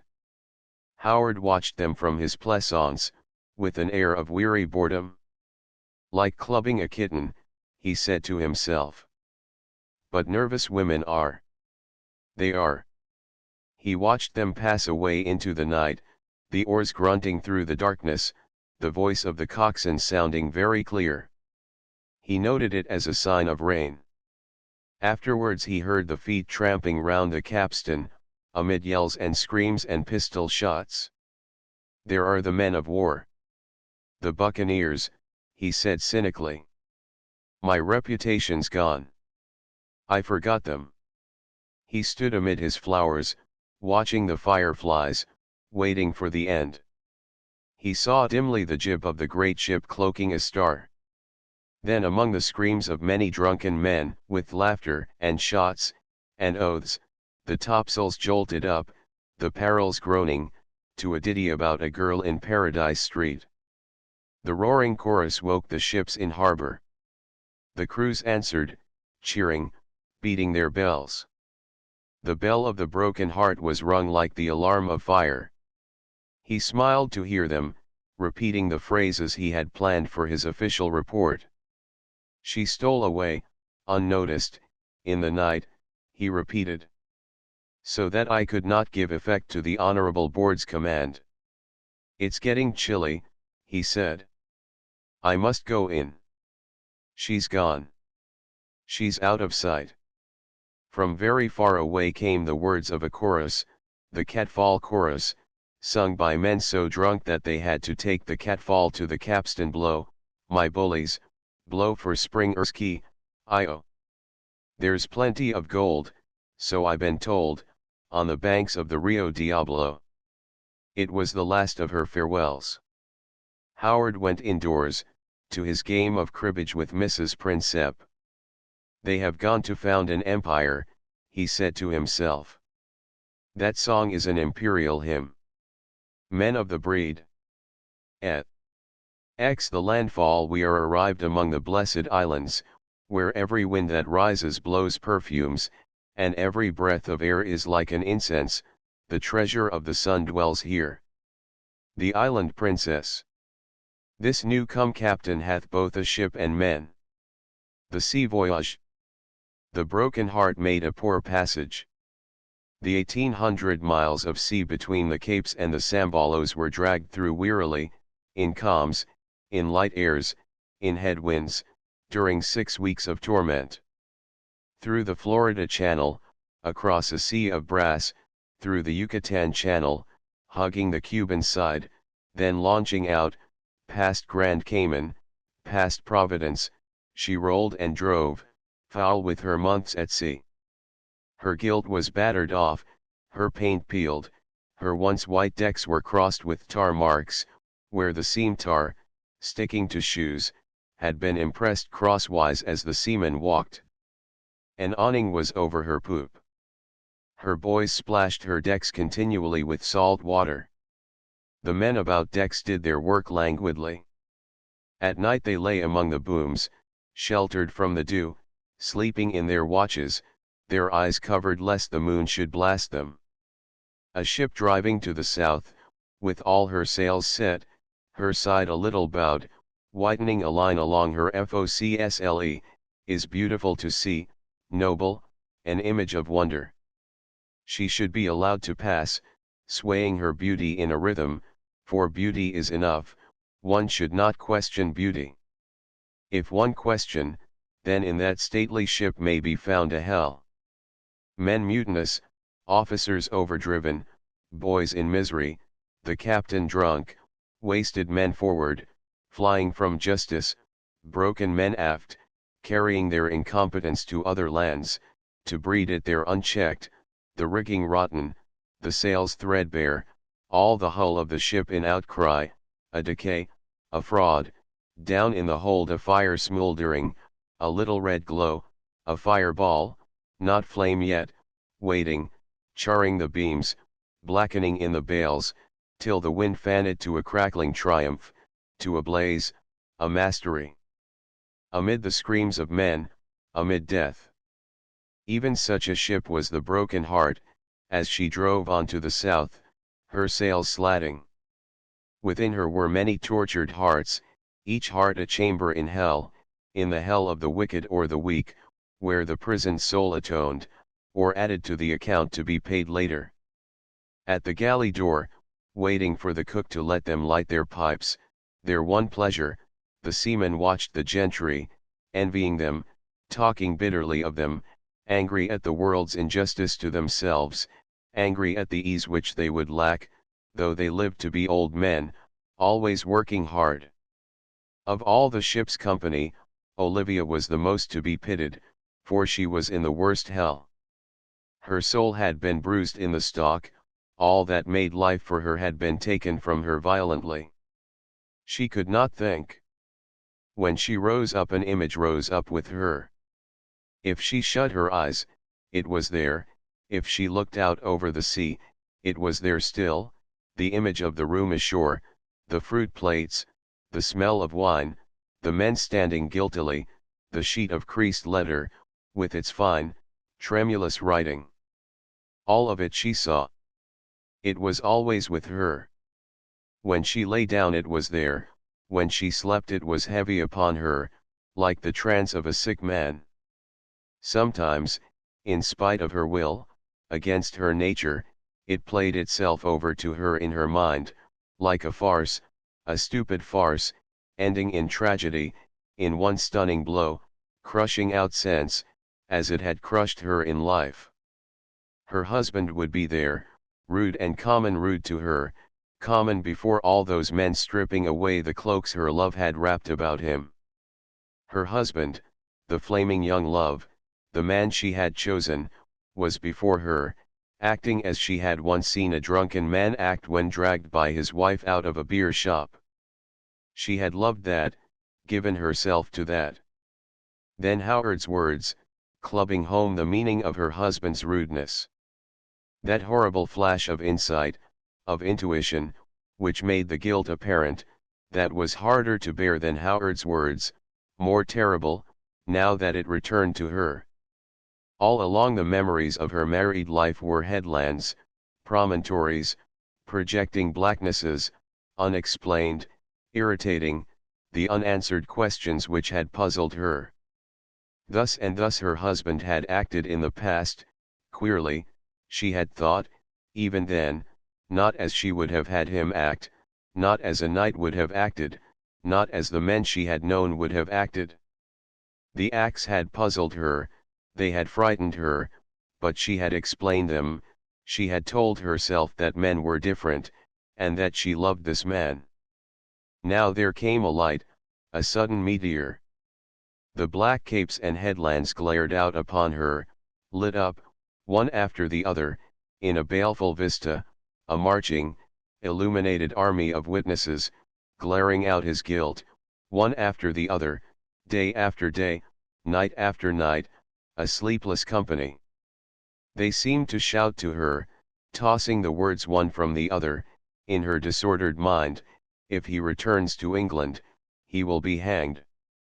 He had said that he had loved her, but that seemed ages ago, and he had tricked her into this, deceived her at every turn, lied to her, cajoled others into lying to her, all the time amusing himself, laughing, pretending, a common thing, a man with a mind like a footman's. At first, nerving herself, she had tried to talk with him, willing to forgive, only asking, for her own part, an explanation. She would have been content with that. She would have been almost happy had he come to her like an erring boy, asking her to count him merely that. She had spoken to him in her cabin that night, pleading with him, kneeling to him, while the drunkards on deck made sail. Her whole world had lain in ruins, she had thought that nothing more could hurt her, but when she spoke the ruins flew about her, wounding her, cutting her to the quick. He had answered her brutally. His answer had come, as it were, set to the music of the drunkards above. It would not out of her head. All her nerves shook with it, as though the blow struck her in her face. He had sworn at her, jeered at her, called her a lump of cold batter, told her to get to the devil, told her that he was sick of the sight of her, that he had married her for her money, that if she gave him any more of her conteing preaching he'd hit her one that she'd remember. Later in the night, as she lay crying at his side, he bade her for God's sake to stop snivelling, so that he might get to sleep. As she could not stop, he had arisen, telling her that she might cry herself sick, but that he was going to Mrs. Inigo, a woman who wasn't quite such a cold poultice. She had not stopped him. She could not stop him. He had gone from her, leaving her life too empty for her to wish even to kill herself. Another dreadful thing, still dreadful, although so much was numbed in her, was the meeting with her husband the next day. She had thought him some common stranger, that had been the dreadful thing. He had seemed vulgar to her, a person out of her circle, she could not bring herself to speak to him. All that she could do was to glance at his neck continually. It had a horrible fascination for her, this neck that the rope was laid for. She did not hate him. He was dead to her, that was all. The worst horror was when she remembered her love days, seeing him now as he was. She bore her lot alone, shut up in her cabin, seldom venturing out. At times she would lie back, in a nervous crisis, clenching her fingers into her palms, shaking with the hate of Captain Margaret. He might, she thought, have spared her that scene at the governor's. But no, it was all his plan, all, from the very first, his plan to have her near him. That was his love for her, to have her near him, to poison her against her husband, to tempt her husband with another woman, to heap all these indignities, all these torments, so that he, the lover, might triumph. All the voyage he had been at it. Little things came back to her now, little tender, insinuating acts. They came over her in a shock of shame. She hated him, she hated him. And yet, for all her hate of him, she could not think of leaving the ship, nor of what her future was to be. That was all dead and blank to her. England was dead and blank to her. She could not go back to England, save as some wounded hare, with the blood glazing on her fur, limping to her form to die. She was stunned, she could not think. Her death in life would go on for a little, perhaps for a long while, it did not matter how. Then it would stop, all that she could ask would be that it might soon stop. Perrin was the only person whom she could bear to see, or to speak with. It was through him, she guessed, that her husband was removed from her sight. He was living now, Perrin told her, in the 'tween decks, having his meals in the wardroom. Perrin, Margaret, and Cammack had taken to living in their cabins, so that she might not be oppressed with company. She filled in the unsaid portion of Perrin's speech with living with Mrs. Inigo, and she knew from Perrin's face that he understood her thought, and that she was right. She liked Perrin more and more as the days passed. She understood him now, she thought. The world had gentled him by some such blow as had crushed her. She could never think of him as the thoroughly foolish man he was. She only thought of him as a poor hurt waif, almost a woman in many ways, who felt for her keenly enough to know that he must not show his feeling. She liked his shy way of coming into the cabin in the late afternoon, when the steward served the chocolate. He would enter shyly, speaking with a false air of jocularity, to propose chess, poetry, a game at cards, or a little music. The time would pass quietly. He would lose that false air of his, they would talk together almost like sisters, until the change of the watch at 6 o'clock. He helped her through her worst days, nor did she ever know that the tales he told her, the little jokes in his conversation, were repeated from the talk of the man she hated, as the hated man had planned, in his blind love for her. Captain Margaret had his little hell about him, the days were bitter to him. All day long, and through the night, he had the image of his disianure with him. All the weeks of deceit, all the acts of deceit, all the long strain of pretense, they were all over. They had ended in her hating and suspecting him. He would lie awake in the night, and the memory of his deceit would eat into him like acid, burning. He would blush, lying there in his bunk, at the thought of his baseness. It stuck in his throat, now that he could see things clearly. He had eaten dirt in a vile cause, all honest men must loathe him, he thought. Then came another memory, the memory of Olivia, her beauty, her paleness, her voice, her sorrow. It was bitter to him to feel that he was the bitterest part of her sorrow, and that he could not help her, nor comfort her, but only prompt Perrin to help her. He tried to tell himself that her beauty was an excuse for him. His love had been noble enough, it had not been selfish, he had had little joy of the ignoble things he had done for her sake. He wished that some spirit would surround his tortured head with heavenly essence, so that he might see clearly, as God sees, all the moral value of his acts, all the right and the wrong, in fiery letters, easy to read. She was very beautiful, and still young. Meanwhile he had his life to live, and his task to do. It was not going to be an easy task. He was coming to it broken. His only comfort in these days was the knowledge that Stukely had lied when he had said that Olivia was going to have a child. That horror was removed forever. Stukely had lied. He prayed that some day the patient fates would take Stukely, and show him, for an instant, before death, the image of himself. He needed not to have prayed. To most of us the patient fates come, holding up that image. Besides, Margaret knew well that Stukely had had his image spoiled for him by the accident of his birth. The man loved animals, was truly kind and thoughtful with them. He should have been a groom, a hunt groom, with an alehouse and ostlers for his evenings. Margaret could see Stukely holding up his hands, when his image came to him, saying that it was not his own work, but the work of the drunken fox hunter his father, who came home bloody from the mangling of a fox, to give his little son drink, and to egg him on to kiss the maids. Kamek was not free from trouble, he had his own share. The broken heart was no happier to him, though he no longer suffered from Stukely.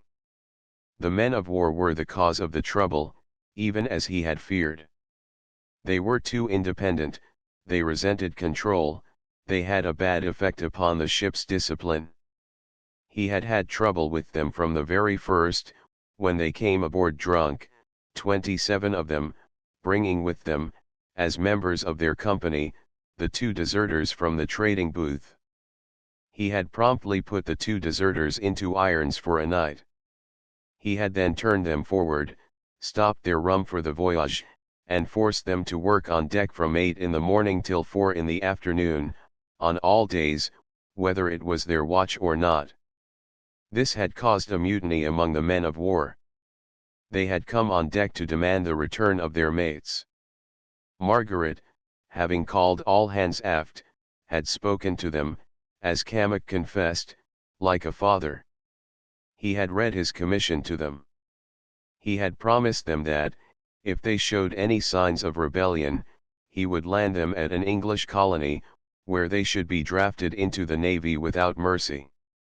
He had then called out the 2 men who had been most noisy in the mutiny, and had put them in the bilboes abaft the mainmast, under a sentry, for the next 3 days.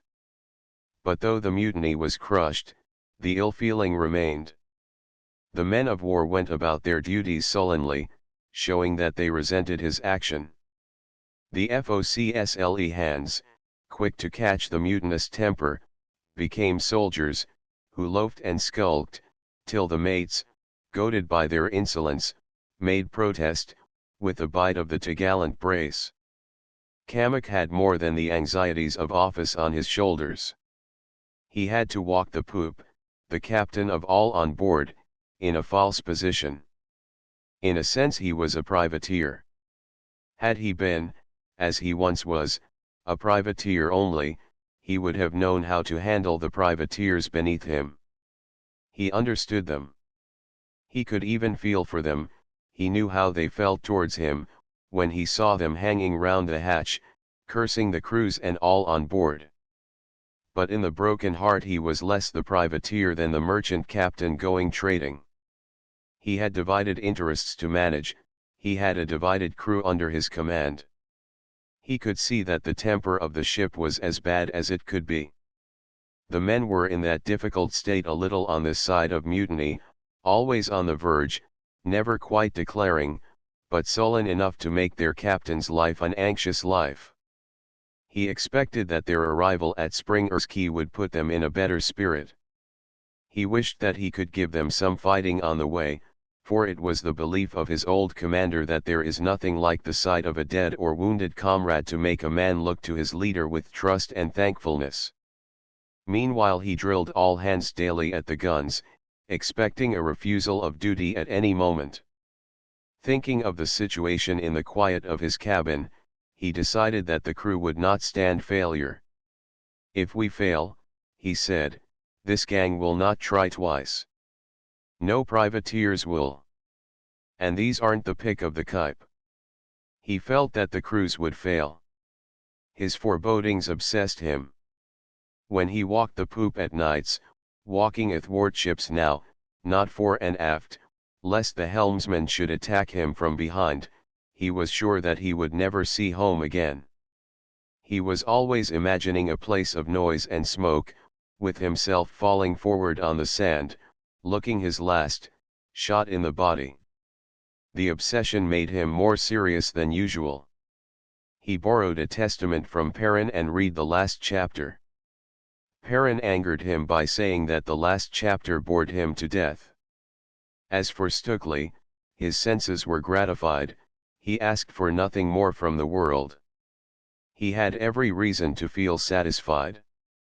He had not been arrested in Virginia, that was good, he had broken with his batter pudding of a wife, that was better, and he was no longer tortured by the prigs of the cabin.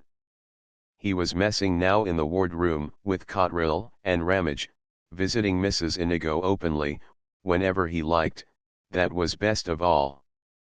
Neither Margaret nor Perrin had spoken to him since he had bragged to them of having broken with Olivia, of having fooled them about her child. Cammock had told him that he was to leave the cabin precincts and that when they wanted him as an interpreter they would send for him, but that until then he would either lie low or go in irons. At the moment he was too pleased with his successes to regret his loss of power. He was content to lie low, and to refrain from offering insults to all who irritated him. He patched up a truce with Mr. Cotterill, whom he found to be good company.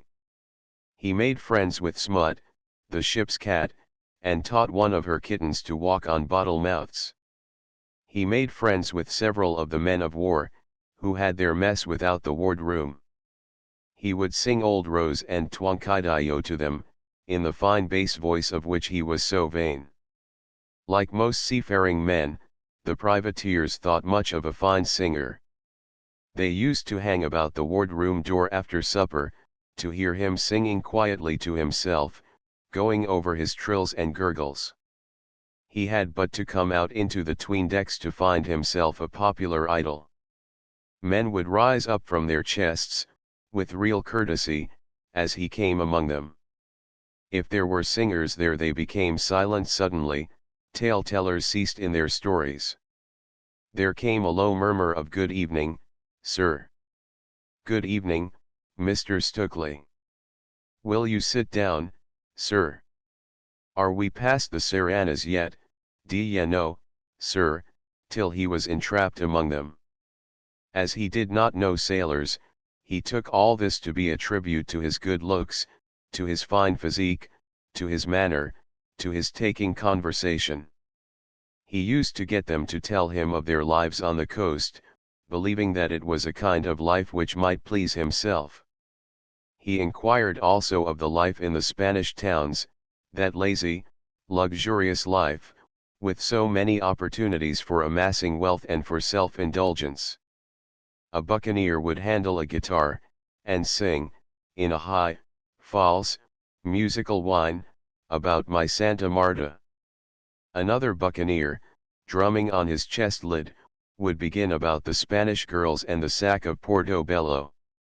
Listening to them, down in the half-darkness, Stukely felt that he, too, would soon taste of that life. He would lie in a grass hammock, fanned by a Spanish Indian girl, whose great eyes would look into his. He would eat skewered soldiers from the hands of an Indian wife. He would catch fireflies to stick in her hair. Perhaps he would see the sack of a town, with the women crouched in their rooms, waiting for the conquerors. Brown women, modest, lively little things, so Raphael Gamage told him. The days dragged by slowly. The broken heart crawled like a slug, leaving a slug's track on the sea.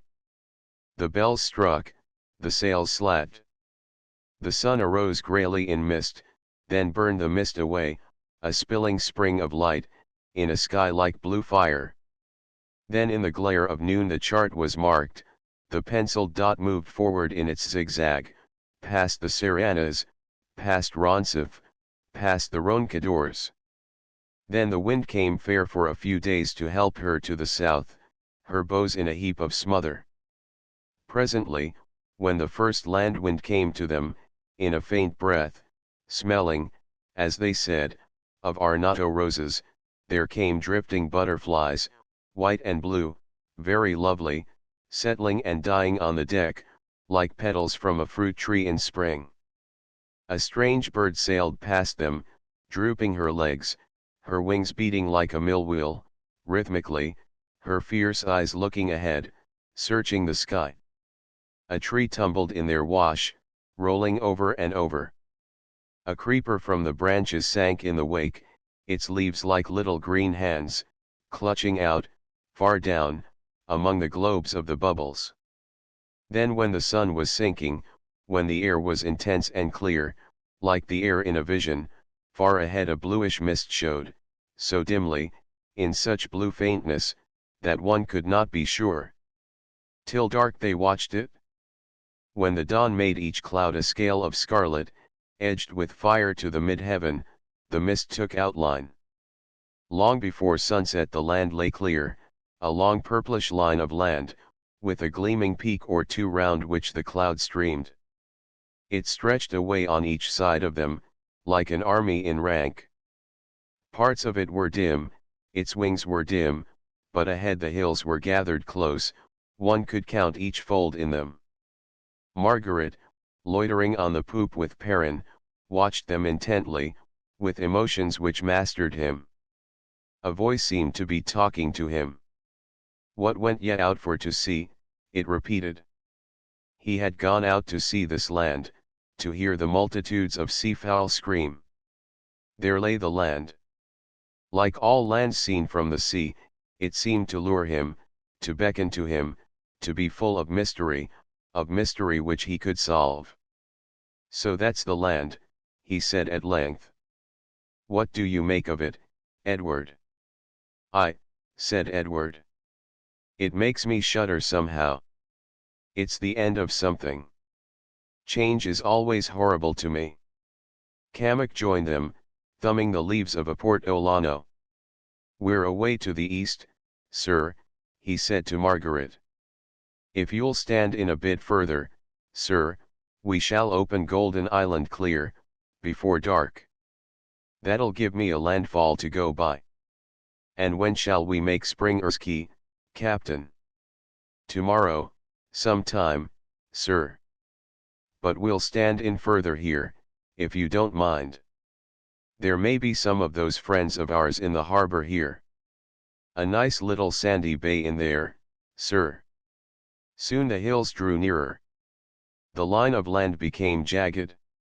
What had seemed to be the main now showed as islands, a long, low island, dark with mangrove, and to the south of it a sloping peak, wooded to the top, a cone of green, with rocks about it over which the breakers toppled. Margaret could see the line of the breakers advancing towards them, blue and glassy. In the stillness, he could see the curl on the wave, the slow running curl along the line, then the intense brightness of the burst, a momentary marvel of white. He looked at Cammock, who was looking at the wooded hill, full of memories. A few of the men of war, faking a hawser in the waist, stopped their work to look with him. One or two of them, raising their caps, waved to the island. "Good old Golden Island," they cried. "The good old Golden Island." "Yes," said Captain Cammock to Margaret. "That's Golden Island. Last time I was ashore there we were 300 strong, going across the isthmus. We'd fires on the sands there, I and my brother Bill, roasting crabs together. I remember we chucked pebbles over that palm on the spit there. Queer the palm being there and Bill gone, sir. He could chuck good, too, further and I could.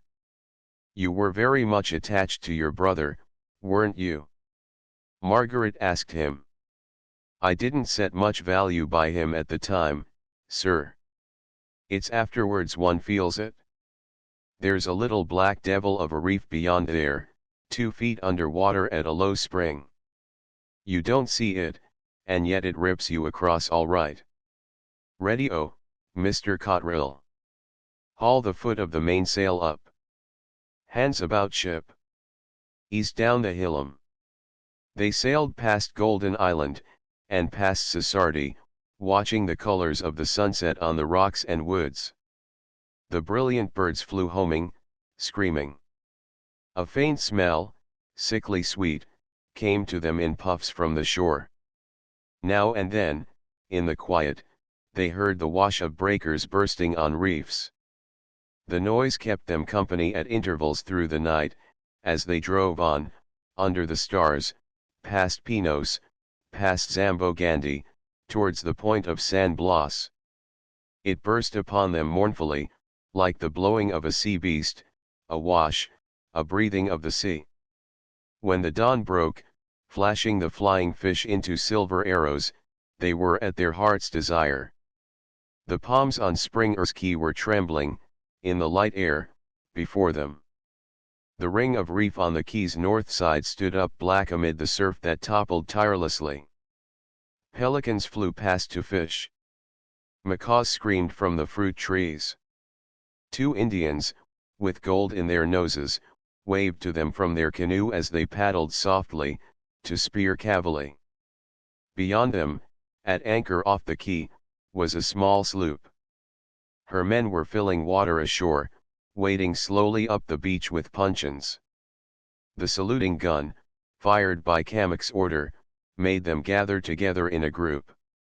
One of them waved. Others, still in the boat, rowed out to show the channel. The sun shone bright over the multitude of islands. The sea was so blue that the beauty of her color was like a truth apprehended. It was so perfect a beauty that Margaret, looking on it, felt that he apprehended the truth. "Perrin," he said, "Edward, what do you think of our home?" "I'm not thinking of that," he answered. "I think that all these things are images in an intellect. I think, by brooding on them, one passes into that intellect." The colors and house flag blew out clear as the ship came to her berth. The sloop fired a salute, the Broken Heart answered her. Soon she was opposite the little sandy beach in the center of the quay. Her sails drooped, her way checked, then, at Kamak's shout, the anchor dropped, the cable running with a rattle, making the little fish scurry past, in view, though a fathom down. "Well, sir," said Kamak, "we've broken the neck of that." "Yes, Captain."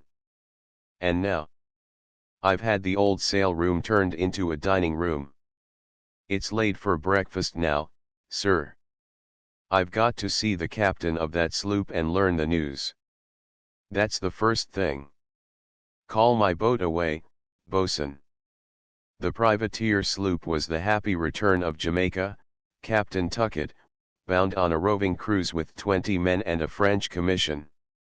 She carried 6 small guns, and her men wore arms, all of the very choicest make, but her hold was full of goods which Captain Tuckett wished to sell. From Jamaica he had brought beads and colored cloths, with which he was buying gold dust, wax, and bird peppers from the Indians. He had also several tons of Guayaquil chocolate and sweetmeats lately taken on the sea. He had come to Springer's Quay, he said, to fill water, before going east along the coast, as far as the Senequa, looking for logwood. Things were quiet, he said, along the main, there was nothing doing, only a few barcalongas taken. There had been talk at Los Sounds Quay of combining and going to the Santa Maria gold mines, but it had come to nothing. The French and English would not agree upon a leader. For his own part, he said, he believed there was logwood along some of these rivers east there, and he was going to look for it. He was a shrewd, but frank, elderly man. "Look here," he said, taking out a handkerchief. "There's some of it. I dyed that of a slip I cut. None of your business where. There's a pretty red for you. And I got another dodge I'm working at. Here. What do you make of these?" He flung upon the table a few little sticks, some of them crimson, some blue. "What are these?" said Margaret, examining them. "Are they wax?" "Yes, sir. Ordinary beeswax. You've got them a very beautiful clear color. Look, Edward. Did you learn the secret yourself? You wouldn't learn to do them at one of your English colleges, sir. No. Will the color stand fire? They're very good colored wax anyway, said Captain Tucker, putting them away. We was thinking of trying to trade at Toulouse, Kamek said. Would you care to stand in with us? At Toulouse. They may not trade, of course, but I've come here, Margaret said, to establish a trade, Captain Tucker. If I'm not allowed to trade with the Spanish towns, I shall trade here, like you, and defend such traders as come to me. All this coast is going to waste. I want to see all you roving traders banded together to make use of it. The Spanish can't work it. Why should not you join us, with your men, for a beginning? The jackal went a-hunting with the lion, sir. But it wasn't him got the tenderloin, said Tuckett. You mean you're afraid that my men might impose on yours? Ah, come, Abel, said Kamek. We're old hands, you and I. It's all a matter of articles. I must talk it over, said Abel. I'll run over to La Sounds Key and talk it out with my mates. I won't say. No, sir. I won't say. Not one way or the other. He left soon after breakfast, and, having now filled his water, sailed from the quay. He's afraid of me, said Margaret. He's afraid that I come from the government, to put down privateering. Isn't that what's in his mind? No, sir, said Kamek. He's pleased with the notion. He's a traitor. He wants to cut logwood without any fear of guardacostas. He'll take all the defense you care to give, but he won't come cruising with you till he's got enough friends to stop you taking the lion's share. He'll be back tomorrow with some friends. Margaret went ashore, after this, to view the quay. It was one of the larger quays of the archipelago. It was about a mile long, running east and west, and about a quarter of a mile across at its broadest part. In its highest part it was not more than 60 feet above the water, but the trees rising up above it to great height made it seem hilly. A sandy beach shelved down into the water on the side facing the isthmus. On the north side the shore was rocky and steep too, and hemmed about, by a 5-mile sweep of reef, in a ring of breakers. Indeed, the reef ringed the quay round, but the rocks about the beach did not break the seas. The island could only be approached from the south and east. On the other side neither ship nor boat could come within great gunshot. To the east, for a dozen miles or more, an array of palm quays stretched, with reefs in tumult round them. To approach the quay from the east one had to sail within these quays, in a channel or fairway known as Springer's Drive.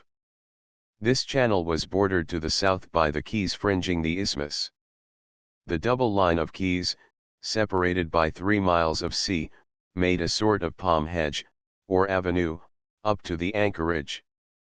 There was good holding ground and riding in every part of the drive, but ships usually rode near Springer's Quay, for they could get water there. Unlike most of the quays, it had a spring, which bubbled up strongly on the beach, through an old sunk tar barrel, some yards beyond the tide marks. The water was cold and clear, gushing up with a gurgle, making the sand grains dance.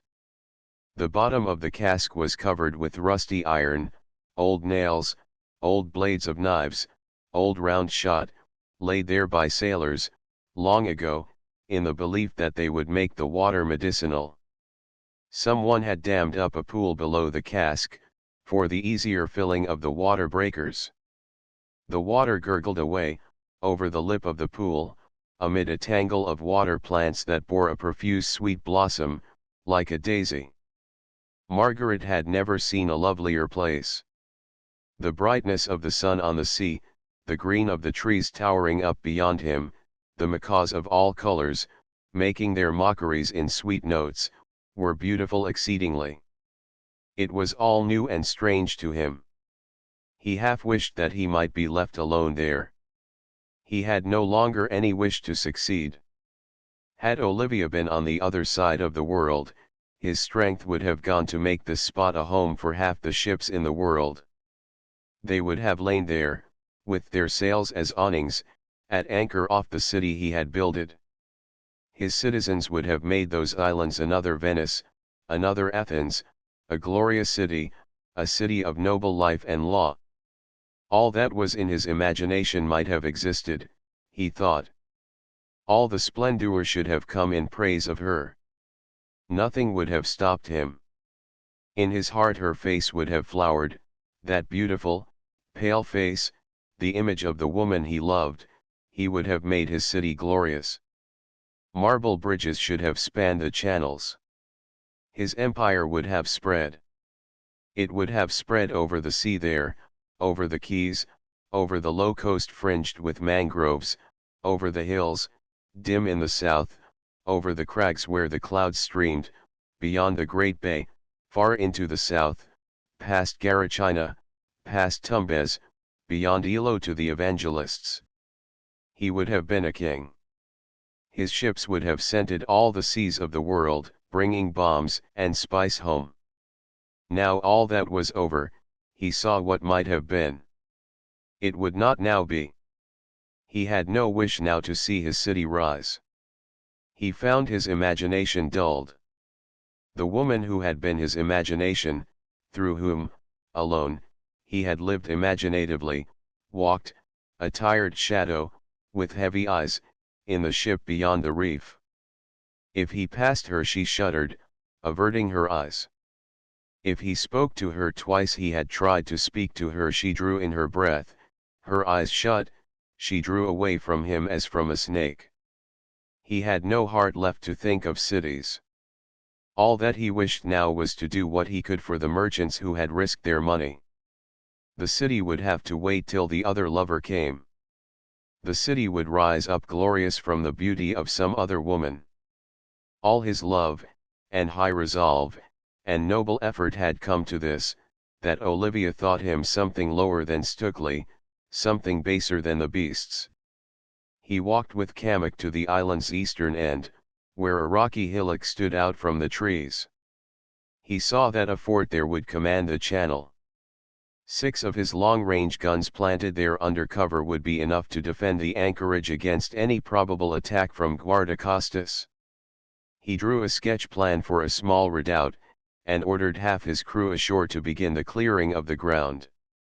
He would have a wall of unmortared stones, backed by gabions, leaving embrasures for the 6 cannon. The outside of the fort would be covered with earth and sand, so that from a little distance it would look like a natural hillock. He caused a dozen men to cut down Bijoko cane, and to plait it, while green, into wattle for the gabions. An Indian prince came to him from the main that afternoon. He entertained him with ceremony, giving gifts of beads and petticoats, with the result that, the next morning, there were 50 natives on the quay helping in the clearing of the ground. They, too, were bribed by beads. They were kindly, intelligent fellows, accustomed to be reckoned as the equals of white men, so that Kamak, superintending the work, had to watch his hands, lest they should treat their guests, in the English style, as niggers. The fort, such as it was finished on the 3rd day. Its outer face showed from the sea like a sloping hillock, which in a few days would be again green with creepers. Within the wall of gabions, backed by wattle-bound piles, was a gun platform, with dry powder storerooms 20 feet behind each gun. The guns were mounted on iron carriages, and so arranged that each of the 6 could play across some 90 degrees of the compass. A roof of felt was rigged over each gun to protect the gunners in the rains. Margaret wished to hoist the colors over the fort, but Perrin begged that the new republic might be spared, at any rate till it was worth appropriating. Kamak advised him to refrain, lest the buccaneers should suspect him of playing for the hand of the crown. So no flag was hoisted, though within the fort, daily, military sentries paced, firing a gun at dawn and sunset. While the fort was in building, some of the Indians cleared a space among the wood. In the clearing they built a great house for the workers, a thatched house 12 feet high, with wattle walls made rain-proof. The uprights supported the hammocks at night. Those who slept ashore built always a fire of aromatic leaves in the house's center. Before turning in they sprinkled this with water to make a smoke. Those who woke in the night smelt the sweet, strong smoke which made their eyes smart, and heard without the never-ceasing march of the surf, the drone of the dew-flies, and the drowsy twang of the mosquitoes, plagued by the smoke. Captain Tuckett returned after some days with a sample of logwood and a consort. The consort was that Captain Payne who afterwards made such a stir in the Western Gulf. He was a prosperous captain even then. His ship was a fine French-built vessel of great beauty. His crew numbered 97 hands, the very flower of the trade. He seemed suspicious of Margaret, who opened a trade with him on liberal terms. The privateers bought arms and clothes, paying for them with silver and gold, but there was constraint on both sides. The privateers were suspicious. At dinner in the trade room Captain Payne gave voice to his suspicions. "You're a gentleman," he said. "I don't know what you want out here." "Well," said Margaret, "I've already told you. I've a scheme for breaking the Spanish power here. But before I take any violent action I wish to try once again to establish a trade on ordinary, peaceful, European lines. There is no reason why they shouldn't trade." "And if they do," said Payne, "where do we come in?" "You will be my partner, I hope," said Margaret. "We will have all these islands laid out in vanillas, cacao, indigo, anata, cochineal, everything.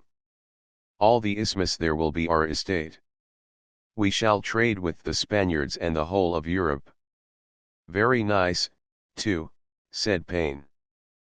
"But if the Spaniards won't trade? Then we shall declare that they've no right here, and that we, in the name of the rest of the world, have a right to assist the rightful owners of the country, who wish us to trade. And then a governor'll come, and stop our going on the account," said Payne. "Yes. But if he does," said Margaret, "you must see that with the isthmus in your hands you'll be better off than you are now. What do you do now? You pick up a boatful of sugar once a month, and share a crown a man. Then you run short of food and go to Toro for turtle." "That's it, Pete," said Kamek. "Your scheme's very pretty," Payne said. "But you're a gentleman. I ain't a gentleman myself, thank God, and I don't know what your game is. You're either a bit off your biscuit, or you're in with the government. That's my candid opinion." "All right," said Margaret. "We won't go into that." At this moment Stukeley entered, a little flown with rum, from the wardroom dinner. "Hello, Maggie," he said. "I've come to talk with Captain Payne here." "Your servant, Captain. I suppose these twisters here have been talking about it? Eh. They make a man sick, I say. Eh. Hold your tongue, Maggie. Wait till you're spoken to. I've got something to say. The men of war, my friends in the 'tween decks there, they been talking with me while you've been talking here. You talk all day, and leave off just where you were." "And what have you done?" said Perrin. "I'm not addressing you, Pilly. Do you come as the spokesman of the men of war?" Margaret asked. "Yes, I do, my little Maggie." "Gamage is a shy, retiring soul," Perrin said. "He isn't a crawler, anyway." "Well," Kamek said, "let's have the message." Here's Captain Pete waiting on us. Right, Stokely said, sitting down at the table. Then I'm to tell you that the men of war want to know when they're going to have what they came for. They're sick of doing sentry go in the ant heap yonder. They signed for a roving life. They signed to obey our orders, Kamek said. They'll get all the roving they've a need for soon enough. So they say, Stokely answered. If you don't give it them they'll take it, and half your crew besides. I'll look after my crew, Kamek said. Not with Captain Tuckett and Captain Payne here, said Stokely, grinning. You see. If you cut up nasty, Kamek. Why? You've a very good ship, and a lot of useful weapons in your hold. Long 18s. Carry a mile and a quarter. What's to stop us putting you ashore? That's what we did to the Frenchman, Kamek said. Do you remember, Pete? At the Isla Vache, said Payne, looking down modestly. I remember. He spoke with such a strange inflection that none there could guess his meaning, though all looked at him curiously. He turned to Stokely with attention, as though expecting something more. So, Stokely continued, your humble servants of the 'tween decks ask that you will give them a brush. Or what? They'll ask Captain Payne here to find them hammock space. Captain Payne seemed to search Stokely's face for something further. You seem determined to put me in a queer position, mister, he said. But come now, Mr. Margaret. What's wrong with having a go at Toulouse? We've 190 men. Why not?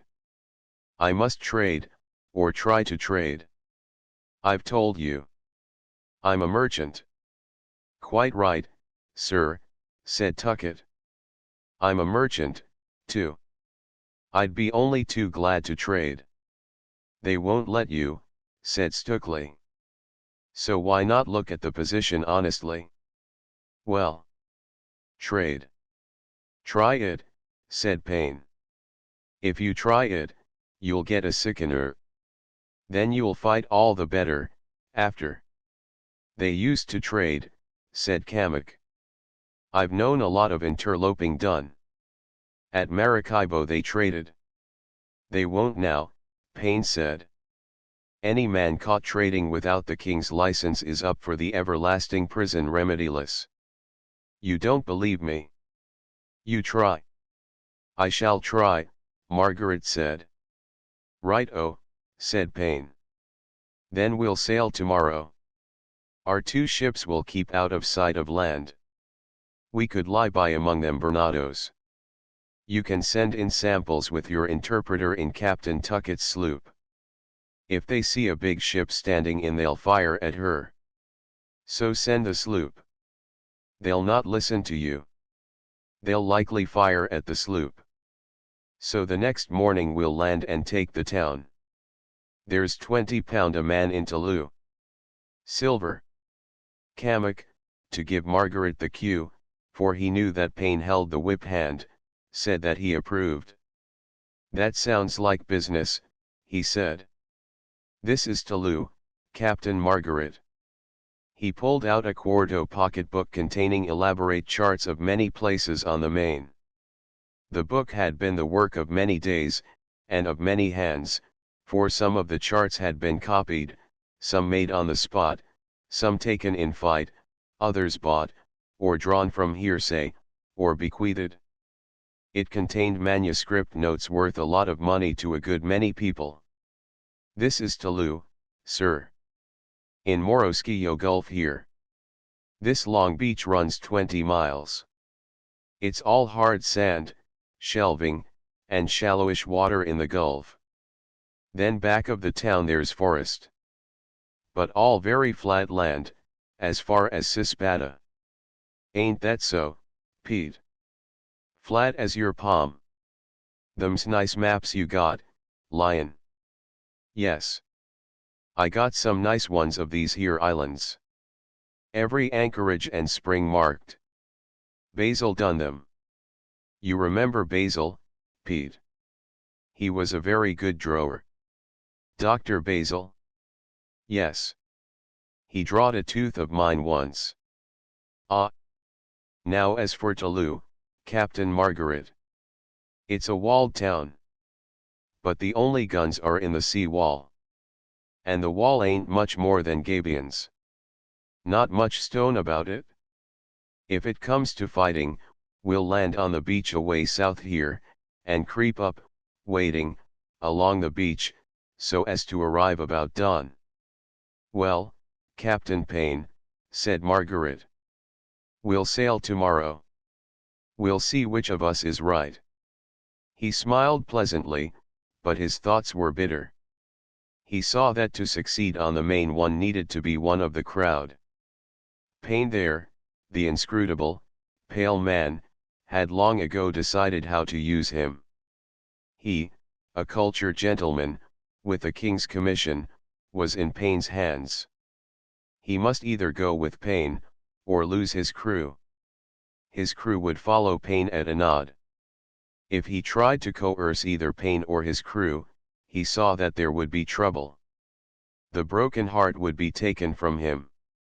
He had not thought of this chance, but he remembered a word of Cammock's, give them some little success, and they'll do anything. If this trading venture prospered, he could proceed to Jamaica, he could come to some treaty with the Spaniards, pledging himself to put down privateering. If the trading venture failed, then it would rest with him to make a conquest of the Indies, to gather all these thieves into a company, and strike at Spain till she tottered. After Toulouse, and Toulouse would have to be a success, he would lead them against Cartagena.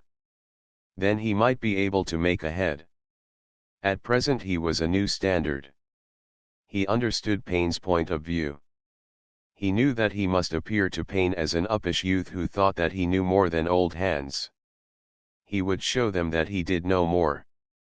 By the way, Pete, Cammock said, what come of George Bond? Pete laughed. Oh, him, he said. He went to Portobel, and joined the Spaniards. How did the Spaniards treat him? Perrin asked. He had heard of that wild spirit from Cammock. Dunno, said Payne carelessly. Give him a position in the government, I heard. He turned to Cammock. One of Bill Knight's lot was in Panama a year ago, he continued. He said he was got to be a big one there.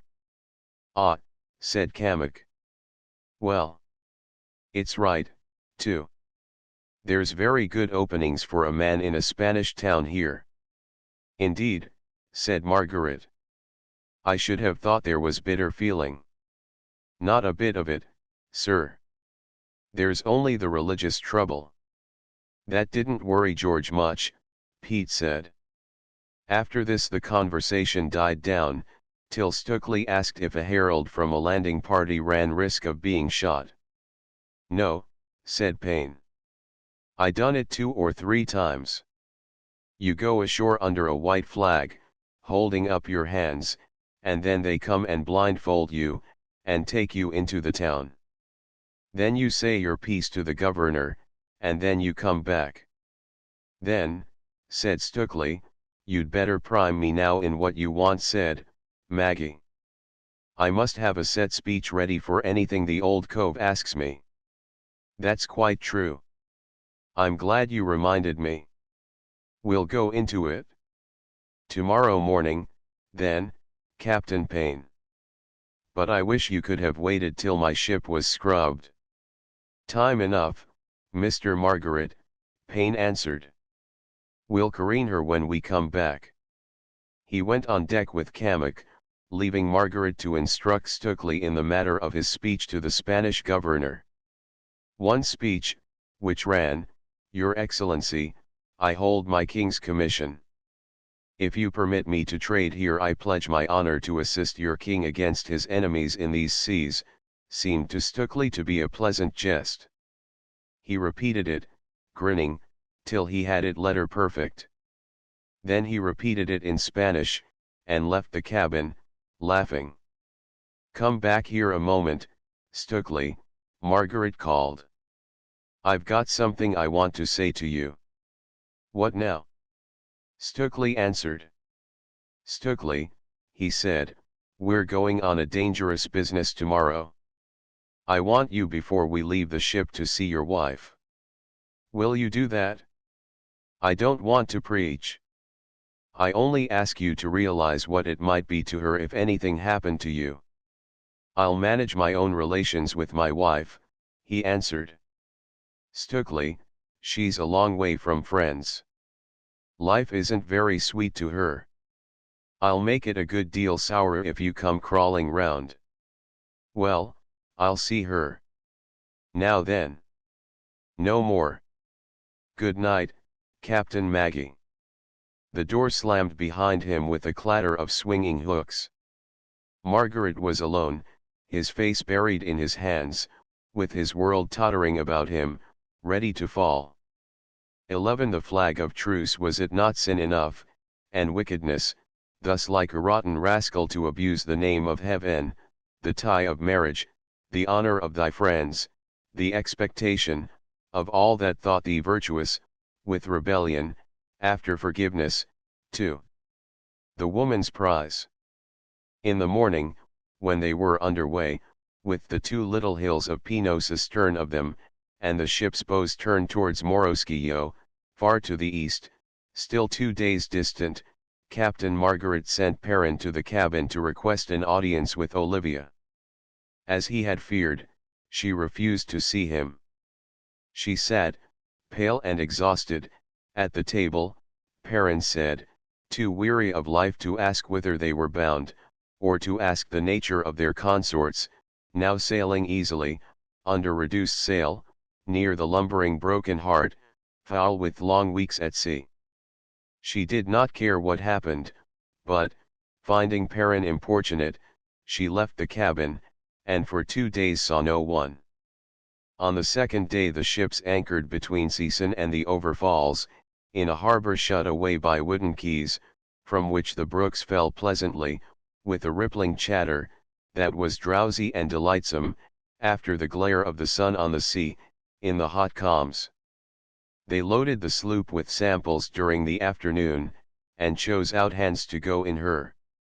Stukely was to go as herald and interpreter, Margaret as principal, in case the matter came to a conference, while as crew they picked 10 from the Broken Heart, 5 from Payne, 5 from Tucket, all good shots, well armed.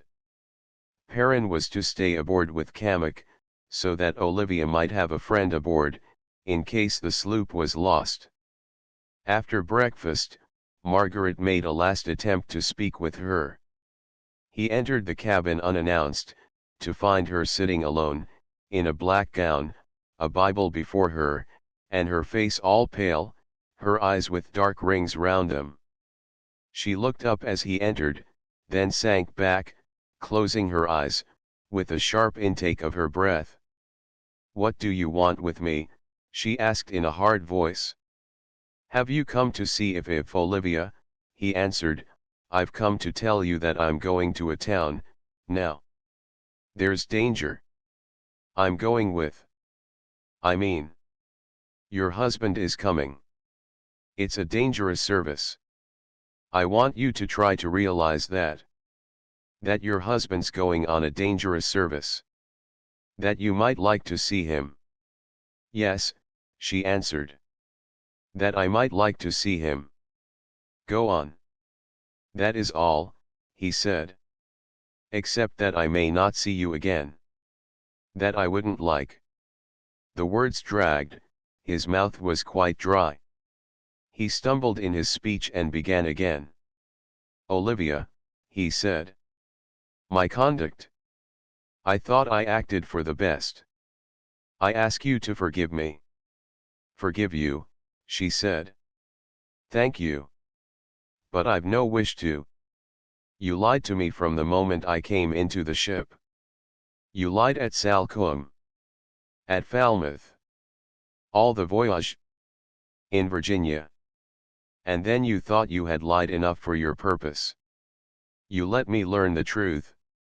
Yes, he answered, I lied. I lied to save you.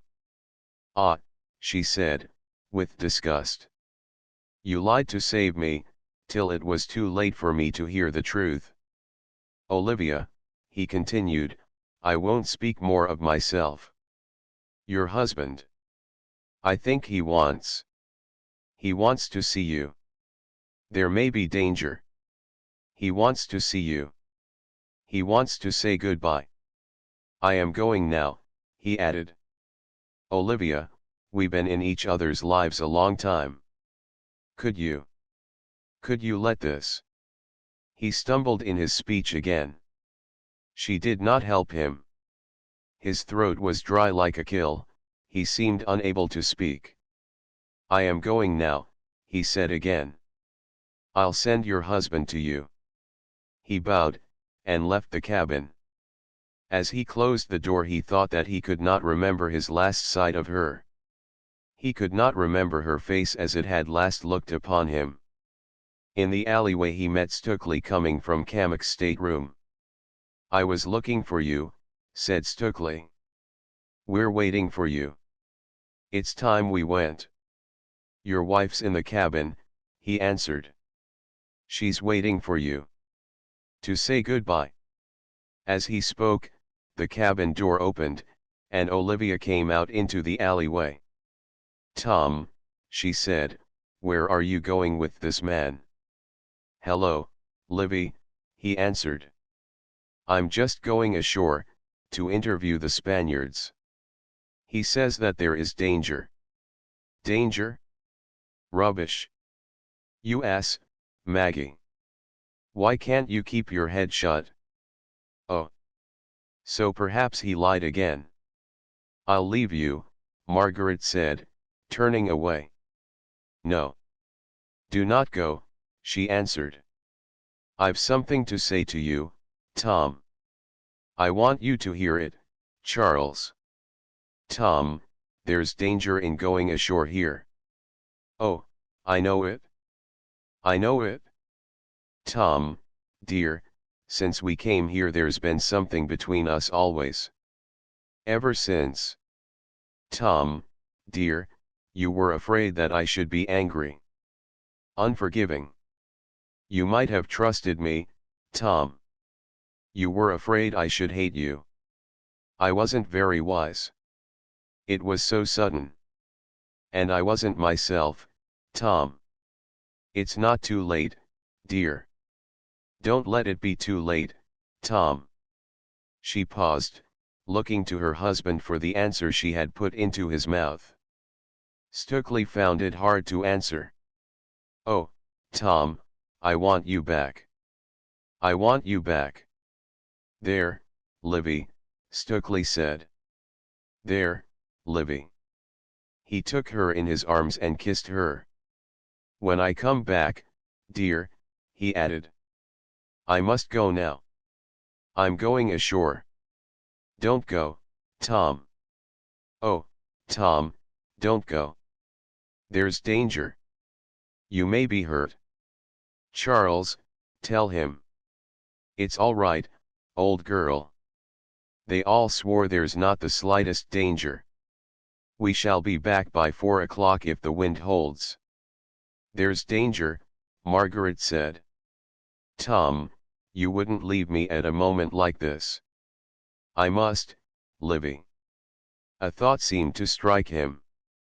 Look here, Livy. It must be our first step to our new life together. To a new life out here.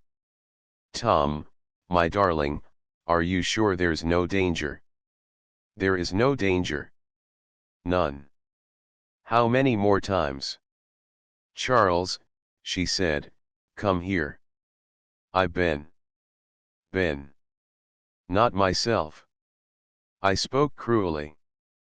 I want you to forgive me, Charles. Take my hand. And yours, Tom. This is going to be the beginning of a new life together.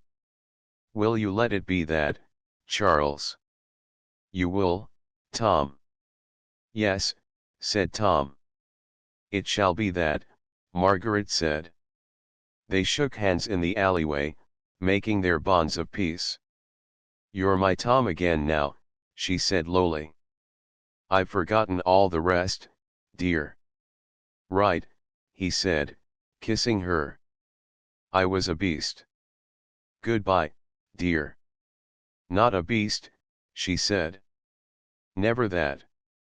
Margaret turned aside, crushing his hat brim, wondering what new misery was in store for her.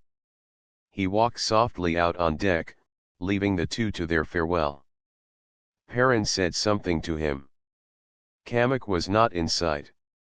A little knot of men stood in the waist, idly watching the sloop. Presently Stukely came from the alleyway with a grin upon his face. Anything for a quiet life, he said. Down into the boat with you, Maggie. As they shoved off from the Broken Heart, Olivia waved to them from her stateroom port.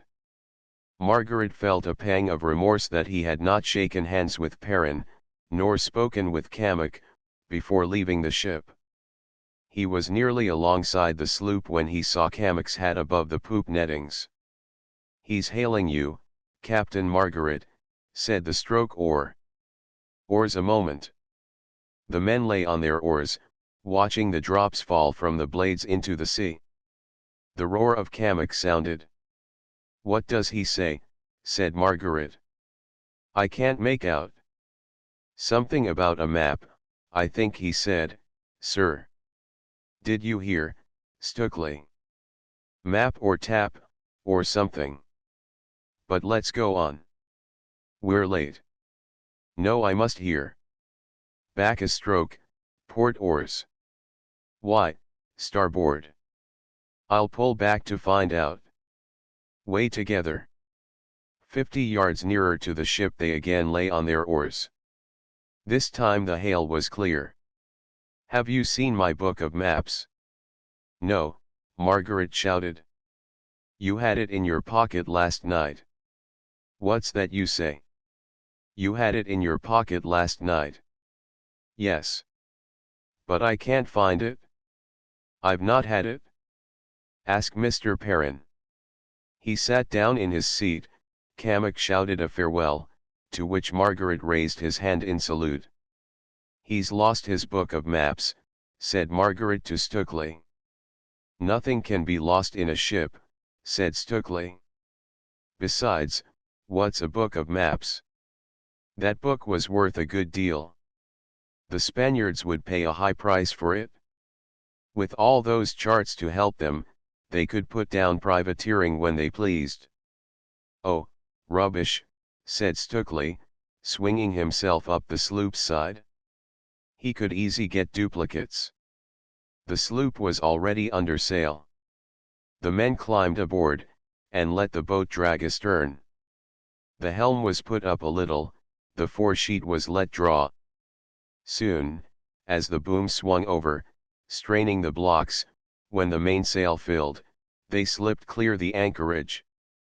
Looking over the rail, they saw the nettings of the two ships lined with men, some of whom waved caps in farewell. Captain Tuckett came to command his sloop. He talked little, for he was trying a new dye. He was boiling a handkerchief in a pan of herbs, over a little brazier fixed on the deck. The experiment made him silent, but in moments of enthusiasm he spoke a few words, stirring the mess with a fid. What color are you trying to get?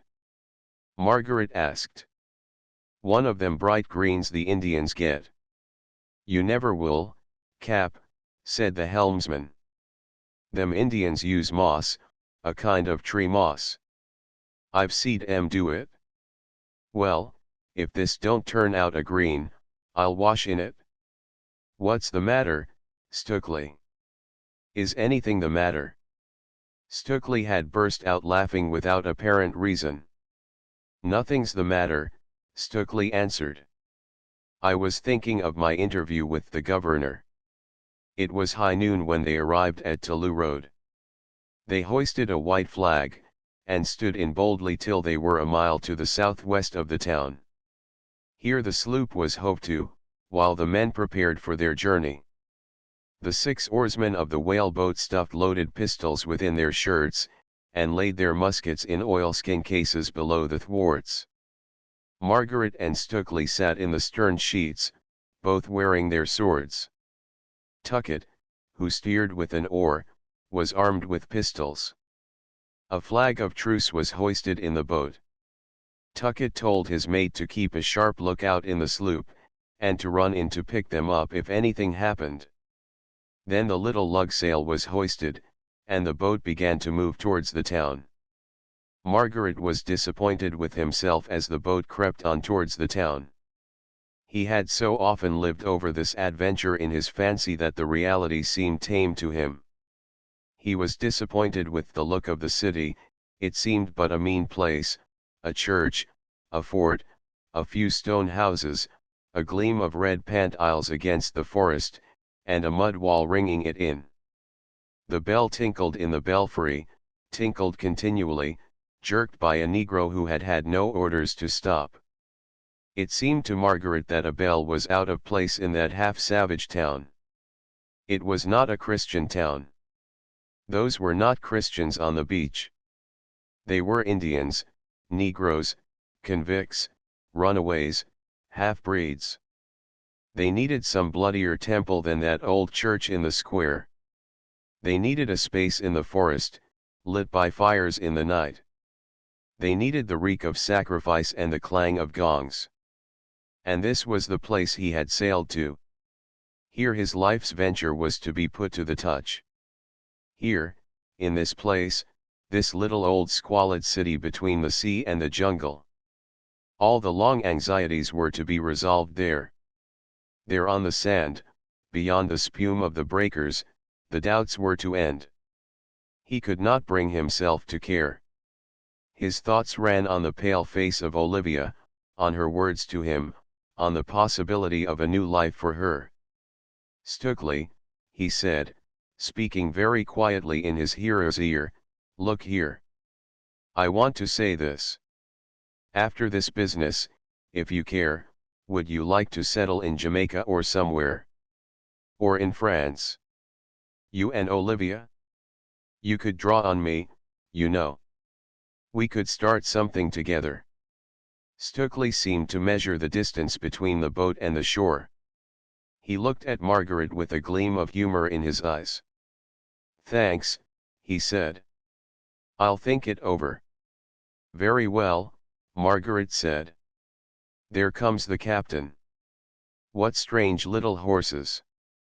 Are they imported, Captain Tuckett?" "No, sir. This country horses. Imported horses die of the heat, or the change of grass. Beyond Cartagena there's very good horse country." The rabble on the beach drew back now towards the town, handling their arms. Half a dozen horsemen rode as though to meet the boat, almost to the lip of the sea. One of them, a negro, who held his stirrups with his toes, carried a pennon. "The lad on the pinto's the capataz," said Tuckett in his beard. "Stand up with the flag in the bows there. Down sail. Let your oars swing fore and aft in their grummets, ready to back her off. Wave your flag of truce, and don't shake your pistols out though.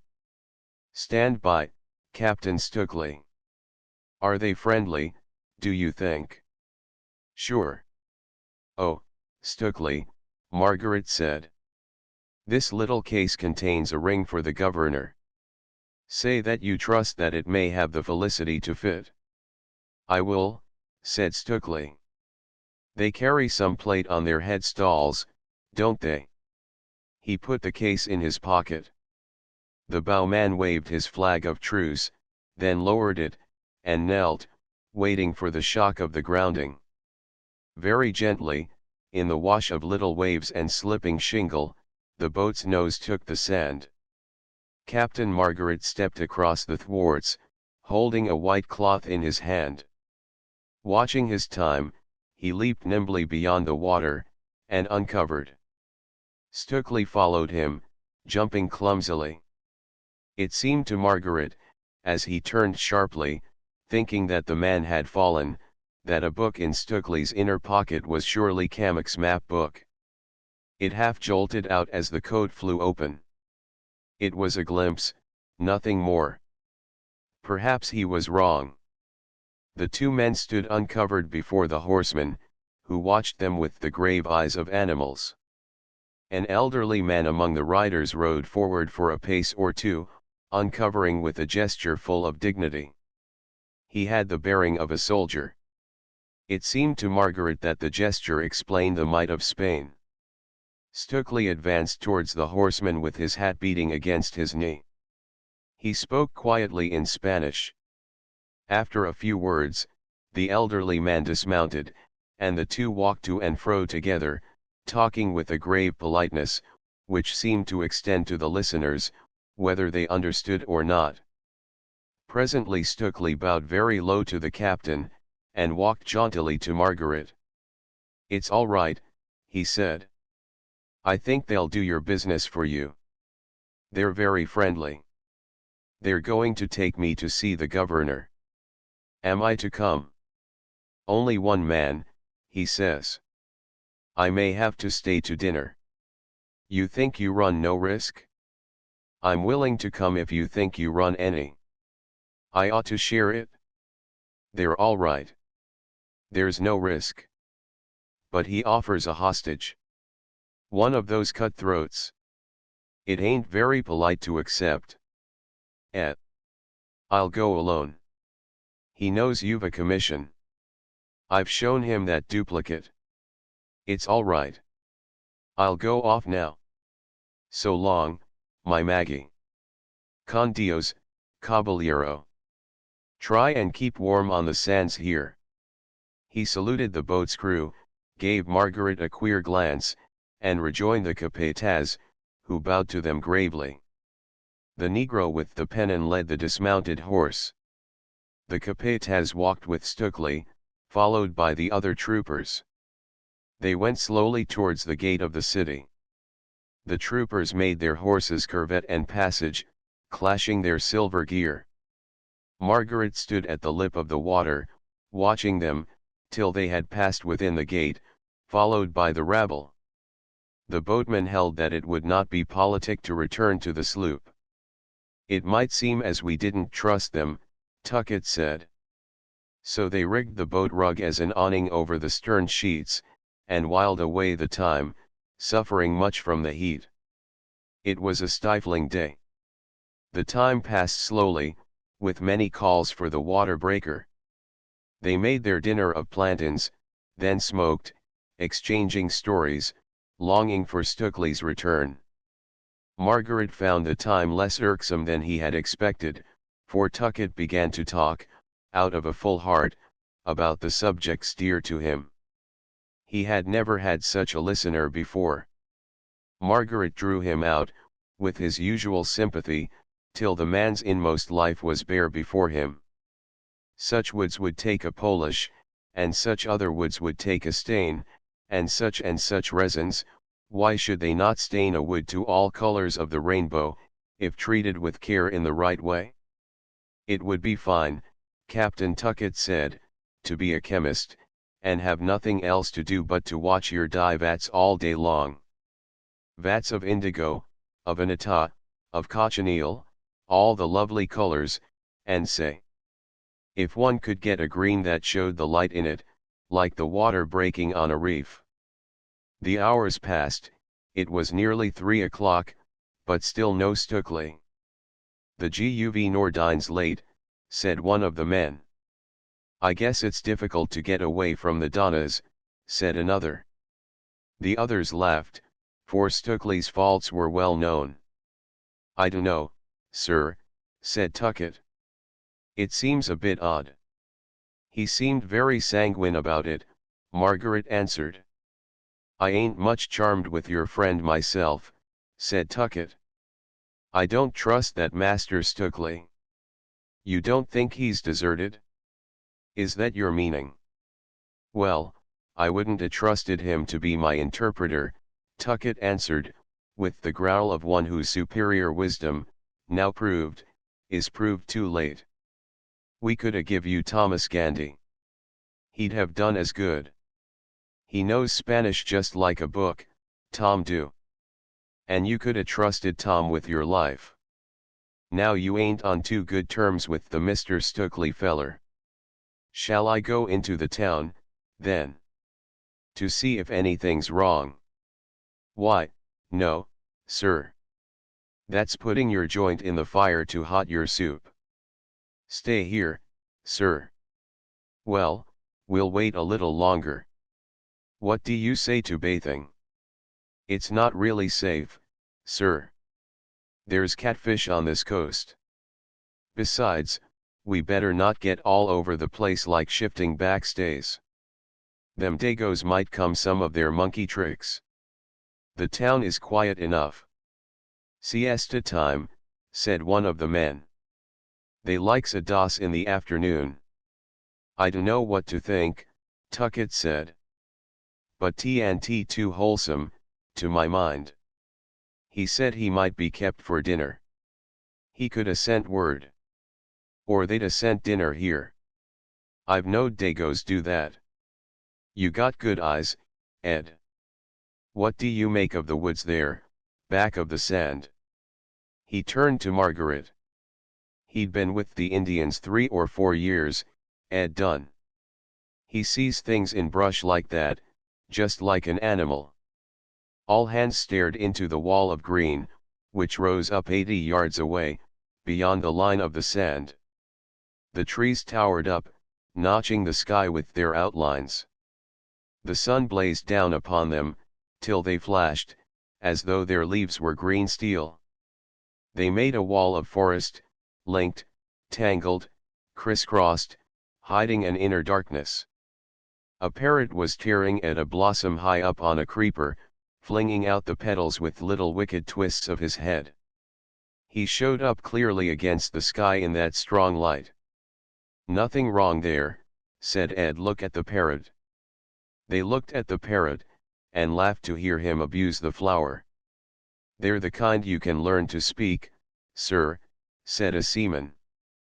I've known some of them birds swear, you would think it was real. Some of them can do it in Spanish. The Spaniards don't swear, said another man. They've got caramba, said the first. Caramba. That's the same as goddamn is in English. Funny way of saying it, said the other. Someone's in that brush, said the man called Ed. See the pajero. Something had startled the parrot. He leaped up with a scream from his liana, made a half circle in the air, and flew away, wavering, along the coast. 1 or 2 other birds rose as quietly as moths, and flitted into the night of the wood. A deer stepped out onto the beach daintily, picking her steps. She sniffed towards the town, listened, seemed to hear something, caught sight of the boat, and fled. Then came a sudden chattering of monkeys, a burst of abusive crying, lasting only for a moment. D'ye see anything, Ed? There's plenty of 'em, Cap, I guess. Can you hear 'em? Lay your head on the ground. The wash of the sea's too loud. I can't hear nothing. They're coming from the town, are they? Sure. Is there a road at the back of that wood? Margaret asked. No, sir. I guess not. The Dagos use the beach as a road. Yes, said a seaman. They go to Cavinas, a town along there. They always go by the beach. Do you know this place, then? I worked on them walls a year, once. I'd ought to know it. D'ye make out anything more, Ed? They're not far off yet, I guess, Cap. Do you think it's an ambush, Captain Tuckett? Margaret asked. No saying, mister. May as well make ready, he answered. We'll lay out our boat's kedge to seaward, so as we can warp off in a hurry. They rowed the boat out into the bay, dropped their kedge, and backed her stern first to the beach. They struck the awning, hoisted sail, and laid their oars in the thole pins. They waited for another half-hour, watching the mysterious forest. "I guess we'll go off to the sloop, Cap," said a seaman. "He's give us the flying foretopsail." "Them pajeros is back among them berries," said Ed. "I guess it was boys come for plantains." "I dunno," said Tuckett. "It's odd our man ain't come." "I must go up to the town to find out about him," Margaret said. "I can't wait like this." "I wouldn't, sir," said Tuckett. "What do you say, boys?" "No," said the man. "No. It wouldn't do. But I got him to go. I can't let him get into trouble through me. I'm responsible. I must see about him. I can't go back without him." "He's give you the foresheet, sir," said one of the men. "Yes. The son of a gun." "I guess he has," said another. "There's someone in that brush," said Ed. "Them pajeros has topped their booms for keeps." "Well," said Margaret, taking out his white cloth, noting the wild, frightened flight of a half-dozen parrots, "I'm going to the someone, to find out." He leaped from the stern sheets into the shallow water, and began to wade ashore, holding his cloth. "Don't you try it." "You come back, sir," called Tuckett. Margaret heard someone, he thought it was Ed's voice, saying, "He's brave all right," and then, behind him, came the click of gunlocks. He glanced back, and saw that two of the men in the stern sheets had taken out their guns, while a third man laid other loaded guns ready to their hands. Ed called to him as he turned. "You come back, sir." Then, seeing that his words were of no avail, he leaped into the water and caught him by the arm. "Back to the boat, sir," he said. "It's not you only. It might be us." "I must find out about my friend," said Margaret. "I can't leave him as he is." "Bring him back, Ed. Make him come back," called the boatman. "Now you go back," Ed repeated, grinning, "or I'll have to put you." He looked up suddenly at the forest. "My Santa Marta," he cried. "Into the boat. Here they are." He thrust Margaret backwards towards his fellows, and instantly bent down to shove the boat clear. Both were up to their knees in water at the boat's side. Someone, it was the man who had worked in Toulouse, leaned out and grabbed at Margaret's collar. "Look out, sons," cried Tuckett. At the instant a swarm of men burst from the edge of the forest. One or two of them who were mounted charged in at a gallop. The others ran down, crying, firing their guns as they ran. The water about the boat was splashed violently, as though someone flung pebbles edgewise from a height. Margaret drew his sword and turned. He saw a horse come down within 20 yards of him. Someone shouted crabs derisively. Half a dozen fierce faces seemed staring on him, rushing on him, their mouths open, their eyes wide. There was a crack of guns. Men were falling. Then the wildness passed, he was calm again. A Spaniard, the rider of the fallen horse, was in the water, thrusting at him with a lance, calling him cuckold and bastard in the only English words he knew. Margaret knocked the lance aside with difficulty, for the man was strong and wild. His thoughts at the moment, for all the danger, was "I can't be both." He wondered in that flash of time whether a man could be both. All the beach seemed hidden from him with smoke and fire and the hurrying of splashing bodies. Where was Ed gone? It was all smoke and racket. He was being hit. Something struck his left arm. Striking at random at a voice in the smoke, his sword struck something. He dragged his sword back, and slipped with the effort. He was up to his waist in water for an instant, below the smoke. He saw men's legs. He saw water splashing. Then there was smoke everywhere. Smoke of 100 guns. A racket like the chambers shot off at the end of Hamlet, exactly like. A wave went into his face. Someone fell across him and knocked him down again. It was Ed. Hold up, you fool, Ed cried. The voice was the high, querulous voice of the hurt man. You're hit, Ed, he said, catching him about the body.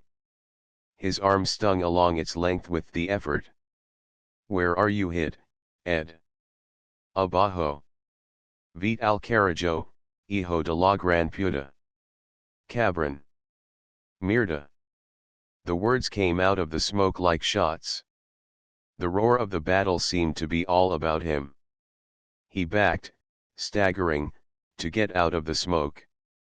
A half-tamed horse's teeth ripped the sleeve from his hurt arm, knocking them both down again. Someone jabbed him with a lance in the shoulder. He struck the horse as he rose half-choked, still clutching Ed. The horse leaped with a scream. The smoke lifted. It was all bright for a moment. A mad horse, a trooper swearing, Ed's body like a sack with blood on it, a smoke full of fiery tongues. There was the boat though. Then the smoke cloaked it. Bullets splashed water in his face. The butt of a flung lance banged him on the side of the head. The horse reared above him, screaming, floundering in foam, then falling heavily.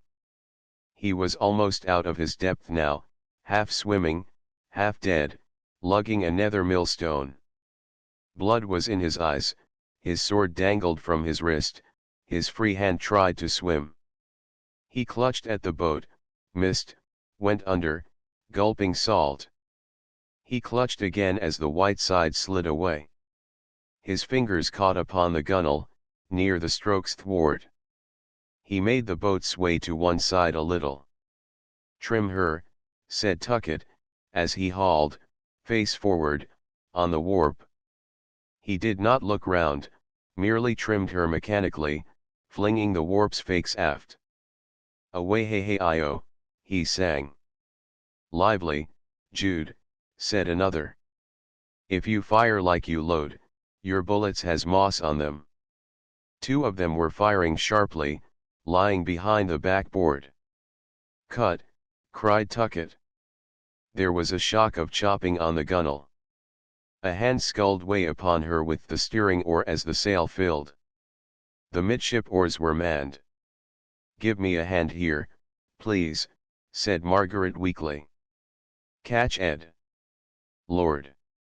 I thought you were in, said Tuckett. Up with him.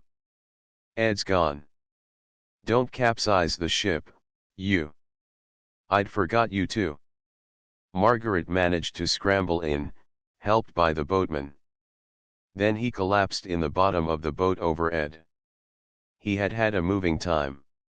He came to quickly, with the taste of rum in his mouth and a feeling of intense cold. His teeth chattered, he was weak and sick. Land and bring off Stukely, he said. I can't leave Stukely. We'll be in the sloop in a minute, said one of the men. We'll shift him there. He got a prod in the shoulder. How is it, Ed? Said another voice. You're all right. What's wrong with Ed?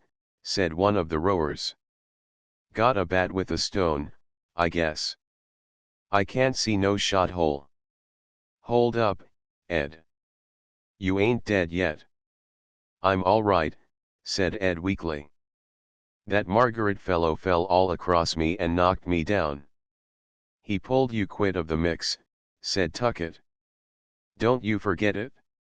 He did, hell, said Ed. Margaret rose up in the boat. I can't leave Stukely, he said. Pull in, Captain Tuckett, and bring him off. You lie down, sir, and stay quiet, said Captain Tuckett. We'll be there directly. One or two of the men tittered. Margaret tried to raise himself to look at the land. He heard the roar of cannon from somewhere astern. "That's a heavy gun," he said. "Who's firing a heavy gun?"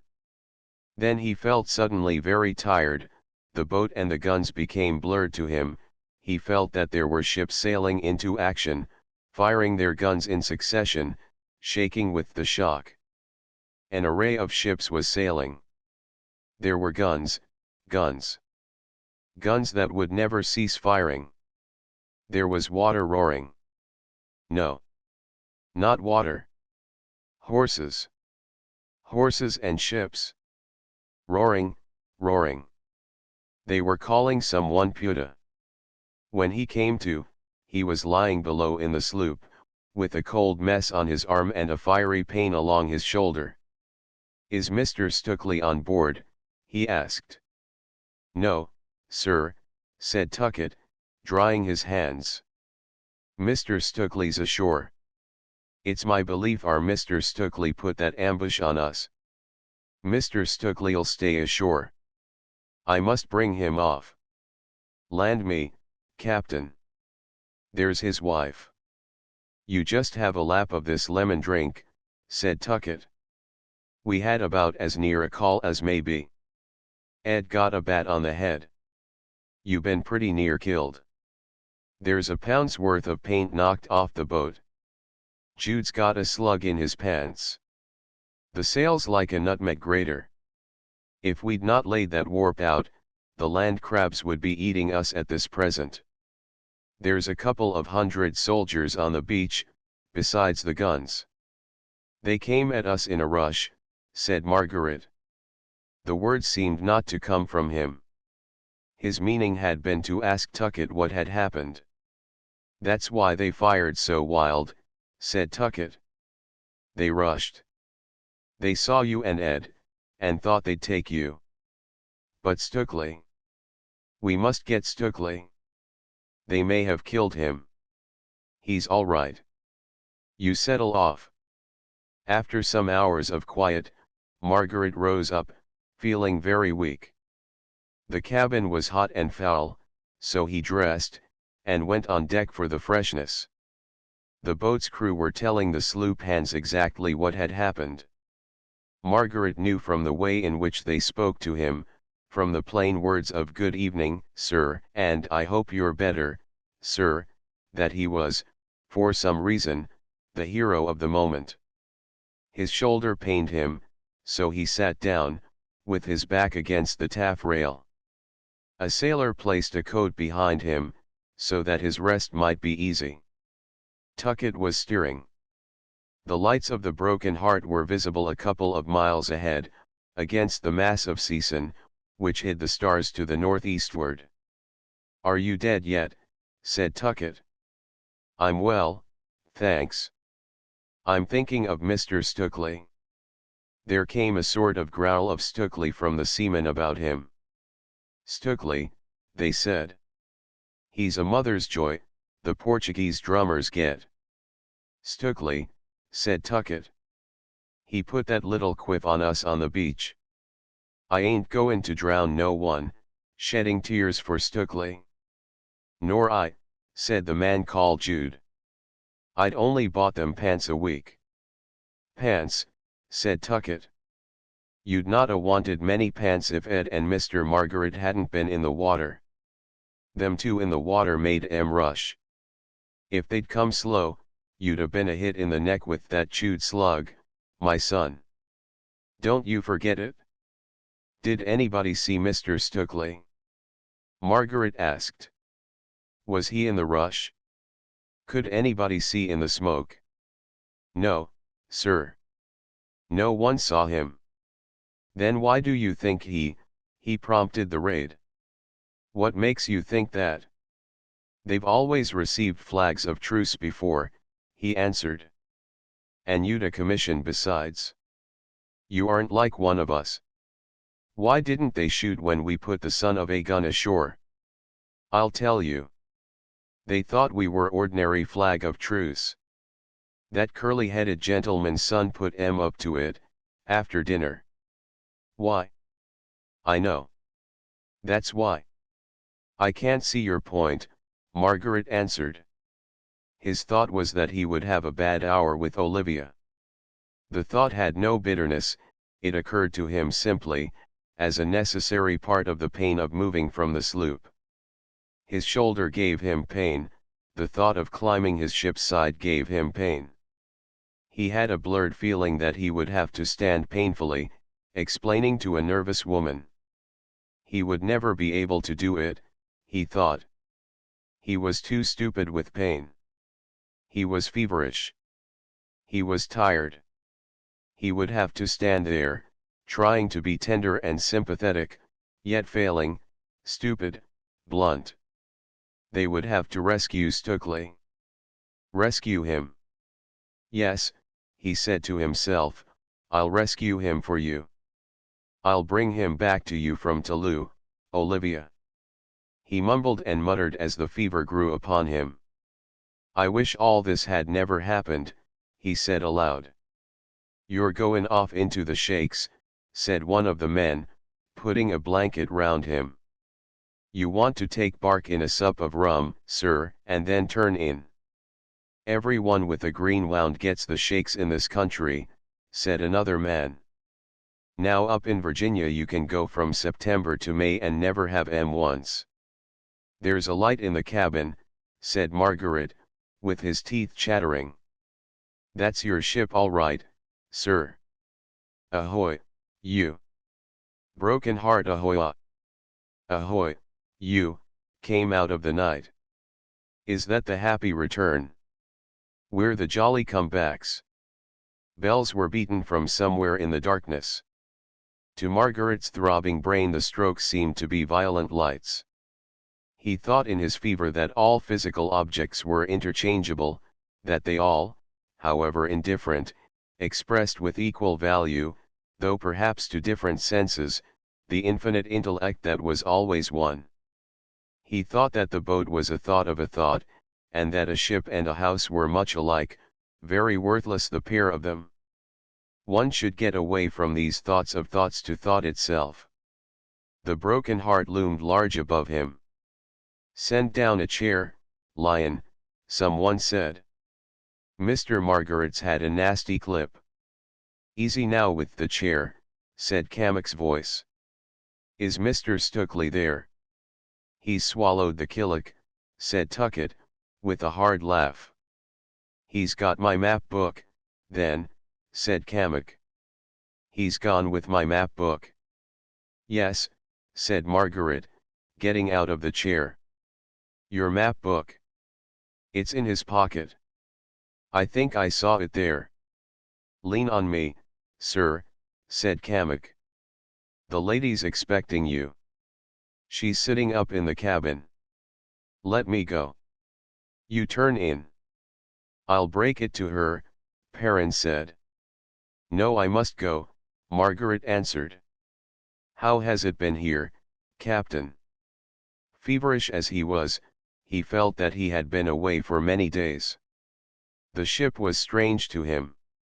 I've been throwing the ship overboard, looking for my maps, Cammock answered. How is your hurt, sir? When you talk to the lady, you had better have a drop of something. Just stop at my cabin for a moment. He fetched wine and bark from his cupboard. Then the three men entered the cabin, where Olivia stood expectantly, her cheeks flushed, waiting for her husband's return. She had made the most of her beauty for him. She had decked herself out with an art that brought tears to Perrin's eyes. She had done her best, poor beauty, to keep the heart which, as she thought, she had won back again. Looking at her, as she stood there, Perrin learned that Stukely had commended a slip of black velvet round her throat, that he had praised her arms, that he liked the hair heaped in such a fashion, with a ribbon of such a tone of green. He guessed all this at a glance, telling himself that he must never again speak of these things to her. And the poor girl had rouged her cheeks, to hide the paleness. She had penciled her eyebrows. She had drunken some drug to make her eyes bright. In the soft light of the lamp she looked very beautiful. She stood there, halfway to the door, waiting for the lover of her love days to take her to his heart again. "Where is Tom?" she said. "You're hurt, Charles." "Where's Tom?" "He isn't killed." "He isn't killed." "He went into the city," said Margaret dully. "He went into the city." His teeth chattered and clicked, he seemed to have been repeating his phrase for hours. "Into the city," he repeated. He was ill, really ill. He was in a dream of fever. He was dreaming, he was in a nightmare, giving a message in that dream speech which none comprehend save the speaker. "He went into the city," said Olivia slowly. She sank backwards, till she leaned against the bulkhead, her arms straying out along the beading. "But he came back." "He came back." "No, ma'am," said Kamek gently. "He didn't come back." "He's not killed? Not dead? Oh, can't one of you speak?" "I don't know," said Margaret. "We waited." "He went into the city with them." "They made friends," said Perrin. "Your husband went with the Spaniards." "Oh, won't you tell me what has happened?" "They waited in the boat, ma'am," said Kamek. "But your husband didn't come back. And then the Spaniards attacked the boat. Captain Margaret was wounded. And you came away without him." "Yes, Olivia. He's in the city." "Oh, my God, my God. But don't you know if he is dead or alive?" "No, Olivia," said Margaret. "Charles was landing to find him when the Spaniards attacked," said Perrin. "He was wounded." "They wounded him, Olivia." "You left him, alone, Charles." "Alone. To be killed." "We'll bring him back, Olivia. We can win him back." "Oh, but he may be killed." "He may be killed. He may be dead now." "Beg pardon, ma'am," said Kamek. "We think he's gone over to the Spaniards, with my book of charts as Basil draw." "You think he's left us?" "You think, Charles? Do tell me. Tell me." "They think he's gone into the city, Olivia," Margaret said, "to tell the Spaniards of our plans." "Into the city, Olivia. We saw him go into the city a long time before. They think he caused the attack on us." "In the water?" "It was like a bad dream." Don't. I'll bring him back, Olivia. We'll bring him back tomorrow." "I'm quite calm, Charles," said Olivia in a shaking voice. "I'm quite calm. Look at my hand here. You see." "Sit down, Olivia," Margaret said. "There. In this chair. I want to say this. He went into the city walking with the captain of the garrison. The Negro had his stirrup in his toes. They were to dine with the governor. They were friends. He told me himself. Your husband told me they were friends. After the siesta they ambushed us. Oh, my God. They offered a hostage even. And your husband advised me to refuse it. And you think," Olivia said, "that Tom, my husband—" She paused. Then gave way to the running gamut of shaking sobs, her head on the table. "Oh, Tom, Tom, come back to me. Come back to me." "It was after he had dined with the governor that they ambushed us," Margaret repeated. "And I saw Kamek's map book in his pocket." "But he'd no thought of it," she cried. "Only this morning. Only this morning. It was so sweet. Oh, he'd no thought of it this morning. None. You know he had none." "Of course, no one knows," said Perrin. "He may be only a prisoner. They never kill prisoners," said Kamek. Be easy as to that. And he's left me, she sobbed. Oh, but I know he loves me. It's not that. I know he does. I know he does. Oh, Charles. What makes you think? I'm quite calm again. I can bear it all. I'm calm. What makes you think that he's gone? One or two things he asked.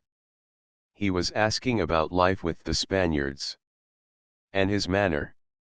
Charles, did you suspect him? Did you expect this when you chose him? Chose him yesterday.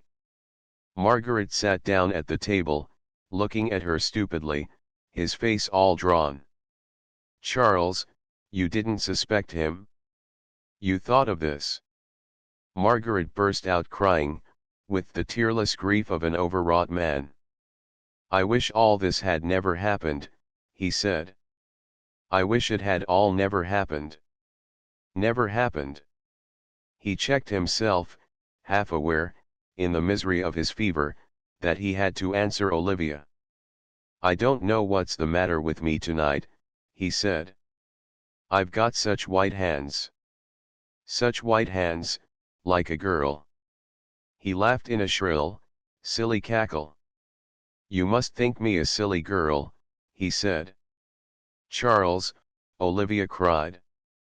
I'm all right, he said. I'm all right. He pulled himself together with an effort. Look here, he said. Here. I oughtn't to have let him go alone. It was my fault. All my fault. Into the city alone. You say I thought of this. Never entered my head. Never. I'm talking like a drunk man. What's the matter with you? No. It was my fault. But. Olivia. Olivia. Don't. Don't cry. We'll get him back. We'll take Toulouse. I swear I'll take Toulouse. I'll bring him back to you, Olivia. Only. You don't mean what you said then. He sank back in his chair. I think I'm tired, he added weakly. Olivia was on her knees at his side, pressing his hand to her heart. Charles, she said. Charles, you're hurt. You're hurt. Wounded. I didn't mean that, Charles. I was upset. But. Oh, you'll bring him back. Bring him back to me. I'll bring him back to you, Olivia, he answered, stroking her hand. I'll bring him back. He raised her from the deck. And I'll help him to that. To what you talked of. This morning. To. The new life together, he whispered. Oh, Lord, Olivia. Stop those guns. Stop those guns. They're red hot. From very far away, in the heat of the battle, in the smoke and trampling, where the triumphing horses laughed, he seemed to hear Olivia's voice. My God! I've kept him here. And he's wounded. Edward. Edward. Is he dead? Help me, Captain, said Perrin's voice. You've kept him on the rack, Olivia. Don't say that, she said. Lay him on my bed. That'll be quieter. I must nurse him. Let me have some bark and limes, Captain Kamek. Lay him down there. Now some cold water. He was half conscious of being lifted out of the light, while a multitude of Spaniards charged him. He saw the faces, he saw the horses' heads flung back, and the foam spatting their bit cups. He was slashing at spearheads, which pressed in a crown of points about his skull. After that, he fell into the wildness of fever, seeing that endless vision in his brain, the endless, disordered procession of soldiers and guns and ships, which shouted crabbed poetry, poetry of done, difficult to scan, exasperating men of France, the procession shouted, changeable chameleons, spittles of diseases, shops of fashions. So he lay, for many hours, feverish and sick, rambling and incoherent. He was ill for some days, during which Olivia nursed him tenderly. She found in the vigil a balm for her own sorrow, a respite from the anxieties which ate her heart. The uncertainty made it worse for her. She would fall asleep, sitting uneasily in the chair by the bed, to dream of her husband lying in the earth, among the roots of the creepers, the mold in his eyes. Or she would see him chained to a log, working in the gang, carrying mud bricks to the walls, or singing, like the man in Kamak's tale, with whip cuts on his body. Sometimes, in the worst dreams, she saw him with the veiled figure of a woman, and woke crying to him to come back to her, knowing herself deserted. She had at first prayed that the men would attack Toulouse at once, to bring him back to her. The point had been debated among the captains. But Perrin, at his best now, with his quiet, clumsy sympathy, had shown her that this was not possible. "And see, Olivia," he said, "they must expect us. And we must run no risk of failure. You see, don't you, what a danger it would be to him if we tried and failed? And the town will be full of troops for the next week or two, expecting an attack." There were other good reasons against instant action.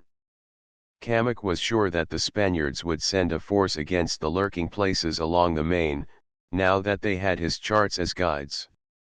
Other captains thought this possible, so the word was given to return to Springer's Quay. After their arrival, they prepared the fort against attack, and warned all privateers at the frequented anchorages. Then, having time, they careened the Broken Heart, washing her with lime till she had something of her old speed again. Other privateers joined them when they heard that they intended to take Toulouse. Margaret, sitting in the cabin, a convalescent, talked of his plans with Olivia. Many of the buccaneers were employed ashore, making long dug-out canoes for the attack. He pointed to one of these, as it lay bottom up on the sand, while the seamen tarred it against the worm. "I expect we shall bring your husband off in that one," he said. "Yes," she answered. "But I've been thinking, Charles, that I shall never see Tom again." "What reasons have you?" he asked. "Look, Olivia, I've been thinking it over. There is so much possible to you. Your husband would be happy at a kind of life I've planned for him. On a sugar estancia in Jamaica. Or one of the big plantations here, as soon as the ground is cleared." "Charles," she said, "the plantations here will never be cleared. You've been dreaming." "I've been dreaming. And I shall never see Tom again." "You were always the despondent one in the old days," he said lightly, then, growing grave, he added, "Olivia, all the voyage, I helped your dreams. I lied to you. All the voyage long, I lied. I longed to spare you. I could see no better way. I was a great fool, you thought." "No love is folly," he answered. "But now I see what is possible. After a wreck one finds the planks loose for a raft." "You think that, Charles? A woman finds no planks, as you call them. Do you think my life can be patched up by planks? Do you know why I pray for you to go to Toulouse? To restore your husband to you." "No," she said. "I've been thinking, Charles. I want you to go to Toulouse to restore Captain Kamak's book. That is the first thing. And to make you sure that he wasn't killed in your service. I know what you will find at Toulouse, Charles. He's not my husband now. I see him too clearly. He's forgotten us all by this time. Oh, you know he has. One has no right to say that. It's strange how a ship alters one's judgments, she said, with a little laugh. I used to be afraid of you. I couldn't bear we were in the way, he answered. I was in a dream. A bad dream. Now it's over. She shuddered, turning her head aside. No, Olivia. Not that, he said. Life isn't over. I can't talk to you as I should. My wound makes me stupid. You don't know men, Olivia. Men are selfish, brutal, greedy. You were never told that. You never saw that side of them. It's only one side. I've no right to talk to you like this, but I'm your guardian here. Now suppose men, even lovers, aren't single-natured, like women. Suppose a man saw a woman in his better moment, saw how beautiful and far above him she was, and loved her for that moment, truly, before falling back to his old greeds. Love is not like that. We're talking about life, Olivia. The moment of love was worthwhile to both of them. To myself and to my husband. Yes. If you care to put it that way. And now? What now?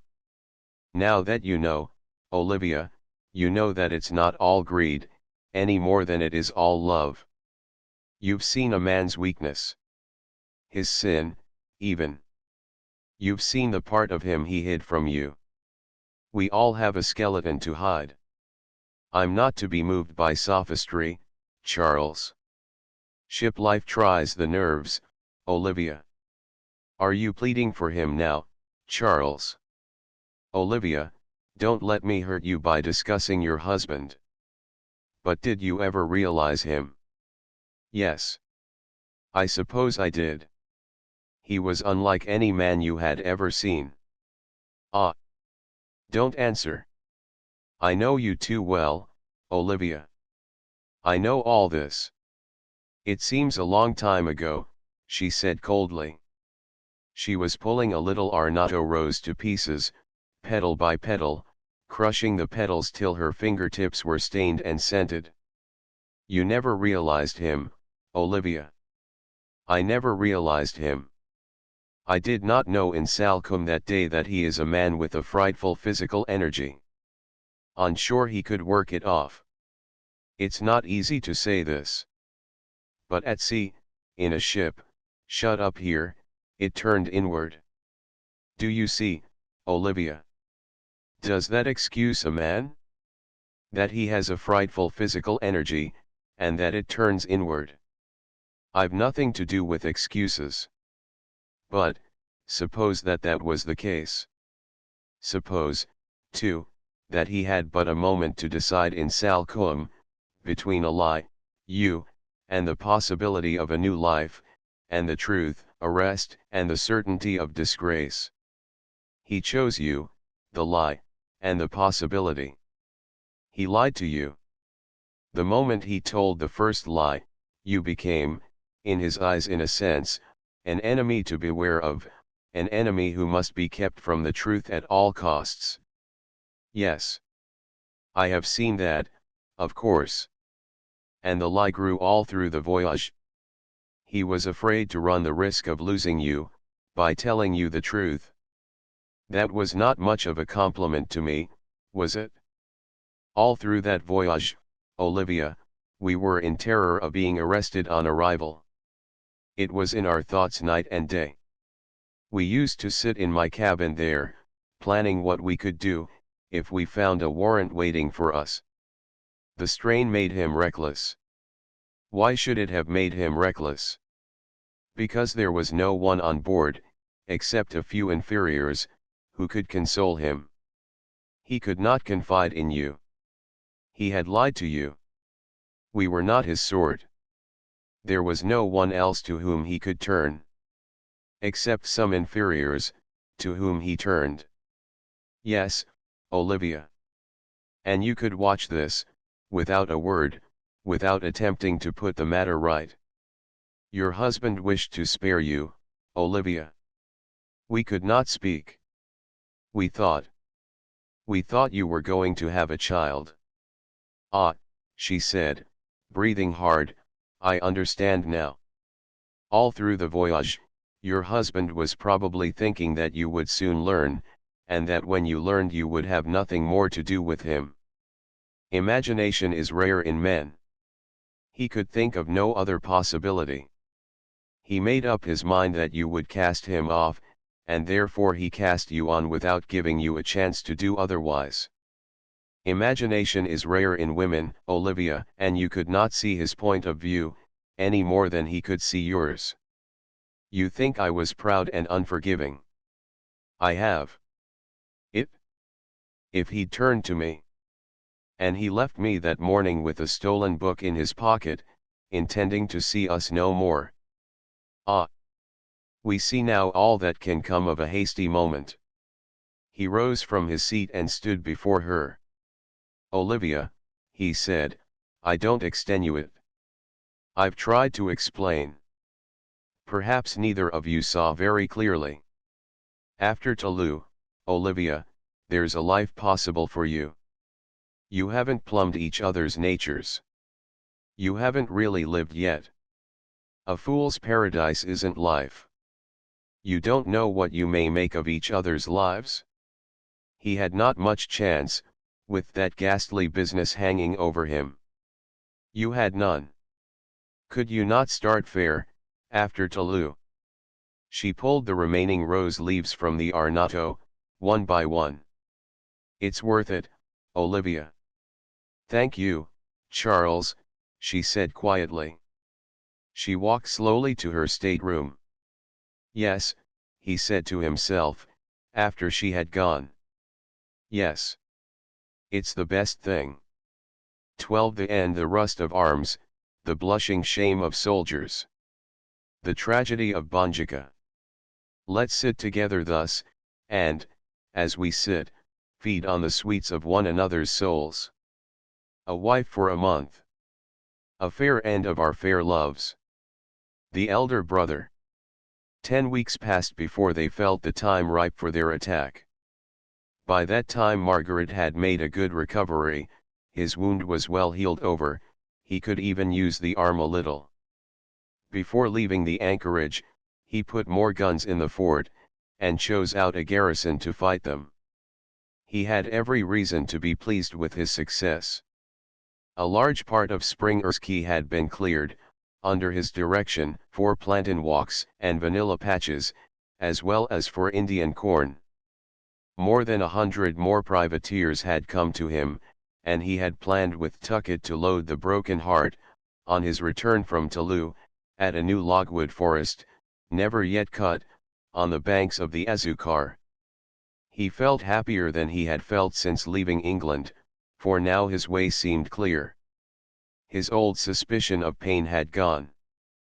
Payne's men had worked like slaves to clear the quay for culture. It seemed to him that he was going to succeed after all, and that he would, as he had planned, make something of the wasted energies of the men of the account. He had even started Tuckett on a dye works, with half a dozen cauldrons, and a bale of cotton for experiments. The huts of the Indians had been altered and enlarged. Springer's Key town was now a walled city, with a few wooden shops, where the Broken Heart's goods were sold for gold dust. His thoughts ran much upon gold dust, for the rivers were full of it, according to the privateers. He went up the Conception River with some Indians and a party of Payne's men, during the last of the weeks of waiting, to look for gold dust in the sands. They washed with sieves in several likely places, finding about 6 ounces in all. The Indians said that there was more higher up, in the rapid upper reaches, in the torrents of the 6-mile hills, away to the south. On the way downstream, he cut a bundle of mangrove, thinking that the bark might be of use to tanners in Europe, since the Indians dressed hides with it. The damp heat of the isthmus overcame him. He saw that nothing could be done there. No Europeans would ever do much in such a climate. But at sea in the bright Sambalos, where the winds blew steadily, never dying to a calm, he felt that much could be done. He offered bounties to all who would clear patches for tobacco, arnotto, cochineal, and indigo. Tuckett, a steady, shrewd man, who saw a chance of doing what he had always longed to do, helped him ably. The dye works occupied their mornings together. The rest of the day, after the noon heat, was passed in the supervision and encouragement of the citizens. The brush at Toulouse, and the bringing off of Ed, had made him popular. He found that the privateers were fairly well disposed towards him. Even the inscrutable Payne seemed friendly. It was not an easy matter to rule such citizens. He began by making a rough division of labor. Those who loved hunting went in parties daily to the main to hunt. Those who liked to work in the islands cut and clear jungle, planted plantains, tobacco, or arnotto. Others took boats and fished. Some built huts or canoes. Some dug wells and trenches to supply the plantations. Many Indians came to them. Spring Erskine knew a few weeks of bustling prosperity. Margaret began to worry about another problem, the sex problem, the problem of wives for his settlers. Where was he to get white wives for 300 men? How was he to avoid the horrors of the mixed races? He remembered in Virginia the strange and horrible colonial mixtures, the mixtures of white with red, white with black, black with red, red with all the mixtures, black with all the mixtures, creatures of no known race, of no traditions, horrible sports, the results of momentary lusts, temporary arrangements. One could buy white transported women in Jamaica at £30 apiece. One could buy redemptioners in Virginia for the same sum. Many of the men at work about him had done so, during their lives in the colonies. But how was a nation to be born from convicted thieves, petty larcenists, bawds, procuresses, women burnt in the hand, branded women? He resolved to hurry home as soon as the plantations began to bear, as soon as the Spaniards began to recognize his rights. He must get settlers, honest, reputable settlers. He would have to search England for them, hundreds of them, so that the bright Sambalos might become the world's garden. He began to know the islands now. He saw them in all their beauty, Venice's not yet glorious, sights for the city of his dream.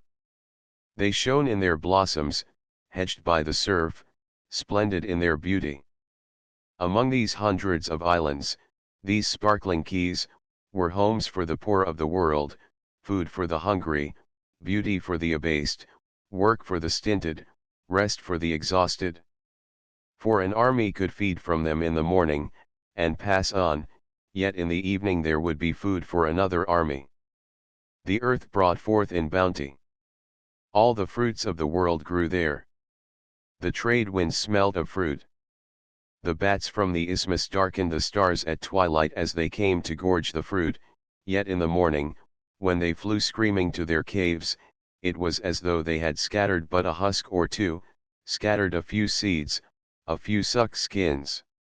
The sea gave a multitude of fish. The woods were full of game. It was an earthly paradise. It went to his heart to think that he was almost a king here. To the Indians he was more than a king, he was a god. He loved the Indians. He loved their dignity, their pride in the white man's friendship, their devoted service. It reminded him of his life at school and of the devotion of small boys to their captain. During his convalescence he had had many talks with an Indian prince, whom the seamen called Don Toro. He had learned from this man to speak a little in the Indian tongue, enough to draw from him something of the isthmus. He wished to clear the isthmus of its poisonous tangle of forest, so that the shore might become savanna land, as at Panama. He longed to see the jungle go up in a blaze, in a roaring, marching army of fire, that would cut a blackened swath to the hills, leaping over tree tops, charring the undergrowth, making good pasture for cattle, for the great, pale Campeche cattle which his ships should bring there from Sicily. He tried to make Don Toro understand his wish, but failed, for Don Toro was a woodland Indian, the forest was his home. That stroke of policy, the bonfire, would have to wait till he could bring the Indians to help him, and till the logwood on the banks of the rivers had all been cut and shipped. But he wished that all those miles of wood were lying in blackened ashes. It was now the bright, dry season, when the woods were pleasant, musical with bell-birds, sweet with blossoms. In a few weeks there would come the rains, the months of rain, the streaming months, when the trees would rise up from a marsh, when the sound of dropping would become a burden, the months of the white-ribbed mosquito and the yellow fever. He loved Olivia still. His passion was his life, his imagination. While that fire burned in him, the world was a metal from which he could beat brave sparks. He was not sure how she felt towards her husband. He had done his best for her husband. He could not say that there was much chance of a happy life for her. It had been hard to counsel her, doubly hard, for when she spoke gravely her voice thrilled, the tone burned through him like a flame. A little more, and honor would be thrown aside like a rag, the words would come in a rush, sweeping him away. She had never seemed more beautiful than now. She was pale, still, her eyes had dark rings, but she had never seemed more beautiful. She was still mysterious to him, though he knew her better than he had ever known her. She was an exquisite mystery, beautiful, sacred, unthinkable, but not for him, never for him. She would only be a shy friend to him, giving a little, hiding much, never truly herself before him. So much he could see, hating himself for his clumsy walk, for his gravity, for whatever it was, in him, which kept her away.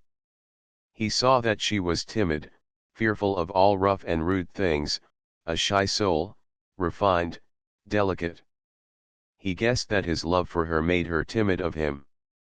Then came the thought of Stukely, the torment and hate of the thought of Stukely. He was to restore Stukely to her, after all these agonizing weeks. They had been bad weeks, weeks of doubt, weeks of wicked opportunity. Had he followed his own heart, during those weeks, he might have wrought upon her, till the thought of Stukely was loathsome to her.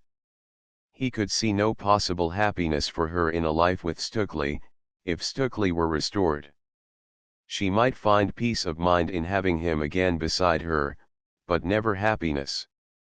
He remembered an old phrase of Perrin's, that women did not wish to be made happy, but to have the men they loved. It seemed true, possibly it explained many horrible tales of faithfulness. It had been a bitter task to plead for Stukely. It would be bitter to bring him back, and to watch the new peace broken, as he knew it would be, himself making time and place. Still, it had been the right thing, the right was a better thing than love. He bit his lips for loathing when he thought how very far from the right his love for this woman had led him. Was he right, he wondered, in attacking Toulouse, in an attempt to win back Stukely? The ambush on the beach had been sufficient declaration of war. They had shown that they wished for war. He had put his hand to the plough, it must drive on to the furrow's end. But how many of his men would fight for a righteous cause when the issue was tried? To help the Indians, ancient lords of America, was a righteous cause, though the ancient lords lay in bones in the caves, dead long ago. Only their grandsons, servile degenerates, or men not yet dispossessed, now lived. And if he helped the Indians, beating the Spaniards, was his colony to sail away, or to have the fruit of their toil? If they were to stay, how soon would the clash come? How soon would the white men burn the forest, so that they might possess the land? When he asked himself this question, he could not honestly say that he was fighting for the Indians' sake. His men were fighting for loot, like a gang of robbers on a road. And yet, if by their means he broke a corrupt power, so that the islands might become the world's garden and granary, another Venice, a home of glory and honor, as he prayed, as he truly believed, it was right, the end justified him.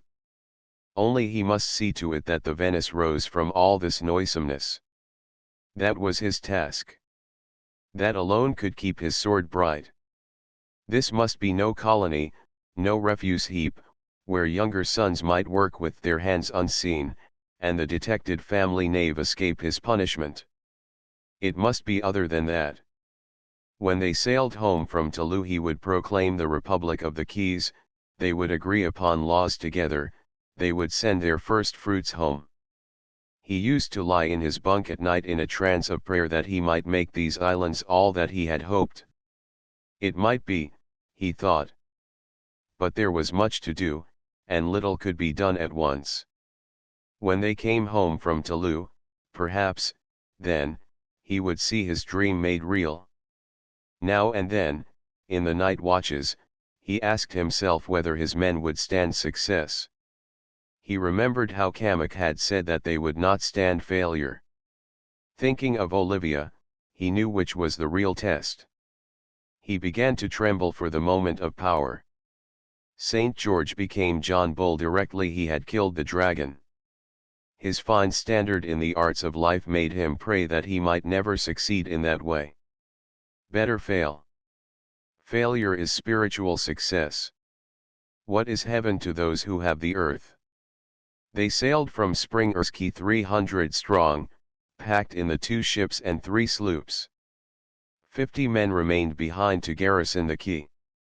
A party of Indians, under Don Toro, followed the fleet in a large periagua. Each ship in the fleet towed a bunch of canoes in which the attacking force would go ashore. They were very gay with flags when they left the anchorage. They fired guns, and sang, glad of the battle. In a few days a score at least of the singers would be dead in the sand, others would be stricken down, perhaps maimed. Margaret asked Kamek if they ever thought of this before a fight, but he answered, no, no one would ever fight if he thought, he said. I've been, now, with other fellows, in 3 big fights. We'd not got a chance in any one of 'em, if you'd asked before. I was at Panama, where we were all starved and worn, while they'd a fresh army, with a city to fall back on. I was at Perico, and 5 or 6 boats of us fought 3 big ships full of troops. I was at Arica, where about 100 of us fought what was really a brigade of an army. I don't think once I heard any say, or even think, as some would be killed and shot. I was in the Low Countries, said Margaret. It was the same there. Each man thinks and hopes that it will be the other fellow. Sometimes I feel that if a man thinks with sufficient strength he really makes a sort of intellectual guard about himself.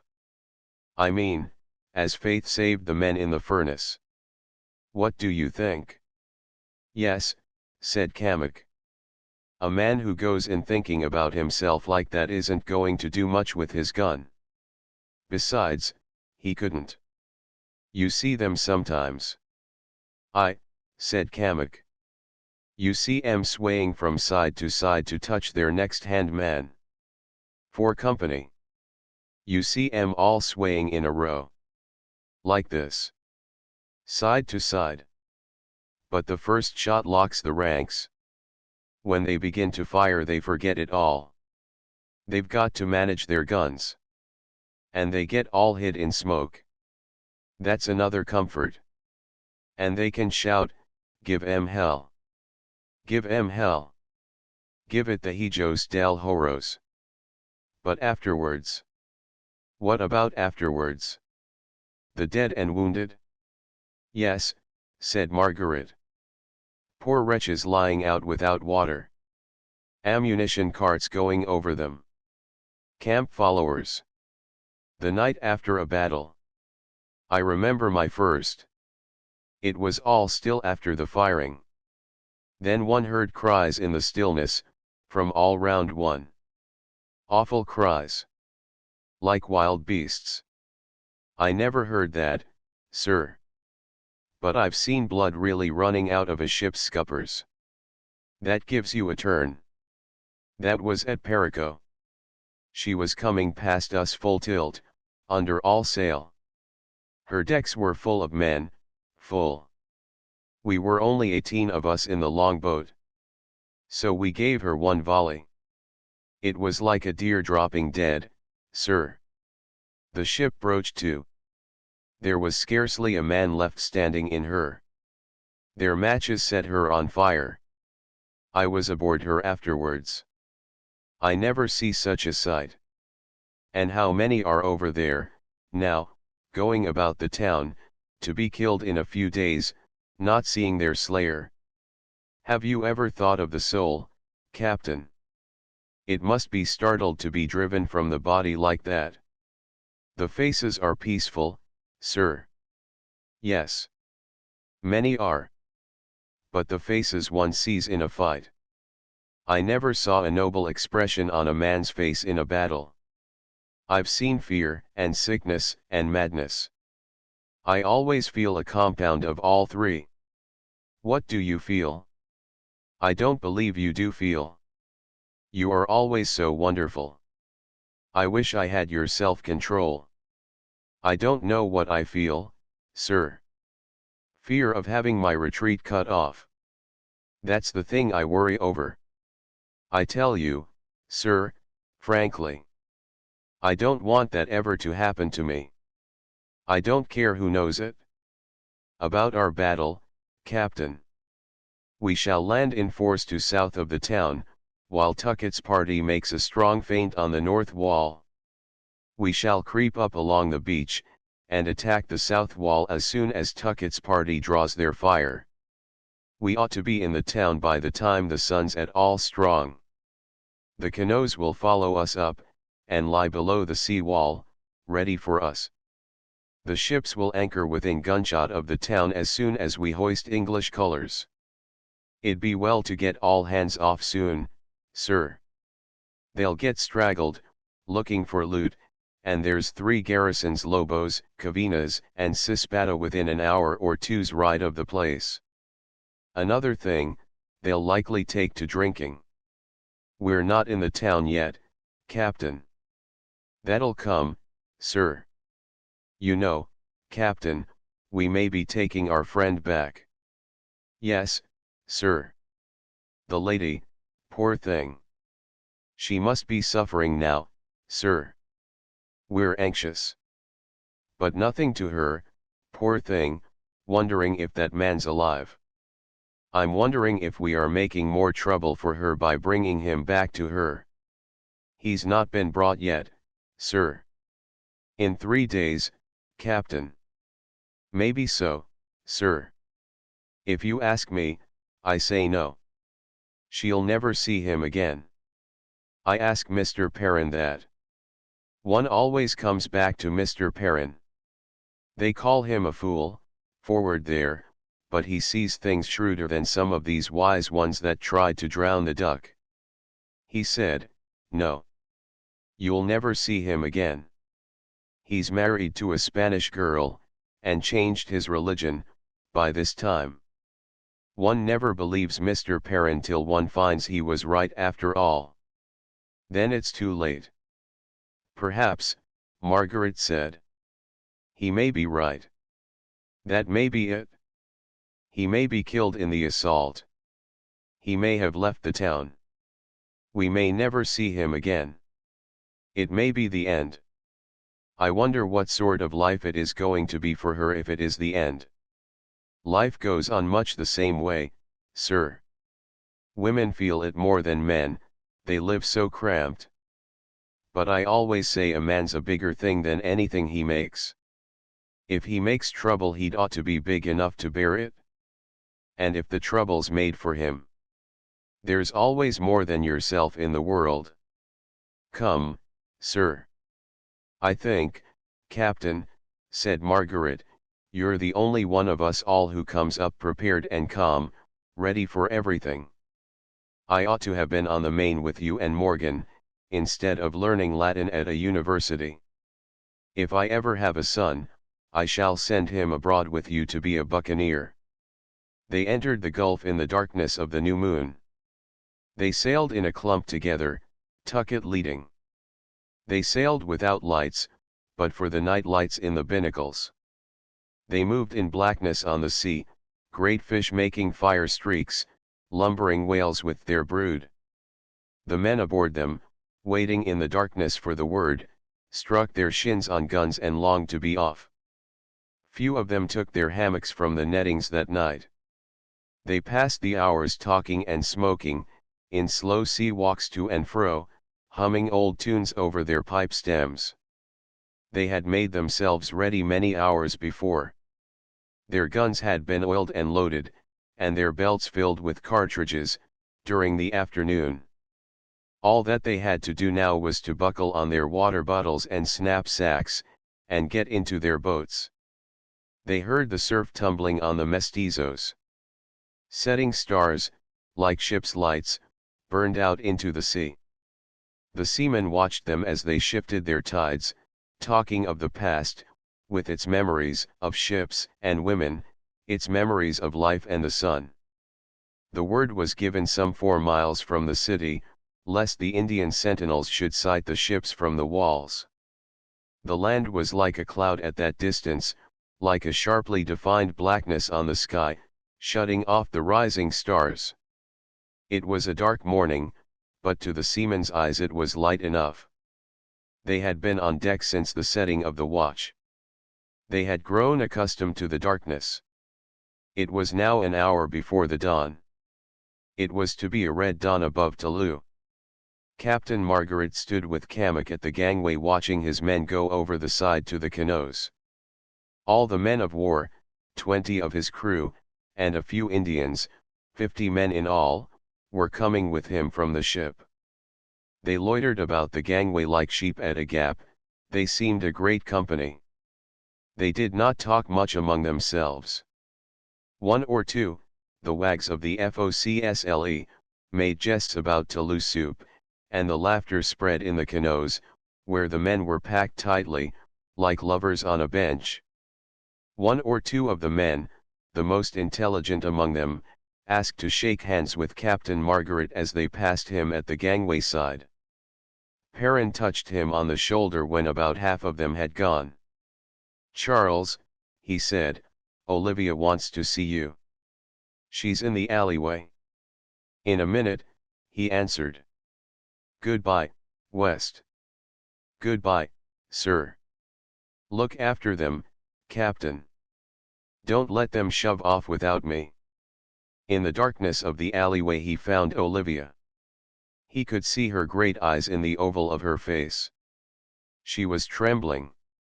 "Well, Olivia," he said gravely. He took her hands in his, wondering, dully, if he would ever see her again. "I'm just off, Olivia." "I wanted to see you," she said, in a shaking little voice. "I know I've only a minute. I tried last night. I want to thank you, Charles. You've been good. You've been very good to me. Whether you succeed or don't succeed, I mean now, on shore, I thank you. Thank you. God keep you. You, too, Olivia." He felt that this was the supreme moment of his life, this moment in the dark, with the forms of seamen passing across the door, and the white, beloved face half seen, strained up towards him. He knew that he might kiss her face. Their souls were very near together, nearer, he knew, than they would ever again be. There was the beloved face near his, there was his reward, after all these days, after all this wandering the world. "Goodbye, Olivia." She did not answer, but her hands pressed his hands to her side for a moment. "We shall be back in a few hours, Olivia." "Ah, not that. Not that," she said, shuddering. Never that again. Perhaps, Olivia, he may be with us. No, she said faintly. I must go now, Olivia. Goodbye. Goodbye, she murmured. God keep you, Charles. He knew that he might kiss her face, but would not. He knew that it was the mood and the moment which brought them thus together. She should never reproach herself. He did not love for pay. He pressed her hands for an instant.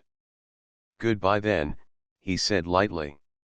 Thank you, she said, so lowly that he could hardly hear her. He knew that she stood there, leaning against the bulkhead in the dark, long after he had reached the deck. It was like waking from a dream to come on deck again. Goodbye, Kamek, he said, putting his emotion from him. We've got our bearings. Don't stand further in for half an hour. If anything happens. Well. We've talked that out. Haven't we? Goodbye, Edward. Goodbye. Look here, Charles. Here are my pistols. I should like you to have them. Very well, he said. Thanks. How do you put them on? He slung the pistol belt over his shoulder, in the sea style. Goodbye, he said again. Look after her. He passed quickly down the ladder to the waiting canoes, which still dragged at the gangway with their freights of armed men. A canoa was pulling towards them out of the night, her oars stroked the sea into flame. Gleams of flame broadened at her bows. Little bright sparks scattered from the oar blades as the rowers feathered. Is that you, Captain Margaret? Said Payne's voice. I've sent Tuckett's party on ahead. They've got a mile further to pull than we got. We're already ahead there. You're all ready and loaded, and your guns flint. Yes. Already here, Captain Payne. Your oars are in grummets, ain't they? Yes, all of them. And you've all got white scarves on your arms. Right. The word is up with her. Up with her. You hear that, all of you? The word is up with her. Up with her, the men repeated. We'll rally her up for a full do. We'll shove ahead, then, Cap, said Captain Payne. If any man speaks above a whisper, mind, we'll deal with him after. Silence in the boats, said Margaret. On a morning so still as this we may be heard a couple of miles off. Sound goes a long way over water. Remember, all hands. No looting. There's to be no looting. After the city's taken, we shall hold it to ransom. After the fight, the trumpeter here will sound the assembly in the plaza. You will all fall in there. Understand? Are you ready in the bows there? All ready, sir. Shove off. Give way together. Make it long, stroke oars. Long and Larry, sir. We'll follow you, Captain Payne. Right, came the voice out of the darkness. The hulk of the Broken Heart fell away into the night. The ripple of flame at her bows died astern. The boats drew up into order, Payne's canoa leading, the other 14 following close behind, 2 and 2 together. There was silence in all the boats, a silence like the hush in a theater.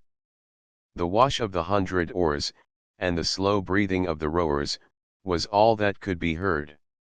All that could be seen was the advancing oily swell of the water, the gleam where the oars dipped, the track of the great stars dancing on the swell. Dimly one could see the other boats. One could see the transom of Payne's boat, a ghostly oval, dying away ahead, but never quite gone. Far in front, seeming slowly to climb higher, was the blackness of the shore, from which, very faintly, came the roll of the surf. So they rowed on, in the darkness, pausing sometimes to change their rowers, 200 men, going to the presence of death. Their first real sight of the shore was a twinkle of fire upon the beach, below the city. Some infected clothes had been set on fire there the night before. The fire had smoldered all night, and had then broken out, in little leaping tongues, lighting the town's south gate. Those in the boat wondered when they saw it, thinking that Indians must be camped there, or travelers from Cavinas, perhaps, arrived after the shutting of the gates. There was some anxiety lest it should be a signal, but the flames, lighting up the beach, showed them no watchers, and no answering signal shone in the southwest, either from shore or sea. They learned from the fire that they were pointing too near to the city. They swung off 4 points, and rowed to the southeast, into the shallow water off the mouth of the Pescaro. They landed about 3 miles from the town, and at once formed for action. Some Indian scouts led the party, then came Margaret with a dozen axemen, all carrying powder kegs, for the destruction of the gate. The Broken Heart men formed the vanguard. Payne's men followed, in rough order. The boats, with a boat guard of 30 or 40 men, some of whom were leeches, pulled out into the gulf, to prepare lint and salves for the hurt. The landing party looked to their firearms. There was a little confusion and splashing, owing to the narrowness of the beach, which forced some of them to stand in the sea. In a few minutes they were all ready. They set forward, as silently as they could, keeping a fast walk, lest Tuckett's men, now hidden among rocks a mile to the north of the town, should grow weary of waiting. It was still dark night about them, but they knew from the faintness of the wind that it was near dawn. The macaws were waking in the forest. Strange cries, strange primeval noises, sounded in the forest. There were stealthy patterings, quick scuttering droppings, as some animal brushed among the scrub, knocking off the dew. The Indian who walked by Margaret knew what these noises meant. He paused at each sound, as though to make sure that they were really what they seemed. A cheekily made her sweet, sharp cry, from somewhere ahead. It touched Margaret to the heart, it was so like the tolling of a cuckoo. The Indian bent his head back and replied, so exactly that the bird answered. Margaret had never before heard this done, though he had read of it. He wondered, as he marched, if all knowledge ranked alike, if all power, all imagination, ranked alike, and whether this Indian, who could apprehend the natures of all these creatures in the wood, were not really a finer product than himself.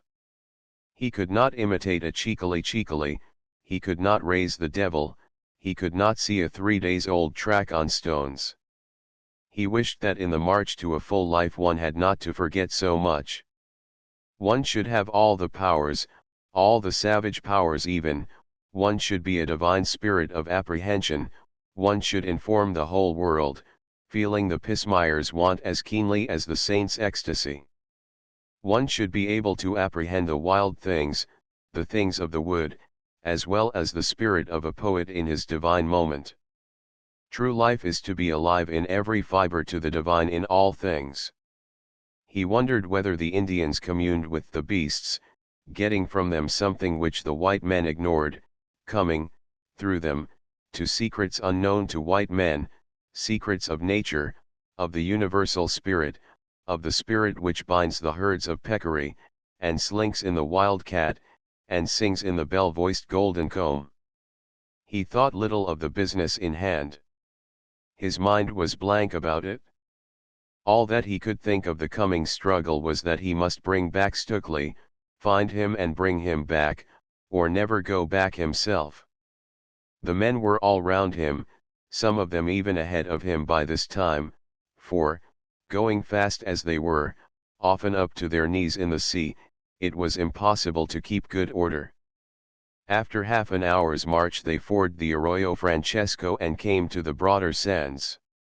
Here they all marched in the wash, for now they were within 12 minutes of the town. They could see the dark mass of the town ahead of them, a city of sleepers, no light burning, no one stirring, only a little fire near the gate, and a dog baying in the plaza. The dawn was beginning to change the darkness, it was growing lighter. The screams of the macaws set the monkeys swearing. The men halted, formed into order, and hurried on for another half-mile. They paused again, only 400 yards from the walls. The pioneers with the powder kegs made ready for their dash to the gate. The fusemen, carrying many yards of match, now lit their fuses in the scrub.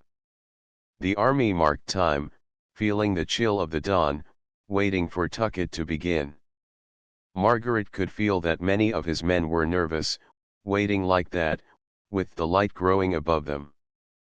They had timed the attack well, but to stand, waiting, while the precious moments passed, was hard. Very soon the sentinels would see them.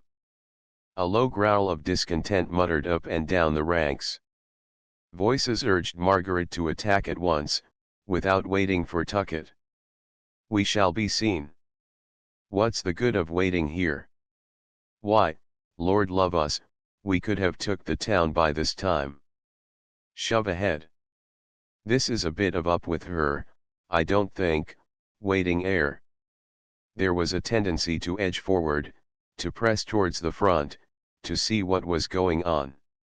Margaret urged them back, and passed word to Payne to keep his rear ranks from firing into the backs of the storming party. The rear ranks were the eager ranks, as they always are. The front ranks are nearest to the bullets, they have their minds engaged. Lighter it grew. There was color in the sky now, the men were surging forward, swearing that they would wait no more. Then from far away, on the farther wall of the town, a cry arose, a cry like a death cry, a cry of alarm. 2 shots followed, then yells, shrieks, oaths, the roar of many guns. "Up with her, tucket," said the waiting men.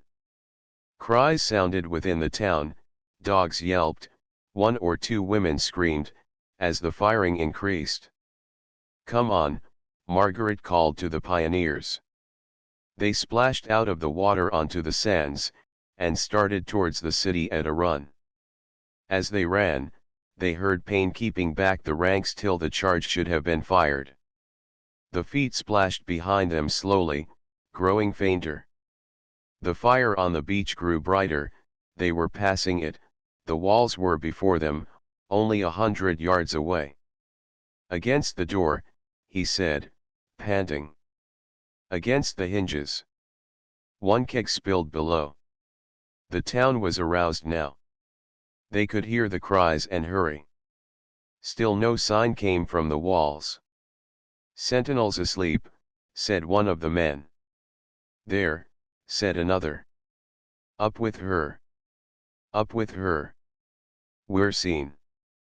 A man showed upon the wall by the gate. "Ah, he screamed. Piratas! Piratas! Piratas! Cuidado! Cuidado!" He fired his gun into the air, the flash shot up like the flash of a blast charge. There came cries and a noise of running. A few heads showed. The wall spouted fire in a volley. They were up against the wall, against the iron-plated door, piling the kegs against the hinges, tamping them down with sods and stones. Margaret snatched 1 keg and spilled it along the door sill. "There," he said. "There. Now your fuse, fuseman." The quick match was thrust into a keg. "Up along the walls, boys. Quick. Scatter. Pronto." He thrust them sideways. They saw what he wanted. When the imaginations are alert there is little need for speech. No man could have heard him. The racket in the town was uproar like earthquake. The whole wall above them was lit with fire spurts. Mud and plaster were tinkling in a rain upon them. They ran 50 yards like hares, paying out the quick match. "Now," said Margaret. The match flashed. A snake of fire rippled from them. They saw the shards of pots gleam, then vanish. They saw old bones, old kettles, all the refuse below the walls. "Down," he shouted. "Down." They flung themselves down. The beach to their left flashed, as the pirates fired at the wall. There came a roar, a rush of fire, a shaking of the land. Mud, brick, stone, shards of iron and wood, all the ruin of the gate, crashed among them, flying far among the trees, thumping them on their backs as they lay. After the roar there was a dismayed silence. A wail of a hurt man sounded, as though the wrecked gate cried. Then with a volley the privateers stormed in. From where he lay, Margaret could watch them plainly. The dawn had broken. He saw them charging, tripping in the sand, their gun barrels glinting. An Indian led them, a screaming Indian, who danced and spun round, waving his machete. "Lie still," he shouted to his pioneers. "Let them pass. They'll shoot you down. Lie still." With yells and shots the storming party swept up the ruin. "Up with her," they shouted. "Up with her." They were clambering over the wreck, tripping, stumbling, kneeling, to fire, clubbing at the guard. "Now," said Margaret, drawing his sword. They rose up from their nest among the tip. They were with their fellows, they were climbing the heaped stone, amid smoke and oaths and fire-lit faces. Margaret was inside Toulouse.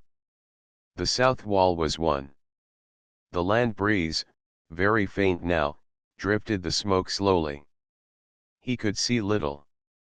He could see in glimpses the whitewashed houses, the line of the south road, a man with his back to a wall, a woman fallen, figures rushing. He could see enough to know that the enemy were making no stand. He ran on up the road to the plaza, one of a mob. Windows opened above him.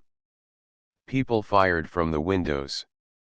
Women were flinging pots, tiles, braziers. Someone had begun to ring the alarm bell in the church. The broken clang sounded out above the screams and the firing. Now it was all clear before him. He was in the plaza, shouting to his mob to form. There in front of him the troops were mustering. They were running from their quarters, half-clad, in rags, just as they had started from sleep. Heavy fire was rolling at the north wall. Troops were running thither. In the center of the plaza, about a cotton tree, a score of Spaniards were forming in line. A halberdier was dressing them. They stood firm, handling their guns, hearkening to their capitan. Margaret saw them clearly, and praised them in his heart for the flower of soldiery. They were of the old Spanish foot, the finest troops in the world. Even as he looked he saw them falling forward. He was among them. His sword jarred him to the shoulder as it struck on a gun barrel. He saw them about him. They were breaking. They were gathering into clumps. They were being swept into the mob of citizens flying to the east gate. Half an hour later the newly risen sun showed him a captured town. In the streets, in the plaza, everywhere, lay the dead and dying. They lay in heaps in some parts. All the clutter and wreck of war, the clouts, the cast arms, the gear flung away by the fleeing, lay littered in the sands. The walls were chipped and starred with bullet marks. The stink of powder was everywhere. Women still screamed. Wounded men wailed where they lay, with the pitiful whimpering cry, like that of a beaten hound, which sickens all who hear it of the glory of war. Firing was still going on, but the fight was over, the town was in the hands of the privateers. Margaret found himself at the east gate with pain. About a dozen of the crew of the Broken Heart stood by him, waiting for orders. He took their names, and told them off to look out at the city gates, and to spike the guns on the sea wall. "I'm going to the governor's house there, to look for my friend," he said. "Where's my trumpeter?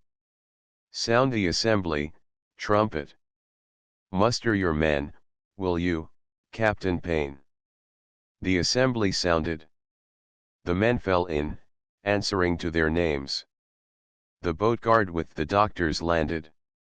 The captains checked off their lists, scanning the ranks closely whenever a man failed to answer. The men were powder blackened, some of them were wounded, many were cut about the head.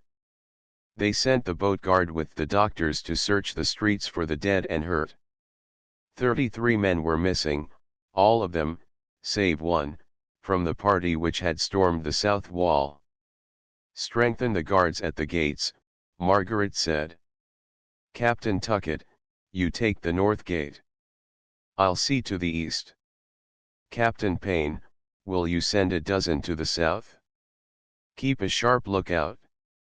He picked his own guard and sent them off to their duty. The other gate guards fell out unwillingly. Some of the privateers were eating their breakfasts in the ranks. "I'm going to the governor's house now," he said to Payne. "Call me at once if the Spaniards send a trumpet. No straggling. No looting, mind." As he turned towards the governor's house he heard the men behind him snigger. He heard a voice ask Payne if this was to be the new rule, now that Spring Erskine was full of college gents. Payne told the man to take a severe turn. Margaret drew his pistols as he came near the house, for though most of the inhabitants had fled, a few poor men and slaves still lounged in the streets, having nothing to lose. A single man, richly dressed, might tempt these gangrels. He hailed a Negro, who sat in the sun in the plaza, sucking a wound in his wrist. "Ho muchacho," he said in his schoolboy Spanish. "Donde está la casa del gobernador?" The Negro waved his unhurt hand towards the house with a gesture full of dignity. Then he continued to suck his wound, like a dog licking a hurt paw. "Gracias," Margaret answered. "Pero el hombre inglés. ¿Dónde está?" Again the Negro waved his hand towards the house, pausing in his suction exactly like a dog. He said, then bent to suck again. The house of the governor fronted the plaza. It was a big house, with a patio. The lower story had no outer windows, no door. Margaret had to climb the stone steps to the balcony, where a chained monkey leaped up and down in the sun, between bites at a plantain. The door leading to the inner part of the house lay open, just as the fugitives had left it. A woman's shawl was on the floor. One runner had upset the monkey's saucer of water. A chair had been upset. As Margaret entered the house, with his pistols cocked, he saw something beneath the chair, something bright, which he took to be a snake. It was the scabbard of a sword, flung aside in a soldier's hurry. Margaret, pausing on the threshold to listen, wondered if Stukely had flung it there. He listened intently, expecting to see Stukely coming from the darkness of the corridor. His mind was busy with the thought of Stukely. What was he to say to him? What was he to do to him? Suppose Stukely came out fighting? "I must bring him back," he repeated. "I must bring him back. He must be brought back." A step sounded on the stairs behind him. It was West, one of the Broken Heart seamen. "Beg pardon, sir," the man said, "may I come with you? There's maybe some of these dons in the house." "Yes," Margaret answered. "Listen." They listened in the doorway for a moment, but the house was still, save for the chinking of the monkey's chain. "Gone, sir, I guess," said West. "Come on, then," Margaret said. Cock your pistols and come on. They passed through the littered hall into the left-hand corridor. The jalousied shutters were shut on the patio side, but the doors of some of the rooms were open, giving light to the passage. It was a barely furnished house, hung with very old Spanish leather, ant-eaten and mothed and moldy, falling to pieces. In the first room, a sleeping room, the mosquito nets had been torn from the cots, and lay wrecked on the floor with a silver chocolate service. In another, a chair stood against the wall, where a man had stood to snatch arms from a trophy. In another sleeping room they found the clothes of a man and woman by the cot sides just as they had been laid the night before, when the couple retired. It was like being in the presence of death to walk that house. It was as though they were looking on the corpse of a house, on a house dug up from the sands, the life of it gone and forgotten, only the pathetic husks left, that had once been helps to men. They opened a shutter and looked out upon the patio. A goat was tethered there, crying to be milked. They heard the stamping of horses. One horse was scraping with his forefeet against the floor of his stall. There was no sign of Stukely there, no trace of him, nothing to mark his presence.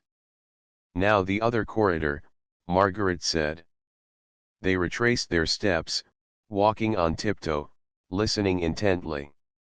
The first room in the other corridor was a dining room, furnished with heavy Spanish furniture of the great period. A lute lay on the table, among wine glasses half full of wine, a box of Peruvian suckets, a box of candied quinces, a dish of avocate pears. Someone had been playing the lute, the night before. The unknown player had fitted a new string. The broken string lay among the litter where it had been thrown. Flies were black among the suckets. The air smelt of the stale gums which had burnt out before a crucifix on the wall. A shaft of sunlight came through a broken shutter. The dust quivered in it. On the floor, in its road of glory, a column of ants marched, stumbling over crumbs. There was much silver in the room. Over the sideboard was a zurbaran, too full of personality to be religious. Margaret looked at it, sighing, thinking that only lesser artists could save their souls. There was no trace of Stukely here. "Let's get out," he said. "He's not here." "There's 3 more rooms," said West. They entered the governor's office. It was a barer room than the others. It contained a table and a few chairs. There were papers on the table, a locked account book, a list of resident Indians, a list of citizens capable of bearing arms, a diary in cipher. Under the table, in a coffer, were more account books, Cam Export Olano, and a copy of the same, traced from the originals, now nearly finished. "You see, West," said Margaret. "You bear witness that I take these 2 books." "Yes, sir," said West. He walked over to a corner and picked something up from a chair. "Isn't this Mr. Stukely's, sir?" "Yes," said Margaret, crossing over swiftly. "It's his hat. And there's his sword belt." They stood together, looking at the things, wondering how lately the owner had flung them there, as he came in, hot, for the onzas. They felt him to be very near them there. It was as though he were coming sneering towards them, his fine teeth showing. His very words came into Margaret's mind, with their exact inflections. "Found much?" "Et." Those were the words he would use. "Hark," said West suddenly. They listened. "What did you think you heard?" "There's someone speaking in the next room, sir." "Listen." In the hush, they heard a sound like a sob, a low murmur of words, then a rustling, chinking sound. "Like someone praying," West said. "Careful now," said Margaret. "Come on after me." They crept from the office on tiptoe, their pistols ready. In the corridor a board creaked beneath them. They paused guiltily, straining their ears to listen. They heard someone cross the room quietly. Then the door was flung open, letting a glare of light into the corridor. A priest stood before them, holding up a crucifix. Within was a bed. A woman knelt by the bed. Someone lay on the bed, covered with a cloth. Margaret raised his hand, and the priest stepped back, looking at their faces curiously. "¿Dónde está el caballero inglés?" Margaret asked. "El señor Stukely." A faint smile showed upon the priest's mouth. "Here," he said in good English. He twitched back the bedcloth reverently, to show the body of Stukely lying dead. The face was a dull yellow, the mouth was inflamed. There was no need for further words. "Vomito," said the priest. "Yes," Margaret said, uncovering. "Vomito." "This morning," the priest said. The woman rose from the bedside, as though to drive them away. She was a black-eyed, hawk-nosed woman, of a crude and evil beauty. She was dressed in red and brown, in an outlandish style. She spoke in gasps, dreadful to hear, using broken English, laced with oaths and Spanish words. "Damn," she said. "Damn perros. Cabrones de piratas. De quien es?" Margaret stammered, meaning "Who are you?" He had no gift of tongues. "Mrs. Stukely," the priest said. "The widow. His wife." "Me Anna," said the woman. "Me his wife." Margaret bowed, words seemed useless.